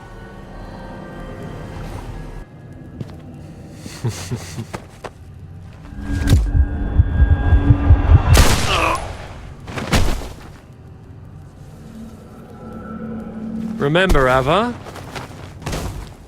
Never trust a pragmatist. Stay behind, Fulci. Clean up this mess. Yes, sir. Fulci, you all right? Control room. Yes, sir. A mini recording device. Why would she have this? Lieutenant Colonel Avar Horodland, you have yet to enter any command. Motto 17 of the Hyperborean Legion, obeying orders and trusting your comrades, give you a better chance of survival on the battlefield.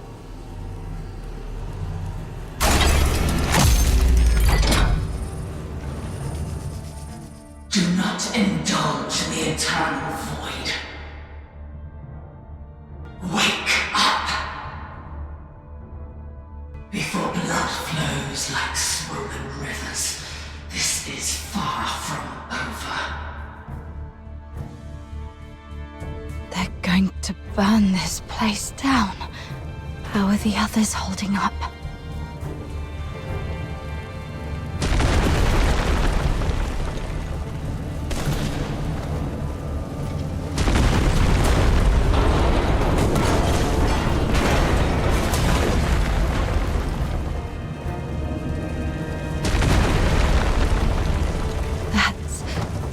Sir Avar.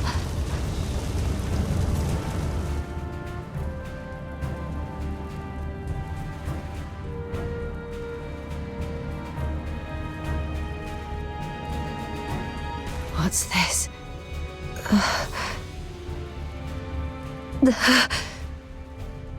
Attention to all 13th Legion soldiers in Lonza Fortress. Daphne Theodore, the former medic of Squad Griffins, is now classified as a Forsaken spy. Daphne Theodore is to be executed upon sight. Daphne, a wanted spy. Warning. Self-destruct sequence initiated. Estimated time to detonation, 20 minutes. Evacuate immediately. Repeat. Evacuate immediately. Time's running out. This should keep me going for a while. I need to get out of here now.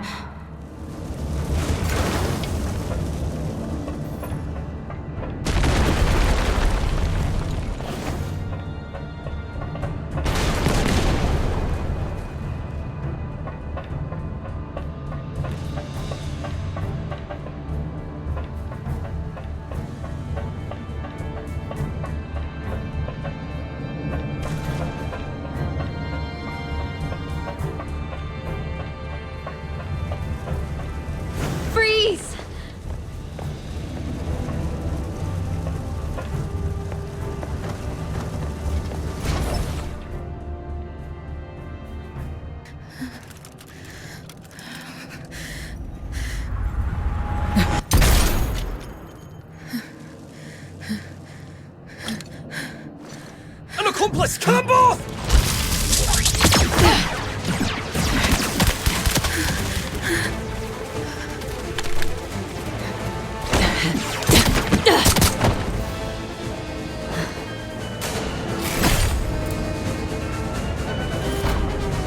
This time, we'll make it back safely.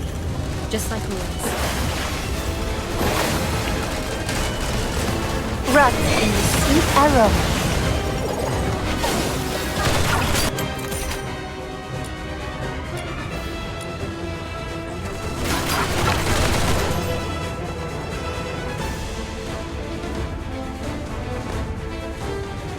There.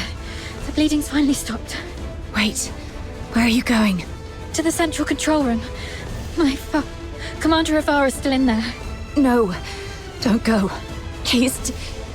Sir Avar is no longer with us. I have to check on him myself. Maybe he's just heavily wounded. As a medic, I can probably... Get back here. They burned down the entire central control room. Sir Avar's final words were for me to bring you safely out of this place. At least respect the man's dying wish. Come on. We should check on Marco and the others. Find somewhere safe to regroup. There's no turning back now. We have to keep moving.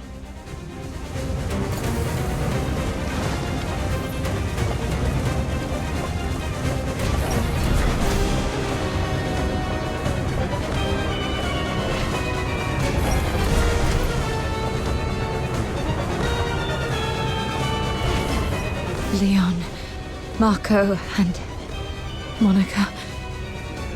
All taken down by a single shot. No signs of a struggle. Not even a chance to fight back. They were killed by someone they trusted. From the blood, it must have happened while we were trapped in the central control room. Oh, damn you, Fulvis. Let's go, Daphne. We must get out of here alive. Where are you going? The underground sewers. The fortress is filled with Fulvis's men. We have to try our luck with the sewer tunnels. Okay. Watch out for the soldiers around here. We may no longer have any allies.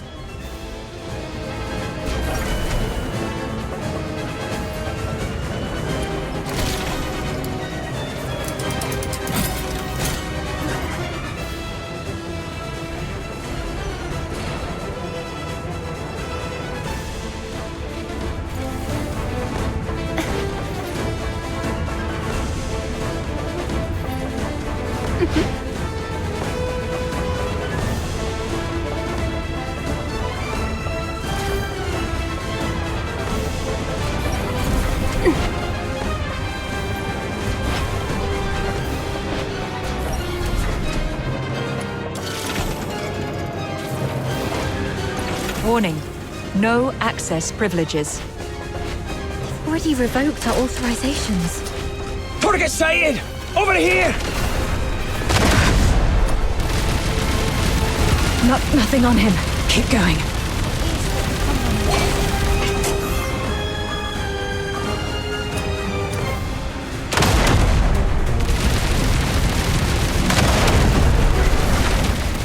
Still no luck.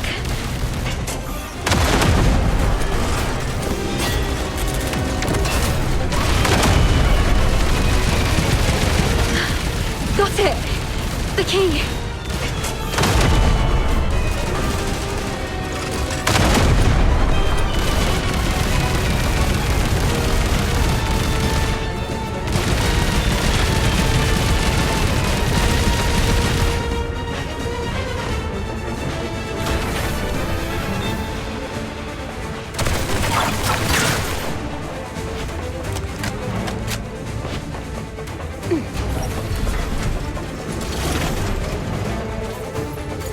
For hemorrhage.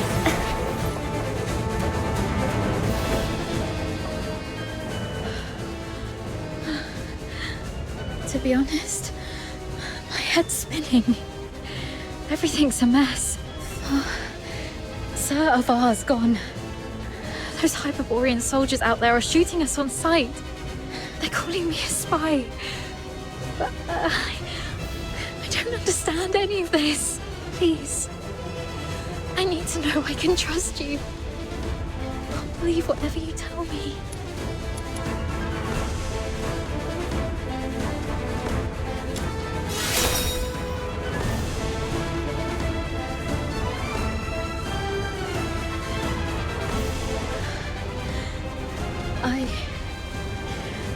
I've pulled myself together now.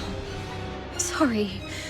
You're so heavily injured, yet I was there acting like a crying baby. I still have some of the medication you found. Let me help you with your injuries. Let's rest here until the medicine takes effect. I'll explain everything that happened outside. One of them got away. Yes, ma'am. A female medic named Daphne Theodore. The Vanguard squads fought back fiercely, allowing her to escape. The narwhals are entering the fortress, but no one else must know that we cleaned up the vanguards. The situation may turn for the worse if Daphne contacts them for help. The situation is delicate. Chief Sybil is en route to Lonza Fortress after hearing the battle is turned. Luckily, Avar is already out of the picture. As for Daphne, what do you want us to do with her? Relay Commander Fulvis's order. Lock down the fortress, find and eliminate Daphne Theodore. As for the charges, claim she conspired with the Forsakens, infiltrated the Legion as a spy, and compromised the fortress assault. Yes, ma'am. And after that, I checked on our squad mates while making my way to the central control room. Luckily, I avoided all the soldiers, but it was too late for most. They all suffered precise, fatal shots, ironically from our own men rather than the enemy's. That's all I know. Now, tell me what happened in the central control room. I'll explain later. Now isn't the right time. But you were right about the situation. Every soldier in this fortress is now our enemy. Fulvis has ordered them to eliminate us. Fulvis. He's the despicable traitor who leaked our plans to the Forsakens. He's the one who decimated our squads. Thanks to your medicine, I'm feeling much better. Fine. You must have your own reasons for withholding the information. There's one thing I must know. My father, Avar, did he complete his mission? Thank you. Farewell, Dad. Let's go. So long as we're alive, we'll find a chance to make Fulvis pay.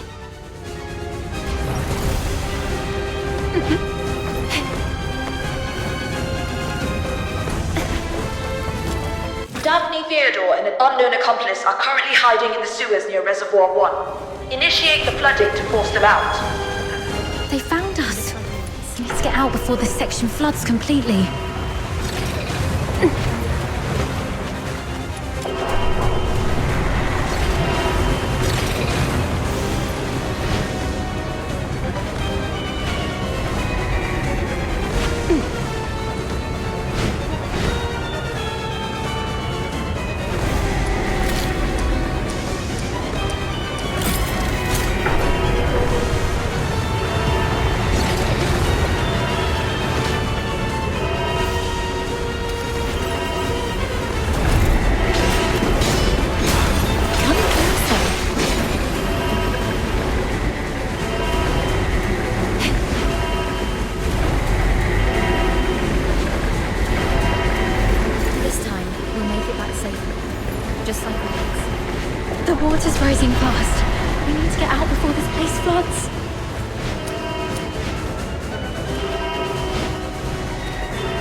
Current water level exceeds safety threshold. Safety gate will remain closed. Reduce water levels to reopen. They're controlling the inlets. Since this is a reservoir, we must also have drainage outlets. It says here, activate all 3 valves around the reservoir to accelerate water discharge. They can't be far. Herd the remaining filtroids to the tunnel. Seal all exits. Once they surface, we'll eliminate the traitors. Hurry up! We're running out of time! We should hurry up too.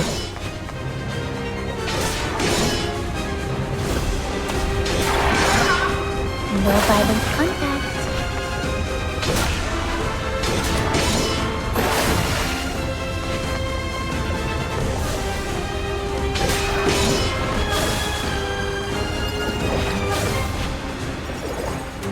No violent contact.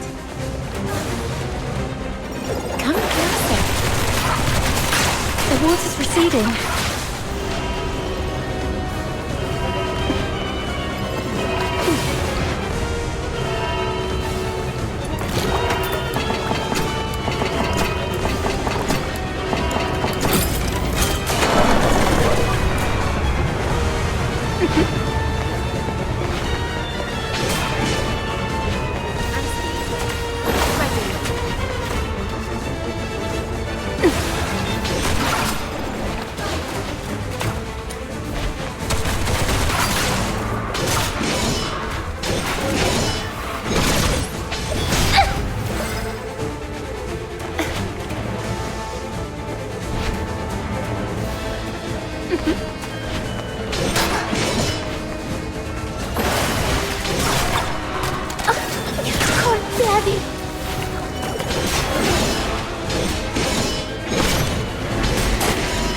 One more valve.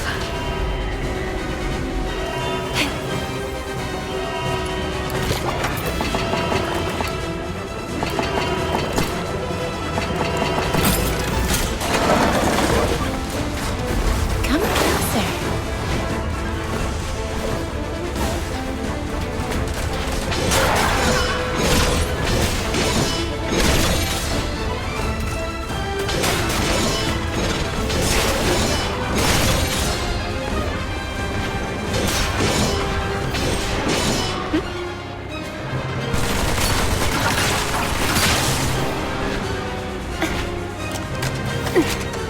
No violent contact.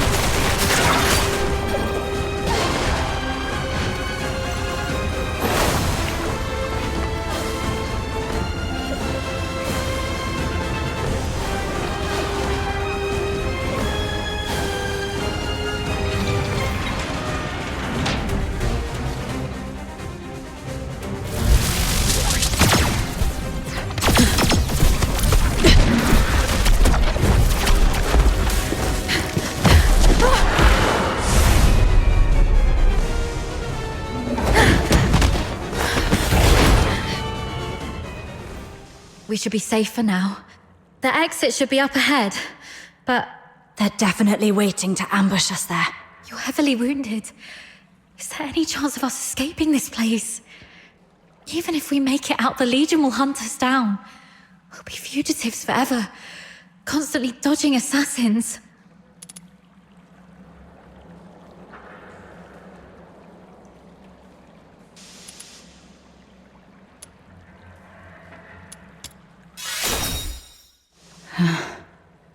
Take off your clothes. What? We're switching outfits. They think I died in the central control room, and they have no idea who your accomplice is. You are the only target they can identify. I'll wear your uniform and make a run out there. The medic's uniform is conspicuous enough to draw their attention. You'll make your escape during the chaos. Are you serious? We're completely different sizes. They'll quickly realize they're chasing the wrong person. The longer I can distract them, the better your chances.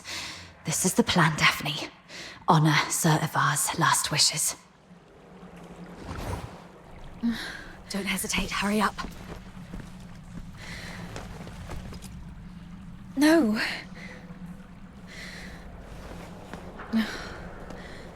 Thank you for respecting my father's wish, but could you at least hear my wish? This mania is a rainy place. When I was a little girl, all my friends hated the rain because it would mess with their hair and soil their pretty dresses.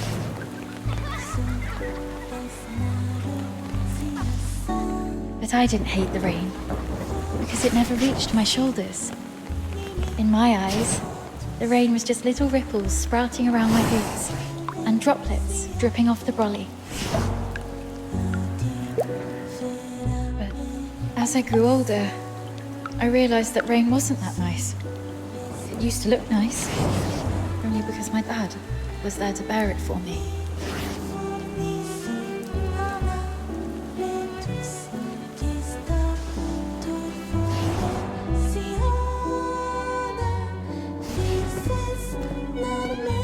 My dad was such a kind man. And such a stubborn one, too. He always put others first. Always.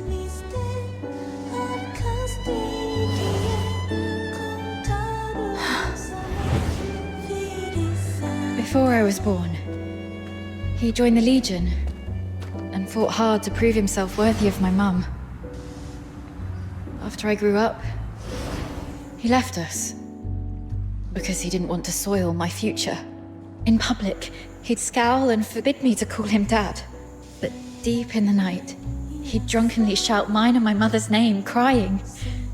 He was always bearing the weight of everything on his own.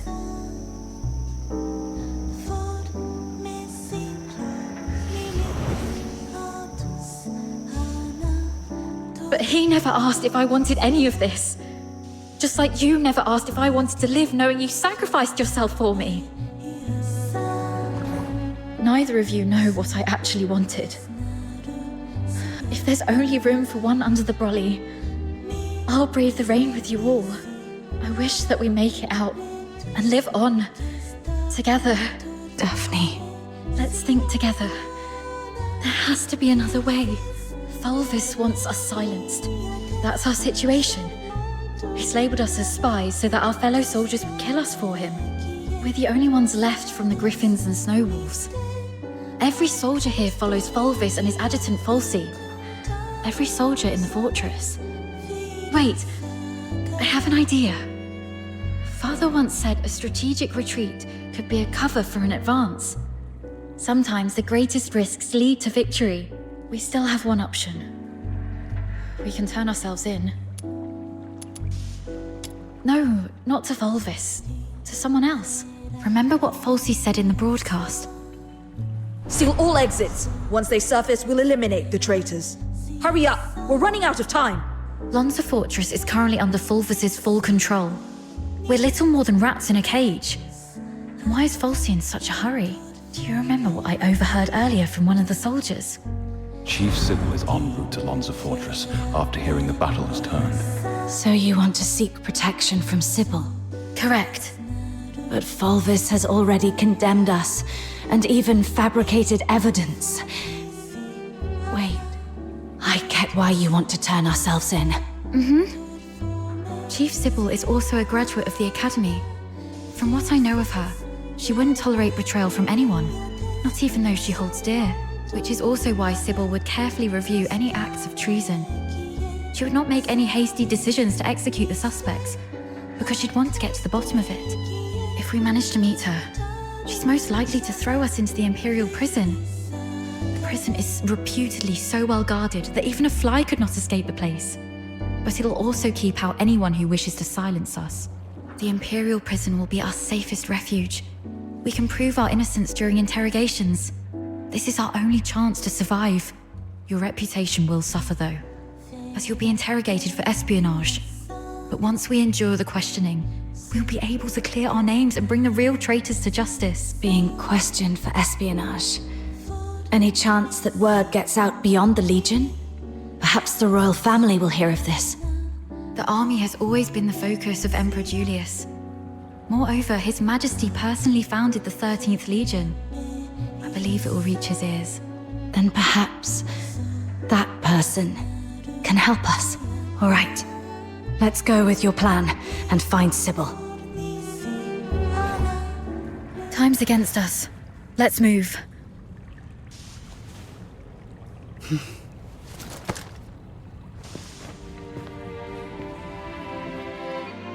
And thus I took her hand, and we stepped towards that narrow beam of sunlight piercing through the door's gap. It felt as though we were stepping into a shimmering grave of our own making.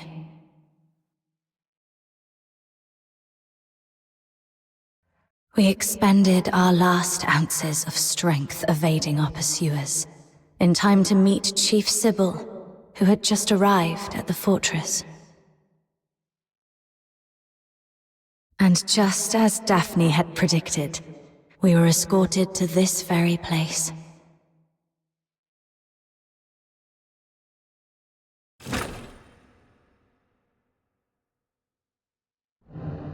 What a riveting story, which completely contradicts the testimonies provided by the narwhals. Since you claim that you and Avar Horodland are innocent, explain this.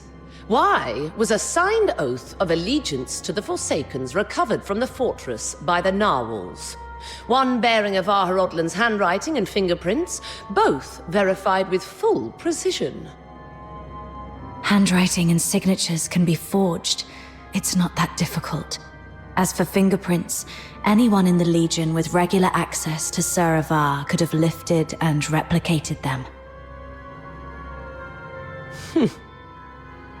Autopsy reports show multiple casualties caused by the fortress's own defense systems, and the encrypted logs from the central control room list only 2 active operators: Avar Horodland and you.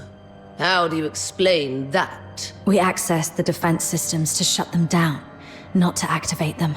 As for the logs, if someone had stolen Sir Avar's access key, they could have erased or falsified entries under his name.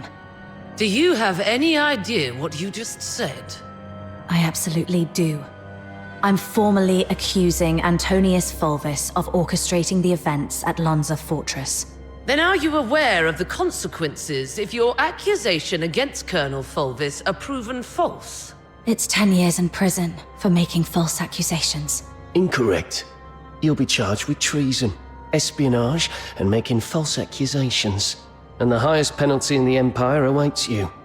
Being hung upside down with thorny vines and crucified on the heaven tree in the center of Dysmania, until your very last breath is taken. I'm telling the truth. Since you have chosen to interrogate me and Daphne Theodore separately, you must be aware that our testimonies can perfectly corroborate each other. Despite suffering grievous wounds, you have endured intense interrogation without changing your testimonies. Admirable, I must say. Warden Hellfire, I've been waiting for this moment.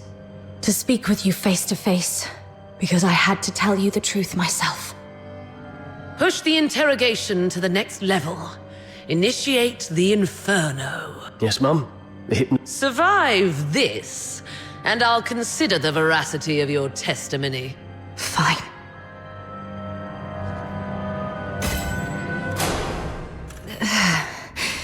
My head hurts. Traitor of the Empire. If you claim to be innocent, prove it to me. Where am I? Leon. As you can see, Mom, all our plans have been leaked. Commander Avar participated in the formulation of the Vanguard Squad's combat plan. He's a Charon. He was the one most likely to reveal our plans to the Forsakens. What did you just say?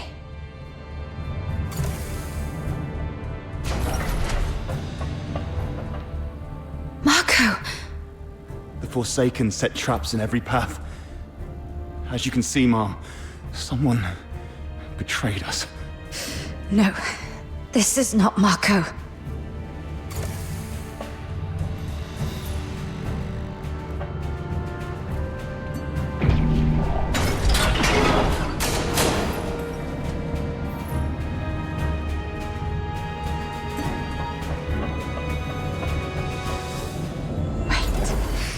The Warden said something about interrogation. That interrogator mentioned a hypnotic agent. I'm probably not in a real world. This is a dream.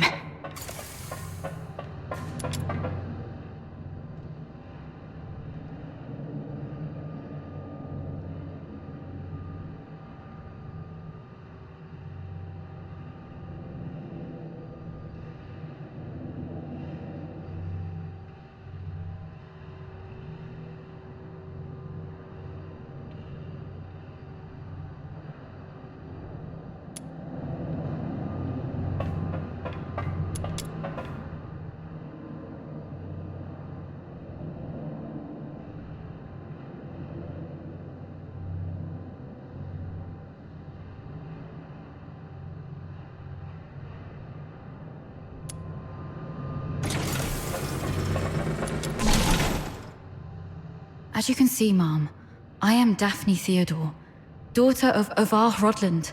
My father and the captain, they planned to split the payment for selling intel to the Forsakens. But at the heart of the fortress, they disagreed on the division of the spoils. My father he was killed in a ruse woven by the captain. She then deceived me about how my father died. I've brought the murderer to you, Mom. I humbly request you to deliver a fair and just verdict. You're not Daphne.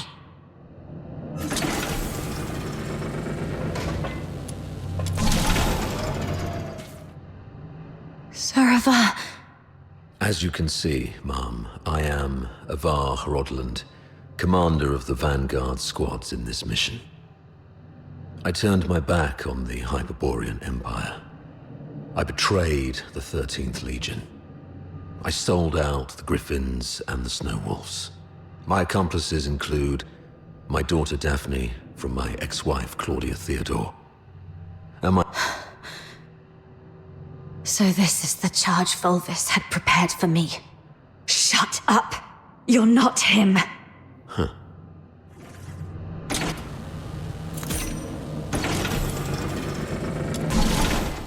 As you can see, Mom, I am the control panel in the central control room of Lonza Fortress. On the day the fortress fell, only Avar Hrodland and the captain of the Griffins accessed the central control room. In the end, it was the captain who triggered the self-destruct sequence. But I was fitted with next-gen encrypted logging tech, the Aeola Pile's pride and joy. Even if you melt me down, the data remains. Ha, ha, ha, ha, ha. Motto 18 of the Hyperborean Legion. An unexpectedly easy victory often leads to an impending ambush. I can't believe you have to recite those mottos, even in my dreams.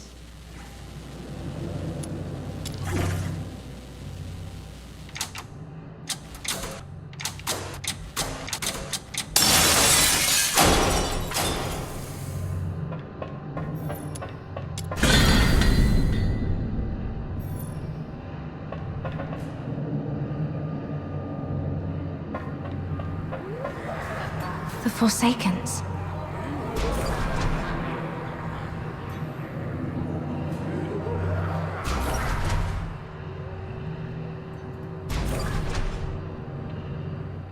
All verdicts are in the name of justice. All questions must be answered absent falsehood.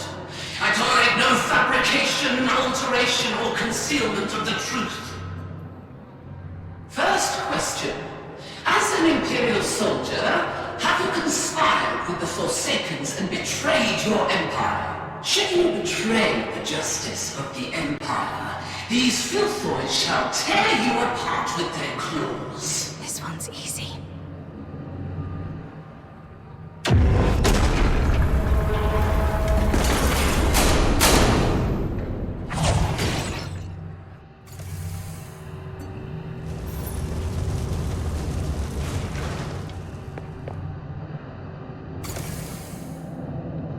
That's right.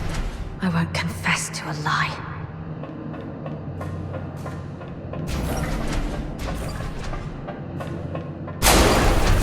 Why are there filthoids here?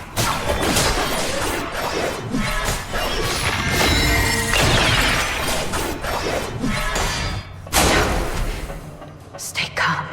Those are the Vanguard troops.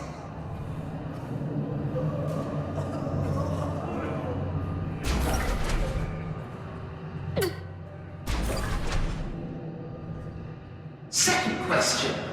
The Vanguard squads were annihilated at Lonza Fortress. Were you the architect of their doom? Should you betray the justice of your comrades, your own blade shall spill your blood. No hesitation. Make the choice and stick to it.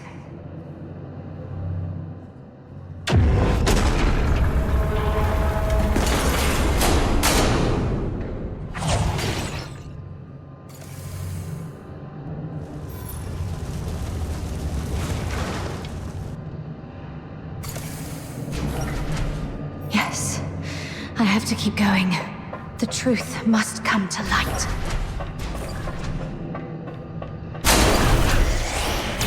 You're not me. You're just a cheap imitation. No, this isn't me.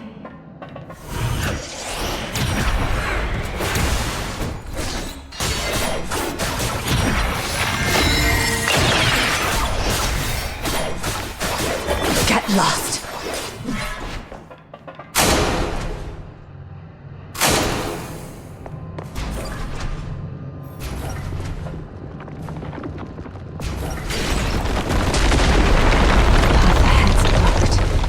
Should I turn back? You who claim innocence, will you resolve falter in anger? How's the queen? It's them. Fulvus and Phoxene.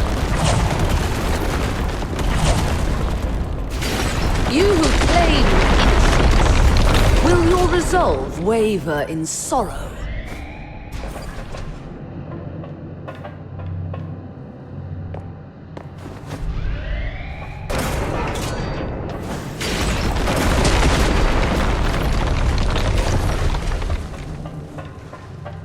You, my cadet. Serva!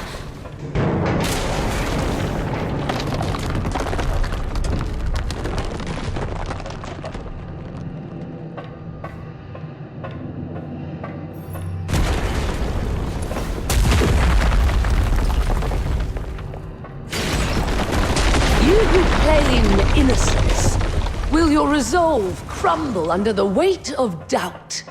Allow me to show you the way, sir. Yes, the way to hell.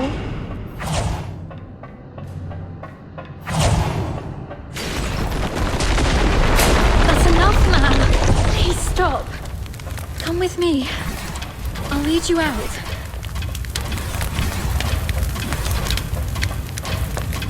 Whatever lies ahead, please remember.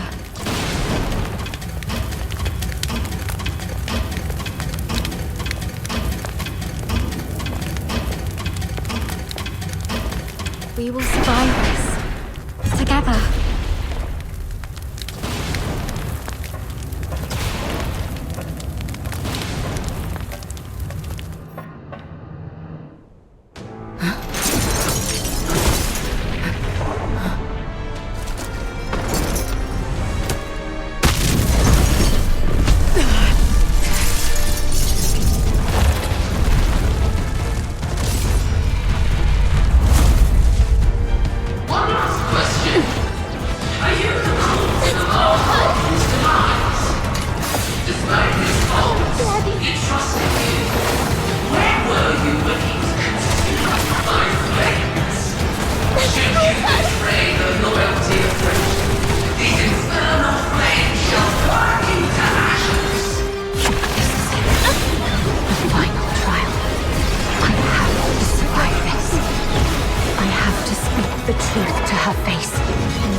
No escape from the Inferno's grasp.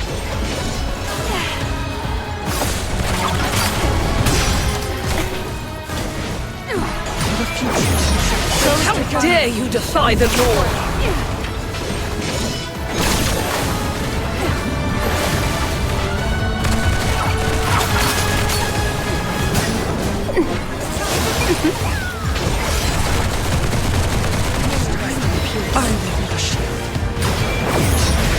You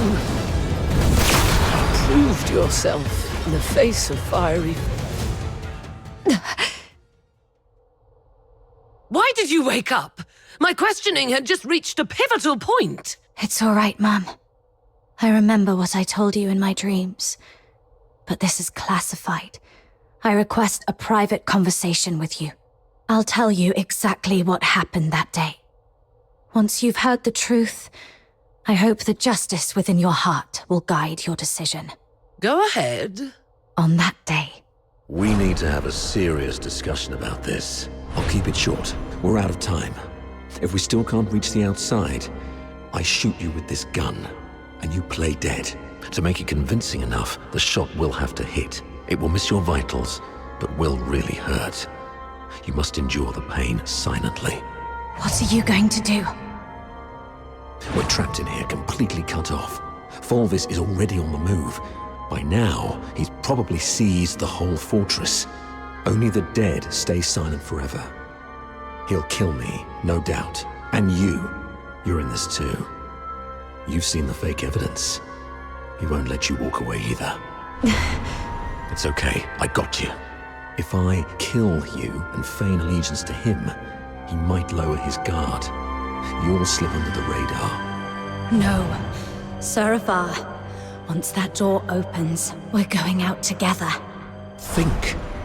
After everything we've been through to get here, boxed in, outnumbered, what chance do we stand against Fulvis's personal guard? If we're surrounded, close to none. But so what? I'd rather die fighting than... Dying is easy. Living on, carrying the mission, that's the hard one. This is an order. You're the only one who can do this. As for me, I'm not done yet. I've still got a part to play. I'll try to negotiate with Fulvis, though I believe it's going to fail in the end, so don't get your hopes up. The negotiation is for a more important purpose, to collect evidence. Take this recording device. It'll provide the evidence needed to expose and destroy Fulvis. We can't let the cries of the wronged echo over Lonza Fortress forever. Seraphar! Why the long face? Cheer up, kid. A true soldier laughs at adversity. I'm proud to have been your instructor, and I'm sorry for dragging you into this mess. You must survive. Bring the truth to Chief Sybil and His Majesty. Let the entire Empire know that every soldier here held true to their creed and duty, and everyone fought till their very last breath. All glory to our Emperor. That's exactly what happened in the central control room that day. Seraphar fought valiantly, confronting a conspiracy far greater than any individual could withstand alone. But we underestimated the enemy's meticulousness. As I drifted in and out of consciousness, I sensed Fulvis's adjutant, Fulci, removing the recording device from me. By the time I fully regained consciousness, Fulvis had seized control of the fortress. Confronting him would have led to our deaths, and the truth would have been buried with us. That's why we came to you like this. Framing Avar was never the real goal. What Fulvis truly wants is to purge every Charon born from the Empire's upper echelons. If he succeeds, you know what that would mean. For the Empire, and for you. Warden Hellfire, I know you hold justice above all else, and I believe you possess the means to defend it. Please, go get Fulci. She holds the truth you want. If we're lucky, you'll recover concrete proof. If not, even her testimony will carry weight. Let me face her, right before you. Let the truth speak for itself.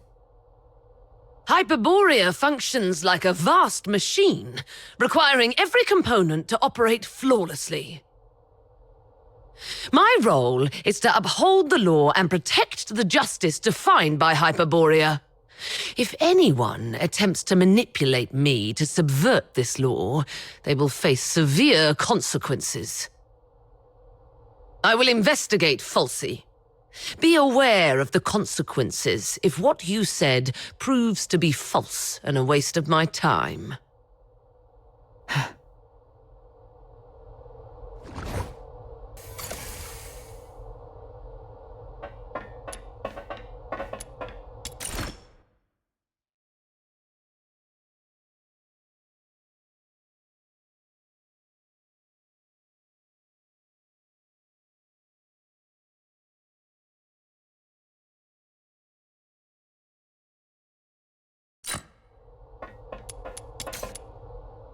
Warden Hellfire has instructed me to bring Miss Theodore here.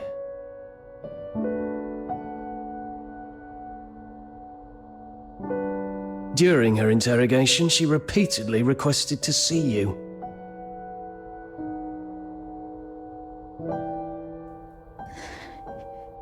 You weren't supposed to know that part.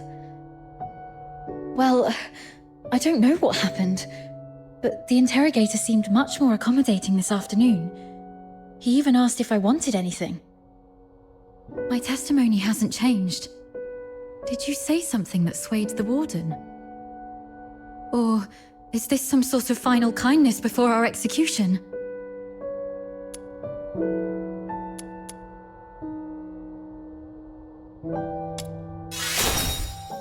Really? I see. I suppose you had no other choice. No one can withstand such intense interrogation. It's all right. You've done so much to protect me already. It's not true. I was just messing with you. What? You really scared me. You owe me an apology. If Warden Hellfire's investigation goes well, we'll be free soon. I'll make it up to you by taking you to the Opera House. I hope so. And one more thing. I'm sorry, this might bring back painful memories, but I must ask while I can. Back at the fortress, the situation was so desperate that you didn't have time to tell me about my father's death. But I've sorted out my mood. Can you tell me about it now? Did my father leave anything behind? Saravar kept this with him at all times, in the pocket closest to his heart.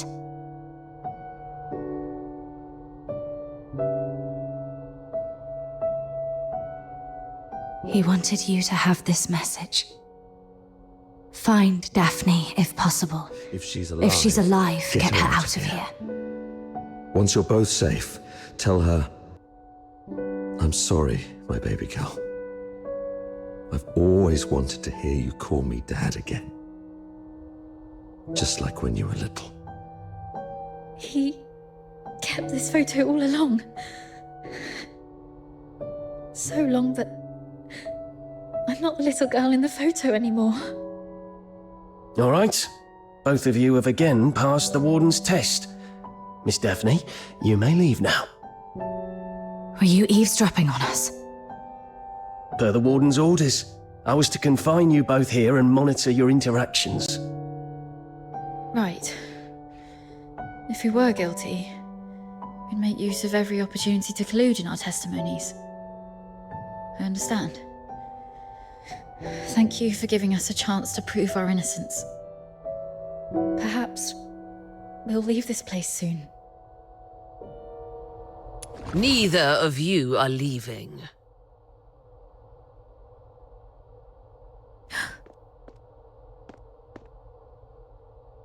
A directive to expedite all procedural reviews has been issued from above.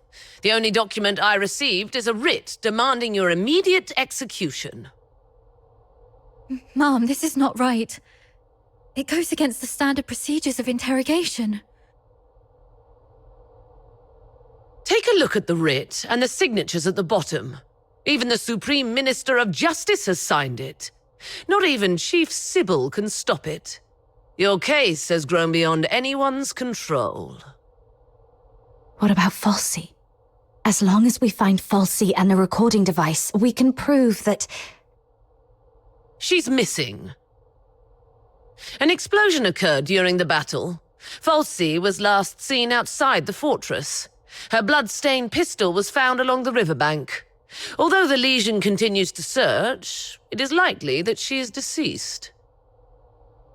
Mom, do you really believe in such a coincidence? Your Royal Highness, Prince Virgilius, this place isn't fitting for someone of your stature. Please don't proceed any further.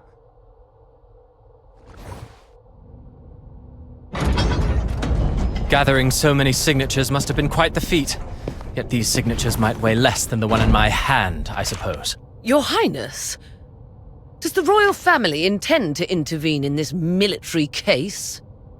Intervene, I must ask. Do you view His Majesty's decree of pardon as an intervention? Is the royal military prison no longer under the Crown's jurisdiction?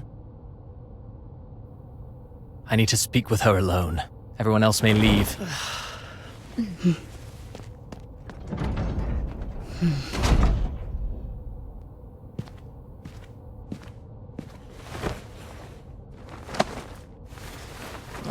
They're finally gone.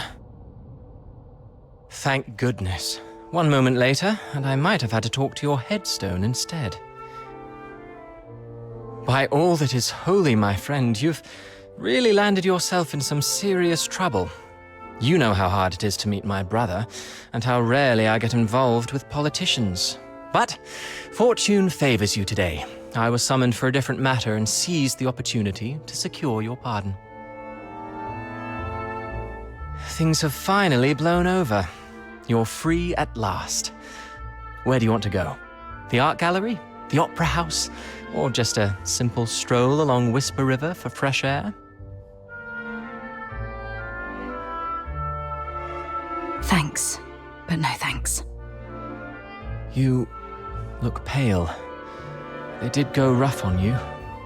Why don't you come to my place? My personal physicians will tend to your wounds. A millennium has passed, and still, the prisons of Hyperborea cling to such crude, barbaric, and wholly inhumane forms of torture. Those sycophantic chroniclers call this the greatest and most prosperous of times. What a most exquisite farce. Let's not dwell on that. How's Daphne? I heard about your efforts to ensure her safety. Fear not, the pardon includes her as well. One more thing. Fulvis's adjutant, Phoxhunter. I don't think her disappearance was what it seemed. She holds the key to the truth behind all this. If it's not too much to ask, could I trouble you to look into her whereabouts? Dead or alive? I need to know. Fulvis's missing adjutant. I see. I'll look into it. Thank you. And sorry, I don't have anything to repay your kindness at the moment.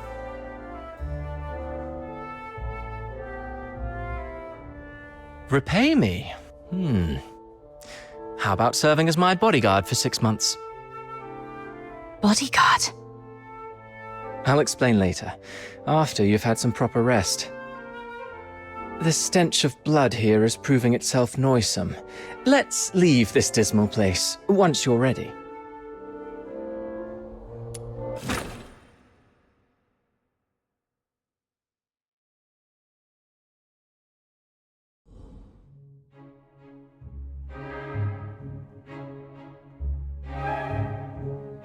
That last piece, Children from the Snowfield, was composed by Cavaradossi. It was inspired by a folktale in his hometown, Ice Lake, one about a mystical creature that roams the snowy wilderness. You're not really listening, are you? Yeah, something about a mystical creature in Ice Lake? Thought so. Still carrying the weight, I see. I'd hoped this might offer a brief escape. About that bodyguard role you mentioned, I need to know what it actually entails. There's something I have to deal with. I need to know if this gets in the way. That's what I wanted to talk to you about. So, I've been assigned to Scarlet River on royal orders. A 6-month posting, give or take. It would ease my mind to have you accompany me. And staying away from the Legion might be wise for now. The stigma of a criminal charge lingers. Going back to the Legion at this point could be awkward. I submitted your name as my aide when I met with my brother 5 days ago. He approved. So, you're asking me to leave Dysmania and head for Scarlet River, Phoxhunter? Yes. Just think of those signatures. How many people are watching you in Dysmania? Your prowess may deter approaching filthoids, but not hidden assassins. I know what you're worried about. Sybil Mason is an old friend of Daphne. She's obviously inclined to your innocence, so she will at least ensure Daphne's safety. Understood. Then I'll go. What I'm looking for lies in the same direction anyway. Shall I swear an oath of service, Your Highness? Come on. You know there's nothing I hate more than these pointless customs and etiquette. But you're in the mood for jokes now, which is a good sign. Pack your things. We'll leave in 3 days. Sure. Phoxhunter. There is something there that I didn't even tell the Warden. The other piece of the second Scion program. The catalyst of Number 0.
Swallow the medicine first. Camilla, why was I... You've been unconscious for 5 days. Lucky you. Another day and you might never have woken up. So, you've been... Thank you. No need to thank me. You're not who you used to be. Since the request involving the Crystallo of Stella, plenty of commissions have come in specifically for you. Just make sure you stay alive long enough to finish the gigs.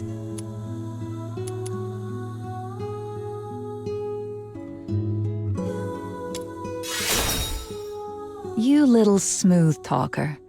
Did you pick that up from Outsider? Anyway, someone came by a few times to check up on you. It's Rhythm Fisher, a warrant officer in the escort. Rhythm Fisher, warrant officer of the Cassitus Escort, 6th Legion. She left a message. Said she'd like to talk to you. I heard about what happened at Lamenting Lake that day. I know you probably don't want to see her. But you were the sole survivor of the murder case that night. I doubt she'll give up easily. The sole survivor? I should be going. If you want answers, go to the Asphodel and ask your friends. They've been worried about you these past few days.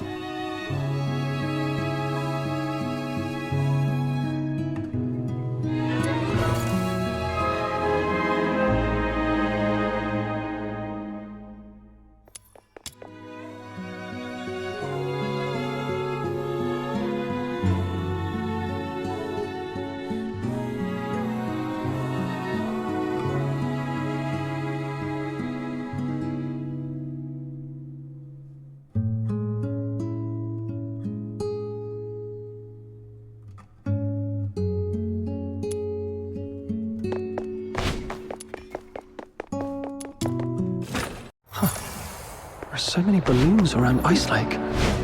Is it some kind of festival? Even with all these festive decorations, the lingering chill in the air is still pretty obvious. I should go check in with Snow and Outsider to find out what's happened while I was unconscious. Even staying home isn't safe anymore. What are we supposed to do? Oh, these old... Oh.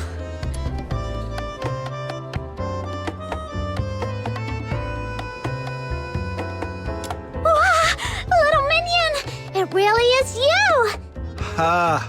Surviving the Charon hunt. I've got to say, you're tougher than an iron shell nut. Honestly, I thought the ship of our Noctoyangers would sink before it even left the dock. Ha! Says the guy who's been running all over town looking for doctors and groveling to Camilla to take care of him these past few days. Now that he is all better, you're talking hot air again. I did not? I'm warning you, Button Mushroom. Quit twisting my words, or else. Looks like these two are doing just fine. Little minion, how are you feeling? Arms and legs are all in place, and the color of your horn looks great, though your face is a bit pale. Good. I knew the immortal White Knight, the reborn star of the Noctoyagers, the blessed Demon Earl, wouldn't leave their Demon King behind. Stay right here. I'll go grab some nutritious fruit for you.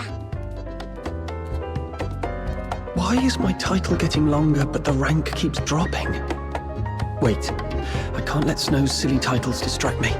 What were you talking about earlier? Charon hunt? What's that? It's a trouble you can't run away from. Excuse me, is he awake?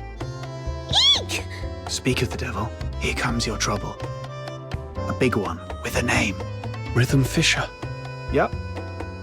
She's been stopping by every day around this time to ask about your situation. Since you say every day, that means you've already dealt with her a bunch of times. She's all yours, outsider. You've got this. Not so fast. I told you, this trouble is something you can't run away from. Charon Hunt is a string of serial murders in the outer city. As the sole survivor, there's no way the Legion won't want some information from you. It's only a matter of time. Honestly, she seems pretty reasonable for a Legion officer. If it was someone more heavy-handed, you'd be wishing it was her instead. All right, I get it. If you're not ready, I'll go talk to... I see you're finally awake. There's an important case that requires your cooperation.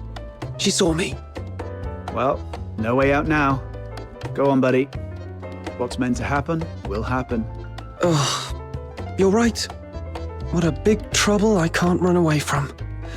All right, let's see what she wants. Oh, these old bones couldn't possibly move. Even staying. I'll take a 20% cut. It's great to see that you're recovering well. Would you like something to drink, officer? Tales of Ice Lake is on special today. Half price. No, thanks. Imperial Military Code Article 142 prohibits soldiers from drinking while on duty. Besides, I don't drink anyway. Let's get straight to the point. I'm here to investigate the recent violent incidents in the outer city of Ice Lake known as the Charon Hunt. This is your first inquiry. I need to verify your identity according to standard procedure. Could you show me your travel permit? I was in such a rush when I left home that I forgot to bring it. Let me go grab it now. Your head must still be foggy from your injuries. You left your travel permit at my place a few days ago. I was just about to return it to you. Here you go, officer. Name? Place of residence, Ice Lake, Cocytus region. Occupation, animal trainer? Wait, aren't you a Phoxhunter? That's the latest development. He used to take care of dogs for rich folks, but his last employer went broke and couldn't afford to hire him anymore. Hence the career change. If you don't believe me, you can ask Miss Camilla. He just signed up at her tavern to become a Phoxhunter a couple of days ago. Come on, Captain. Show Officer Fisher your awesome dog training skills. Come here, boy. What? I'm not a dog. All right. I've verified the travel permit. Thank you for your cooperation. Now let's talk about the attack. I want to catch the culprit who attacked you and bring safety back to everyone as soon as possible. As the sole survivor of the incident, your testimony is vital for us to fully understand the case. That said, this tavern is hardly an appropriate place for an inquiry. Got it. Let's get to a quieter place to talk then. Thank you for understanding. Please, come with me. Hey, what are you waiting for? Don't tell me you're upset about the travel permit. Well, that was the only type I could get for you. Just roll with it, all right? All right, I know. You're probably still bitter about Rhythm Fisher for what happened that night. But it wouldn't be a bad thing to get on good terms with Fisher. I mean, the Legion's got connections everywhere. Your search for somebody might get somewhere. Besides, don't you want to take down that dishonorable coward with your own hands? As for me, I want this whole Charon Hunt mess resolved as soon as possible too. The whole outer city's been on edge, and that rickety old door in my house can't take another lock. The Legion. Mary's whereabouts. The murders. And the one who attacked me. Fine. Let's do this. I'll take a 20% cut. You keep 80%. Such...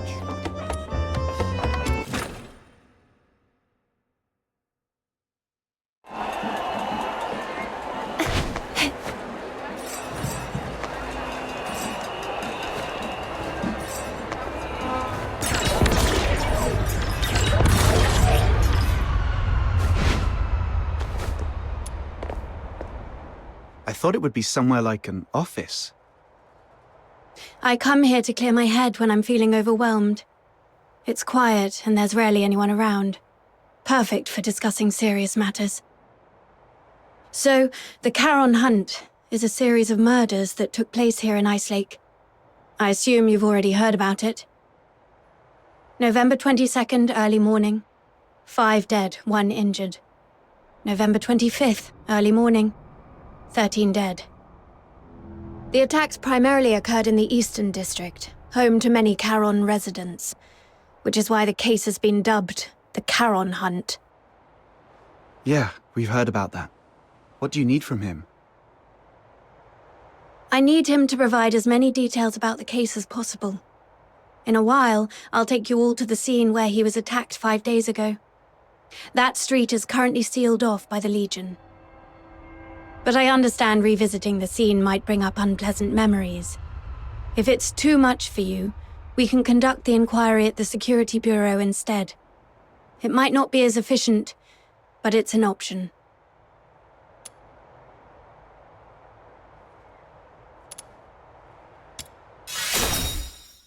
Thank you for your cooperation, Noctoyagers. You're as tough and reliable as they say. Don't be fooled by how gentle my little minion looks. He's very tough on the inside. I can assist with your investigation, but we fox hunters don't take on jobs for free. What's your price? On top of the payment, I need you to promise me one thing.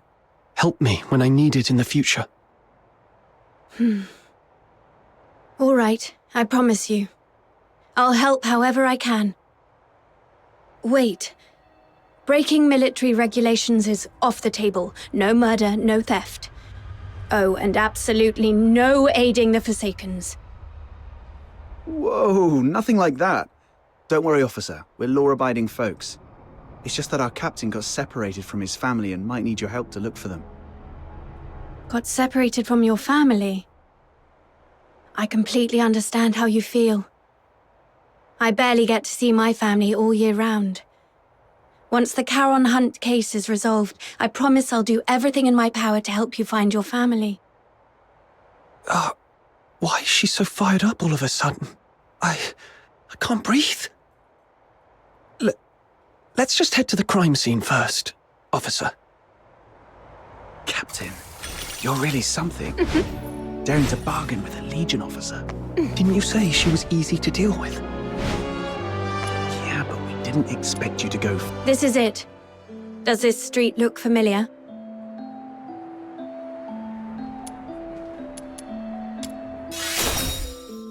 Do you recall the approximate time of the attack? Not really. At the time, I was not feeling great. I figured I wouldn't be able to sleep, so I decided to take a walk around the city. As for the exact time, I was preoccupied, so it's a bit of a blur. We should have stuck together that night.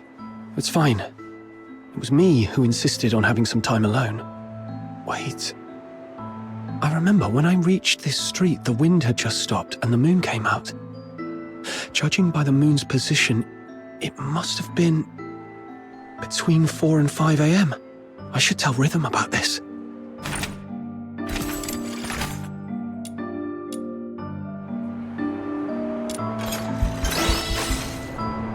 Between 4 and 5 a.m. That matches perfectly with Camilla Scarlet's testimony. It seems your memory is sharp and hasn't been affected by your time spent unconscious. Now, about the perpetrator. What can you recall about their features? Even the smallest detail could be helpful. It all happened so fast. I didn't get a clear look at the perpetrator. But one thing I'm certain of, it wasn't human. The last thing I saw before passing out was a monstrous face. Though I'm not sure if it was a filthoid or something else entirely. A monster. That fits with what we know so far. Is there anything else you can remember? Wait, there's one more thing. Please, go ahead. The singing voice. I remember something following me on this street. Along with its footsteps, I heard it singing. Yes, that's it. Its voice was raspy, broken, almost like wind blowing through shattered pipes. But that monster was unmistakably singing. A singing voice? No one else has mentioned that. Great. This is a brand new lead. I knew your suffering wouldn't be in vain. Officer, that might come across as a bit insensitive, don't you think? My apologies. I was just thinking that with this new clue, we might finally end this case and restore peace to everyone. I didn't mean to trivialize your pain and suffering. I'm truly sorry. How much do you need? If it's within my means... Seriously? It's obviously a joke. Officer, you must be a laureled Charon who's never dealt with folks in the outer city, right? If you walked into the slums in plain clothes, I bet you wouldn't even make it to sundown without getting swindled out of every coin in your pocket. Laureled Charon. I'm afraid I haven't earned that honor yet. Actually, I grew up in Mist Awaken myself. I know what it's like. I know how hard it is for Charons in the outer city to make ends meet. So when I can help, I do what I can. Besides, it was I who spoke out of line earlier, so... All right. Let's put everything else on hold until the Charon hunt case is wrapped up. Since you went to all this trouble to bring me here, let's focus on the investigation and get it done.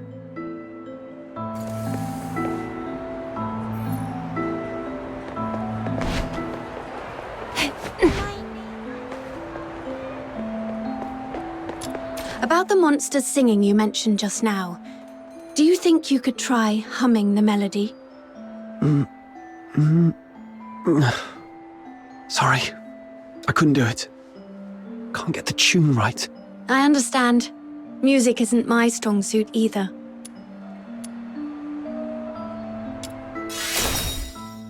I've just been in a coma for too long and forgot. If I hear it again, I'll definitely recognize it. All right.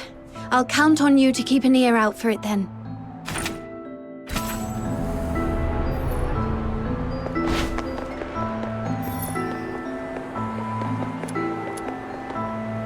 Is this blue snow? I've checked. It's a few drops of Phoxhunter. When it seeps into the snow, it spreads out like a flower. beautiful, isn't it? Every time I see these little blue flowers, it feels like the day's exhaustion simply melts away. Look at this color. The purity seems pretty high. Could there have been a Phoxhunter leak? That is possible. But just to be sure, I need to confirm something with him.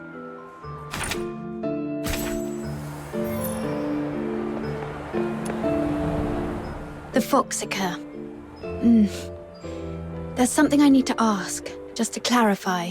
When you encountered the perpetrator, did you notice any strange smells? Something sharp and unpleasant? Like a mix of 80% paint and 20% moldy bread. Sorry, I'm not great with analogies. What kind of smell is that supposed to be? I'm not sure what you mean. But now that you mention it, I do remember being hit by a sharp, acrid smell when the perpetrator lunged at me. Oh, so you think this Phoxhunter might have come from the perpetrator? Exactly. The Phoxhunter produced by the Aeola pile is mixed with irritant gases.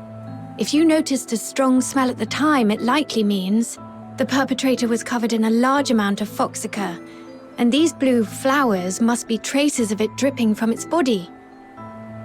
There are only a few places in Ice Lake where someone could come into contact with that much Phoxhunter. Combine this with the other clues, and we should be able to narrow down the perpetrator's hideout.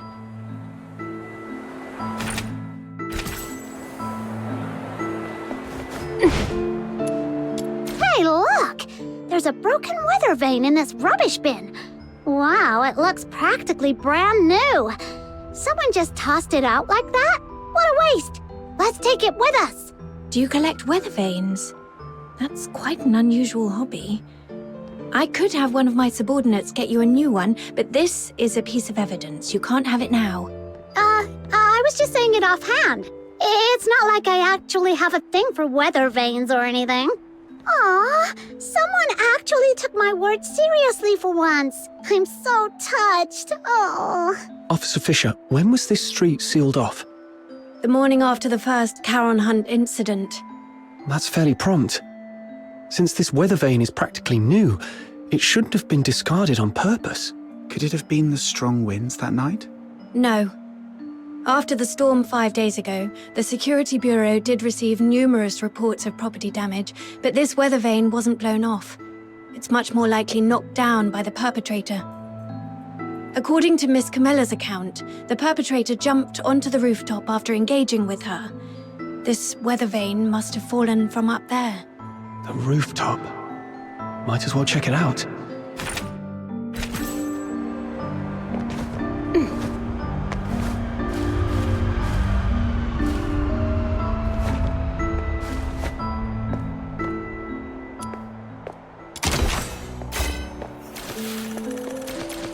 This is it. The break aligns perfectly. Judging by the bending on the base, apparently it was not blown off by the wind. It was struck with force. And based on the angle of bending, we can deduce the direction the perpetrator fled.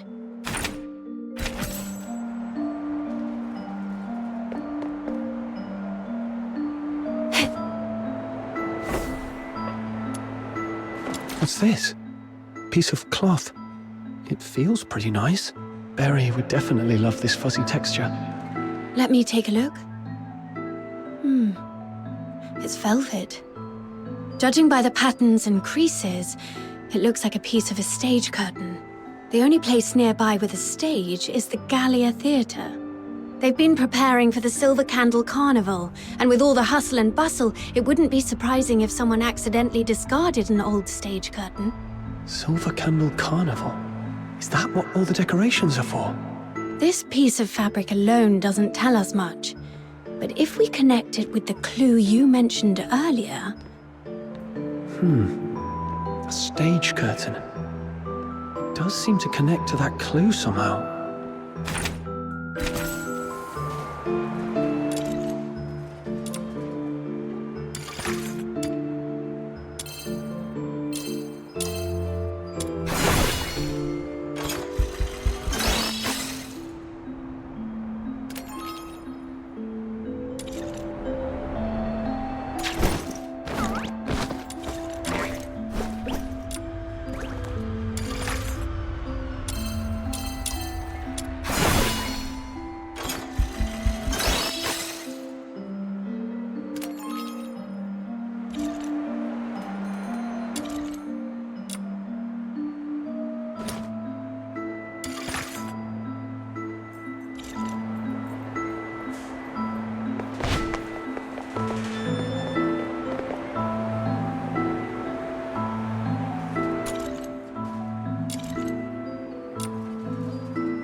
That's right. You saw it too. The perpetrator fled southwest. If you already know that, why hasn't the escort gone over there to search? We're short on manpower, and our intel is incomplete. We've been systematically combing through the factories, residences, and schools in the southwest, but the sheer scale of the area has made progress slow. So far, there's been no major breakthrough. To be honest, it's just me and a few of my subordinates working on this case. And one of them was killed by that perpetrator. He was among the victims on November the 25th. When we found him, all his internal organs had been crushed, like dough flattened under a rolling pin.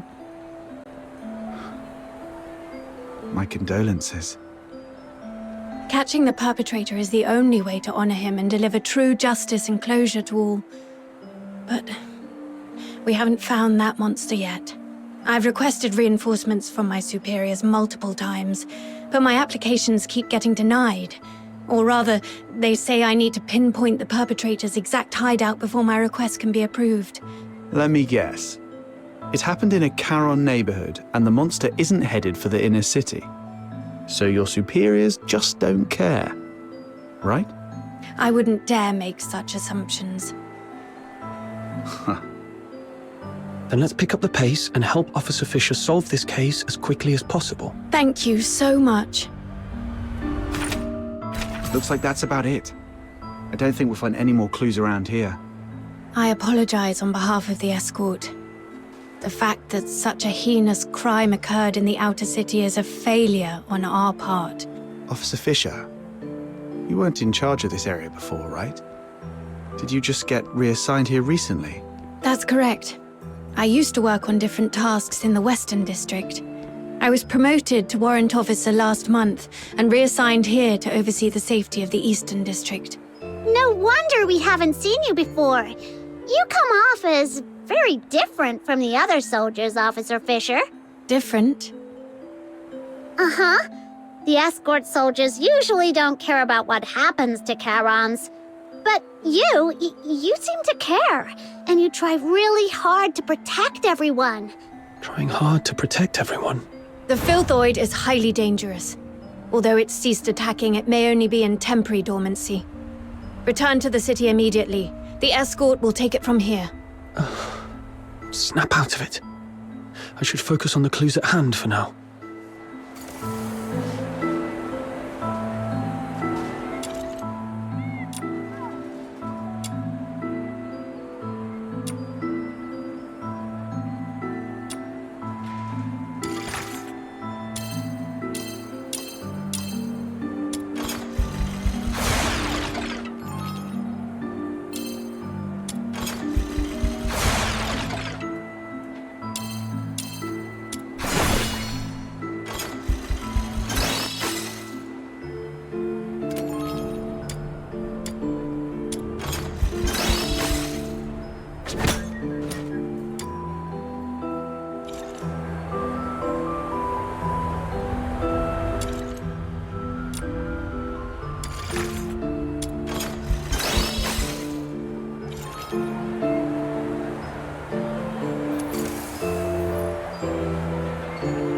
Based on the clues we have, there are two locations that stand out. The factory area in the southwest and the Gallia Theatre. Looks like we've come to the same conclusion. Thank you for what you've done for the city. The information you've provided has been invaluable. Without it, we wouldn't have been able to narrow things down so quickly. But there are two places, and we've got 1, 2, 3, 4 people. I'll take the factory area. It might be easier for a Legion officer to investigate that place than civilians, and I have some old acquaintances there. Don't tell me you used to work there. Yes, when I was little. I did odd jobs there for quite a long time. Ha! To think you climbed all the way here. It couldn't have been easy. Though... Never mind. Let's get going too, Captain.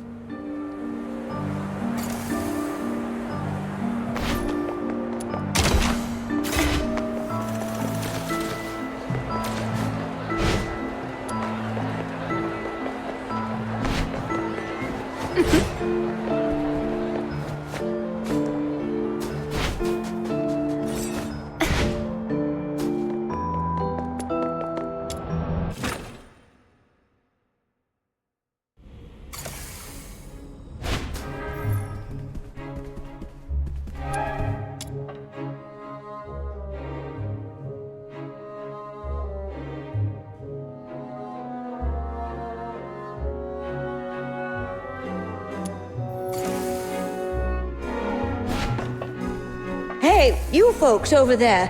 The show hasn't started yet. Oh, it's you. Outsider. Director Purge. Still going strong, I see. How have you been? Just drop the pleasantries. You're not exactly the type to hang around places like this. What do you want? I'm here on a job. It's about the Charon hunt. Oh, that case everyone's talking about. Do whatever you want. Just don't disturb the Magic Flute Troop's rehearsals. Seriously? You're still rehearsing? I mean, it's a huge case with many fatalities. If the murderer is among you, you're all in grave danger. For a performer, completing a performance is the ultimate expression of life. More brilliant and radiant than life itself. Denying them the stage is a greater tragedy than death. Everyone, get ready! The third rehearsal of the day starts in 5 minutes. Ugh, she's really not making this easy. Let's split up and ask around. At least she didn't stand in the way of our investigation.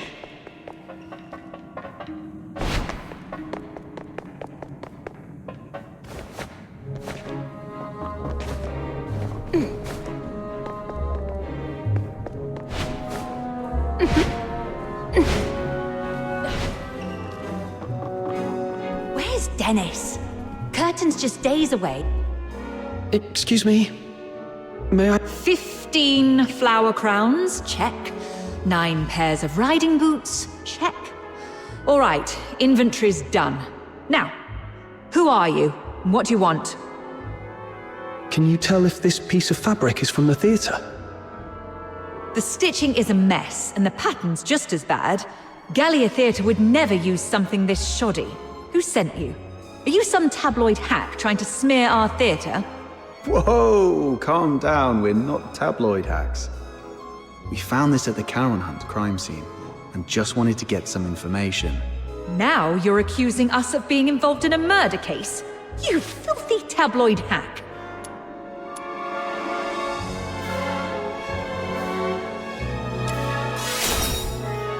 We're assisting the escort in investigating the Charon Hunt case. This velvet cloth was found at the crime scene, and we need your cooperation to verify its origin. The escort? All right. Guess I was too sensitive. Sorry about that. Ever since that incident 2 years ago, tabloid hacks have been spreading rumors about the troupe, calling us a fraud.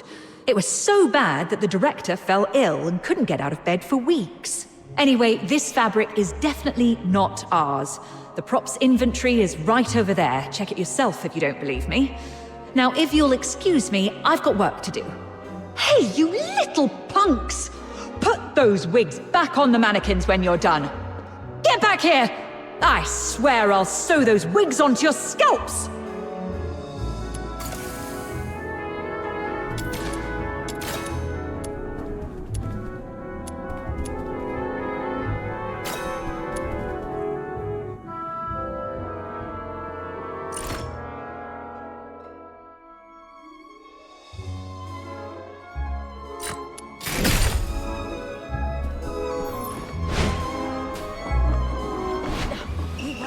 By candlelight.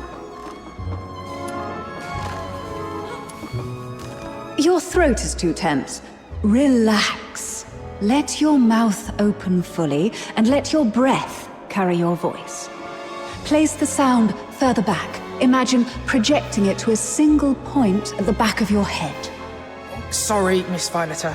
I'll try again. Even after all this time on tour, this child still hasn't made much progress. I suppose not everyone can be like Parsifal, blessed with such a beautiful voice. Hey there! Your face looks so weird. Are you hiding something? This great demon king demands a thorough interrogation. Oh, come on, you can do this. This is the most important performance of the year. We've rehearsed so many times.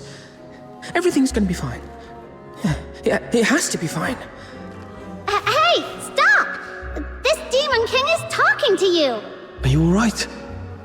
Do you need to take a break? No time to rest. I have to keep up with rehearsals. You sure? You look like someone who just crawled out of a coffin. I'm just fine. Everyone's been living like this for over a month now. I just need to keep going. Keep going. Then, could you tell me if anyone has been skipping rehearsals? Or sneaking out at night? No, no one would do that.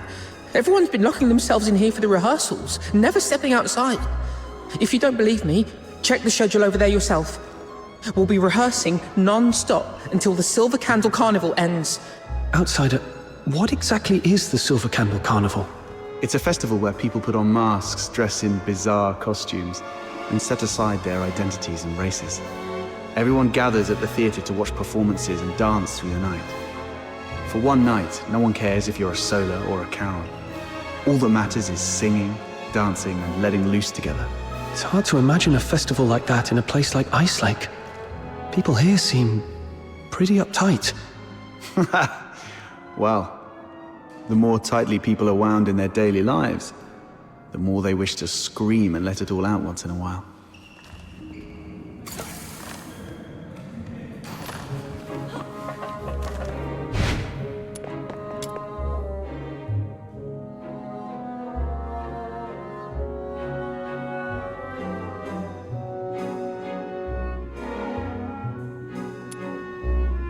Whoa! That microphone's so loud! Everyone, take your positions. The third rehearsal starts now. I checked the attendance log. It shows nobody has left the theatre at all for over a month. Even hibernating bears get out more often than this. With such intensive rehearsals, no one would have had the chance to sneak out and orchestrate a hunt. Let's go see if Rhythm has found anything.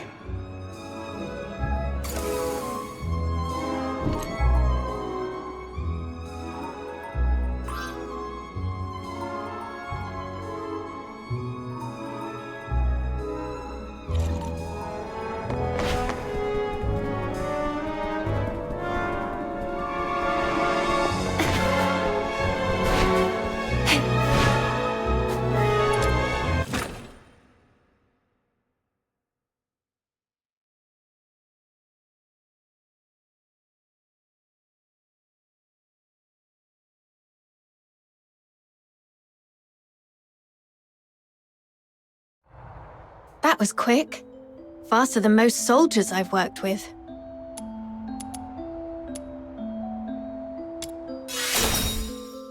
The workers at the factory area are all cleared of suspicion. But I did find this at a motor plant. Isn't that Phoxhunter? Take a sniff. Ew! So fishy! It smells like frost spines. The asphodel just had a batch delivered a couple of days ago.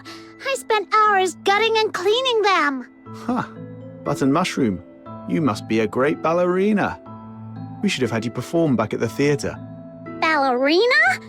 I don't know ballet. Why? Well, with all the time you spend on your toes bussing tables at the asphodel, you've got the perfect foundation. Such a waste. Nah, I always stand on a crate. Wait, hey! That's mean! All right, no more messing around. So, officer, what's your take? Do you think the workers soaked frost spines in Phoxhunter? No, look closer. This isn't Phoxhunter. It's frost spine fish oil. They just happen to look similar in color. I questioned the workers. On the night of the incident 5 days ago, none of them heard anything unusual. They were so overworked that they barely got 4 hours of sleep and were completely out cold. However, something odd did happen. The next morning, a few workers found a harpoon in the plant. No one knew how it got there, but it was inscribed with the words, "Property of the Fisheries."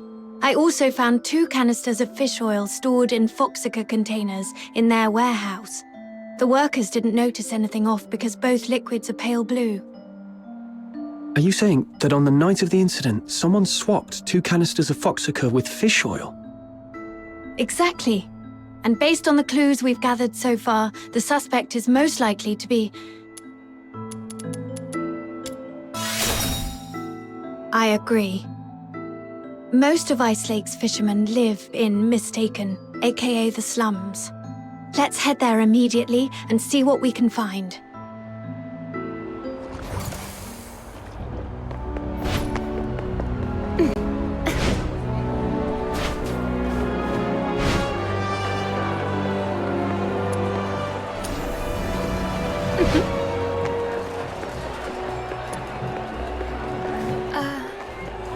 Treasure the intel.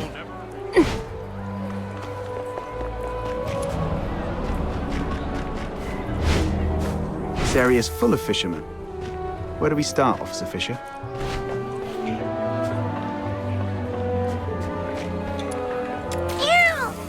Meow!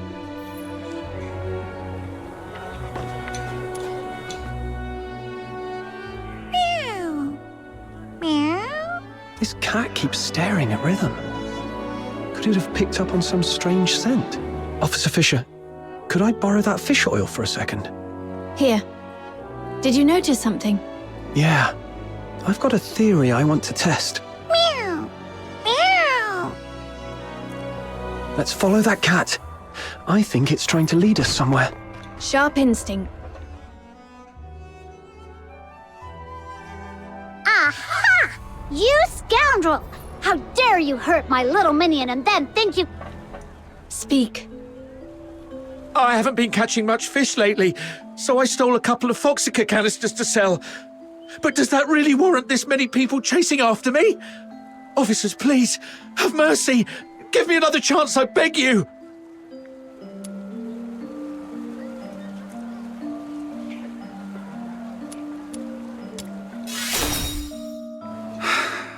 Calm down.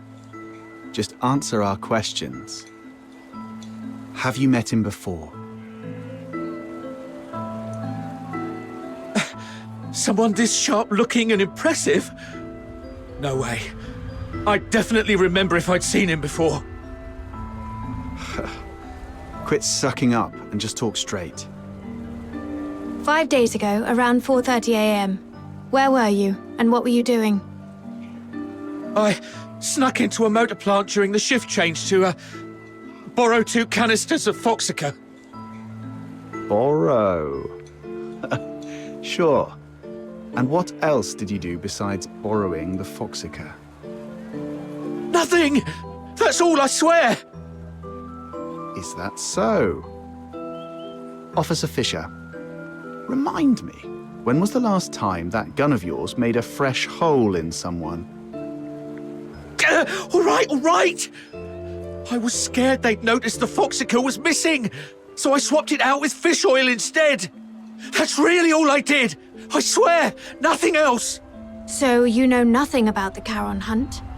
I've heard of it. It's that horrifying string of murders. Everyone in the outer city's freaking out about it. Wait, you don't think I'm behind it, do you?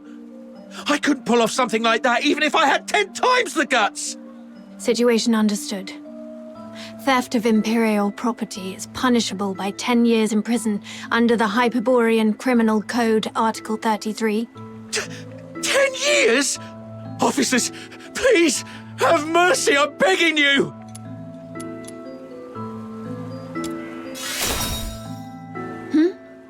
Oh, yes, that's correct. Wait! I have important clues about the murder case. The Charon hunt you mentioned earlier? Tell us everything. Do not leave out one single detail. But you have to promise me that you'll protect me. If I talk, that monster might come after me. I give you my word. That creature won't lay a finger on you. All right. That night, after grabbing 2 canisters of Phoxhunter, I was climbing over the wall to leave. And then I saw it. A monster crawled out of the sewer right in front of me. It was twice as tall as a man, had a filthoid's head, a bear's strength, and fire shooting from its eyes and mouth. That sounds like a filthoid. No. Filthoids are unintelligent and typically rampage openly through the streets. The fact that this creature hides during the day shows a level of strategic awareness. It's avoiding detection. I was so terrified that I threw everything I had at it. My harpoon, the Phoxhunter, everything. All the stuff I risked my neck for, gone just like that! That would explain why the creature was heavily stained with Phoxhunter. What happened after that? How should I know? I was so scared I even wet myself! I just ran for my life and didn't dare look back! I've told you everything! Please, officers, you promised to protect me! That monster, I saw it up close. If I hadn't been hiding all this time, it probably would have found me already. Look, I've told you all I know. What do you say? Please, about the Phoxhunter case. If I get charged... I'll report your information as it is.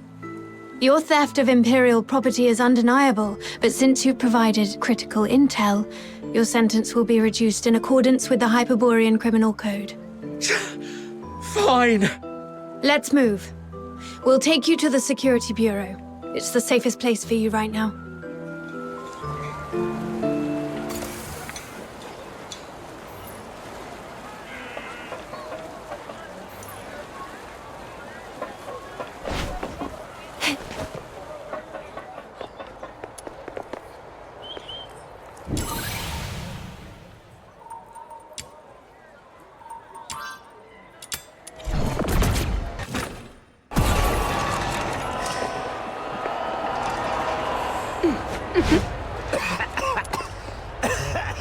Now we know what the perp looks like and where it's hiding. What's the plan, Officer Fisher? I'll go into the sewers to find the suspect myself. My superiors have made it clear. They need the suspect's exact hideout. But the Ice Lake sewer system is a labyrinth. If I just tell them the suspect is hiding somewhere in the sewers, they still won't grant me backup. But if I locate the monster myself, or better yet, confront it, the escort won't have any excuses left. The grown-ups refuse to sow or plow, yet they expect a bountiful harvest come winter's end. What was that? That just slipped out. It's a line from the opera, Children from the Snowfield. No, I wasn't questioning how the escort operates. No need to explain, Officer Fisher. We get it. It's written all over your face. Don't worry, we won't say a word. Anyway, enough small talk. I need to get moving. Allow me to thank you again for everything you've done for the escort and Ice Lake. But before I go, I have 2 final requests to make of you. This is the medal I received when I was promoted to warrant officer. My name is engraved on it. If I don't make it back, please go to the Security Bureau under the escort and inform Chief Damien about what happened to me. Tell him the investigation into the Charon hunt must continue, no matter what. And second, please have Chief Damien deliver this medal to the 6th Legion in the Inner City. It's for a young man named Blues Fisher. Let him know he doesn't have to wait for his sister anymore. Tell him to stay strong and move on with his life. Oh, and there's one more thing. That's enough. There's no one more thing. In fact, we can't do the first 2 for you either. Because the Noctoyagers are going with you. No way we let you play the hero alone and hog all the glory. Right, Captain? It's getting dark, Officer Fisher. You don't want to drag this out and risk another victim tonight, do you? I see. Let's go then. Wait. Aren't you guys the least bit curious about what Officer Fisher's 3rd request was? Oh, I was going to give you the key to my secret base. All my savings are there. If I didn't make it back, you could go there yourselves and collect your payment. But since he insists, and after seeing what you're all capable of the first time we met, I trust we'll make it back together.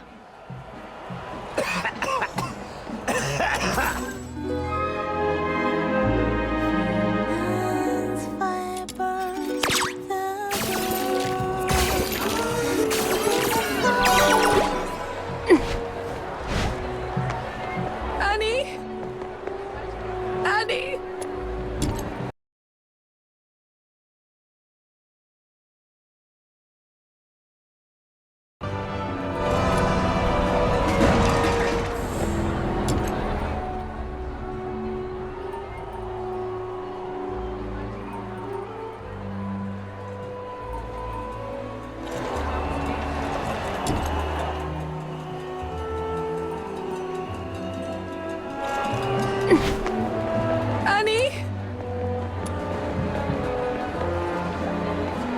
the intel.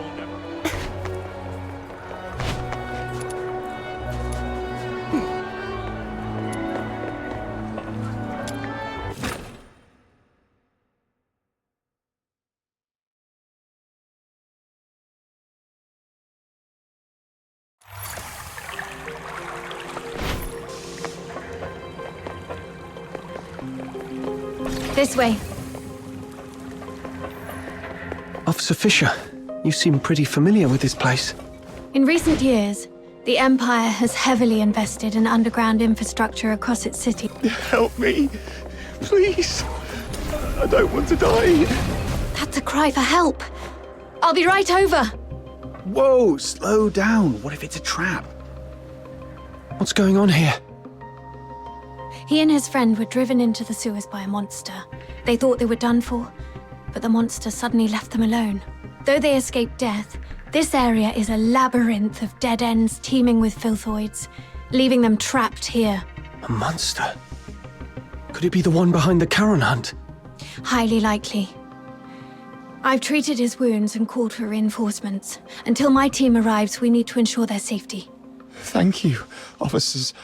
My friend is just beyond that locked door up ahead. Huh? So we're babysitting now? Well, if no one else will, Snow shall take on this noble duty. Just don't fall behind. The door lock control panel isn't working. It's probably jammed because of clogged drainage pipes nearby. Let's turn on the emergency water valve and see if that clears the... Warning.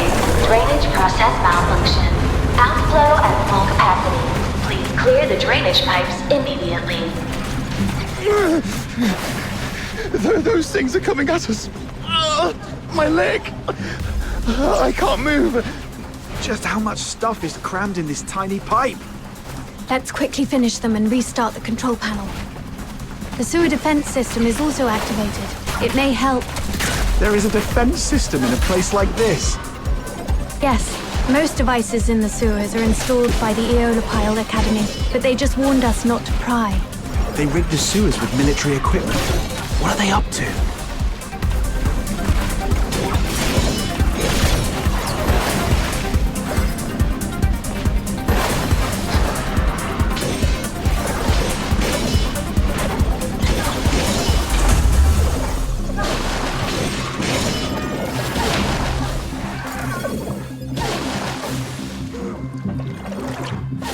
The defense system has stopped. Looks like the control panel is back in function.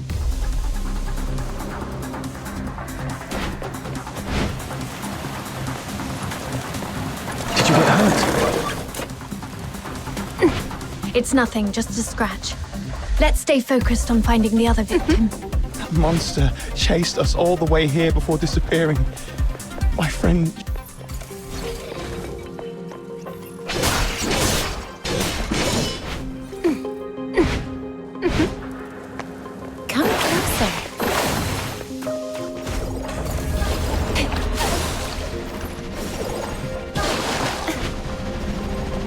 He's over there, behind the device. Hey, someone came to save us. Run. Filthoids? We need to deal with the filthoids ahead first. It'll be too risky. Here they come again. I can't even catch a breath with these pests.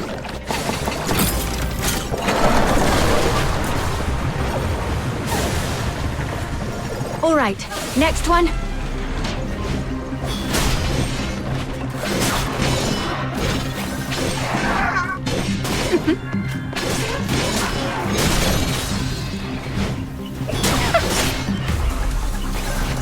No violent contact.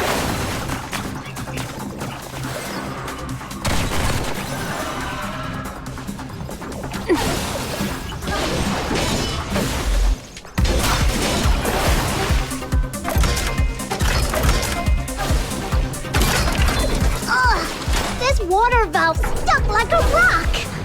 Little minion, I'll leave it to you to prove your strength. No violent contact.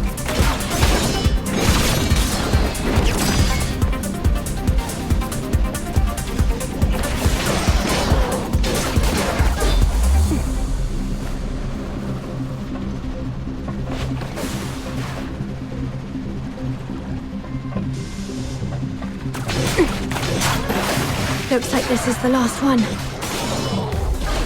Hooray! Finally!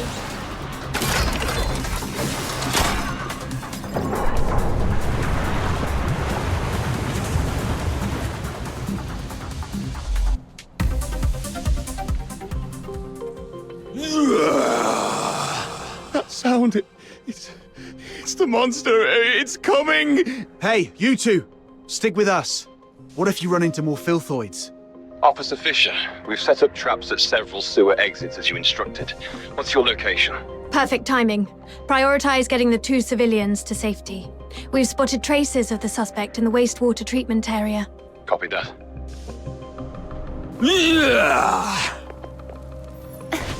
Where could that monster be hiding?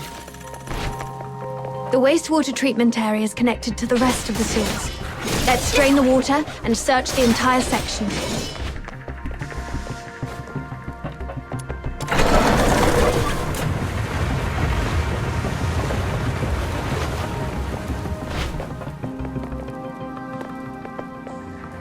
Mom, we're here to assist.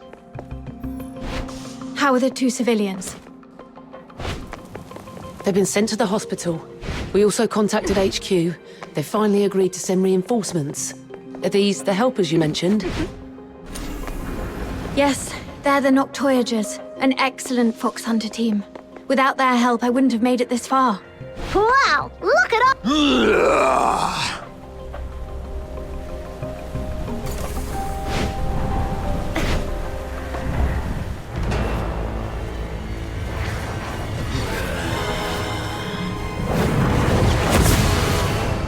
The target is not a filthoid. Use containment tactics to subdue him. We need him alive. The victims deserve... Crush! It's too strong! Destroy! I'll cover the retreat of the wounded. Stay focused. Don't lose your outsider. There's an opening on its left. I'm on it. We've got it pinned. Rhythm, now!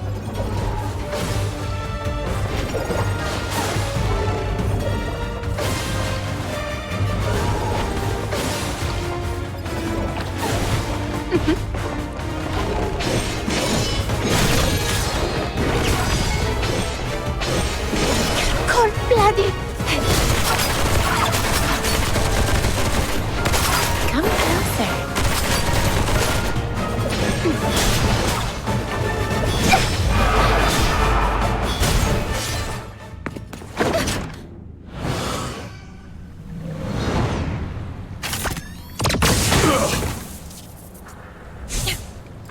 Retreat! There's more than one monster!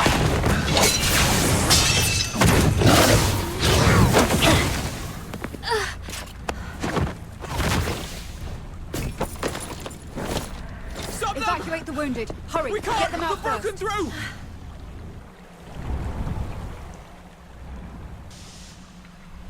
I'm okay. But Officer Fisher is... It's all right. Protecting civilians is my duty. As long as you're all safe. Officer Fisher. Thank you so much for your help. Without you, the escort would have suffered far more casualties. Still, we truly appreciate it. I'll contact my squad mates and have them escort you out. Ugh, the comms are acting up again. Never mind. You'll run into them on your way out. We'll have to seal off the tunnels you just came through. Just head that way, and you'll see them soon. Man, you've had it rough. Just woke up from a coma and now this. If Rhythm hadn't stepped in, you'd probably be taking another long nap right now. Yeah, you almost gave me a heart attack back there. I was so worried my little minion would end up with serious brain damage and not even recognize me anymore.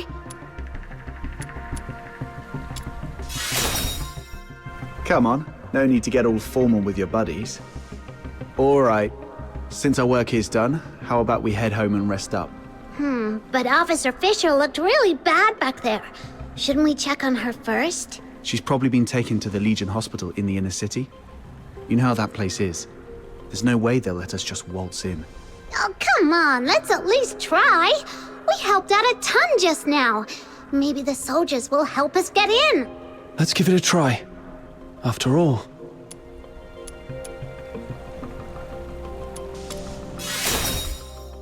It's all right.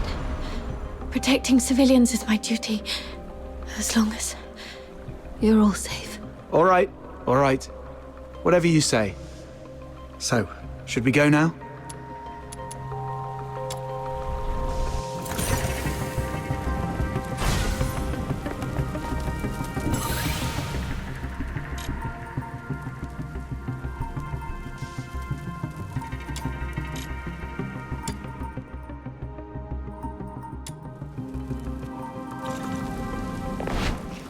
Huh? Are they the ones to pick us up? What happened to them? They're not breathing. Wait. Don't touch them. The wounds are small, and the blood's turned purple. It's poison. Cover your mouths and noses. This stuff could still be in the air. Poison? Those monsters are the worst! No. This is clearly different from the Charon Hunt's pattern. Could there be another party involved? Maybe. Either way, this is beyond what we signed up for. Button Mushroom, you go with Captain to check on rhythm. I'll update the escort on this and catch up with you later. Got it. Let's go, little minion. Could it be them?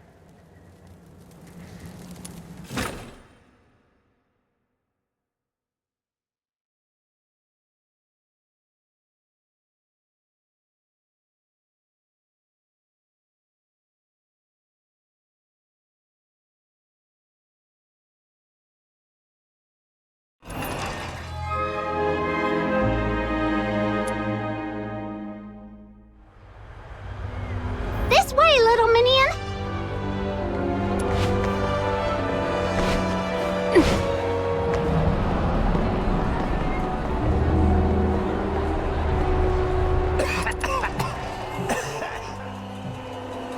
Halt!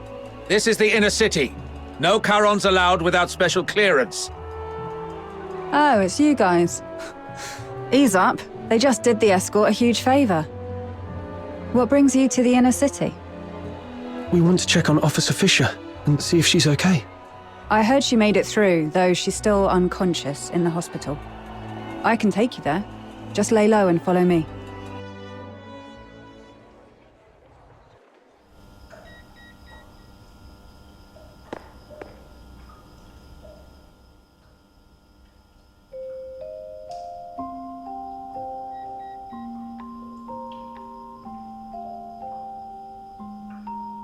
Doesn't look like she's doing too well. How come you walk like a cat? Not a single sound at all. There you are, outsider. Did you manage to report the situation with the poison to the inner city soldiers? Yeah. Took a while, but they finally got it. How's she holding up? They said she's stable, but doesn't look like she'll wake up anytime soon. She will. Why? Don't tell me you're also a medical expert. Not at all. It's just that I read people. Look at her hands. Calloused, roughened. Those come from years of hard work. She's indeed a dedicated soldier. And those eyes of hers, always so stubborn and full of determination. People like that never know when to stop or take an easier way out. They always have to push until they hurt themselves badly. So she's not going to stay down for long. She'll drag herself back into the fight before the Charon Hunt case is resolved. For now, all we have to do is have a good rest and wait for her to wake up.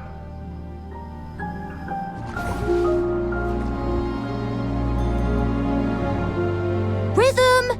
Rhythm! Please keep it down. I'm so sleepy. Seriously? You're napping in the middle of the day again? The test's tomorrow. Do you even remember where I left off? Something about Charon's sins? Yes.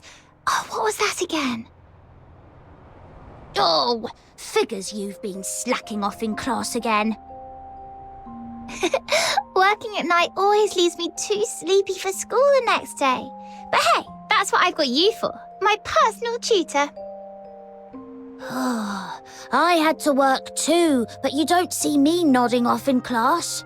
We only get a few years of schooling. How can you just waste them like that? Anyway, the Charon's sins. It all started from the night of Lamenting Lake. 1,000 years ago, right here in Ice Lake, the horned demons, the Charons, pretended to join the Solarians for a lakeside festival. But that very night, they did something terrible. Nearly every Solarian there was slaughtered.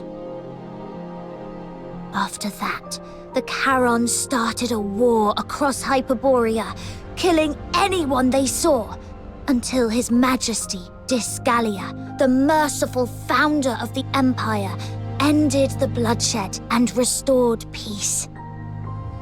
That's why, for the crime of the Night of Lamenting Lake, every Charon born since must carry the burden of that sin for the rest of their lives. But it's been so long. Do we really have to spend our whole lives paying for something we didn't do? Yes, repayment is all we can do. But if we join the Legion, become loyal soldiers of Hyperborea, or even earn the title of Laureled Charon, maybe things could change for us then. You'll make it, Blues. I believe in you. With your faith in me, the 6th Legion's entrance tests don't seem so daunting anymore. Well, let's wrap up today's Fisher's tutorial with a beautiful tune from my harmonica. Oh, wait, where is it? I told you to tie a strap or chain to it ages ago. But no, it was too expensive and not worth it. Fine, I'll make one for you. How'd things go at the factory?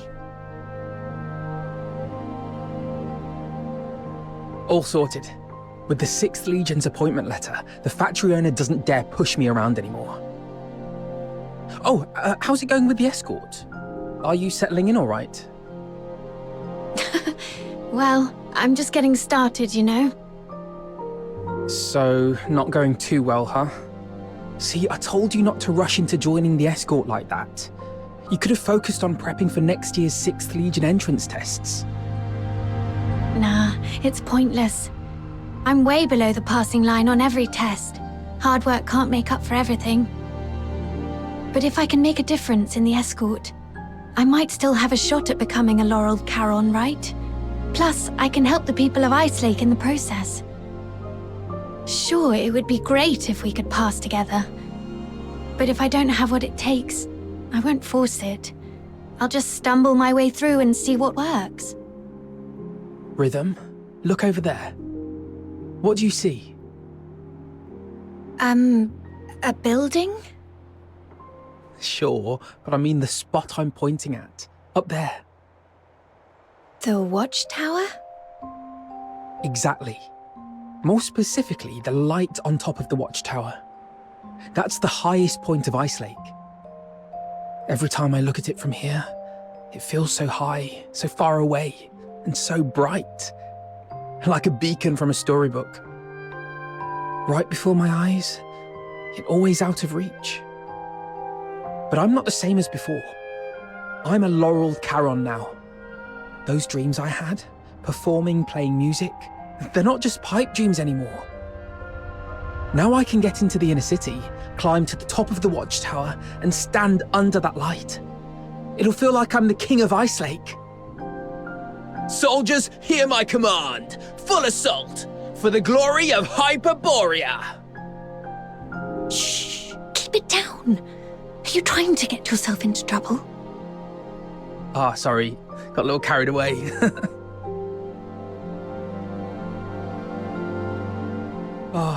The 6th Legion's training is no joke.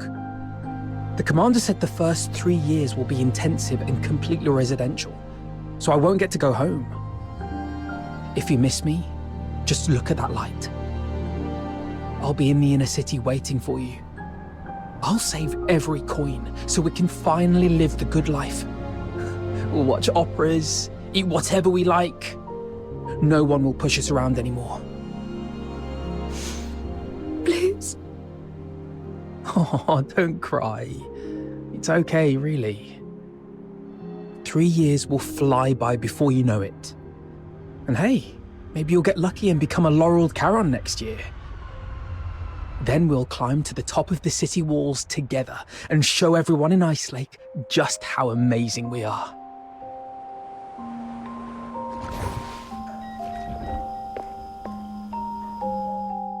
Blues. I'll do my best. I promise. We'll get on the city walls together.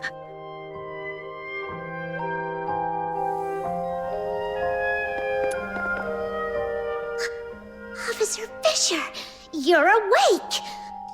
Wait, are you crying?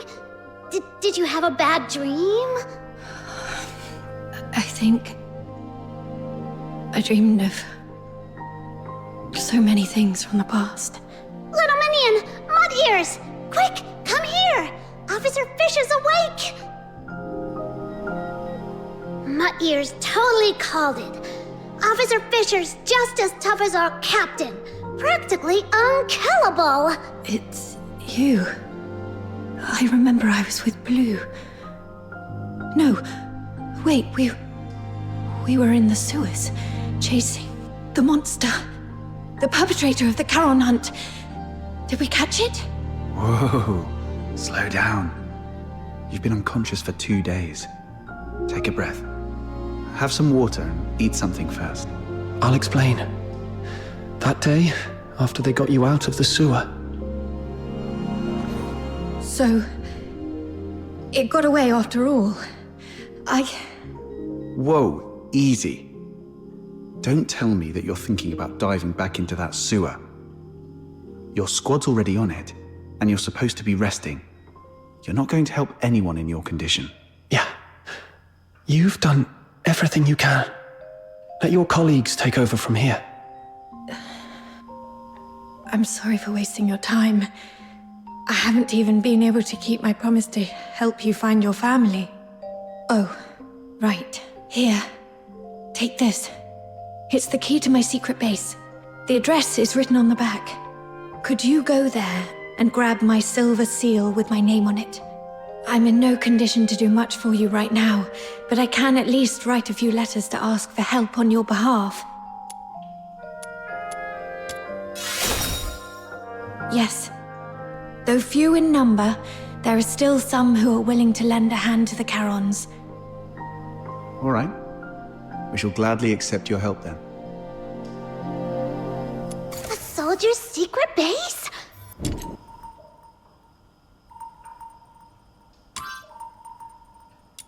I bet it's packed with cool stuff. This is so exciting! The address points to somewhere near the roadside freight station. She actually built her secret base in a place like that? People tend to pick the oddest spots for their hideaways. Some use cars, some find old pipes. A roadside freight station? Seems pretty normal to me. Please tell me I'm not the only one who used to crawl into random places as a kid.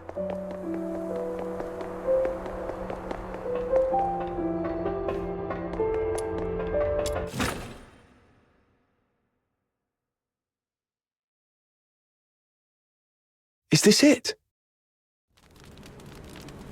The entrance should be near. Let's look around.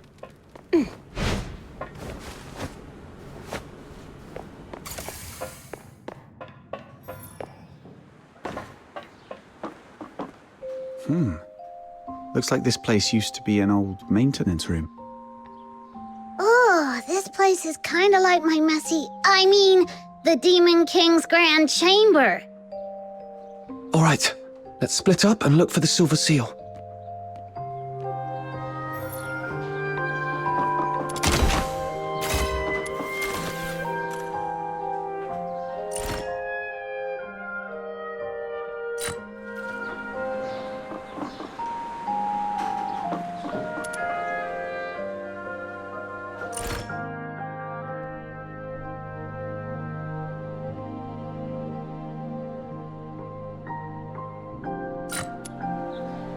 take a look at this. Why are there so many mining lamps and pickaxes in an abandoned maintenance room? Back when the Gleven pit was running dry, miners started swiping gear to sell elsewhere out of fear of losing their livelihood. This place must have been one of their stashes. Rhythm probably stumbled upon it later and turned it into a secret base. But that's not what I wanted to show you.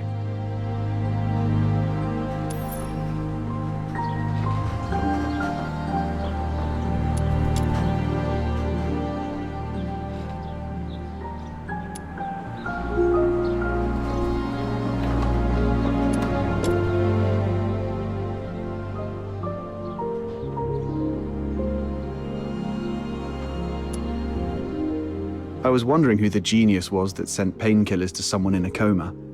Now it makes sense.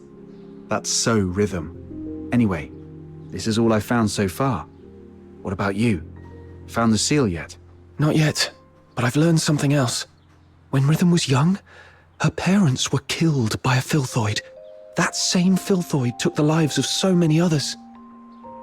I have received an alert of a deterioration outbreak in the eastern periphery. The deteriorator is a grave threat. Immediate evacuation is advised. We'll take over from here. Protecting civilians is my duty, as long as you're all safe. Maybe that's why she joined the escort.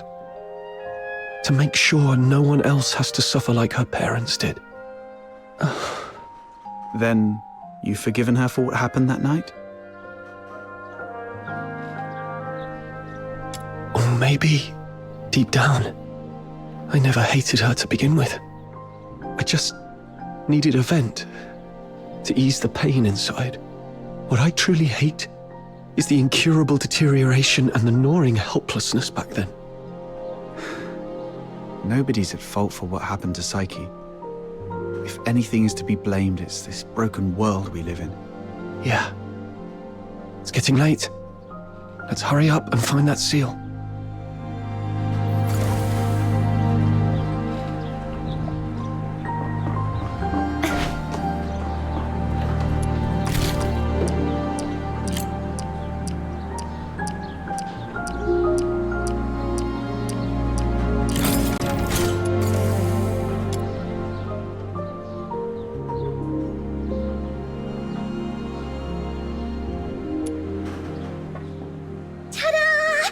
I found the seal! See? When it really matters, you can always count on snow. Nice work. I guess you've earned yourself a prize. How about a Duet flower crown? I'm not some little kid you can brush off with just one flower crown. I want two. One for me and one for little minion. 0 for outsider. Sure. Once we're done with all this, I'll make you 2 crowns. Of course not. Knowing Button Mushroom's little goldfish brain, she'll forget all about it in 5 minutes. Let's go.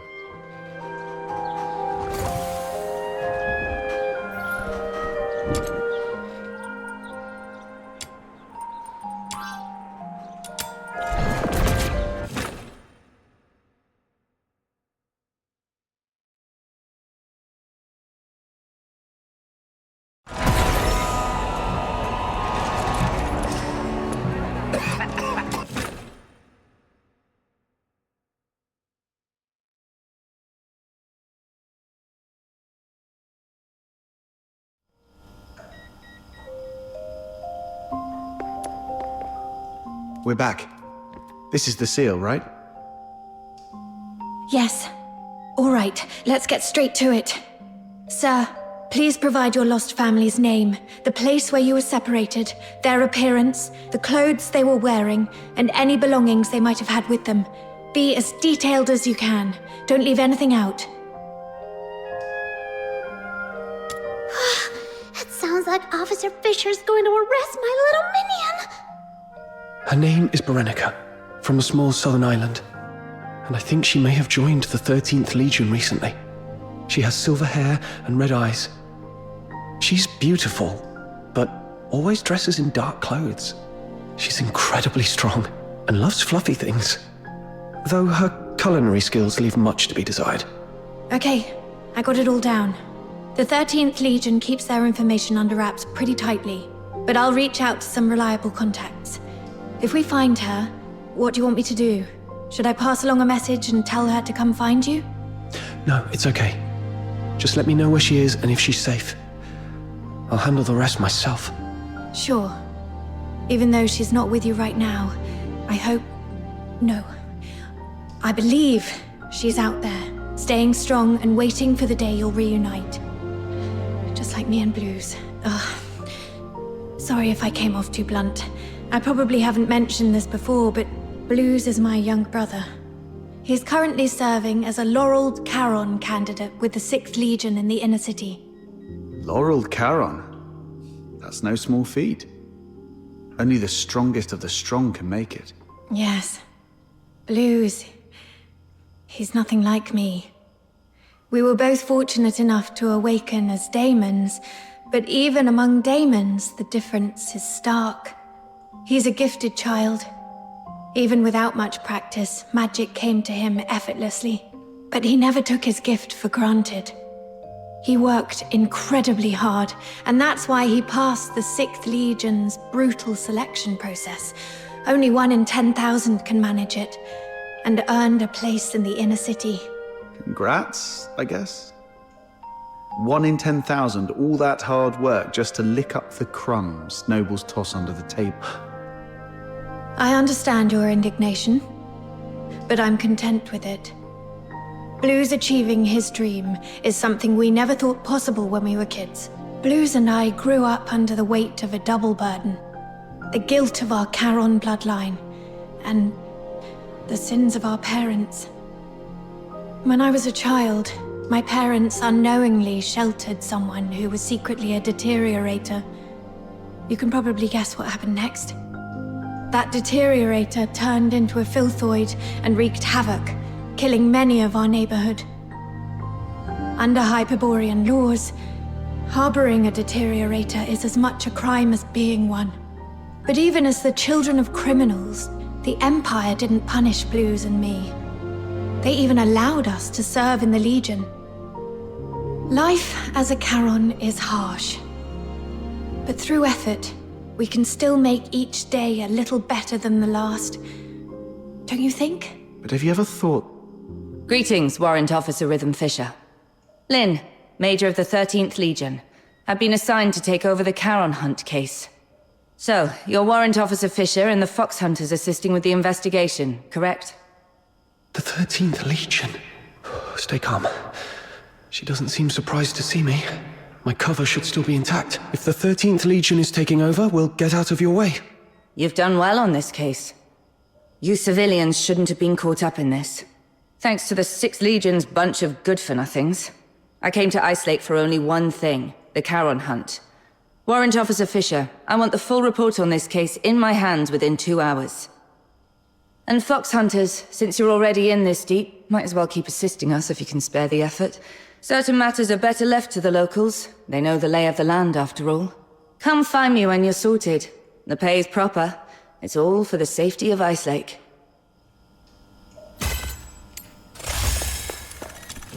Secure the perimeter, under curfew. Now! No movement without a permit.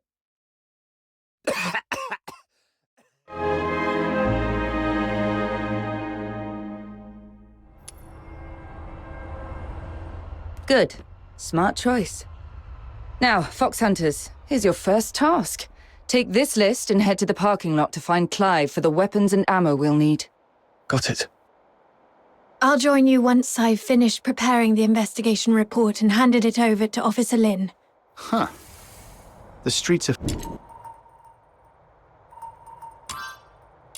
full of soldiers in the 13th Legion. What a grand scene. Why did Officer Lynn head towards the Inner City alone? The Alchemy Academy, the Council Hall, and the 6th Legion. This must be the pickup spot. Whoa, why are there snow wolves here? You're the local squad Major Lynn sent, right? The shipment hasn't arrived yet. While we wait, help me clear out this area. Great. Another chore on the pile.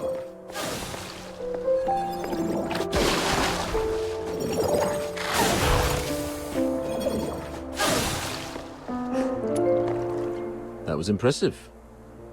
Let's wait here for the supply convoy to arrive. Hey, sorry for the delay. Sorry I'm late. Wrapping up the investigation report took longer than I expected. No problem. The convoy just got here. Here you are. Why the delay? We intercepted a shipment disguised as fabric on the way here. These are the Forsaken's masks. Huh. For a Phoxhunter from a one-horse town, you're quite well informed. Just read about them in the papers. So, with this many masks, does that mean the Forsakens are planning to stir up trouble here in Cocytus? Better not poke your nose into matters related to the Forsakens, unless you've got a death wish. I'll handle the supplies. You take care of the tasks on this list. Whoa! What a big long list! 8, 16, 24, and more? We shouldn't have taken the job! Sir, if we finish all these, do we get honorary enlistment? Less of the Psyche whining, and put that smart mouth to work. Negligence. The Charon Hunt perp you failed to catch made it to the inner city. They killed His Majesty's loyal subjects and defaced the place with anti-Solarian graffiti. If that's not negligence, I don't know what is. The lockdown isn't just about catching the perp. It's also to keep the news under wraps. If word got out that Solars were killed by a monster in the inner city, you'd all be facing court-martial. So that's why the 13th Legion came all the way here, giving it that protecting Ice Lake cobblers. Turns out some inner city noble Solars were killed by that monster. This occurred as a result of my negligence, and I'm willing to accept the consequences. But please, allow me to assist in the investigation and make amends.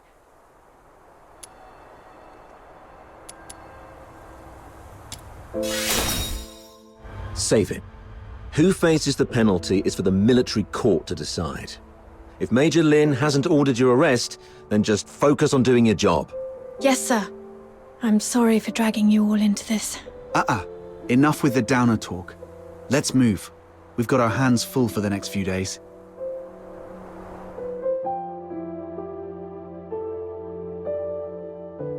Oh, Rhythm actually finished that massive task list on her own? Geez, what is she, a sled dog? Hey, we helped a lot too! Oh yeah? You mean like setting off that ammo box you were supposed to carry, or breaking the sluice gate while patching up the pipes? Those were accidents. Just a few innocent mistakes. Speaking of Rhythm, where is she? She's usually waiting for us at the parking lot by now. Right. She doesn't even change the spot and posture she waits for us in every day. If such a rigid character is out of place, something must have come up. Let's look around.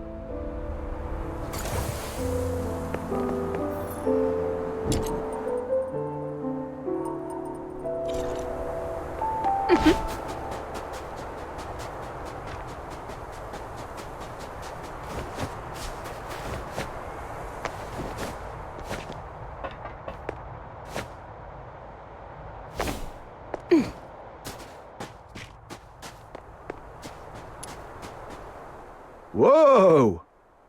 You've got another list?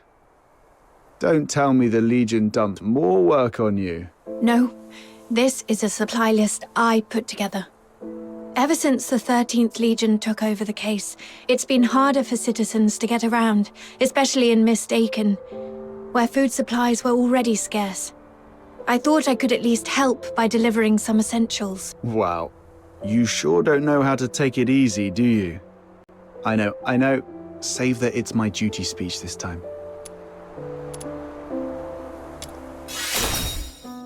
You don't have to.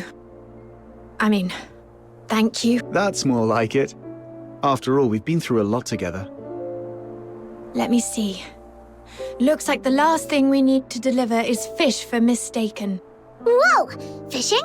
Count me in! Count me in!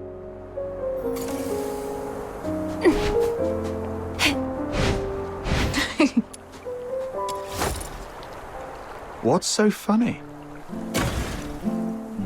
I was just remembering the last time I fished here. It was 3 years ago. Blues. That kid's smart, but he's always been boisterous. He fished all day and ended up with an empty basket. I wonder how he's doing in the inner city now. Maybe he's finally learned how to fish.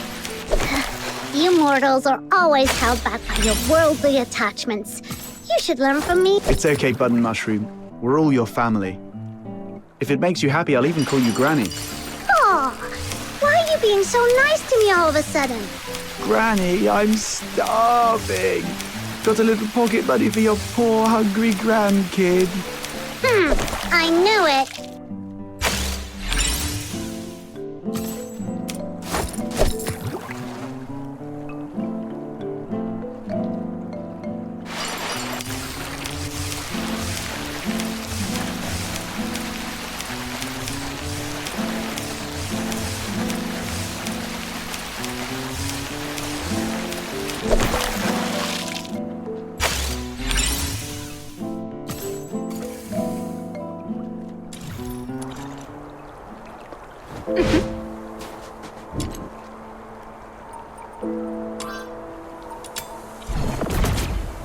Oh, my dearest lady. This sleepless night finds me alone with a cold pillow. Oh, you again. Watch it.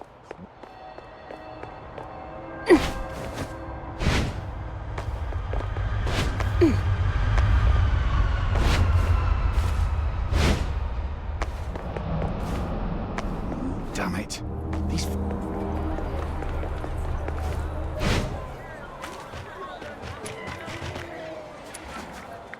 Wow, Officer Fisher. I can't believe you brought all this food. And even sooner than you promised. Let me see. Bread, beans, boreal berries, and fresh fish. Oh, thank you so much. We've been scavenging through empty rubbish bins these last few days. If it weren't for you, I don't know how we'd manage. No need to thank me. It's just part of my duty. You should thank the Noctoyagers, though. They've been a big help. So that's why you're here. I knew it. My brother from another mother. Always has my back. But how did you guys manage to rub elbows with the Legion officers so fast? You've got to show me the ropes. All squads, attention. Assemble at sewer entrance number 8 immediately. Repeat, sewer entrance number 8. Assemble immediately. Is the 13th Legion making another move? Yes. Looks like the operation's moving to the next phase. Let's keep going. Oh, you're leaving so soon.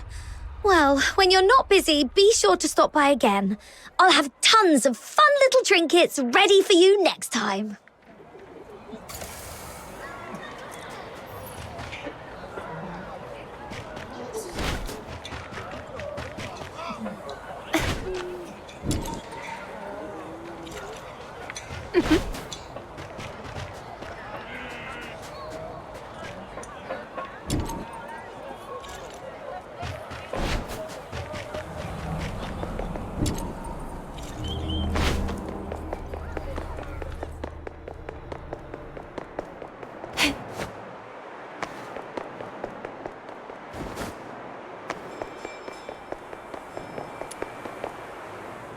Arnold, take 3 men and head to the sewage tunnels right under the motor plant. Duke, the ventilation zone. Miles, you... Rhythm Fisher reporting for duty. Good, you're here. The operation begins now. You locals know the area best. Head down to the tunnels beneath Silver Piece Square and hold position. But Fisher, keep your comms on and await further instructions when you're down there. Yes, sir.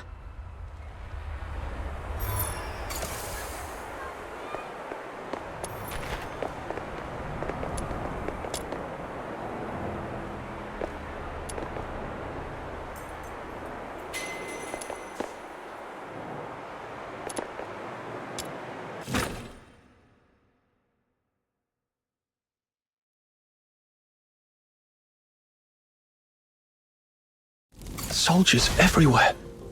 Does that mean the lockdown's complete? It appears so. We could run into the enemy at any moment. We've seen how dangerous they can be, so stay sharp.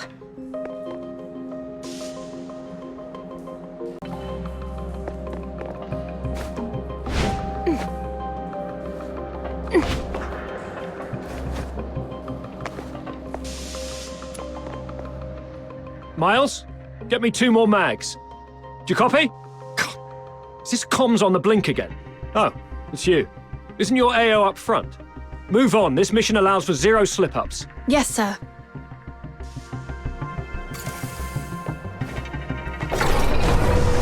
We should be close. Yeah. That's the tunnel right beneath Silver Pea Square. This is it? But the whole passage is flooded. Oh!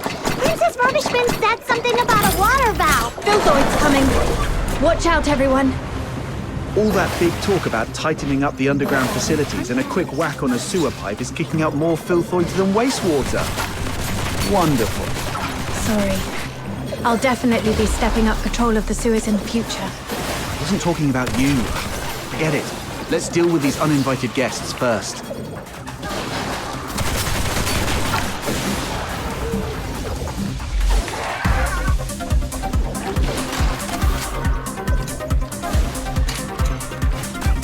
I'll go first.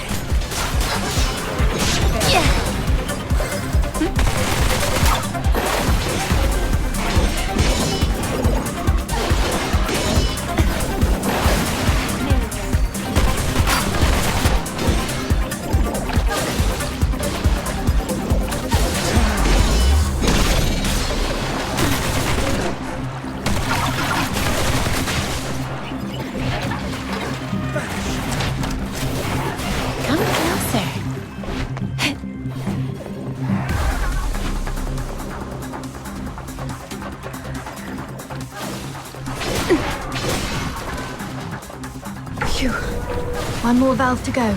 It's over there. All done. Now we can get in. Ghost! Don't come any closer. The mighty Demon King shall punish you with holy light magic. It's okay. Just a mannequin from some fashion boutique. Really? But that flower crown design, it feels familiar somehow. Could Clive have got it wrong? This place doesn't seem like a villain's base at all. More like a makeshift refuge cobbled together by a homeless guy.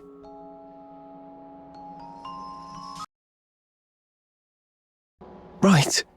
But this isn't quite what I expected. It even feels kind of like a cozy little home. When we were kids, Berry would hang colourful strips of cloth all around our home. She said it'd make the place feel warmer and less lonely. Upon a closer look, they've set this place up pretty majestically. Maybe they're the real Dukes of the Sewers. Dukes of the Sewers? What's that? Let's not get hung up on that. The setup here is a bit strange. Let's split up and check for anything off. Okay.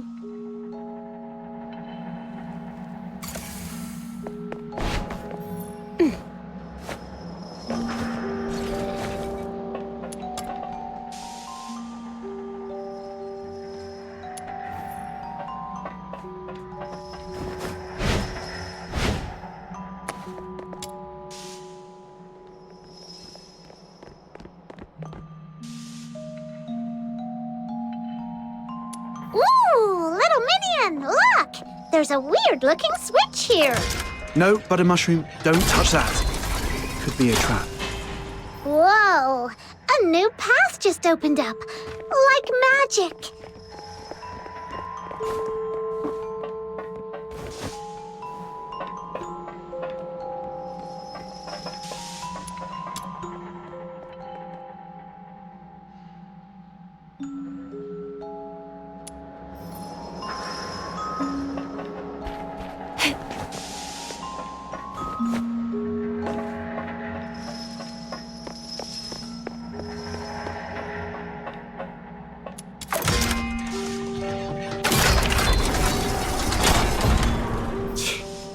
Nothing at all. I was half expecting something to jump out. Hey, watch your mouth! You'll jinx it! Let's just keep moving. Gotta say, this place has got style. Feels like a mini theatre stage.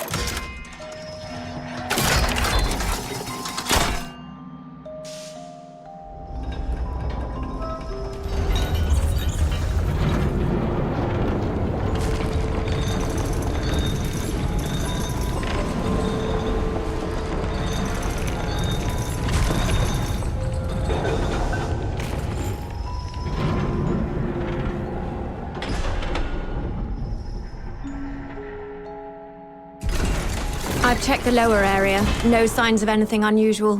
What about your side? I found something. This fabric matches the piece of curtain cloth from the crime scene. But now that we've already found this spot, it doesn't seem to matter much anymore. The curtain. Wait, I remember something. That mannequin's pose and look. I've seen it before on an opera poster Blues once sketched. Now that you mention it, the whole room's staged like a theatre. Could the perpetrator be an opera enthusiast? Then again, since the Legion has already tracked down the perp, this clue probably doesn't matter much either. Right. Not like we can belt out a duet and hope they turn themselves in out of mutual admiration. Let's report back to Clive and see if he has any new instructions. Rhythm Fisher reporting in. We've reached the area beneath Silverpiece Square. Search complete, no irregularities found. Awaiting further instructions. Right. Huh? What's wrong? The signal is breaking up. I'm not sure if it's the comp device or... I can fix it! Just give it a good smack! Whoa! Whoa! If you break it, even selling yourself wouldn't cover the damages. Let's check the device together.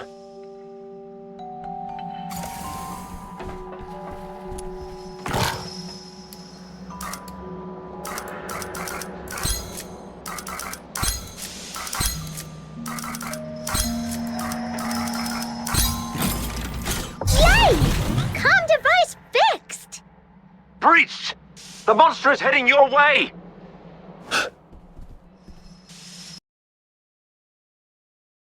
The world outside. Silver! Let's go.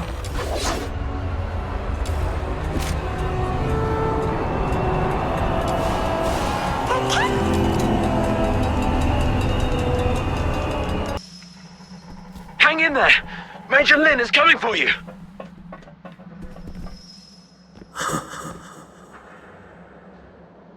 The lies remain hidden in the shadows. Huh, we've really got it cornered. Didn't expect Randy to be so spot on. I don't know why your accomplice isn't here, but 10 more of you wouldn't make a difference.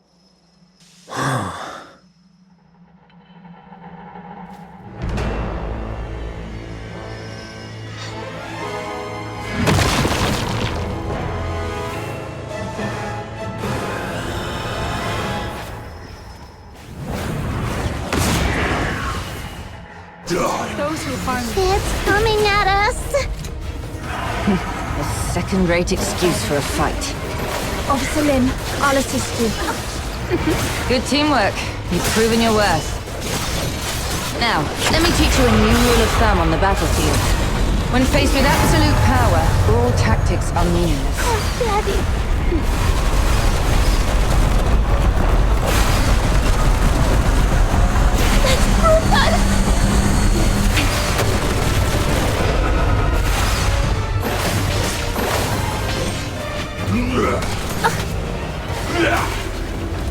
That's brutal!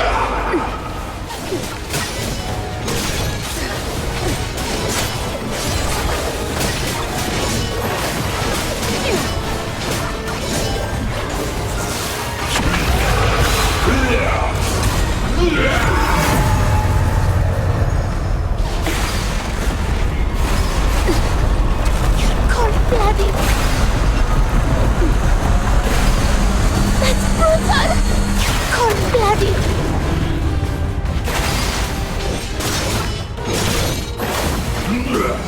That's brutal! Cold blooded.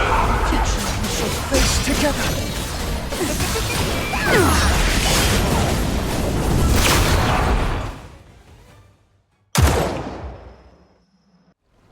It's getting away! The culprit is confirmed dead. The Charon Hunt case is closed.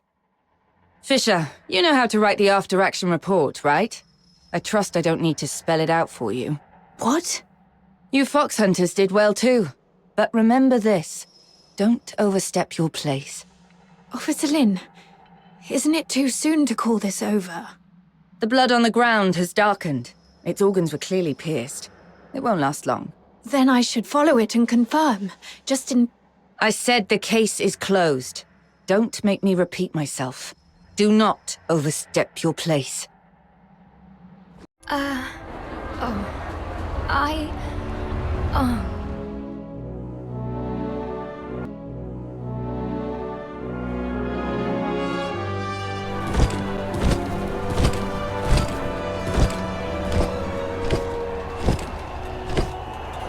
Wow, look at this! Such a grand display. It's like a royal procession. All that talk, and in the end, it's just a show to make it look like they did something. Aren't you going to join the send-off ceremony? You think our stubbornly upright Officer Fisher could stand up there and call the Charon Hunt case perfectly solved with a straight face? Snow would start to poop gold before that happens. Move along! Don't block the path!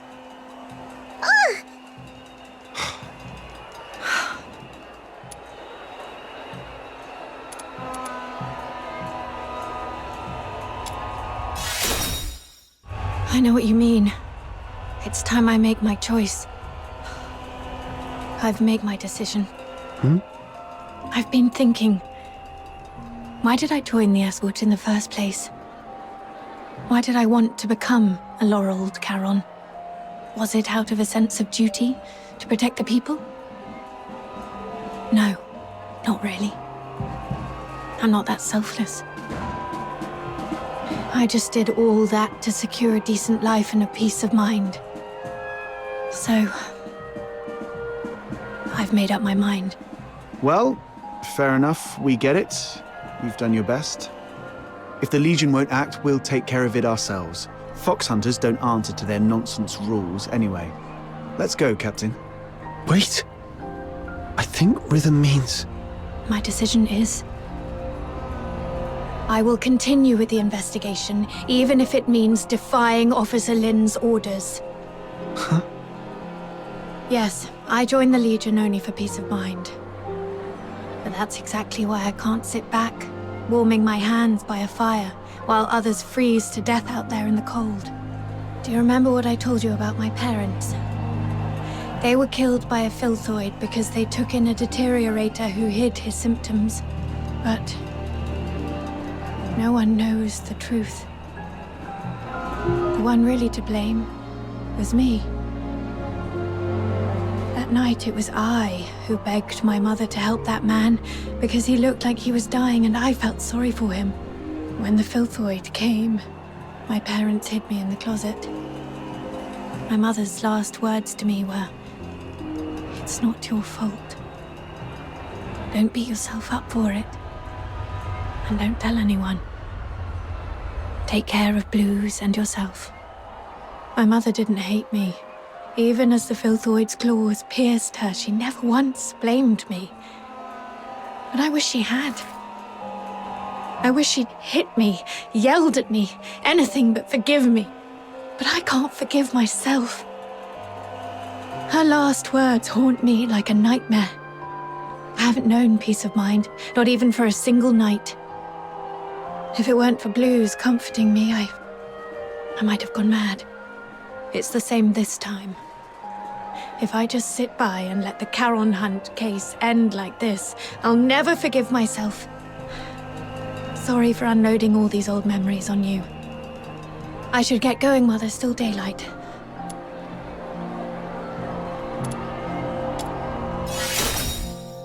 This is my own choice, and I have no other subordinates to call upon. You don't have to risk yourselves to help me. What are you saying? We've come this far and now you want to go solo and hog all the credit? Like we'd leave a good person who brings warmth to others to freeze out in the snow. And besides, if you freeze to death, that terrifying little sister of mine will make sure I pay for it. I heard that! I'm definitely telling Fina on you. Me too. I'll bear witness to Snow's words. How dare you, sneaky little button mushroom. I'm going to whack you on the head. Ha! Try and catch me, mud ears! Thanks to this dynamic duo, I'm feeling a lot better. Let's get moving then. Yeah, Officer Fisher. I mean, Rhythm. We need to figure out both the whereabouts and identity of the perpetrator. Oh. It feels like we've hit a dead end with the clues we've gathered. Let's go over what we've found so far. Maybe we missed something important.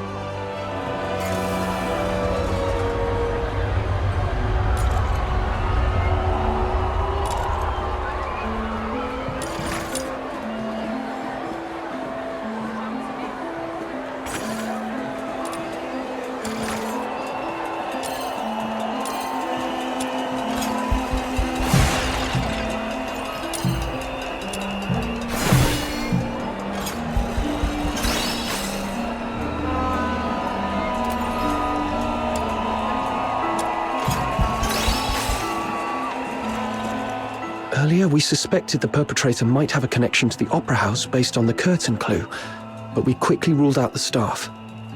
Still, from what we've seen in the hidden chamber underground, it's clear the perpetrator has strong ties to opera. I agree. If the perpetrator is an opera enthusiast, then the melody you heard that night might actually be an aria from an opera. Who here knows anything about opera? Don't look at me. That's way too fancy for my taste.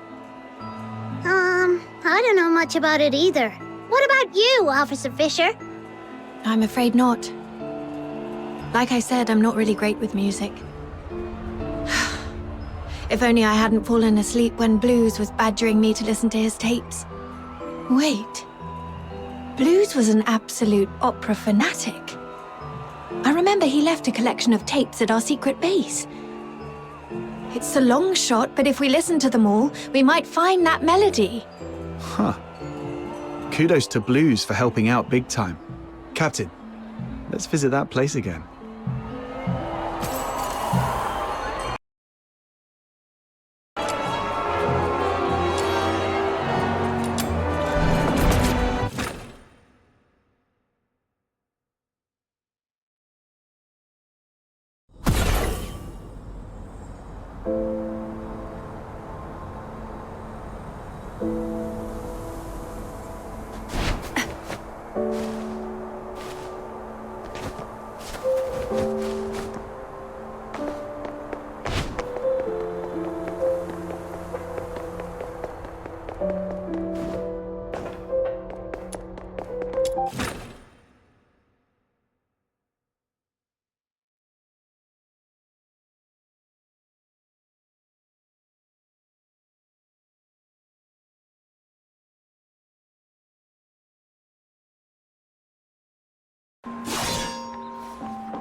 Why would your brother have a huge collection of tapes?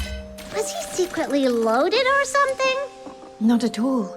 Most of them were copies he made from friends.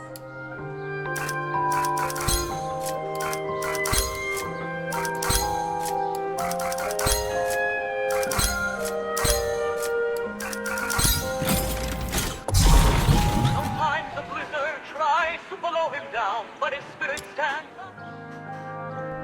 The melody sounds similar, but it's not quite right. The perpetrator's version felt much sadder.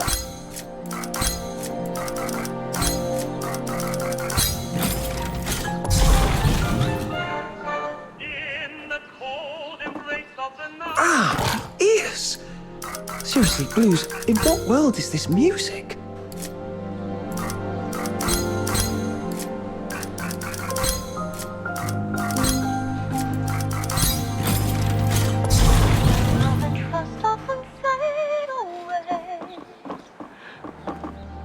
Can't be all of them, right? Got nothing?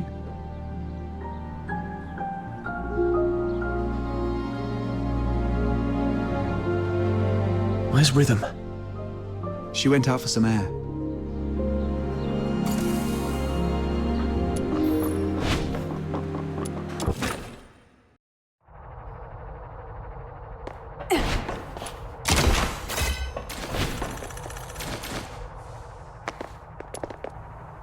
The silent, silent snow, child of the sky, may the nameless child be bathed in good time, dancing with snowflakes, so light, so grey. That's it. That's the melody. What's the name of this song? What's it about? The one I just hummed. I wasn't even thinking about it. It just slipped out. Let me try to remember. Oh, Blues taught me this one. It's called Requiem for the Nameless. It's the song from the opera Children from the Snowfield, but the lyrics I sang weren't the original ones. The actual song is much sadder. It tells the story of a nameless fairy who sacrifices everything to save their friends. But in the end, their friends never learn the truth. Only the snow remembers. Blues didn't like that ending, though, so he rewrote the lyrics into something happier. He knew the song so well that he could even play it backwards, which is why he never recorded it. Are you saying this is the melody you heard that night? Yes. I heard it just before I was attacked. It's a new clue, but unfortunately it doesn't narrow things down much. Children from the Snowfield has been performed at the Gallia Theatre for decades. It was incredibly popular, so a lot of the locals know it. Once, Blues and I saved up for half a year to buy 2 tickets to see the play. We were so excited. But on that day, someone in the theatre accused us of stealing their tickets. We were kicked out before the play even started. That night, I sat against the theatre wall for hours, feeling absolutely miserable. But Blues, he pulled out his harmonica like a magician and started playing that song. Turns out, he'd already learnt it on his own. As he played, a voice rose from the other side of the wall. A boy singing along. His voice was so beautiful, just like a lark. With Blues' harmonica and that stranger's singing, I felt so happy I'd almost forgot we'd been thrown out that night. Sorry. I didn't mean to get carried away and bore you with these old stories. My point is, this song is too common. It's not specific enough to serve as evidence. Any chance this play's being performed again soon? Maybe we could stake out the theatre and see what happens. I don't know much about recent performances. From what I know, the play's been off the schedule for a while due to an accident. An accident? Yeah. I came across a note about it while sorting through case files some time ago. It wasn't anything major, just a brawl at the theatre during a performance 2 years ago. According to Pudge, the troupe's director, their lead performer was injured during the fight. That's why the Magic Flute troupe decided to halt future performances of Children from the Snowfield. Let me check my notes. Here it is.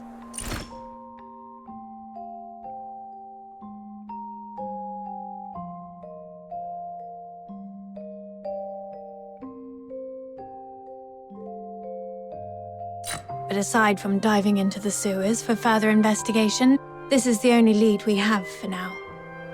You just gave me an idea. If Children from the Snowfield holds great sentimental value for the perpetrator, perhaps we can use it to draw them out.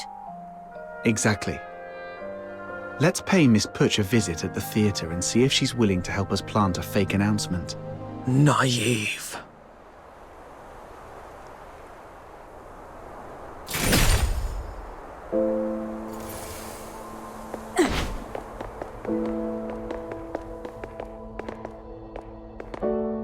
The perpetrator is still alive.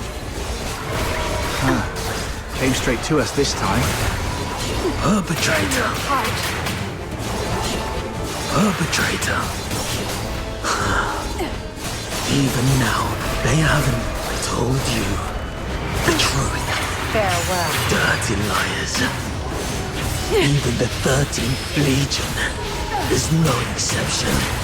Truth? What do you mean? It's stalling. Take it down first.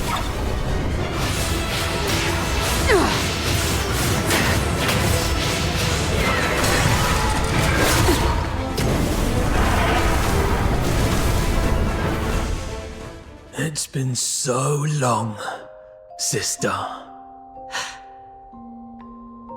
Or should I say, Officer Fisher?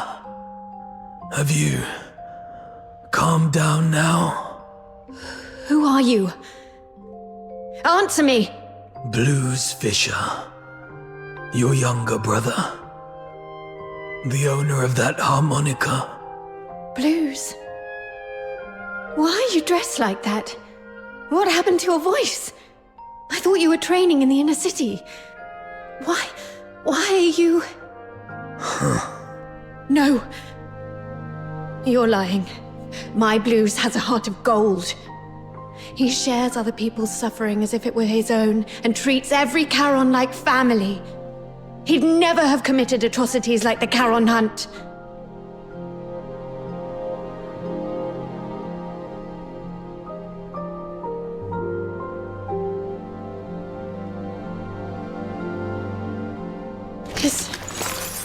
This is the chain I made for Blues when we were kids. Take it back. The Legion betrayed me. I don't need it anymore. Rhythm, don't jump to conclusions. You've seen how cunning this monster is. He could just be disguising himself as your brother to manipulate you. I wish that were true. But his every move... I know them too well. Especially the way he reached behind himself to search for something. It's exactly how Blues used to look for his harmonica. Now that you mention it, since he saw Rhythm, he's been holding back to avoid hurting us. So you're still sentient, and those mechanical pieces encasing you don't look like armor. They're more like parts of your body. What happened to you? What do you mean by the Legion betrayed you? Your instincts are sharp. But in the Empire, that's not always a good thing.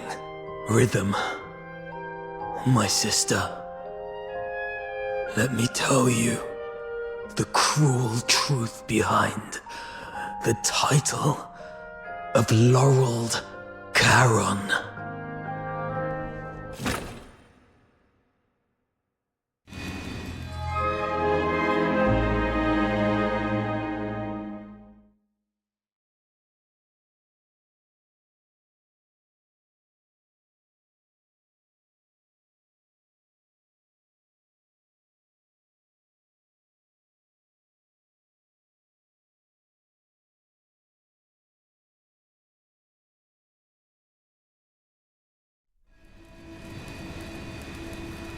This glare. Where am I? I remember passing the tests, being assigned to the 6th Legion's Alchemy Academy. And then... Professor, the test subject's consciousness seems to have awakened earlier than scheduled. It seems to be in great pain. Should I administer another dose of anesthetic? No need. Let it stay awake. Begin resistance data extraction in 2 minutes.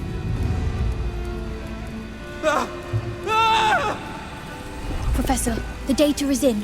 This one shows exceptional resistance among this batch of augmented subjects. The current test failed to breach the secondary heart you implanted, while fire has damaged its synthetic skin, causing its body temperature to spike far beyond normal limits. Data collection complete. It's on the verge of collapse. Shall I take it back to rest? Do not waste your compassion on these demons. Administer the sedative, secure its limbs, and prepare for the next enhancement experiment.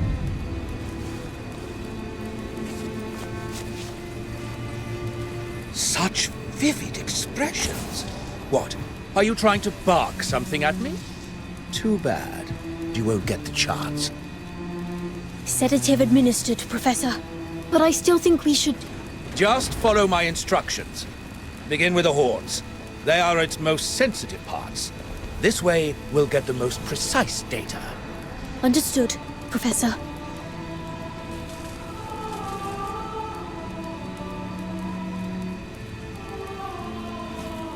I don't know how long those days dragged on. Only that my body was slowly twisted into the shape of a grotesque monster.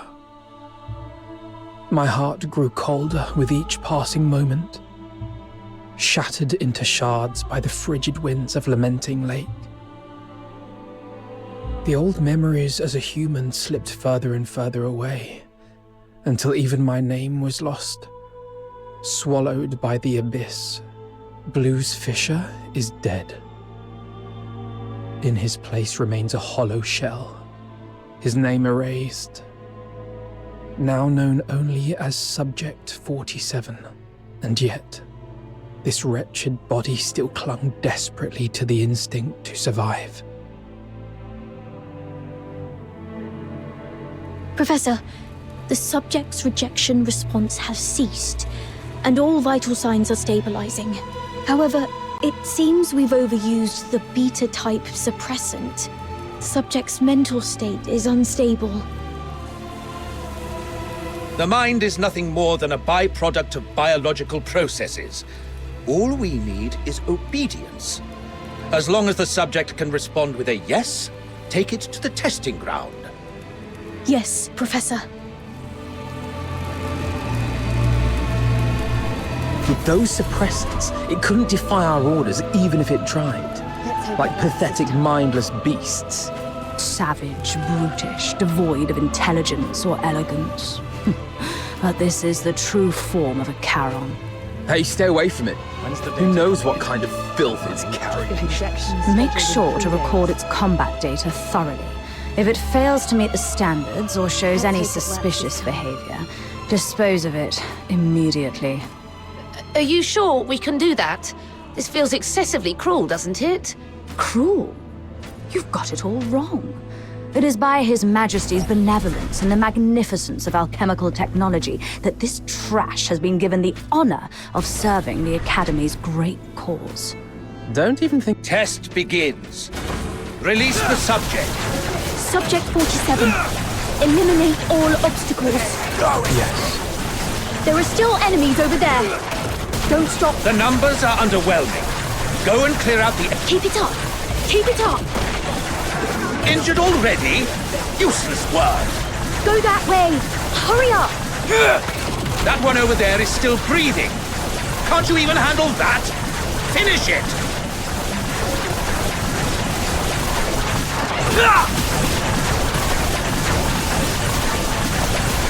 Hear them wail.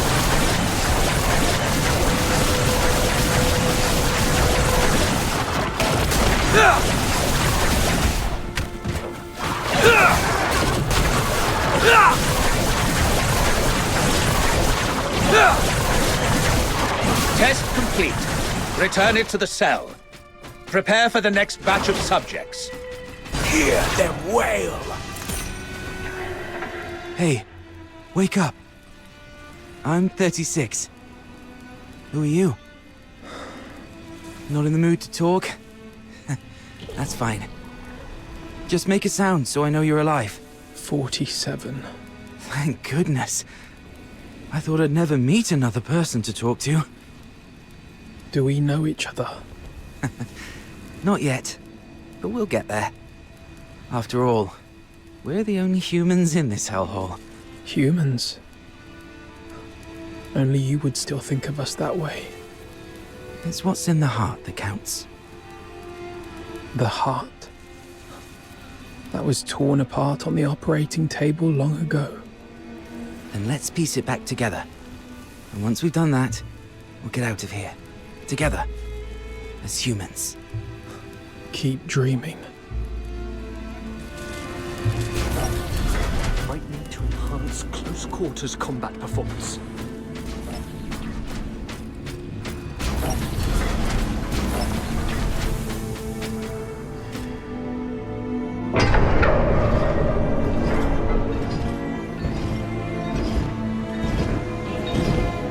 Test begins. The targets assigned to the subject this time are rare. Ensure the data is recorded in meticulous detail. Yes, Professor. We may be prisoners, but now we've been given weapons, we can still show you the wrath of the gods. Hyperboreans, you vile degenerates. How dare you create such a blasphemous monster? Let's kill this abomination!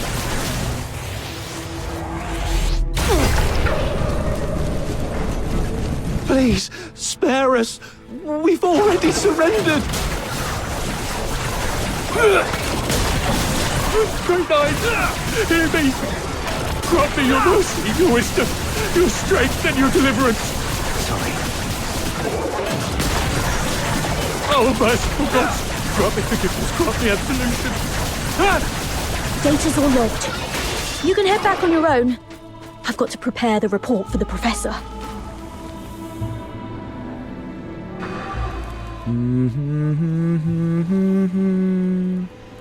Sorry, did I wake you? I wasn't sleeping. Your singing's just so unbearable. I've never heard anyone butcher a tune from Children from the Snowfield like that. If I had an instrument, maybe it wouldn't sound so bad. Don't you feel the pain? The worse it hurts, the more you need to sing. Save your breath. Surviving the experiments is hard enough. Physical pain doesn't matter. It's what they've turned humans into that hurts. After all this, you still think we're human? Face it, we're nothing but monsters now. Mindless, soulless tools at their command. Accept it, and it won't hurt anymore. No! We can't let ourselves become monsters.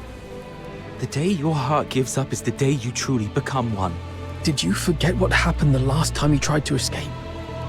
They strapped you to the electric chair. You want another round of that? See? The fact that you still care is proof enough you're not a monster. Twisted logic. Don't worry. I'll get us out of here. We'll clean up.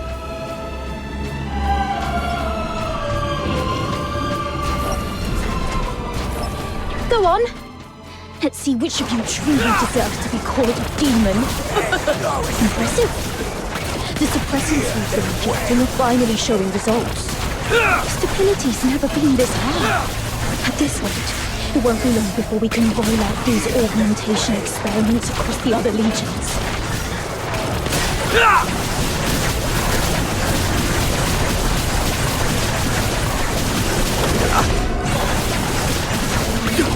Hear them wail!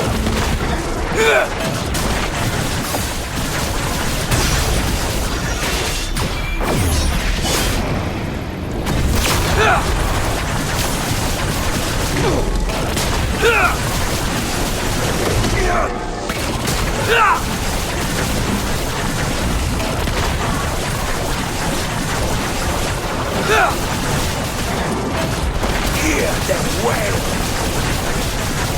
Wow, still kicking. Looks like the regeneration ability is adapting better than expected. Hey, don't think I don't know what you're up to. You could have easily won, couldn't you? Yet you just had to get yourself hurt. What a performance. Don't get your hopes up.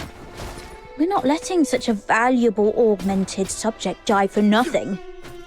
That'd be a colossal waste. 36. Hey, 36! Hey! Hey. Here, take this. It should help ease the injuries from earlier. So that's why you dragged your tasks out today. Even took a good thrashing just to get your hands on these files of medicine. Caught me, huh? Don't you dare give up. I told you. I'm getting us both out of here alive. Why bother? Even if we manage to escape, what kind of life awaits us now that we've become like this? But once you're dead, nothing good can ever happen to you again. I won't go down without a fight. We both have dreams we've yet to fulfill. Doesn't matter anymore. Look at us now. Tell me about them. Talking about your dreams reminds you that you're still human.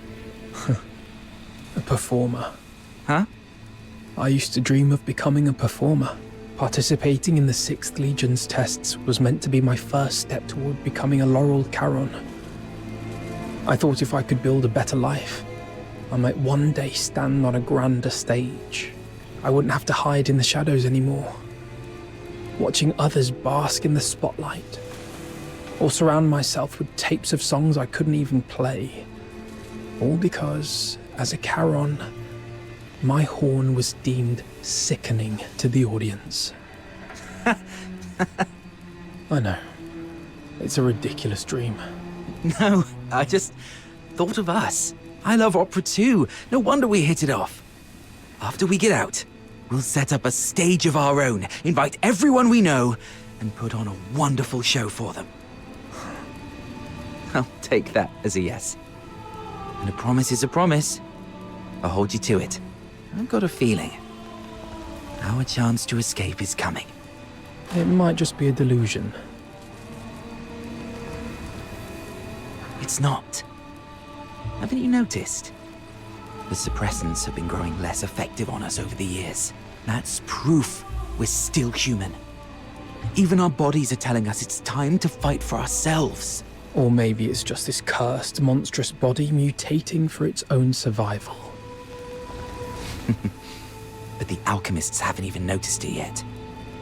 Their negligence is our chance. Let me think. We should come up with a secret signal for when the time comes.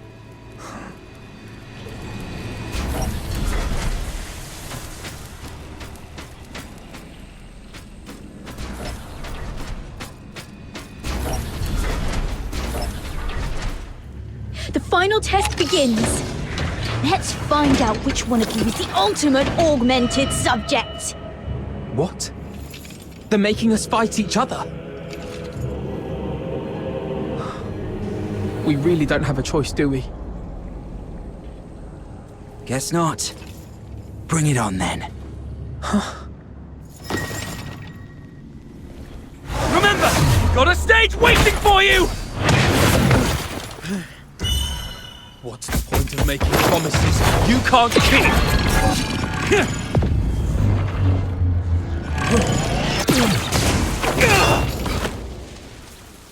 Because someday, they might just be fulfilled! 36! What the hell are you doing? Subject exhibiting extreme instability! Requesting backup! What? You never said anything about making it out like this!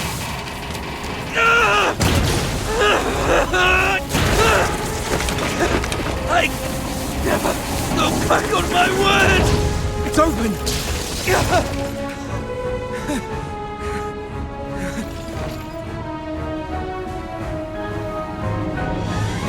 Professor, I'm sorry. I didn't expect the subjects to resist the suppressant's effect. This kind of mutation is unprecedented in any of our test subjects. Fascinating. Perhaps they're our greatest masterpiece yet. Lock down all information. Deploy the latest gamma-type suppressant. Bring the subject in alive, no matter the cost. Hear their way.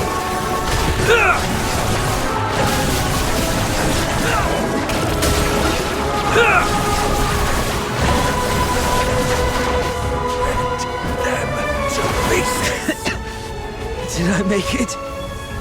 Yes. You made it. Great. Where do you think you can run off to? Monsters like you have no place in this world.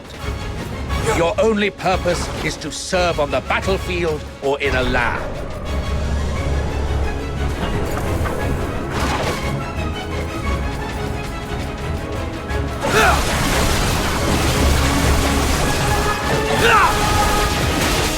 Hear their way. Hear their way.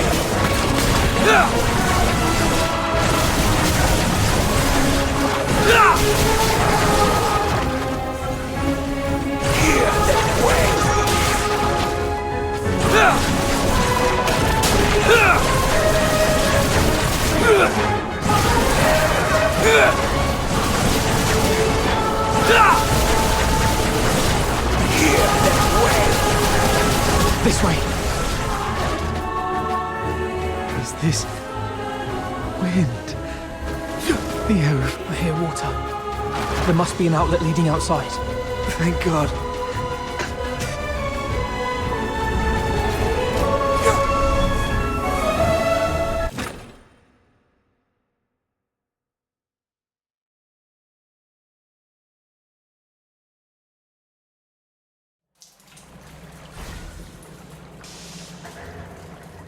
We made it out! This is the Academy's drainage tunnels. There must be an outlet leading outside. Can't believe we actually made it. We're finally free. You hurt. I'll take care of everything from here. First, we need to find a place to hide. So you were the ones who built that strange stage in the sewers? How? Why? How could this happen to you? Does it still hurt? I'm fine, but fate only gave us a fleeting moment of mercy. Escaping the Academy wasn't the start of a new life, but the beginning of the end. During our escape, the alchemists, the new suppressant, ruined my voice and messed up our minds. We couldn't control ourselves. We'd go berserk from time to time. And my friend, 36, has already left this world before me. I always knew those alchemists were wicked scum. But this is cruelty on an entirely different level. And to think that they had the gall to go in cahoots with the 6th Legion, luring Charons with strong magical aptitude just to turn them into test subjects. Listen, sister. The 6th Legion. They used the title of Laureled Charon as a lure to deceive us. Leave the Legion. Find a quiet, safe place and take care of yourself. What about you?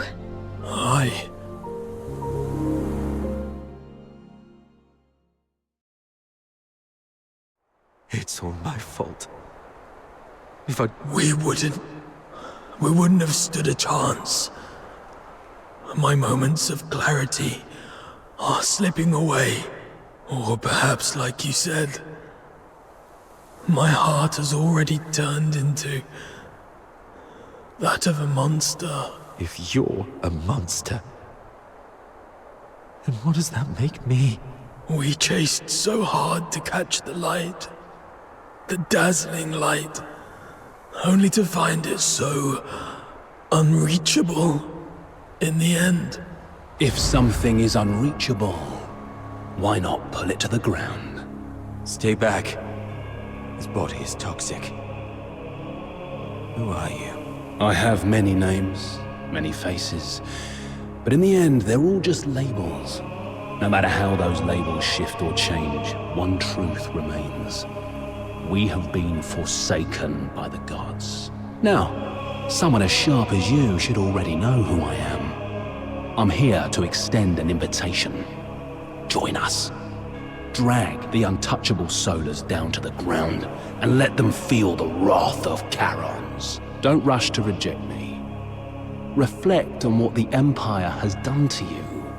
They lured you in with sweet lies, broke you with merciless torture, and buried you under an ocean of despair. And what lies at the end of this path? Becoming a laureled Charon? A better life? Greater dreams fulfilled? Absolutely not. What awaits is a slow death. Your bones picked clean by the solar elites, hunted by traitors among our own kind, until you're discarded like trash in some forgotten corner. With a single empty promise, they lure aspiring Charons like you and me straight into the abyss. As long as the 6th Legion and the Alchemy Academy's web of lies remains intact, Charons of Ichelake will continue walking this path to ruin, marching straight into the same tragedy as you, again and again. The Empire stripped us of what we once had, and left us trapped in this miserable present. Are we really gonna let them crush everything we hold dear without putting up a fight? Look at us. The Empire coveted our strength, shackled us like animals, and twisted us into grotesque monsters, into real demons. But now, we've broken free of those chains. Isn't it time to turn their own weapons against them? Time we made them pay. Let them tremble at the mere thought of us. Let them feel the pain we've endured. Make them never dare to covet what we hold dear again. Let them repent with their blood and remember us for eternity. Let the entire Empire scream our names in terror. The Forsakens. You may call it vengeance, but I call it protection. We demons bear a duty to protect our kind. We'll rid the inner city of its filth and give your loved ones the cleaner, brighter future they deserve. The Forsakens. I still have unfinished business. Blues! Do not follow.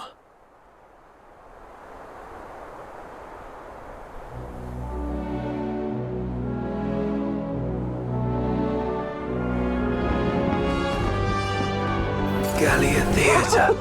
Check him out! I'm back. That gear's up. Shame it's during this ridiculous celebration.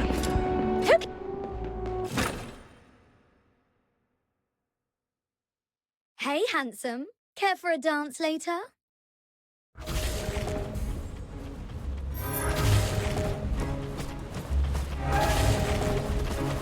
Right, I'm a filth boy! Hey, check out my I asked gun. her first. Looks like what? Register? Are you still young? Come on, get up and dance. That was a great dance.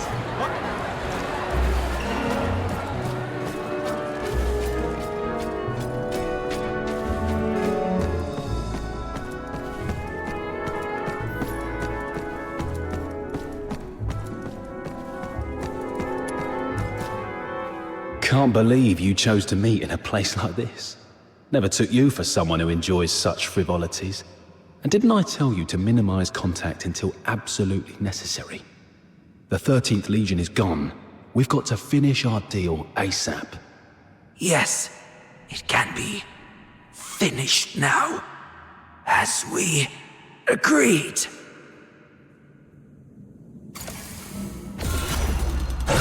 What are you... Why? I only cooperated with you to draw out the 13th Legion. Now...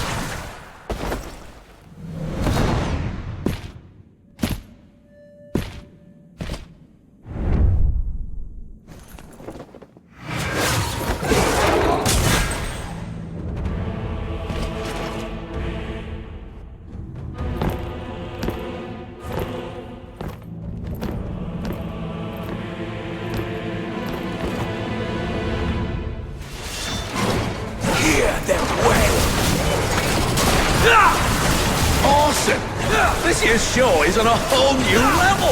It looks so real. Check that out! Someone's really gone all in with that soldier costume. Here, it looks legit. Is this a war-themed play or what? Come on, let's see some action already. Holy shit! Did you hear that? Man, the sound effects are spot on! Bravo! Let's hear it again! Hear them wail. The 13th Legion is on official business. Live ammunition. Move it or you'll die. Wait, what? Are those real guns? It's the Legion. It's actually the Legion. Arnold, Thomas, evacuate the civilians. The rest of you, hold suppression. Hear them wail.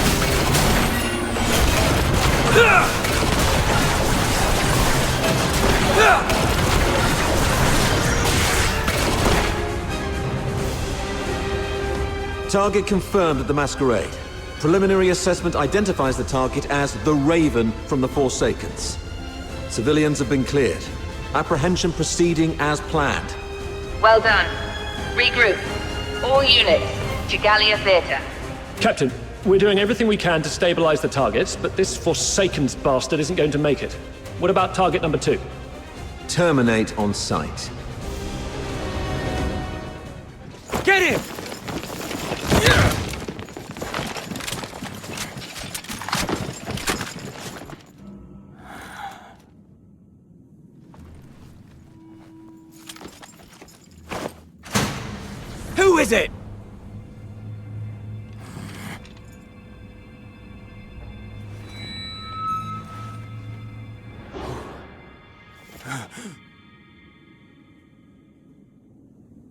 Everyone, lower your weapons. Let's talk this through. Officer Clive, hold your fire. It's not what it seems. Warrant Officer Fisher and the Phoxhunters, are you shielding that monster? The Charon Hunt perpetrator? Have you lost your minds like the idiots prancing around at the carnival? The killer's identity and motive remain unconfirmed. Executing him now will not serve justice for the victims of Ice Lake. Justice? Justice is putting a bullet in its skull. You're out of line here, Fisher. Stand down. Do you remember the oath you swore under the banner of the Three Wolves? To dedicate my life to His Majesty, to become a loyal soldier of Hyperborea, and to serve until death. Major Lynn spoke highly of you. She considered you a very promising soldier, despite your Charon bloodline. She was even planning to recommend you for promotion to the capital once this case was resolved. The 13th Legion values its ace soldiers. I'm giving you one last chance to prove your loyalty to Hyperborea. Step aside. No. You dare defy a direct order? I've always been a slow thinker. Never good at understanding complicated ideas. Even now, I still don't know what it means to be a loyal soldier of Hyperborea. But there's one thing I know for sure. If loyalty to Hyperborea, to His Majesty, means trampling the place where I was born and raised, betraying those who've helped me, and turning my back on my loved ones, then from this very moment on, Rhythm Fisher is no longer a loyal soldier of Hyperborea. Disobeying orders. Obstructing a Legion operation. By Imperial law, that's grounds for immediate execution. That won't be happening. Rhythm Fisher reporting in. Standing by. Eliminate them all. Don't let any of them leave the theater alive. I'm sorry, officer. Rhythm, hang in there. We'll back you up. Well, guess I've got no choice but to throw my lot in too, huh? You guys, why would you?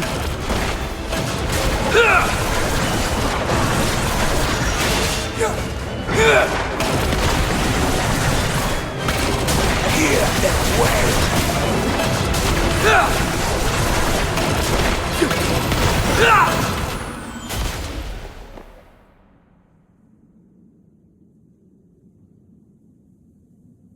Guess this is it, you rotters.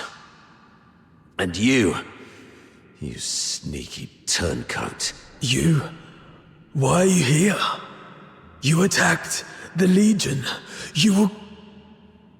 When you left, Snow noticed those tiny shimmering specks clinging to you. Those specks, they're the same as the ones left by Lynn's final shot during the capture. That's when Outsider came up with a theory. Perhaps Lynn's shot wasn't meant to kill the target, but to track him. Her last warning to us. Don't overstep your place. Might not have been an excuse for her negligence or inaction. She just didn't want us to scare off the prey. And that grand send-off ceremony for the 13th Legion, it was nothing but a show to trick the target. They never actually left, did they? You're one crafty little rat, aren't you? That's right. After the Charon Hunt spread to the inner city, Major Lynn suspected that the Forsakens might have been pulling the strings. The whole capture operation was just bait. A tiny shrimp to lure out the real big fish. So we could catch the Forsakens and wipe out their network around Ice Lake. You weren't supposed to be involved. But now that you've stood against the Legion, you've made yourselves enemies of the Empire. Run if you want. Major Lynn will hunt you down. I'll go with you. I'll face Officer Lynn myself and explain the truth behind the Charon Hunt. She's sharp and reasonable. She'll see our side. I'm the one who betrayed the Legion. The Phoxhunters were merely caught up in it. They're innocent. Please, sir, don't punish them for my mistake. Blues, leave. Get far away from here. Head north, beyond the Vidofnia Mountains, beyond Hyperborea's reach. Go to the far north.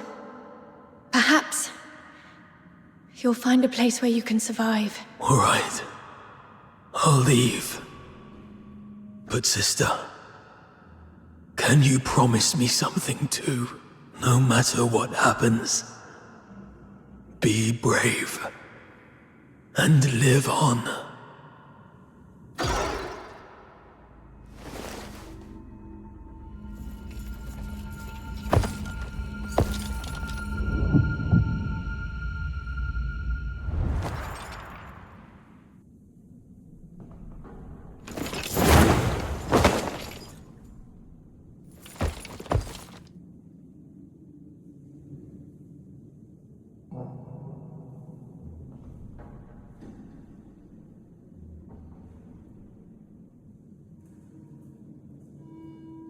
You've attacked the Legion. From here on, all that awaits you is endless torment or death. I still have one thing to do. Sorry, but from here on, you're on your own. Phoxhunters of Ice Lake. May I entrust her to you? What about you? What's your plan? There's no end to running.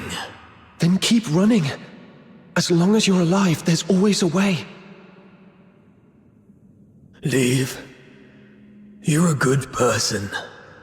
Just like him. Him? Let's accept his request, Captain. Blues has already made his choice. The silent, silent snow, child of the sky, may the nameless child be bathed in pure light. But the crystal heart will keep shining through. we accept your request. But on one condition. My nameless friend. The true Subject 47, the companion who escaped the Academy alongside Blues Fisher. Tell me your real name. Make this request in your true name. How long have you known? When you sang that song. Or maybe even earlier. The silent, silent snow, child of the sky, may the nameless child be bathed in good time, dancing with snowflakes, so light, so great.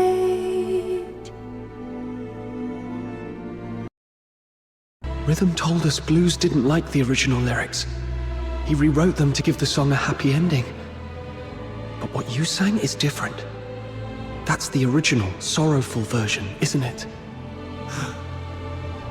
You're not Blues, yet you know everything about what happened in the Academy. Then you must be the other protagonist of the story. It didn't make sense to me before. The culprit everyone described was a rabid beast, but you're nothing like that. You were calm enough to recount your past with such precision and clarity. So, could it be? You're not the one who committed the Charon hunt. Perhaps you've just been playing that role. It was just a guess, but your reaction tells me I'm right. You're such a talented performer. You managed to mimic Blues' every gesture so perfectly that even Rhythm bought it. That fresh wound on your throat. It wasn't an accident, was it? You deliberately sliced your throat because you knew. Blues' voice was the one thing you couldn't perfectly replicate. But why? Why go to such lengths? Why pretend to be Blues? Could it be? The real Blues. Is he still alive? You even figured that out? Blues is gone. But he didn't want his sister to ever know who it was that killed him. You're sharp. If only we'd been as perceptive back then. Doesn't matter now. Regrets won't change the past. I lied to you. In the story, I swapped our names. It was the other way around. Blues was the one who saved me. He reminded me what it felt like to be human, but I lost the right to call myself human long ago. What's the point of a name for a ghost of the past? If a name is required, just call me Fantasio. Phoxhunters, here's my commission. Take Rhythm, leave this place, and keep her safe. And never, ever tell her about me. I accept your commission. I swear I'll see it through.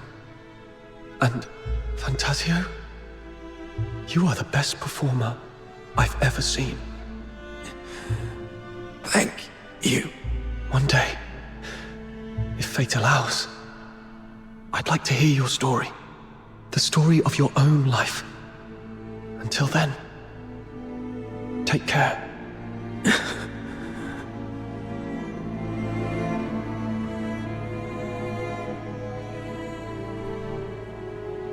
Now, there's one last thing to do.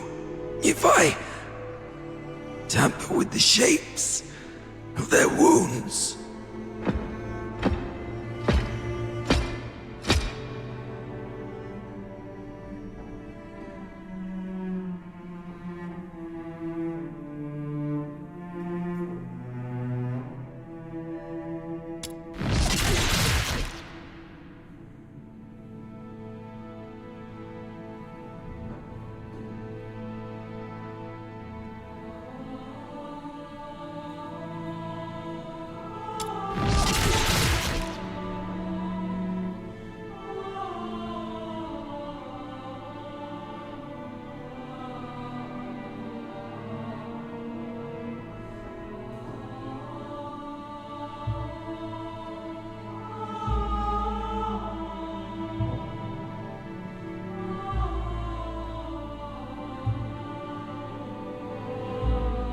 this way, no one will ever know you were here and attacked the Legion.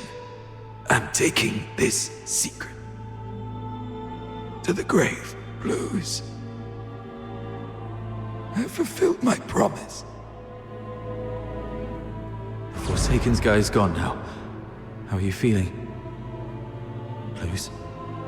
Turns out this body isn't exactly indestructible after all. So much of the Empire's so-called alchemical genius, my sister's aim, has gotten a lot better. Looks like she's capable of protecting herself now. Is that what's important right now?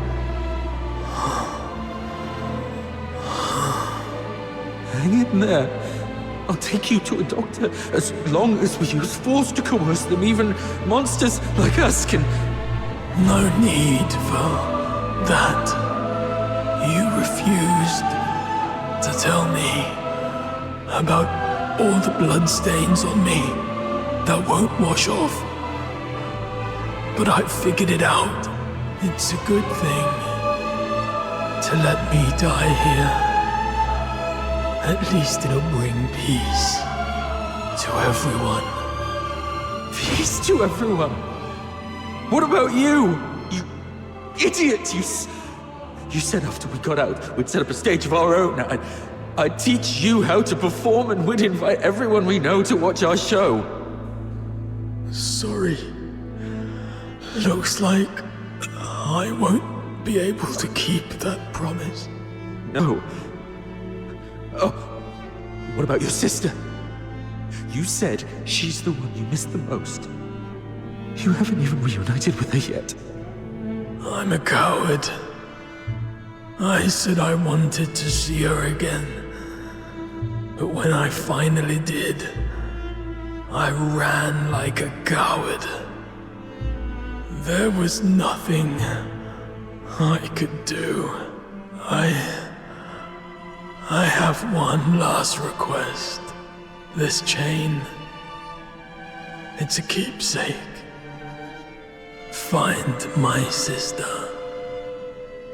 Tell her the truth about the 6th Legion. Don't let her fall into their trap like I did. And don't ever let her know that I died by her hand. She wouldn't be able to bear it. Please, promise me. Close. I promise. But how do I tell her the truth without letting her know you're gone? I get it. I just need to make her believe Blues is still alive. Let Blues tell her everything. So...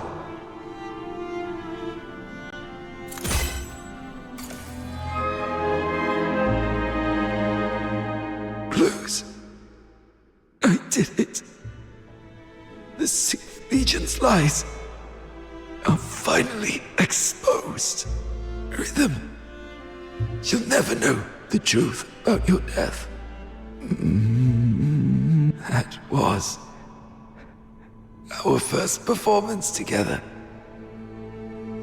Not bad, wouldn't you say? You finally came. You purposely let me loose so that you could catch this guy. That's quite brilliant. And if you're that brilliant, surely you've already noticed the clues I left behind.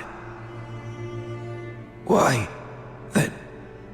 Why haven't you said anything? Why didn't you reveal the truth about the 6th Legion? Our target has always been the Forsakens, nothing else. That is the order we received. Everyone has something they must fulfill. I'll make it quick. Something you must fulfill. I see.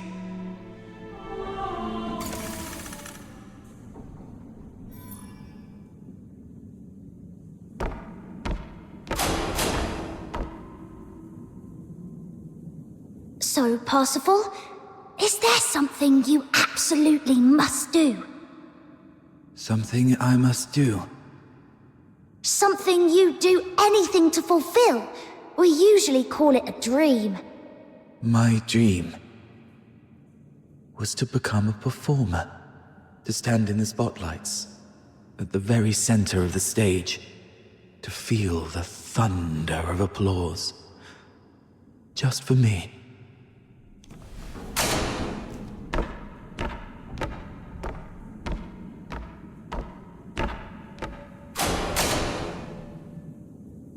Parsifal? Parsifal? Parsifal? That seems to have been my name. It feels distant, though. So distant. Why are you just standing there? It's your turn to take the stage. My turn to take the stage? Yes. The final act of Children from the Snowfield. You've been preparing for this moment for so long, haven't you? Yes. Yes, I have. I remember now, Miss Violetta. This is what I must do to complete this performance.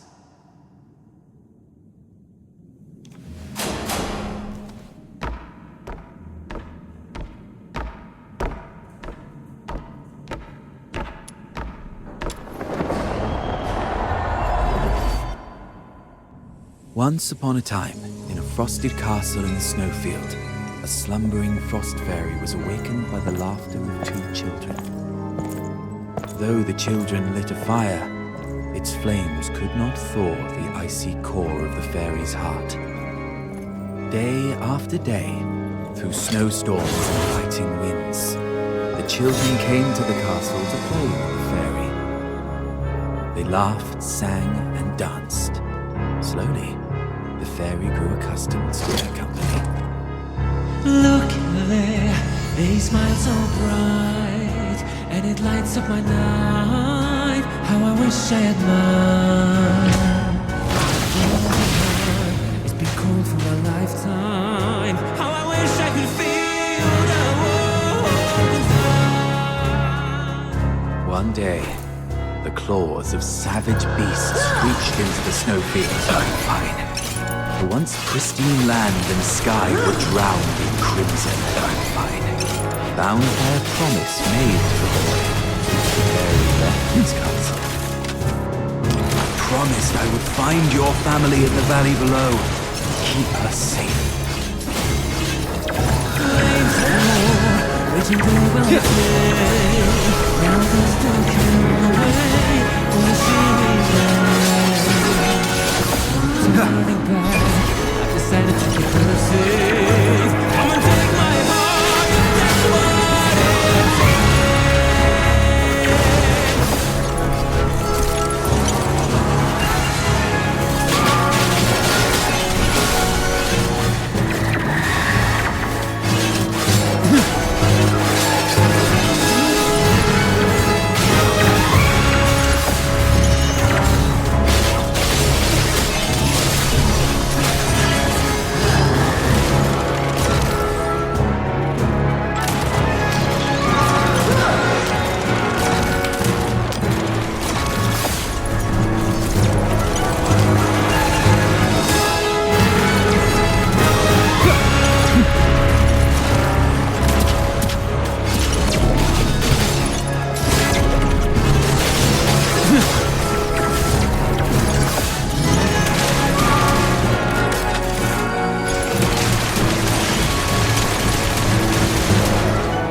The monstrous creatures, only for its delicate limbs to snap beneath their might. The fairy's frozen heart pulsed for the first time, beating, screaming its own destiny.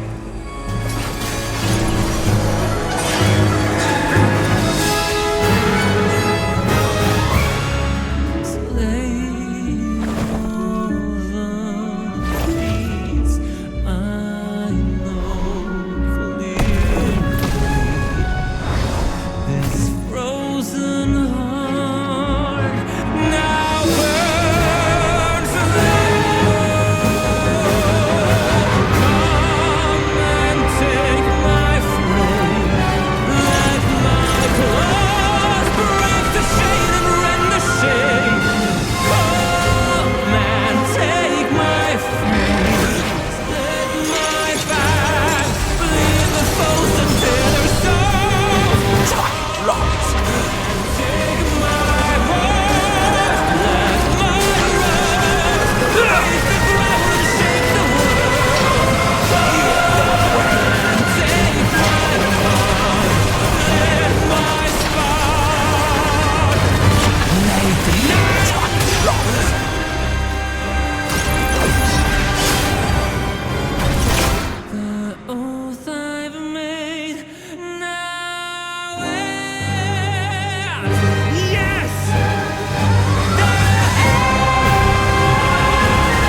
Have I completed this performance?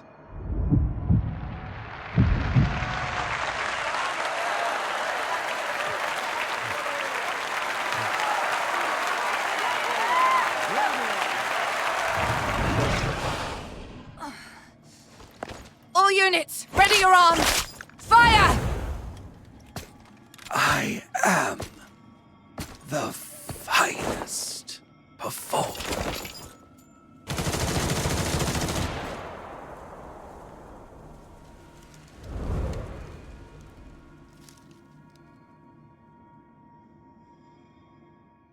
Operation concluded. Target number 2's vital signs confirmed. Proceeding with retrieval.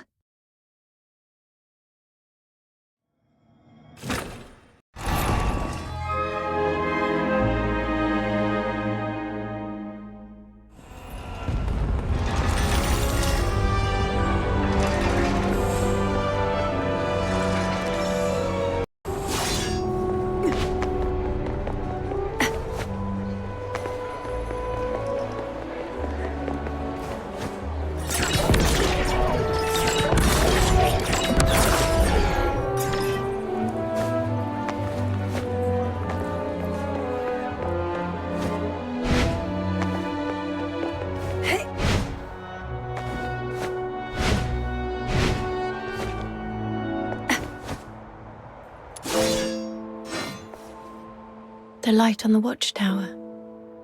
It's gone out. Oh, it's you. Good morning. How are your injuries? Are you feeling okay? I'm fine. It's been several days already. Are you sure? Back then, little Minion said it was too dangerous and wouldn't let me tag along. But after hearing what happened, I feel calling the situation dangerous was an understatement. Rhythm. It's fine. There's nothing we could have done about it anyway. This world is filled with countless things beyond our control. That's just how it is. I see. By the way, is this medal... Yes. The Laureled Charon Medal. Officer Lin awarded it to me for my outstanding contributions to the case. Congratulations. Congratulations. If it were the old me, I'd probably be thrilled. But now, this medal's only purpose is to smooth the way for my resignation, sparing me from unnecessary questioning or resistance. It's stained with the blood and tears of too many innocent people, and holds no meaning to me anymore. I still haven't found any concrete information about Berenica. I tried looking into what you told me about Number Zero, but my contact said that even mentioning the name to anyone in the 13th Legion was met with immediate silence. They refused to disclose anything about her. But we can be sure of two things. First, she's definitely been taken by the 13th Legion. Second, she's very important to them. They wouldn't treat her as carelessly as they did Blues. Thank you. That does ease my mind a little. Oh, and I heard something else, though I'm not sure if it's useful intel to you. 1 month from now, the 13th Legion will be relocating a high-value prisoner by train from Ice Lake to Dismania, the Imperial capital. The 6th Legion's been ordered to assist with the transport. The prisoner's identity is classified as top secret. All I know is that she's currently receiving treatment in the inner city under maximum security. But someone caught a glimpse of her back. A young woman in her early 20s, dressed in black. That matches what you've told me about Berenica. If it really is her, then the train departing in a month might be your only chance. Could it be Berry? Has she been taken to Ice Lake just like me? Thank you for the intel. This is the only lead I have, so I'll give it a try no matter what. What about you? What are you planning to do next? Honestly, I don't know. Other than helping you look for Berenica, I have no idea what I can do. But I made a promise to Blues that I'll live on. As long as I'm alive, I'll eventually find a reason to keep going. Isn't that how it works? I guess I'll see you around.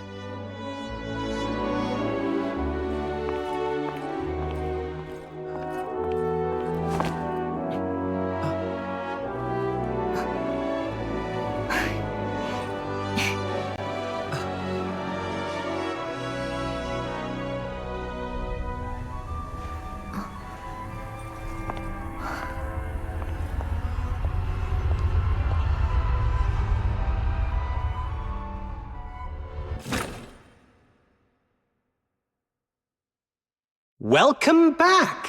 Would you like something to drink or eat first? The care package I prepared is in the cabinet to your left. A wide selection. I dare say there's something in there to suit your taste? A punch in your face would suit my taste best. Oh, come on. I heard you were badly hurt and came to offer my regards. Save it. I'm good, as long as I'm still breathing. I'm not some coddled rich child like you. Ooh, that hurts. After all the effort I put into coming up with such a brilliant idea to net you the big fish, this is the thanks I get? And here I was, dreaming that our ever-so-kind Miss Lynn would return with a heartfelt speech of gratitude for my genius. Dear Officer Randy, thank you for your unmatched brilliance and flawless foresight. Happy now? Jokes aside, while that raven we were after ended up dead, the files we found on him led to a clean sweep of the Forsaken's influence in Ice Lake. Their plans to expand into the Casitas region? Dead in the water. And you know what? Even the dead can serve a purpose. With the right timing, we could exploit this intel gap to sneak a few spies into the Forsakens. If it works out, this could be a real career boost for you, Lynn. Who knows? At this rate, you might even outrank me soon. What's with a long face? Did you run into someone back home you owe money to or something? Chief Sybil. What is it? It's about the report I filed earlier. The Spathatoy Academy colluding with the 6th Legion to conduct illegal experiments in the Casitas region under the pretense of Legion recruitments.